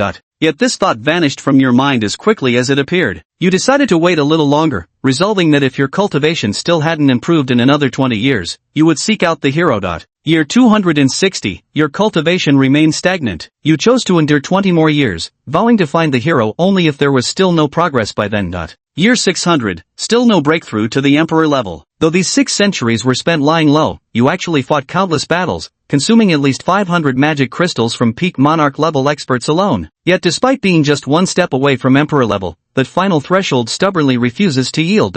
You feel somewhat embarrassed to go looking for the hero now. After all, you can't quite swallow your pride, even though your face doesn't look old at all. So, you decide to continue lying low. Besides, you aren't even sure whether the current hero is still the same person as before. That same year, your youngest son, Goya, broke through to the emperor level. Being surpassed by your own youngest child fills you with mixed emotions, part joy, part melancholy. Who would have thought that the once seemingly ordinary boy, considered average in talent, would become the first in your territory to reach such heights? Days later, the hero's party arrives once more in the elves' domain. Seeing those familiar faces before you, you greet them with a warm smile. The group has grown even larger, now expanded to 11 members. Hero, long time no see. May I ask what brings you here this time? Long time no see, Mr. Goblin. We came this time because we sensed the emergence of a new emperor-level powerhouse in the monster beast forest. To our surprise, it actually appeared within the territory of the elf race. What shocked me even more was that the one who broke through to emperor level wasn't you. Could it possibly be Her Majesty the Queen?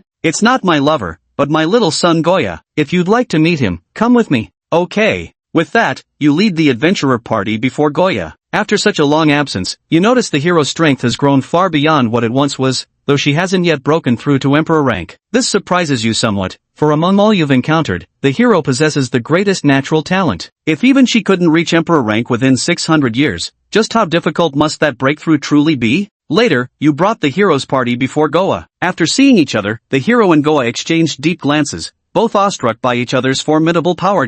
Goa, this is the hero. Hero, this is my son, Goa. Greetings, hero. My father has spoken of you, and you are just as powerful as he described. Thank you for the praise. It's been long since I last came here. I never expected a new elven emperor to rise. Master Goa, you are truly gifted. Upon hearing the phrase extraordinary talent, both Goa and Gaburo paused for a moment. Noticing their unusual reaction, the hero felt slightly puzzled. Then Goa spoke up. May I ask what brings you here today, Hiro-sama? There are 2 matters, actually, the hero replied. First, I wish to meet this newly emerged emperor rank powerhouse. Second, there's something from the past. What matter from the past? Goa asked with evident curiosity. Hearing Goa's question, the hero solemnly addressed Gaburo again. Mr. Gaburo, I would like to formally invite you to join my team. Would you consider it? Hearing the hero's words, Goya was somewhat surprised. He hadn't expected the hero to invite his father as a companion.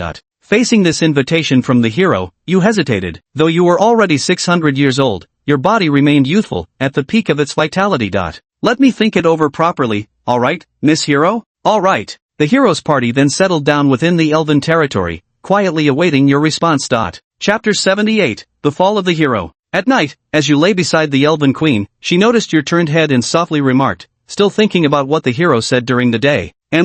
You turned to face her, gazing at the elven queen's breathtakingly beautiful countenance as you responded in a hushed tone. I think you should go. Do you want me to? Of course not, but I can tell you want to. Staying with the elves any longer, you'll never break through to emperor rank in this lifetime. That's your lifelong dream. I can't stand seeing you suffer like this. And who said you'd go alone? I'm coming with you. Hearing these words, you're stunned. Never did you expect to hear such words from the mouth of the elven empress. You're still hesitating? Are you worried about the children? They're all grown up now, no need for us to fuss over them anymore. Yeah, you're right. I'll give her an answer tomorrow, and we can go together. Alright. The next day, you told the hero your thoughts. You were willing to join her party, but only if the elf queen joined alongside you. Upon hearing your answer, the hero's face lit up with delight and immediately agreed. It was clear she was more than happy about the elf queen joining them as well. To avoid unnecessary trouble, apart from Goya, you didn't inform anyone else about your departure. So in the end, your leave was a quiet one. After joining the hero's party, you soon became familiar with everyone. As time went on, you noticed that each member had quite the distinct personality, like the perverted female mage, the pure-hearted male warrior, the scheming clergyman, the secretly lewd water mage, and then there were the simp, the homewrecker, the homosexual guy, the lesbian. In conclusion, you and the elf queen were, without a doubt, the most normal ones in the party so far. You often felt disturbingly out of place among the hero's team because, well, you just weren't eccentric enough. After 1 year with the hero's party, your outstanding performance earned you everyone's respect. However, your gaze frequently lingered on a summoner named Mechel. The reason you paid such close attention to her wasn't because she was exceptionally beautiful or had a great figure, but because she was the equivalent of Chow Chow in the party, a notorious womanizer, and a sappist to boot. She kept ogling your wife, which infuriated you beyond measure. Upon hearing from the elven queen that Mechel had invited her on a date and persistently harassed her, you finally snapped and challenged Mechel to a duel. Mechel scoffed at your challenge. After all, you had always played the role of a cleric in the party up to that point. The stakes were high. If you lost, you would have to apologize to Mechel for slandering her. If Mechel lost, she would be expelled from the hero's party. The hero tried to intervene, but deep down, she knew Mechel was in the wrong. Though no real harm had been done, she understood that from your perspective, an even more extreme reaction wouldn't have been unthinkable. Soon, you arrived at a desolate wilderness. Regardless, both of you are Emperor-tier powerhouses. Even if your combat class is a priest, your fighting prowess should not be underestimated. As the battle began, you vanished from your spot in an instant, moving so fast that Michael's naked eye couldn't track you. The others watched the scene unfold in shock. The hero had always known you were strong, but never imagined you could reach such heights. In the blink of an eye, you appeared before Michael, who had just summoned a king-tier Ironfang Sabretooth. Your fist struck Michael's abdomen. As a top-tier summoner, Michael possessed a damage redistribution skill, yet your punch outright obliterated the freshly summoned king-tier beast. Michael was sent flying simultaneously. Your punch's force had blatantly exceeded the upper limit a king-tier creature could endure, nearly making everyone's eyes pop out of their sockets. What kind of priest could achieve this? Even an emperor-tier berserker would struggle to reach this level, let alone with such speed. Now, the party finally understood why the hero had repeatedly invited you to join them. However, Mesher proved herself worthy of being a member of the hero party. In such dire circumstances, she somehow managed to summon 3 king-class magical beasts in an instant, along with her life-bound emperor-class beast, the Howling Moon White Wolf.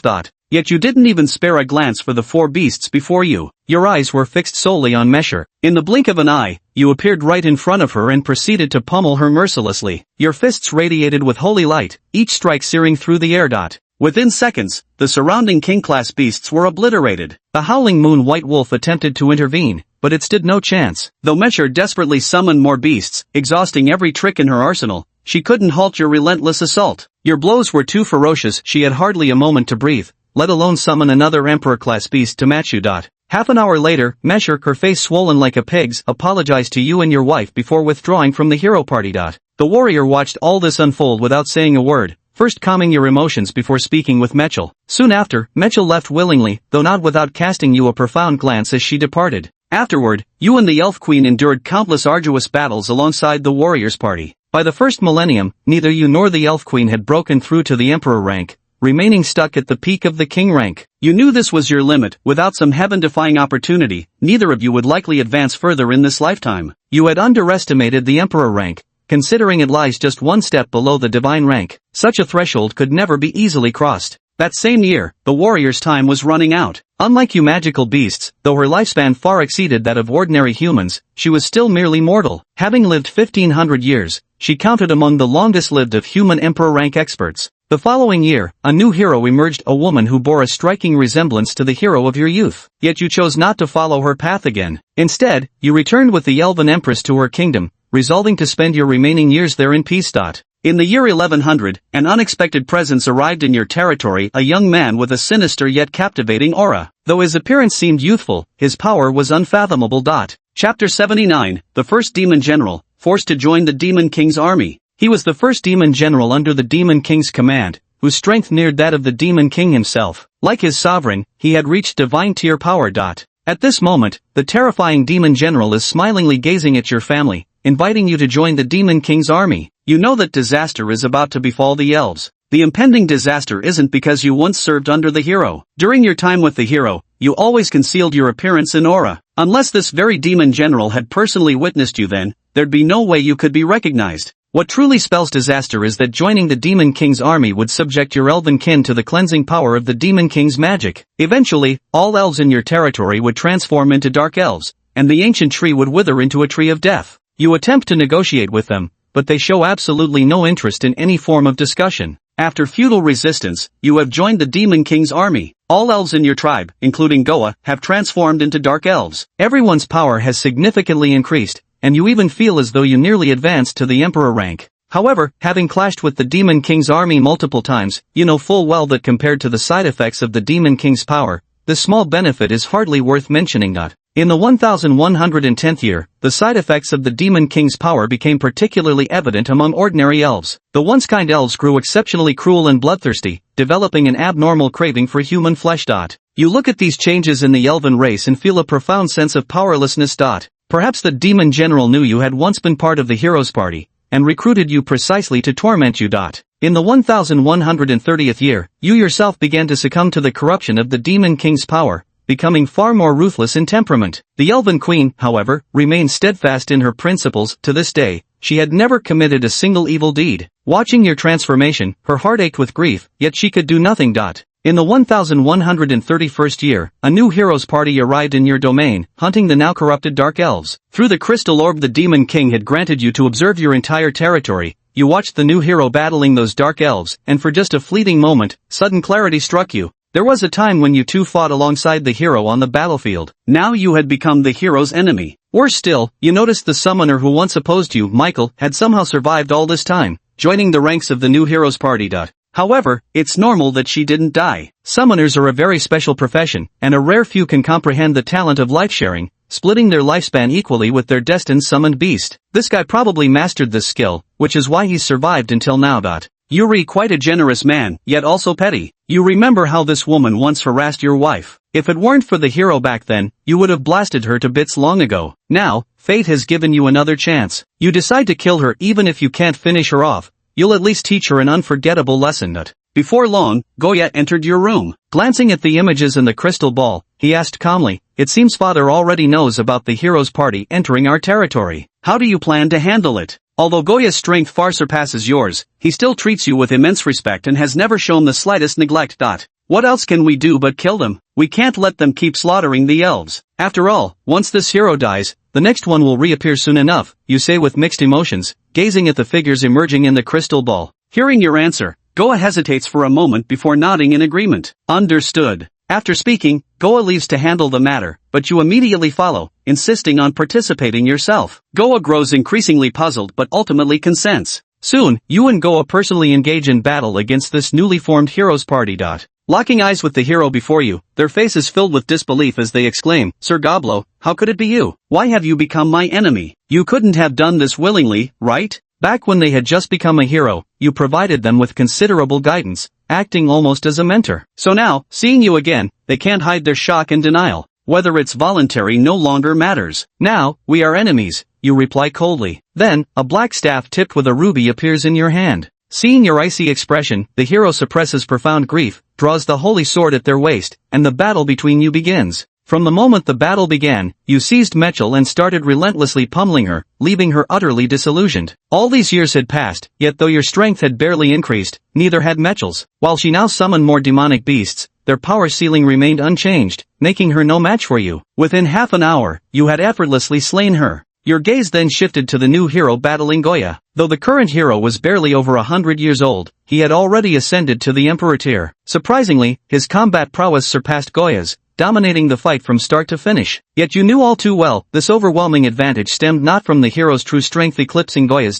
It's simply because the hero gains a special enhancement when battling monsters. This buff allows her to wield strength several times, even over 10 times, her usual power. It's perfectly normal for Gore to lose. You joined their battle. Though only at the Emperor level, your innate role was support, and your auxiliary abilities rivaled half a divine level. With your aid, Goya's combat prowess skyrocketed, nearly matching the hero's. The hero knew full well that killing you would easily tip the scales against Goya, but hesitation gnawed relentlessly at her heart. Noticing the hesitation in the hero's eyes, you sigh inwardly. This is the child's flaw, too kind-hearted, too indebted to gratitude. Such a person simply isn't destined to defeat the Demon King. Once you realize the hero won't harm you, your support abilities skyrocket. Not only do you strengthen Goa considerably, but you also cast various curses on the hero, causing a slight decline in her combat effectiveness. Yet despite this, the hero still refuses to strike you down. Even now, she can't bring herself to accept that you've become her enemy. Chapter 80 Simulation ended, power surging. A month later, the battle raged on. Gazing at the somewhat disheveled yet unwounded hero before you, you couldn't help but feel exasperated. The hero's strength was still absurdly formidable. Her strength lies not only in her destructive power but also in her recovery ability, defense, and magic, all of which far surpass ordinary comprehension and cannot be compared to that of a typical emperor-level figure.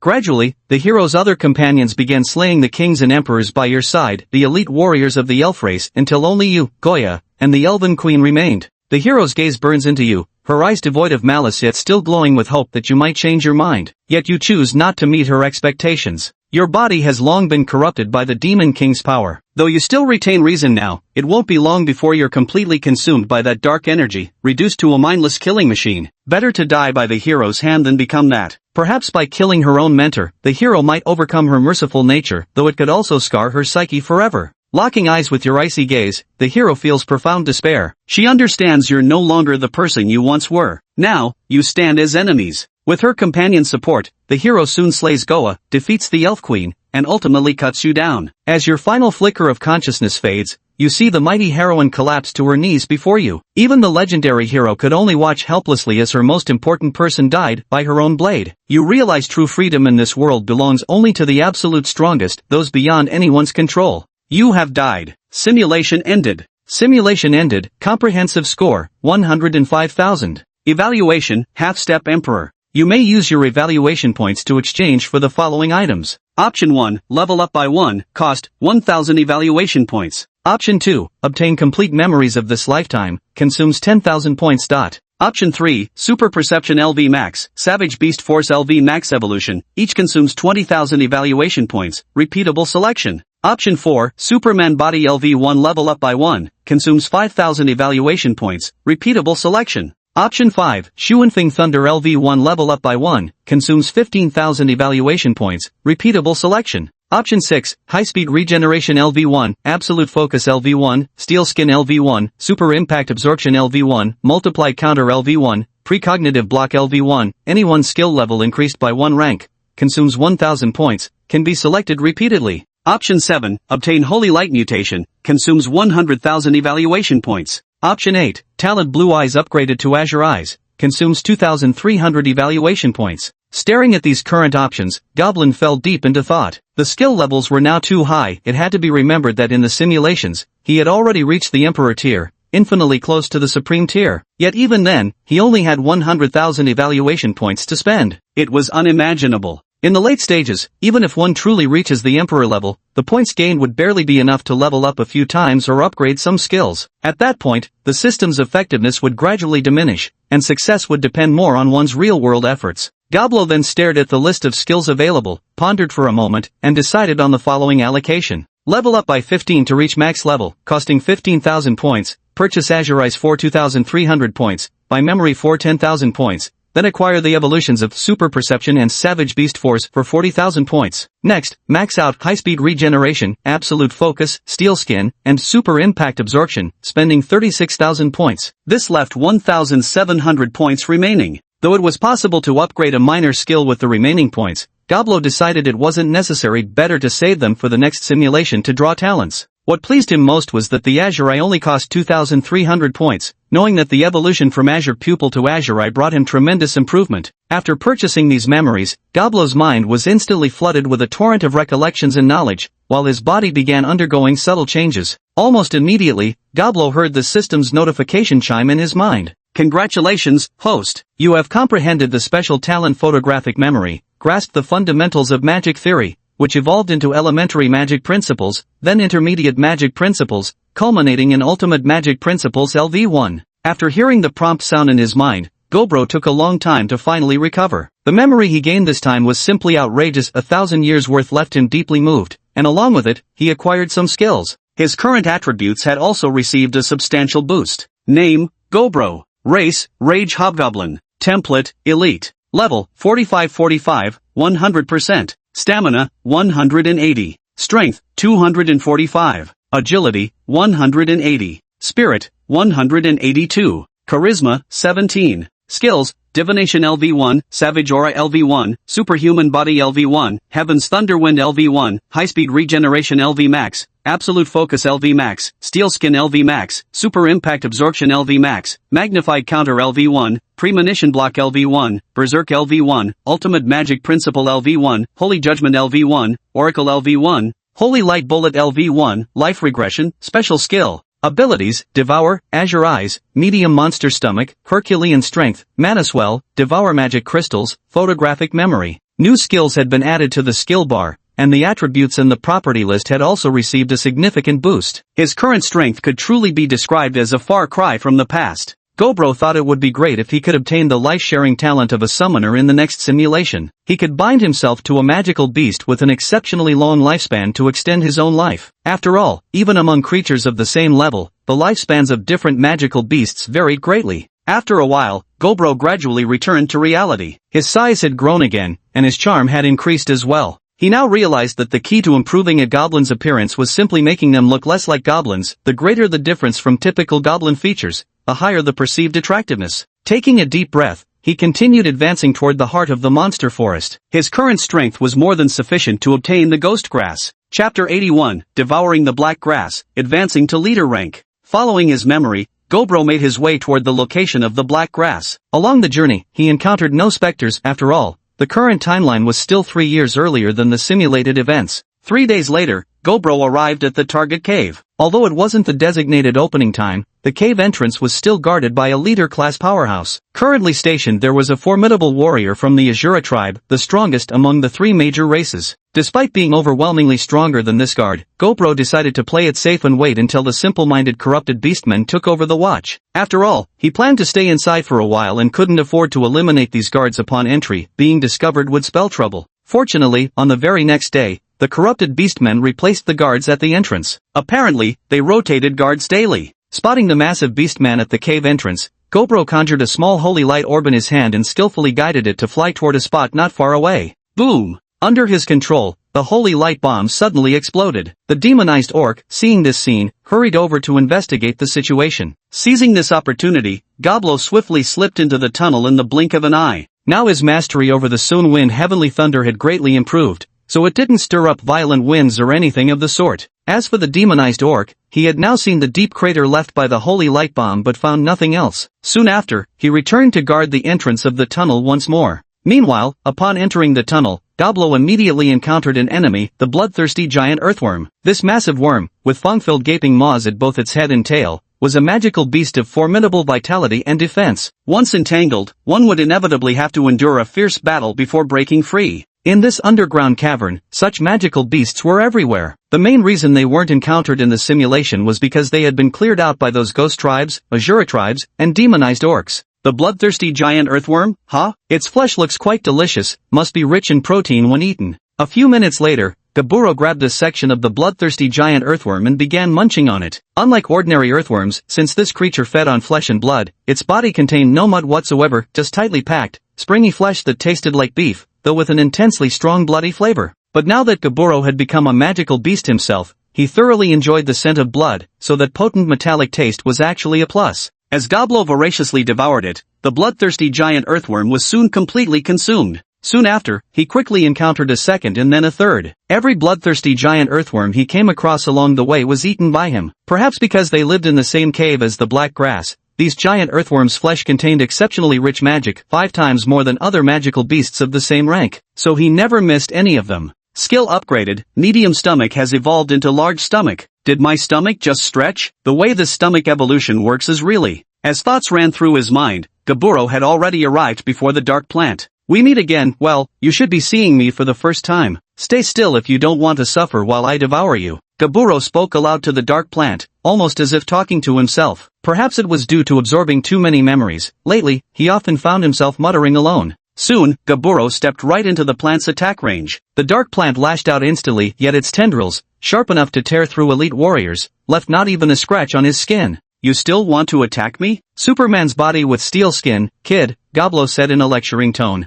But the black grass showed no reaction, clearly not understanding. Then, he yanked the entire black grass out by its roots and began gnawing it bite by bite. In the simulation, he had beaten the grass to death with 2 punches before eating it. Although he consumed it immediately after killing it, some magic power must have dissipated. Now, by eating it alive, the magic power should be perfectly preserved. Before long, Goblo had completely devoured the black grass. Soon, a strange sensation spread from his chest outward, and Goblo's body began to slowly shrink. Is it time for demonic evolution? He thought silently to himself. Goblo wasn't particularly opposed to demonic evolution after all. It was an advancement on par with primordial evolution. Moreover, his 1,000 years of memories had made him quite accustomed to the ways of mage combat. Then, Goblo felt an intense swelling sensation within his body. It was the feeling of magical energy expanding. The total amount of mana inside him was increasing at an astonishing rate. His form continued to shrink gradually, reducing from over 3 meters tall to just 2 meters. Blue lines appeared across the surface of his skin, forming intricate patterns that resembled ancient runes. His muscles became softer, making his entire body appear much more coordinated. Evolved into a leader-class creature, Goblin Frenzied Mage. Acquired new skills, Body Enhancement Magic LV1, Anti-Magic Shell LV1, Group Frenzy Magic LV1, Weakness Curse LV1, Reckless Charge Curse LV1. At the same time, Gobro's attributes underwent some changes. Name, Gobro. Race, Goblin Mad Mage. When at Chieftain tier, level cap increases by 12, all 4 core base attributes are boosted by 20%, with an additional 300% increase to Spirit attribute. Template, Chieftain, Magic Evolution, Post-Evolution attributes are 1.5x normal evolution values and gain 3 to 5 new skills. Level, 45 of 52, 0%. Stamina, 240. Strength, 305. Agility, 360. Spirit, 242. Charm, 49. Skills, Prophecy LV1, Ultimate Magic Principle LV1, Holy Light Judgment LV1, Oracle LV1, Holy Light Bullet LV1, Physical Enhancement Magic LV1, Anti-Magic Shell LV1, Group Frenzy Magic LV1, Weakness Curse LV1, Reckless Charge Spell LV1. Talent, Photographic Memory. Looking at his updated stats and the newly acquired talent, Goblo was very satisfied. Now, just like in the simulation, he could head to the Elven territories. However, this time, after obtaining the Fruit of Life and receiving the baptism of Blessing Rain, he wouldn't linger among the elves. After all, the last simulation had already proven that without some heaven-defying opportunity, breaking through to the Emperor rank would be simply impossible. Chapter 82 The third young master of the Euro family. But before that, Gobro planned to make a trip back to see if he could find Goblin and Gobra. After all, Goblin and Gobra were extremely capable most of the time. Moreover, judging by their talents, with enough resources, they could at least break through to king level. Besides, after spending so much time together, they had developed some camaraderie. He couldn't just abandon them so easily. With this in mind, Gobro arrived at the entrance of the cave. The guards at the entrance had now been replaced by Oni clan members. While the Oni clan might not match the Azura clan in raw strength, their senses were the sharpest. The method previously used to lure demonized orcs would definitely be ineffective in baiting this creature away. After careful consideration, Goblo unleashed a holy light bolt directly at it. The suppressive effect of light attributes against ghost clans was as devastating as one might imagine. The strike hit the leader class ghost right in the head. The guard ghost didn't even have time to scream before its skull exploded, and the remaining parts of its body dissolved under the light-attributed magical energy. Casually picking up the opponent's magic crystal, Goblo left the scene and began retracing his path. Thanks to his increased strength, he could now move at a significantly faster pace. Gobro reached the place where he had separated from Goblin Demon and the others in half the time it took to get there, immediately beginning his search. Thanks to the blue eye, his search was swift. Nearly a week had passed since their separation, enough time for anything to happen. Gobro didn't hold much hope in his heart, but luckily, by evening, his blue eye detected the figures of several goblins. They were huddled together for warmth inside a cave. When Gobro approached, he found Goblin Demon, Gobra, and Gobli, all three of them. "Big brother Gobra, are we going to die?" Gobli asked weakly. "No, how could we die? The chief will definitely find us," Gobra reassured, while Gobmole remained silent by his side. Over the past few days, he had truly experienced just how dangerous the beast forest was. "Chief, you must be alright," Gobmole silently prayed in his heart. The next moment, a tall, slender figure appeared at the cave entrance. At the sight of this figure, the three of them immediately grew wary. Among those they knew, no one had such a silhouette. The first possibility they ruled out was Gabaro, since Gabaro's build was far from this slight.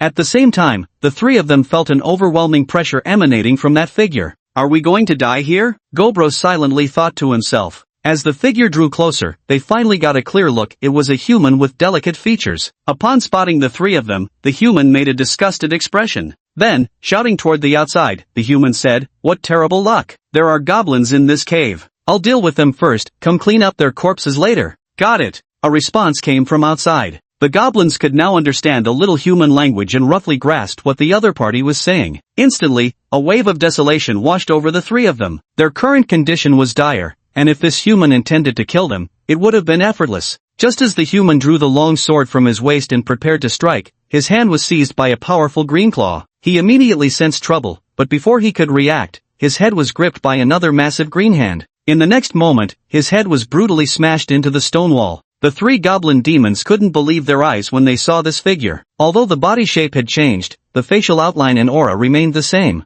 One of the goblin demons asked hesitantly, "Chief, is that you?" "It's me." With those words, Gobro turned and walked out of the cave, having just bypassed the four humans outside to come in and finish off his target. Meanwhile, the four humans outside had heard their companions' screams from within and were now on high alert. Soon, they saw a 2-meter-tall green humanoid monster appear before them. Goblo's face now bore no resemblance to a goblin at all, so the four of them didn't immediately recognize what kind of magical beast this was. They only knew it must be some kind of half-humanoid creature. Among the four, a blonde-haired youth looked visibly frightened. Noticing the young man's expression, a woman beside him reassured him, "Don't worry, young Master Euro, everything will be fine. We'll get you safely back to your family." "Yes," the boy nodded earnestly. Indeed, the golden-haired youth before them was the missing third young master of the Euro family. He hadn't actually died, but had been missing for so long without any news. Since he had originally entered the monster beast forest for training, the Euro family patriarch assumed he had perished, leading to the family's massacre of low-level monsters in the forest as an outlet for their grief.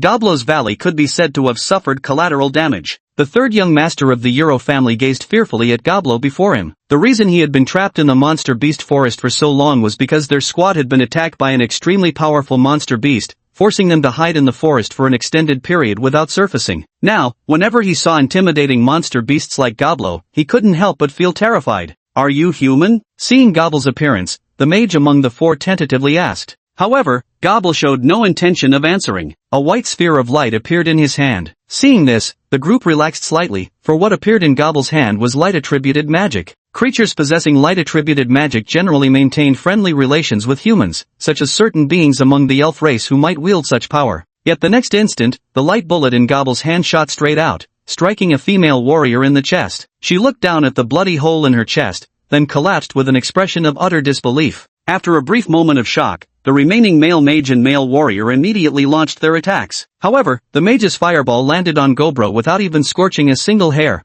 while the warrior was sent flying with a single swipe of Gobro's claws. His body crashed through two large trees before coming to a stop, vomiting blood continuously upon impact, clearly beyond saving. Then, Gobro casually flung a holy light bullet, striking the other male mage directly in the head, which exploded on impact. Monster. Young Master Aro trembled in fear as he uttered these words. Goblo showed no trace of mercy, directly crushing the young man's head with his grip. After killing his opponent, Goblo didn't realize he had inadvertently avenged the valley. Had the patriarch of the Euro family not ordered the massacre of low-level magical beasts, his son might have returned safely. But precisely because he did, his son encountered Goblo, who should have made it back unharmed, and ended up dead instead. Chapter 83, The Poacher Squad. After dealing with these humans, Goblo approached their bodies and rummaged through their belongings. Within moments, he'd retrieved 5 spatial rings from them. Among them were 4 small spatial rings and 1 medium spatial ring, with the medium ring belonging to that young man. Having hunted numerous squads before without obtaining a single spatial ring, Gaburo found it almost unbelievable to suddenly acquire 5 at once. It seemed the blonde youth's status was even more prestigious than he had imagined. But no matter how noble he was, it made no difference now. After all, he had already been killed by Gaburo. Gaburo then briefly checked the contents of these spatial rings. Subsequently, he discovered approximately 5,000 gold coins, along with 43 third-tier magic crystals, 141 second-tier magic crystals, and 600 first-tier magic crystals. Aside from these, there were various miscellaneous pieces of equipment and daily necessities.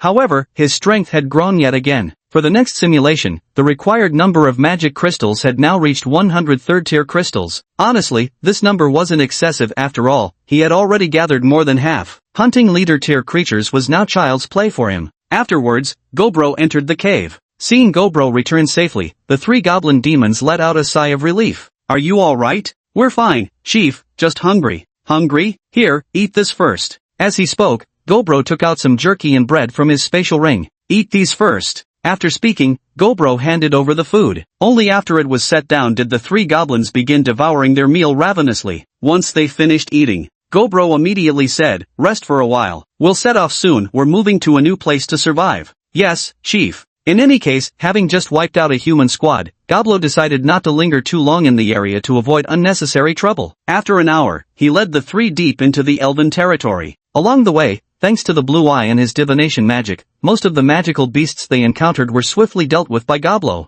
Goblo's divination wasn't an active skill but a passive one. Its essence lay in amplifying his superhuman perception to its limits. As a result, his ability to sense danger had become extraordinarily precise, allowing him to evade almost any threat. 7 days later. "Come this way," said Goblo. "Yes." Noticing Goblo suddenly change direction, the 3 goblin demons didn't say anything. When the chief abruptly turns around, he must have his own reasoning. Not long after changing direction, Goblo soon spotted a group of humans deep in the monster forest. They were transporting several iron cages toward the forest exit, the cages containing 4 female elves and 3 male elves, all young by elven standards, none over a century old. At this sight, Goblo's expression turned stone cold. Having lived alongside elves for so many years in simulations, he'd developed deep affection for their kind. The sight of these elf poachers filled him with visceral disgust. "Wait here for me, I'll be back soon." "Yes," the 3 replied in whispers. Goblo had told them this wasn't the valley here, they must always speak softly to avoid drawing attention from their surroundings. Then Goblo quietly approached the poaching team. The group consisted of 10 members, 8 leader-class warriors and 2 chieftain-class experts, making them exceptionally powerful. It was clear that elves must command exorbitant prices in the human world, judging by how even chieftain-level experts would engage in the dirty business of hunting them. The leading human seemed to have noticed something and glanced toward the spot where Goblo had just been, but found nothing. Puzzled by the absence of any discovery, he felt a strange unease. His instincts were famously accurate, and over the years, they had never failed him. Just as he was about to order everyone to be on guard, an intense sense of danger surged from behind. Instinctively, he rolled forward, but a searing pain shot through his back. His spine had been shattered in an instant. Collapsing to the ground in agony, he found himself completely immobilized. Goblo gazed at the leader-class warrior he had effortlessly dispatched and couldn't help but reflect. Compared to magical beasts, the human body was truly fragile. He had just attacked what seemed to be a chieftain-level magical beast. If the opponent had reacted immediately, it would have at most resulted in minor flesh wounds, but this human would have been outright killed. As the others took in Goblo's sudden appearance, another chieftain-level human thief immediately shouted, "Kill him!" The remaining 9 men rushed forward at once, aiming for his 9 vital points. For most magical beasts, this would have been an inescapable death trap. The battle would have ended instantly. However, it was truly unfortunate. He was a mage who had dedicated all his attribute points to strength. Even without using magic, he could easily bash them to death with a single blow. The next moment, Globro's claw stabbed towards that elite human leader while his other claw thrust at another person. Clang! Clang! 7 metallic clashing sounds rang out in succession from Globro's body. These attacks merely pierced his outermost layer of skin shallowly. Meanwhile, Globro's claws had already pierced straight through the hearts of 2 men. After this confrontation, the remaining 7 people had already realized something was amiss. The monster before them was absolutely beyond their ability to deal with. Its body was simply too terrifying and utterly unkillable. Almost simultaneously, all 7 men scattered, fleeing in 7 different directions. Watching this scene, Goblo made no attempt to chase them one by one. Instead, he extended his right hand, where 7 orbs of light quickly materialized before launching his attack. 7 holy light bullets instantly shot toward the 7 escape routes. Although the holy light bullet skill might sound simple, when converted in terms of levels, it was actually a technique befitting a Lord tier creature. All 7 light bullets struck their targets instantly, causing the men's bodies to explode simultaneously. Then Gobblerock, who wasn't quite dead yet, delivered the final blow to the 2 remaining leaders, putting an end to their miserable existence before leisurely rummaging through their belongings. The haul turned out to be pretty good. These poachers were quite wealthy, each carrying a small spatial ring, while the 2 leaders sported mid-sized spatial rings. Moreover, they were carrying a full 20,000 gold coins and quite a few magic crystals, 9 4th-tier magic crystals alone, which instantly met the requirements for the next simulation. There were also 34 3rd-tier magic crystals, along with an unspecified number of 2nd-tier and 1st-tier ones. Aside from these, Gobro also found some precious gemstones. This haul was absolutely a jackpot. Chapter 84, Arriving at the Elven Territory, Simulation begins. After gathering all the loot, Gobro approached the elves. The 7 little fairies now looked at him with undisguised terror. They had just witnessed his performance, far more terrifying than those humans who had captured them. How could they not be afraid now? Then, Goblo took out the key he had just found, unlocked the iron cage before him, and spoke as gently as possible. "It's alright now. I'll take you home." As he spoke, Goblo unfastened their handcuffs and shackles. This friendly demeanor, had it not been for Goboro's recent brutal actions, might have momentarily made them believe he was genuinely a kind-hearted big brother. After removing their handcuffs and shackles, one of the elves whispered to Goboro, "Thank you." He seemed timid and hesitant, clearly fearful of Goboro. Goboro could understand their reaction. After all, he had just been hunting them like prey moments before, and they had witnessed that terrifying scene. It would be strange if they weren't afraid of him. "Follow me," Gobro said. Several young boys and girls timidly followed behind Gobro, rejoining Gobmo and the others. Upon seeing the 7 elven youths, the 3 goblins' eyes nearly popped out of their sockets. They'd never encountered such beautiful creatures before. Their instinctive urge to reach out and touch was immediately quelled by a sharp glance from Gobro. "Do you know the way home? I'll take you back." Hearing Gobro's words, the young elves exchanged hesitant glances. Untested by hardship, they were completely flustered by this ordeal. After a long pause, one boy finally stepped forward and stammered, I think I remember the way." "Alright, you'll be responsible for directions, and I'll take you back." Okay, thank you, Uncle." Hearing the word uncle, Goblo's mouth twitched involuntarily. Strictly speaking, he wasn't even a year old yet. Although these elves in front of him looked young, they were probably at least 50 or 60 years old. Being called uncle by them felt quite dissonant. However, Goblo didn't correct them. If you counted his memories, he was at least 1,000 years old anyway. Before long, Goblo realized the elf boy had absolutely no sense of direction. He was just pointing randomly, probably having stepped forward earlier out of sheer bravado. However, Goblo didn't expose the young elf. Instead, he subtly adjusted their route, gradually steering them closer to where Goblo actually wanted to go. Soon night fell. Using his blue eyes, Goblo found a cave. After eliminating its original owner, a black bear, they took over the space. Goblo lit a small fire inside the cave, and the group gathered around it to roast meat. As they watched the meat sizzle over the flames, the little elves grew uneasy. Elves typically didn't eat meat, they'd never consumed it before, and they worried whether Goblo had any other food to offer. Seeing the worried expressions on the little ones' faces,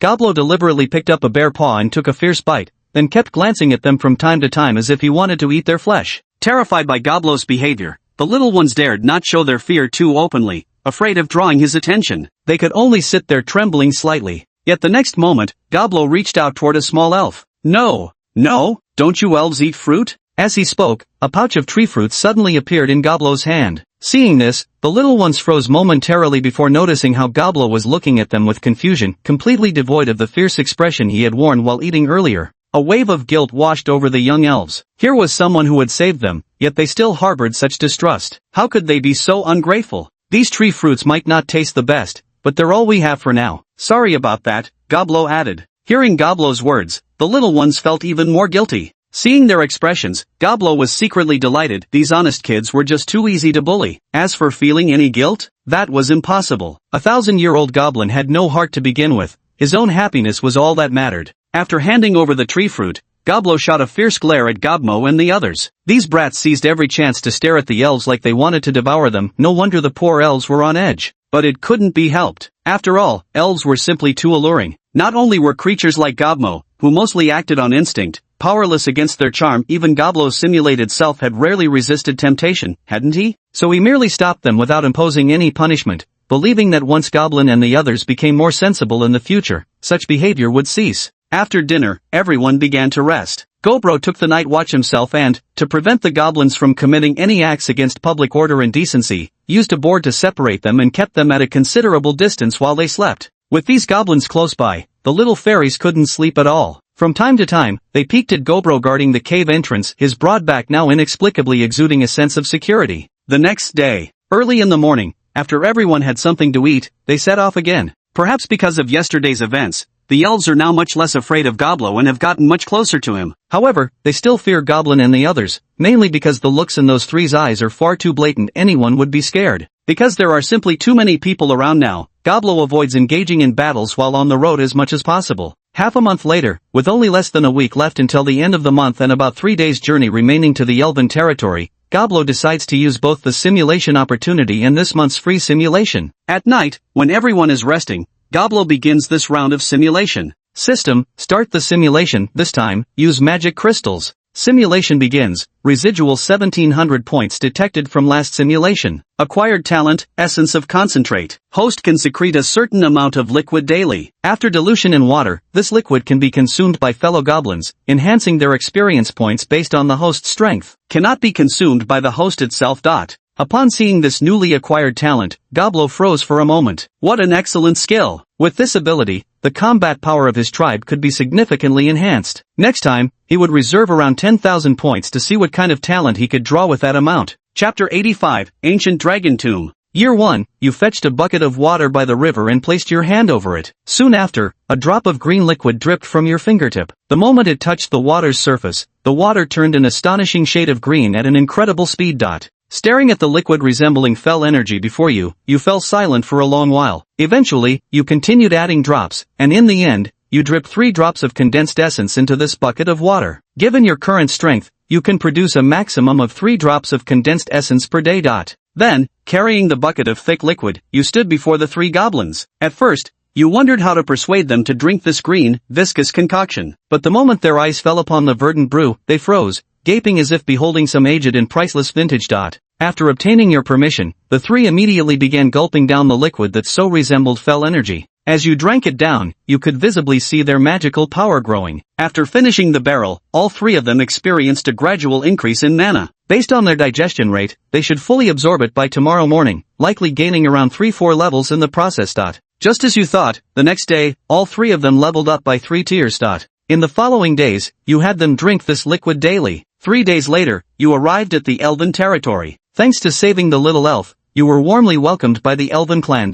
Your followers also benefited from your good fortune and were privileged to drink from the spring of life. The next day, all 3 of them evolved into elite creatures almost simultaneously, while your own level increased significantly. This time, surprisingly, no mutations occurred. Due to the condensed essence, you decided to recruit more goblins for training. In this life, you settled near a small river not far from the Elven territory. In the second year, you recruited 500 goblins in the Warcraft forest and, within just 1 year, assembled a team of over 100 members, each with an average elite level strength. Meanwhile, your territory had transformed into a proper small town, and at its center, you dug a massive lake. Every day, you would add a few drops of condensed essence into this lake, and the goblins drew their daily drinking water from it. Over time, due to your continuous nourishment, the lake had turned into a thick, green pool. Throughout the year, you frequently visited the Elven territory, and by now, your relationship with the elves had grown incredibly harmonious. By the 3rd year, your clan had expanded to 2,000 members, with an army of 500. In your territory, only those who reached elite level strength were qualified to join the military, and by now, your own power had reached the peak of the leader tier. In the 4th year, you broke through to become a leader-level entity, evolving into a Saint Goblin. Among your army, 3 commander-level creatures emerged. The essence of condensed fluid worked far better than you had imagined, and thanks to your skilled instruction, your troops became exceptionally powerful. Each hunting expedition brought in a staggering amount of magic crystals. With the magic crystals brought back by your army, your current progress in strength is astonishing. By the 10th year, your power reached the peak of the leader level. You planned to occupy the cavern where black grass was produced once you advanced to the lord level. That same year, your tribe's population grew to 10,000, with an army of 2,000. In reality, 5,000 goblins in your tribe had already reached elite level strength, but you preferred not to expand the army excessively. You intended to maintain the military size at around 1/5 of the total population. For you, the quality of an army matters more than its quantity. That same year, the first creature under your command reached leader-level strength, a goblin fiend. Its remarkable prowess somewhat exceeded your expectations. In the 12th year, guided by your memories, you discovered an extraordinary hidden realm, one you had found alongside the hero in a previous simulation. This was a realm you could conquer at your current stage, and its conquest would be enough to advance you to lord-level status. With an army of 1,000, the goblin fiend, and half of the leader-level goblins from your territory, you arrived at the entrance to this realm, a sheer cliff face. Gobmo stared at the mountain wall before him, his face full of confusion, but he remained silent. He trusted you wouldn't make a mistake. Then, you approached the mountain wall and used demon beast blood to draw an intricate magic circle on its surface. Once completed, you began chanting incantations while replenishing your mana with prepared elixir of life. By the time the incantations concluded, the elixir of life had been fully consumed, and most of your own mana was depleted. Suddenly, the mountain wall parted, revealing a shimmering portal within. After a brief rest, you led your army through the colossal portal. You'd already given strict orders. Everyone was to follow your commands without wandering. The discipline of your forces proved impeccable. Not a single goblin dared disobey. Yet as your army marched through the secret realm under your command for a long time without encountering any attacks, no one found it strange, because this was always the case whenever they followed you, and they had long grown accustomed to it. After an unknown stretch of time, you suddenly ordered the entire force to halt and rest. Every goblin understood why. They would soon reach their destination, and what awaited them was a fierce battle. 8 hours later, all the goblins had fully recuperated, and your mana had entirely replenished. You resumed the march, and before long, you arrived before a massive stone gate. Carved upon it was the colossal head of a black dragon. Though only the skull remained, it showed no signs of decay, as if still alive. Just gazing at it filled the goblins with fear. Indeed, the place you had come to was an ancient dragon's tomb, the resting place of an imperial tier dragon. The skull on the gate belonged to a king tier black dragon. Your goal here was simple: to claim the legacy of this imperial tier dragon. You took out a porcelain vial containing dragon's blood from your spatial ring. The blood inside was obtained from creatures with draconic lineage, such as land dragons and dragon wolves, all of them their essence blood. After pouring the blood into the grooves on the door, it quickly spread across the entire surface through the channels, eventually forming the outline of a dragon's body drawn in blood. The dragon's head on the door then let out a mighty roar. Chapter 86, Encircling the Undead Dragon, the Dragon Emperor's Secret Treasure. After the dragon's head spewed a scorching blast of dragonfire into the sky, the door thundered open, revealing the sight within. An intense stench of decay wafted through the air, making both you and the goblin army behind you feel nauseated. Before you lay the corpse of a dragon, stretching 50 meters in length. Staring at the mightiest species on this continent, you felt overwhelming pressure. You knew that once you obtained what you sought, this dragon corpse before you would revive with strength roughly equivalent to that of an early-stage monarch-level creature. Everyone, ready the chains and bind the dragon corpse, you commanded in a grave voice. As your order rang out, all the goblins produced 500 extra-long iron chains they had prepared in advance, swiftly wrapping the dragon carcass in a tight cocoon of restraints. You raise your head to look at the dragon pearl floating in the air. This is your goal this time. Every dragon born with a bloodline purity of 40% or higher is accompanied by a dragon pearl at birth. The growth of pure-blooded dragons is also closely tied to their dragon pearls. Generally, when these dragons die, their accompanying dragon pearls are not taken away but instead buried with them in the dragon graveyard. The pearls hover above their corpses, and it's said this practice strengthens the dragon race's fortune. You don't know whether this legend is true, but regardless of whether it weakens the dragon race's fortune or not, you must obtain this dragon pearl before you. Though excited, you don't immediately reach for the dragon pearl. Instead, you begin setting up a magic array along the dragon's corpse. As for why we don't take advantage of the dragon corpse's current immobility to destroy it, it's because once the dragon corpse suffers a certain degree of attack, it will immediately transform into a drake and rise up. Under the illumination of the dragon pearl, it can unleash 80% of its combat prowess from when it was alive. Therefore, the logical strategy is to first secure the dragon pearl when dealing with this creature. However, you weren't in a hurry to grab the pearl. Instead, you started drawing magic circles around the dragon corpse. These magic circles would become your main reliance when facing the dragon corpse later. These formations were learned during your previous life when you were still part of the hero's party, capable of unleashing power far beyond your current level. It took you quite some time to complete the magic circle. Afterwards, you took out a large bucket of life spring water, preparing to replenish your magic power at any moment. The next second, you leaped into the air and snatched the dragon pearl, storing it in your spatial ring. Instantly, the drake beneath your feet opened its eyes. Simultaneously, you activated the magic circle, and blinding holy light descended from the sky. The drake, which had just begun to rise, let out a piercing shriek before collapsing heavily to the ground. Press down, you roared. All the goblins exerted their strength simultaneously, pulling on the iron chains in their hands to restrain the undead dragon. As the magic circle activated, your mana was being depleted at an astonishing rate. You leisurely drank from the fountain of life to restore your mana while casting a group berserk spell on the goblins. At your current power level, you could simultaneously cast the berserk spell on up to 100 goblins. The undead dragon had barely mustered the strength to rise when the berserk-enhanced goblins crushed it back down with overwhelming force. The Holy Light Grand Magic Array constantly drains the undead dragon's internal magical energy, with black smoke continuously billowing from its body. This is a battle of attrition. Whoever endures till the end will claim victory in this fight. The undead dragon attempts to unleash its breath attack against you, but the moment the scorching stream emerges, it is significantly weakened by the holy light. Before traveling far, it collides against an invisible barrier and dissipates. You didn't just set up one magic array, there's another. Casting two immensely powerful magic arrays simultaneously is a feat even king-tier experts would struggle with, yet under the hands of an experienced archmage like you, it feels effortless. Watching the undead dragon's desperate struggles before you, you calmly sip from the spring of life while simultaneously casting a mass frenzy spell on your goblin allies. After casting a mass frenzy spell on 1,000 goblins, the undead dragon was already pinned to the ground, completely immobilized. Several gaping holes, deep enough to reveal bone, had been corroded into its body by holy light. Once its flesh was fully eroded away, the undead dragon would collapse, never to rise again. Yet the undead dragon refused to surrender, its defiance striking ordinary onlookers as the epitome of draconic pride, a sight that might well stir admiration in human hearts. But you know well that the corpse dragon before you is merely a walking corpse, devoid of any sensation. It sounds merely instinctual reflexes, driven solely by bloodlust and a thirst for slaughter. Hence, you feel no sympathy for it.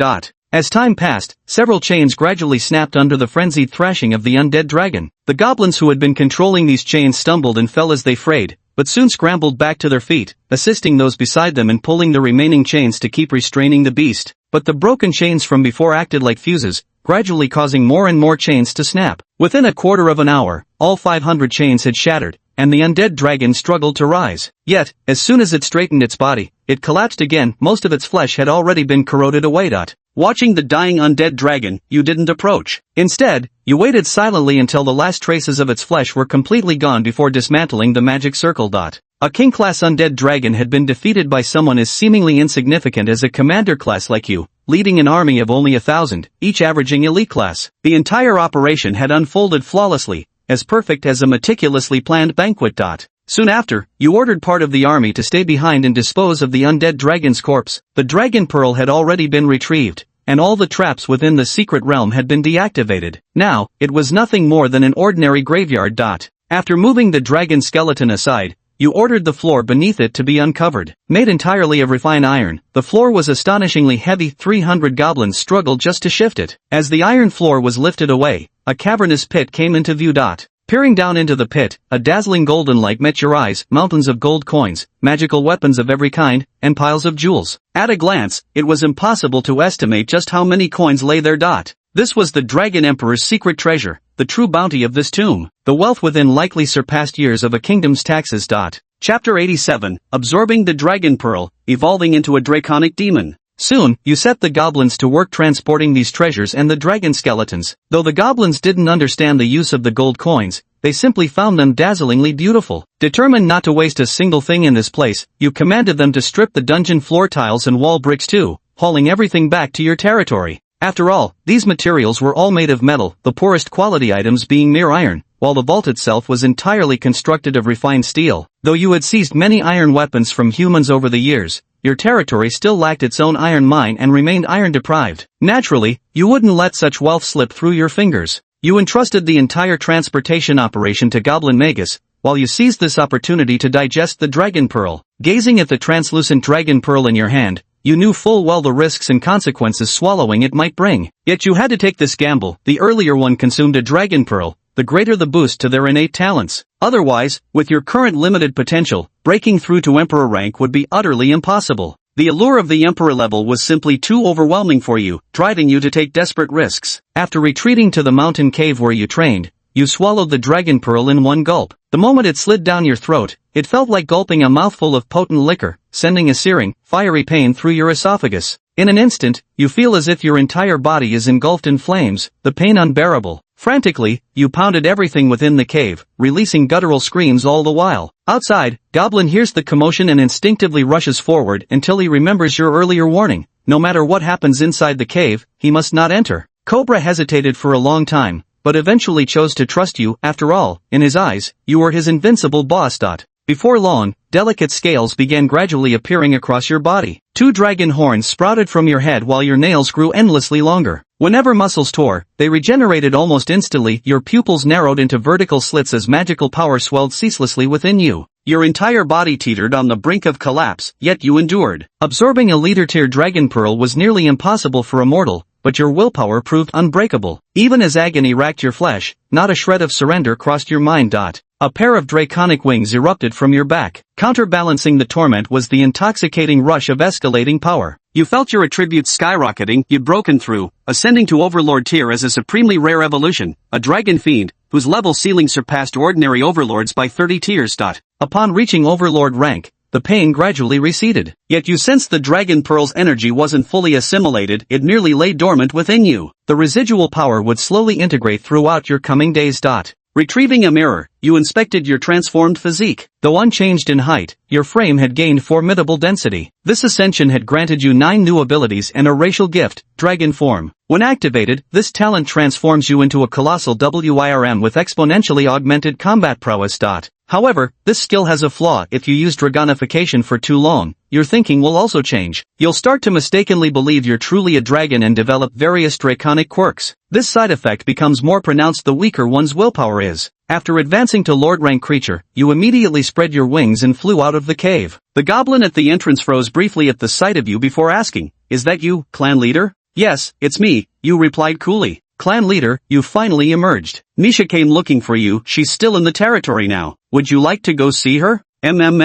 After answering, you didn't immediately go find Misha. Instead, you went to the central lake of your territory and dripped today's liquid essence onto it. Even after advancing to Lord level, you could still only administer 3 drops, but the quality was worlds apart from before. With these 3 drops, the lake's green hue deepened noticeably. Then you went to find Misha. The moment you laid eyes on her, your desires flared up with unusual intensity. Fortunately, your willpower managed to stop you from doing anything that might violate the relationship between your 2 races. You understood why this was happening. You'd absorbed the dragon pearl, tainting your bloodline with draconic heritage. Dragons are inherently lustful, so such impulses were only natural for you now. As for Misha, when she saw you, her eyes revealed a spark of delight. You'd always been strikingly handsome, and evolving had only enhanced that. Now, with dragon blood suffusing your veins, you carried a peculiar charm, the kind that proves utterly irresistible to the opposite sex. However, the pure-hearted elves find it difficult to do anything too explicit, so Misha simply walked over nervously and said, "Mr. Gobro, here is this month's elixir of life. Would you please check if there are any issues?" "What issues could there be? I won't bother checking." "Miss Misha, would you like to stay for dinner tonight? May I?" Of course, this wasn't the first time you'd invited Misha, though she had declined every previous occasion. That night, you used your old-fashioned flirting techniques to completely charm Misha, proving with actions that women don't dislike boring men, they just dislike ugly ones. However, you didn't make a move on Misha that night, merely chatting with her before sending her home. Your true target was the Elven Queen. 3 months later, you finally emptied the dragon's tomb. During this time, the goblin forces in your territory also grew significantly stronger thanks to the condensed essence. The number of chieftain-level goblins reached 5, leader-level goblins exceeded 100, and nearly 90% of the goblins had reached elite-level strength. You then ordered the blacksmiths in your clan to focus on forging iron equipment. After giving your forces some time to prepare, you planned to seize the Black Grass Cavern. You knew how lax the 3 clans' control over it was. Later, even creatures above chieftain level broke in, disrupting the magnetic fields and causing the entire cave to collapse, destroying this treasure trove of black grass. In the 15th year, the population surpassed 50,000, with 10,000 troops, 1,500 elite goblins, and 17 boss-level creatures. Your level has also risen to 70. You begin gathering your army, preparing to conquer the Black Grass Cavern. Chapter 88. I'll give you a chance. Although the Ghost Grass Cavern is jointly controlled by the 3 clans, they oversee numerous resource points, making the cavern relatively insignificant to them. Even if you were to seize this territory, it's unlikely all 3 clans would immediately mobilize to attack you in full force. Soon, you set off towards the Ghost Grass Catacombs with 1/3 of your territory's army. A week later, your forces arrived nearby. Due to your previous attack on the undead faction, the defenses here had been reinforced. Though the number of leader-tier creatures remained at 3, 20 additional chieftain tier creatures and 150 elite tier creatures had been stationed as reinforcements. The defensive strength has significantly increased compared to before. Among them, only 3 leader-level beings belong to the 3 major clans, while the rest are a chaotic mix of magical beasts from various races. Although the current defensive forces are much stronger than previously, they still pose no threat to you. Soon, before they could react, you led your army to swiftly conquer the area and seize the Ghost Grass Cave. A few days later, you select the 100 most gifted leader-class creatures to consume the black grass. As for Goblin Demon and the others, since their strength has already surpassed the leader level, they no longer have the opportunity to partake in consuming the black grass. Aside from this, these dark grasses take at least 10 years to mature, and newly matured dark grass has minimal effect. Only dark grass aged at least 20 years offers some benefit to leader-class creatures. Moreover, most dark grasses do not undergo mutation. Non-mutated dark grass, even if it's a century old, can barely support their advancement to chieftain class. Some may not even reach that level. This is also one of the reasons why the 3 clans didn't prioritize this resource site. Black grass isn't as valuable as one might think, and its yield is low. Typically, it's reserved for underperforming ghost clans. 3 months later, the demon tribe still hadn't received any news from the Black Grass Cave. Therefore, they symbolically sent someone to investigate. The demon who came to investigate discovered the army you left behind here, and subsequently reported the matter to the higher-ups of the demon tribe. A month later, the demon clan's army came to attack but was effortlessly crushed by you, who had stayed behind as the garrison. By the second month, the demon clan dispatched reinforcements again, yet you routed them with ease once more. Third, fourth, in the 16th year, a Lord-level powerhouse personally led a campaign to reclaim the lost territory of the demon clan and eliminate you. However, upon seeing this Lord-level expert, you decided to spare their life, because it was your old lover, Ing. Ing led an army of 5,000 magical beasts toward the Black Grass Cavern. Seeing the camp you had built nearby, she was surprised. It looked almost human-like, something she'd never seen magical beasts construct before. When she discovered it was actually a group of goblins occupying the area, her astonishment grew even greater. After all, it was the first time she had ever seen so many high-level goblins gathered in one place. On the second day of Ying's army's arrival, she personally came to challenge you in front of your camp. When the goblins spotted a stunningly beautiful woman emerging from the enemy ranks, their eyes nearly popped out of their sockets. "Call out your leader. I want to see just how capable he really is," Ing declared defiantly. No sooner had she spoken than you emerged from the camp. You hadn't intended to reveal yourself so soon, but within the camp, none but you stood a chance against Ing. Anyone else would be rushing to their deaths. At the same time, you entered your half-dragon form, a modified version of draconic transformation of your own creation. This state significantly enhanced your power without clouding your mind, though it did enlarge your frame considerably and covered your body in scales. Standing before Ing now, you towered over her.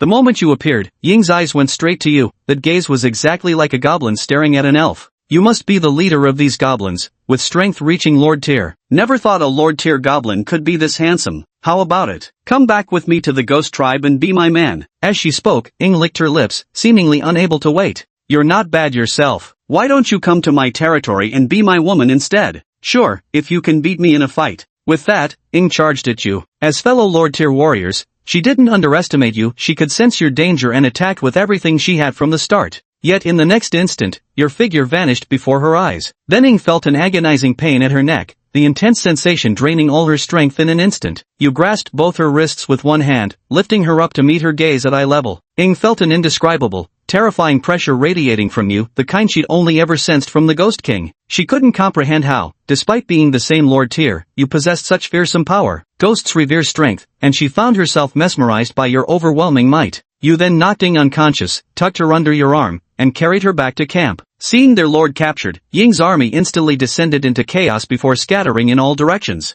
15 minutes later, Ing regained consciousness. When she woke up, you were sitting right beside her.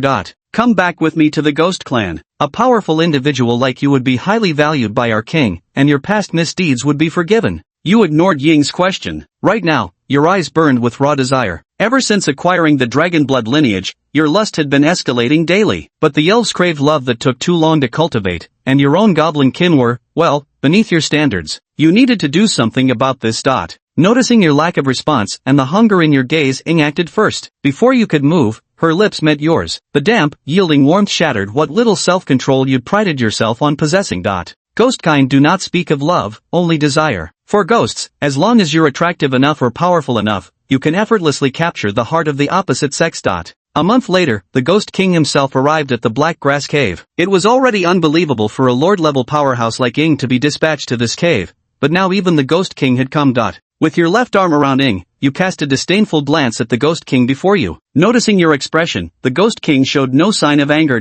Seeing Ying's obedient demeanor, the Ghost King chuckled and said, "It seems your strength is truly remarkable, to make Ing so docile. I'll give you a chance, join the Ghost Tribe. Ing shall be yours, and I may even bestow this cavern upon you." Chapter 89, The 10,000 Ghost Slayer. How about this, Ghost King? I'll give you a chance, join me as my subordinate, and I may bestow this cavern upon you. Of course, Ing isn't part of the deal. As soon as the words left your lips, Ing took a sharp bite at your neck. Hearing your words, even the normally even-tempered Ghost King grew visibly displeased, his voice turning icy as he said, "Young man, don't let your arrogance get the best of you. If I weren't arrogant, would I even be considered young? Are we fighting or not, old man? If you want to dance, then make your move already." Faced with your relentless taunting, the Ghost King finally snapped and launched an attack. Pushing Ing aside, you engaged the Ghost King head-on. Despite being merely a lord-class creature, your strength, speed, and magical power completely overwhelmed him. Before long, you'd pummeled the Ghost King until his head was covered in lumps. Soon, the Ghost King retreated to create distance between you, his voice tinged with disbelief. "Impressive. I underestimated you. Now I'll show you the true power of a Ghost King. Prepare yourself for the baptism of ghostly magic." As the Ghost King finished speaking, the surrounding sky suddenly darkened, thick clouds gathered overhead, and a trace of worry appeared on Ying's face. Your expression remained impassive as you witnessed the scene. Then, extending your hand, a brilliant white light shot skyward. Sensing the terrifying magical power radiating from you, the Ghost King uttered in disbelief, "No, impossible. How can you wield such formidable magic? Who told you I was a fighter?" As he spoke, several beams of holy light descended from the heavens, the judgment of light directly striking the Ghost King. The ghostly shield he had conjured shattered effortlessly under your might. You gazed down imperiously at the defeated Ghost King, who looked up at you with sheer disbelief. Never had he imagined that he, a sovereign-rank entity, would be crushed by a mere lord-level opponent and with such terrifying ease. Ing's gaze at you grows even more radiant. "You're far more formidable than she imagined." You stride before the Ghost King, looking down at him imperiously before crouching down. In a cold voice, you declare, "I can still offer you one chance. Become my subordinate, and I'll spare your life, even grant you whatever you desire in the future." The Ghost King lifts his head, seeing the madness in your eyes. He understands all too well he has no right to refuse. "Very well, I accept," he says with considerable strain. Looking at the Ghost King's appearance, you thought for a moment and asked, "You're not a pure-blooded ghost, are you, Ghost King?" Hearing your words, the Ghost King hesitated before nodding and replying, "My father was of the ghost race, while my mother belonged to the legendary clan of celestial spirits." Celestial spirits? This answer shocked you profoundly, for the celestial spirits were a mythical race, exceedingly rare in number. Through all your simulations, you'd occasionally encounter dragonfolk, but never once had you met a celestial spirit. Thus, learning that the Ghost King's mother was one left you utterly astonished. You noticed the Ghost King seemed somewhat sorrowful when mentioning his mother, so you chose not to press further about her whereabouts and instead changed the subject. "Alright, take me to the 10,000 Ghosts Abyss." At the mention of the 10,000 Ghosts Abyss, the Ghost King's expression shifted slightly. He hadn't expected you to know of such a place. The 10,000 Ghosts Abyss was the highest-level secret realm among the ghost tribes, one even suitable for monarch-tier powerhouses, yet also the most perilous. More importantly, it was his private domain, leaving him bewildered as to how you could have learned of it. After a brief internal struggle, the Ghost King responded calmly, "Very well." Then, following the Ghost King, you arrived at his territory. Under his guidance, the two of you began descending underground. Before long, you reached the legendary cave of 10,000 ghosts. Listening to the endless howls of ghosts inside, you're utterly pleased. The Ghost King remains obedient. According to your memory, this is indeed the 10,000 Ghosts Cavern. The reason you came here was primarily to obtain the bloodline of the Ghost Clan. Though it can't compare to the draconic bloodline, the Ghost lineage is still remarkably powerful. You plan to collect the bloodlines of several powerful races to enhance your potential. After all, breaking through to the Emperor level with a Goblin's physique is far too difficult, which is why you've thought of altering your bloodline as a solution. Of course, you're fully aware of the immense danger in doing this. Your body might not withstand the explosive power of these potent bloodlines, and blending so many lineages could bring unforeseen negative effects. But since this is a simulation, you have nothing to fear. "Wait here," you commanded the Ghost King, "I'll be right back." The Ghost King obediently remained in place as you instructed. Upon entering the cave of 10,000 ghosts, an overwhelming surge of ghostly energy immediately enveloped you. Every passing moment saw more of this energy seeping into your body, bringing with it a biting pain, but this was exactly what you'd come for. You pressed deeper into the cavern's heart and soon encountered a ghost puppet. In an instant, it lunged at you. Your fist met its form with the force of iron, though the impact felt like striking an ancient tree. Yet it was the puppet who suffered. Before long, you'd physically dismantled it entirely. Upon killing the ghost puppet, its body dispersed into a dense wisp of ghostly energy, which then seeped into your body. You felt a piercing chill, which burrowed deeper within you. 2 days later, your skin turned a dark bluish gray, and the familiar demonic tattoo appeared on your back. You've now successfully integrated the Devil Clan's bloodline, which constitutes roughly 10% of your heritage. Yet you chose not to leave, because the 1/10 ghost lineage within you could never suppress the 1/10 dragon blood running through your veins. To achieve true equilibrium, the ghostly heritage you obtained needed to be at least double that of your draconic bloodline. Your gaze turned toward the deepest depths of the 10,000 ghost abyss. What you truly sought was waiting for you there. Soon, after dealing with several ghost puppets along the way, you reached the deepest part of the Wangueku, 10,000 Ghost Cave. In the distance, a massive ghostly face loomed motionless, a warrior's spectral golem of the ghost path. It was the most powerful entity within the cave, its strength infinitely nearing the peak of the king class. Killing him would be extraordinarily difficult, and absorbing him would be even more perilous. You gaze at the opponent from a distance, fully aware that this creature's power far surpasses the current Ghost King's, otherwise, the Ghost King would have devoured him long ago. In the next instant, you strike without hesitation. The Holy Light Judgment instantly hits its mark. Holy Attribute attacks wreak devastating damage on such ghostly beings. Just this single blow drains and dissipates nearly half of the demon statue's fiendish energy. Chapter 90, Dragon Ghost Demon. He has now completely noticed you. Then, with a wide-open mouth, thousands of imps burst forth from within, a scene akin to a locust plague. You calmly coat yourself in a holy shield before relentlessly striking him down with divine judgment. You understand that these supernatural beings have finite vitality, which doesn't replenish, it depletes bit by bit with use. All you need to do is gradually exhaust the ghostly energy from your opponent. The Ghost King had been waiting outside the 10,000 Ghosts cavern for 3 full days. Now, he paced restlessly back and forth, his anxiety growing by the minute. He had no idea what was happening inside. Whenever he ventured into the cavern, he could barely endure 2 days before the overwhelming ghostly energy became unbearable. His half-ghost, half-immortal bloodline simply couldn't withstand the sheer density of the sinister aura within. He couldn't even begin to imagine what consequences someone with even a trace of ghostly bloodline would face after staying there for 3 days. Yet when he considered your formidable strength, he felt you might emerge unscathed. In his heart, whether you survived this 10,000 ghost cave or not was something he could accept either way. If you fail, he remains the Ghost King. If you succeed, having such a powerful superior doesn't seem so bad to him either. 6 days later, just as the Ghost King was about to give up on you, you emerged leisurely from the 10,000 Ghosts cavern. Now, you had evolved into a dragon ghost demon. Your level cap was a full 35 levels higher than that of an ordinary Lord tier creature. Though outwardly, apart from the fiendish tattoo etched across your back, your slightly bluish skin, and the colder aura around you, few noticeable changes could be seen. The Ghost King could clearly sense that your power had grown significantly stronger. Yet, he dared not ask, merely saying, "Lord Patriarch, what shall we do next?" Hearing his words, you took out a cup, filled it with water, and placed your hand over it. 3 drops of dark emerald liquid dripped from your fingertips, instantly dyeing the entire cup a deep, murky green.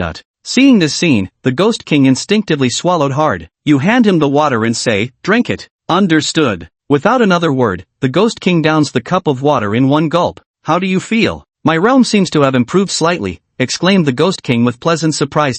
Upon hearing the Ghost King's words, a plan began to form in your mind. You'd previously wondered if you obtained the bloodline of another race, could your condensed primal essence similarly enhance members of other species? Now it seems indeed so. That is to say, if any creatures related to dragons are later domesticated within the territory, your condensed essence liquid could enhance them to some extent. But now there's another problem, you are just one person, bound to release the condensed essence in only one place. Your subordinates living elsewhere are inevitably unable to absorb the essence you release. You then informed the Ghost King of your territory's location and instructed him to send envoys to your stronghold every month thereafter. In exchange for a fixed quantity of condensed essence you would provide each month, the Ghost Tribe would be required to submit a corresponding amount of magic crystals. The demands you set for the Ghost King were not excessive, just 10 4th-tier magic crystals, 200 3rd-tier crystals, and 3,000 2nd-tier crystals per month. Given the Ghost Tribe's overall strength, meeting this quota was entirely feasible, especially considering how terrifyingly fast the Demon Beast Forest replenished its monsters. In fact, they even had to deliberately organize beast tides to attack human settlements just to thin out the excessive numbers. If the Ghost King couldn't even manage such a modest tribute, it would clearly signal deliberate neglect. Then I shall take my leave, clan leader, the Ghost King said deferentially. After obtaining the Ghost Clan's bloodline, you return to your territory intending to recuperate for a while, properly assimilating the power gained during this period. By the 22nd year, your strength has reached the peak of the Lord level. During this time, you've completely absorbed and digested the ghostly energy within your body, enhancing the Ghost Clan's bloodline to roughly 1.5 times its former potency. Simultaneously, you've absorbed 1/3 of the Dragon Pearl's power. The dragon bloodline within you is now twice as potent as when you first absorbed the pearl. Despite still being at the Lord level, your overall combat prowess far surpasses king-level fighters, approaching the might of emperor-level experts. Over the years, your relationship with the elves has grown increasingly close. Thanks to your assistance, no elf has ever gone missing again. Your security arrangements have been exceptionally thorough. Even if an elf were to disappear, you would immediately dispatch someone to bring them back. Moreover, your active participation in the elves' development and many contributions have made your bond with them indispensable. You stood before the Elf Queen, who gently spoke, Mr. Goblin, what brings you to our elven kindred today? Yes, your majesty, there is something your people possess that I urgently need, something that will shape my future. Noticing your solemn expression, the Elf Queen's demeanor grew more serious. Tell me what you require. If it is within our power, I will certainly help you. Good, what I want is the treasure of the elven race, the fruit of life. Upon hearing the words fruit of life, the face of the Elven Queen immediately changed. She had no idea where you'd heard that their elven race possessed such a fruit. After a moment, the Queen shook her head and said, I'm sorry, Mr. Goblin, it's true our elven race does indeed have a fruit of life, but I have my own use for this fruit. Hearing the Elven Queen's words, you paused briefly before asking, may I know exactly what you intend to use it for? I need this fruit of life to help me break through to the Emperor level. After the Elven Queen finished speaking, you were utterly shocked. You never expected that her intention for the life fruit was to attempt breaking through to the Emperor level. Looking back, you now realize just how much the Elven Queen of your past life had sacrificed for you. She had unhesitatingly given the life fruit to you without a second thought. I understand, your majesty. I was presumptuous. Just as you were about to leave, the Elven Queen stopped you. Wait a moment, Mr. Goblin. Though I cannot give you this life fruit, I can tell you how to obtain one. Upon hearing her words, your eyes lit up with hope. The Elven Queen continued, in my ancestral homeland grows the eternal tree. Every 5 years, it bears 20 life fruits. Next year is the fruiting season. If you take my letter of recommendation then, you may have a chance to secure one.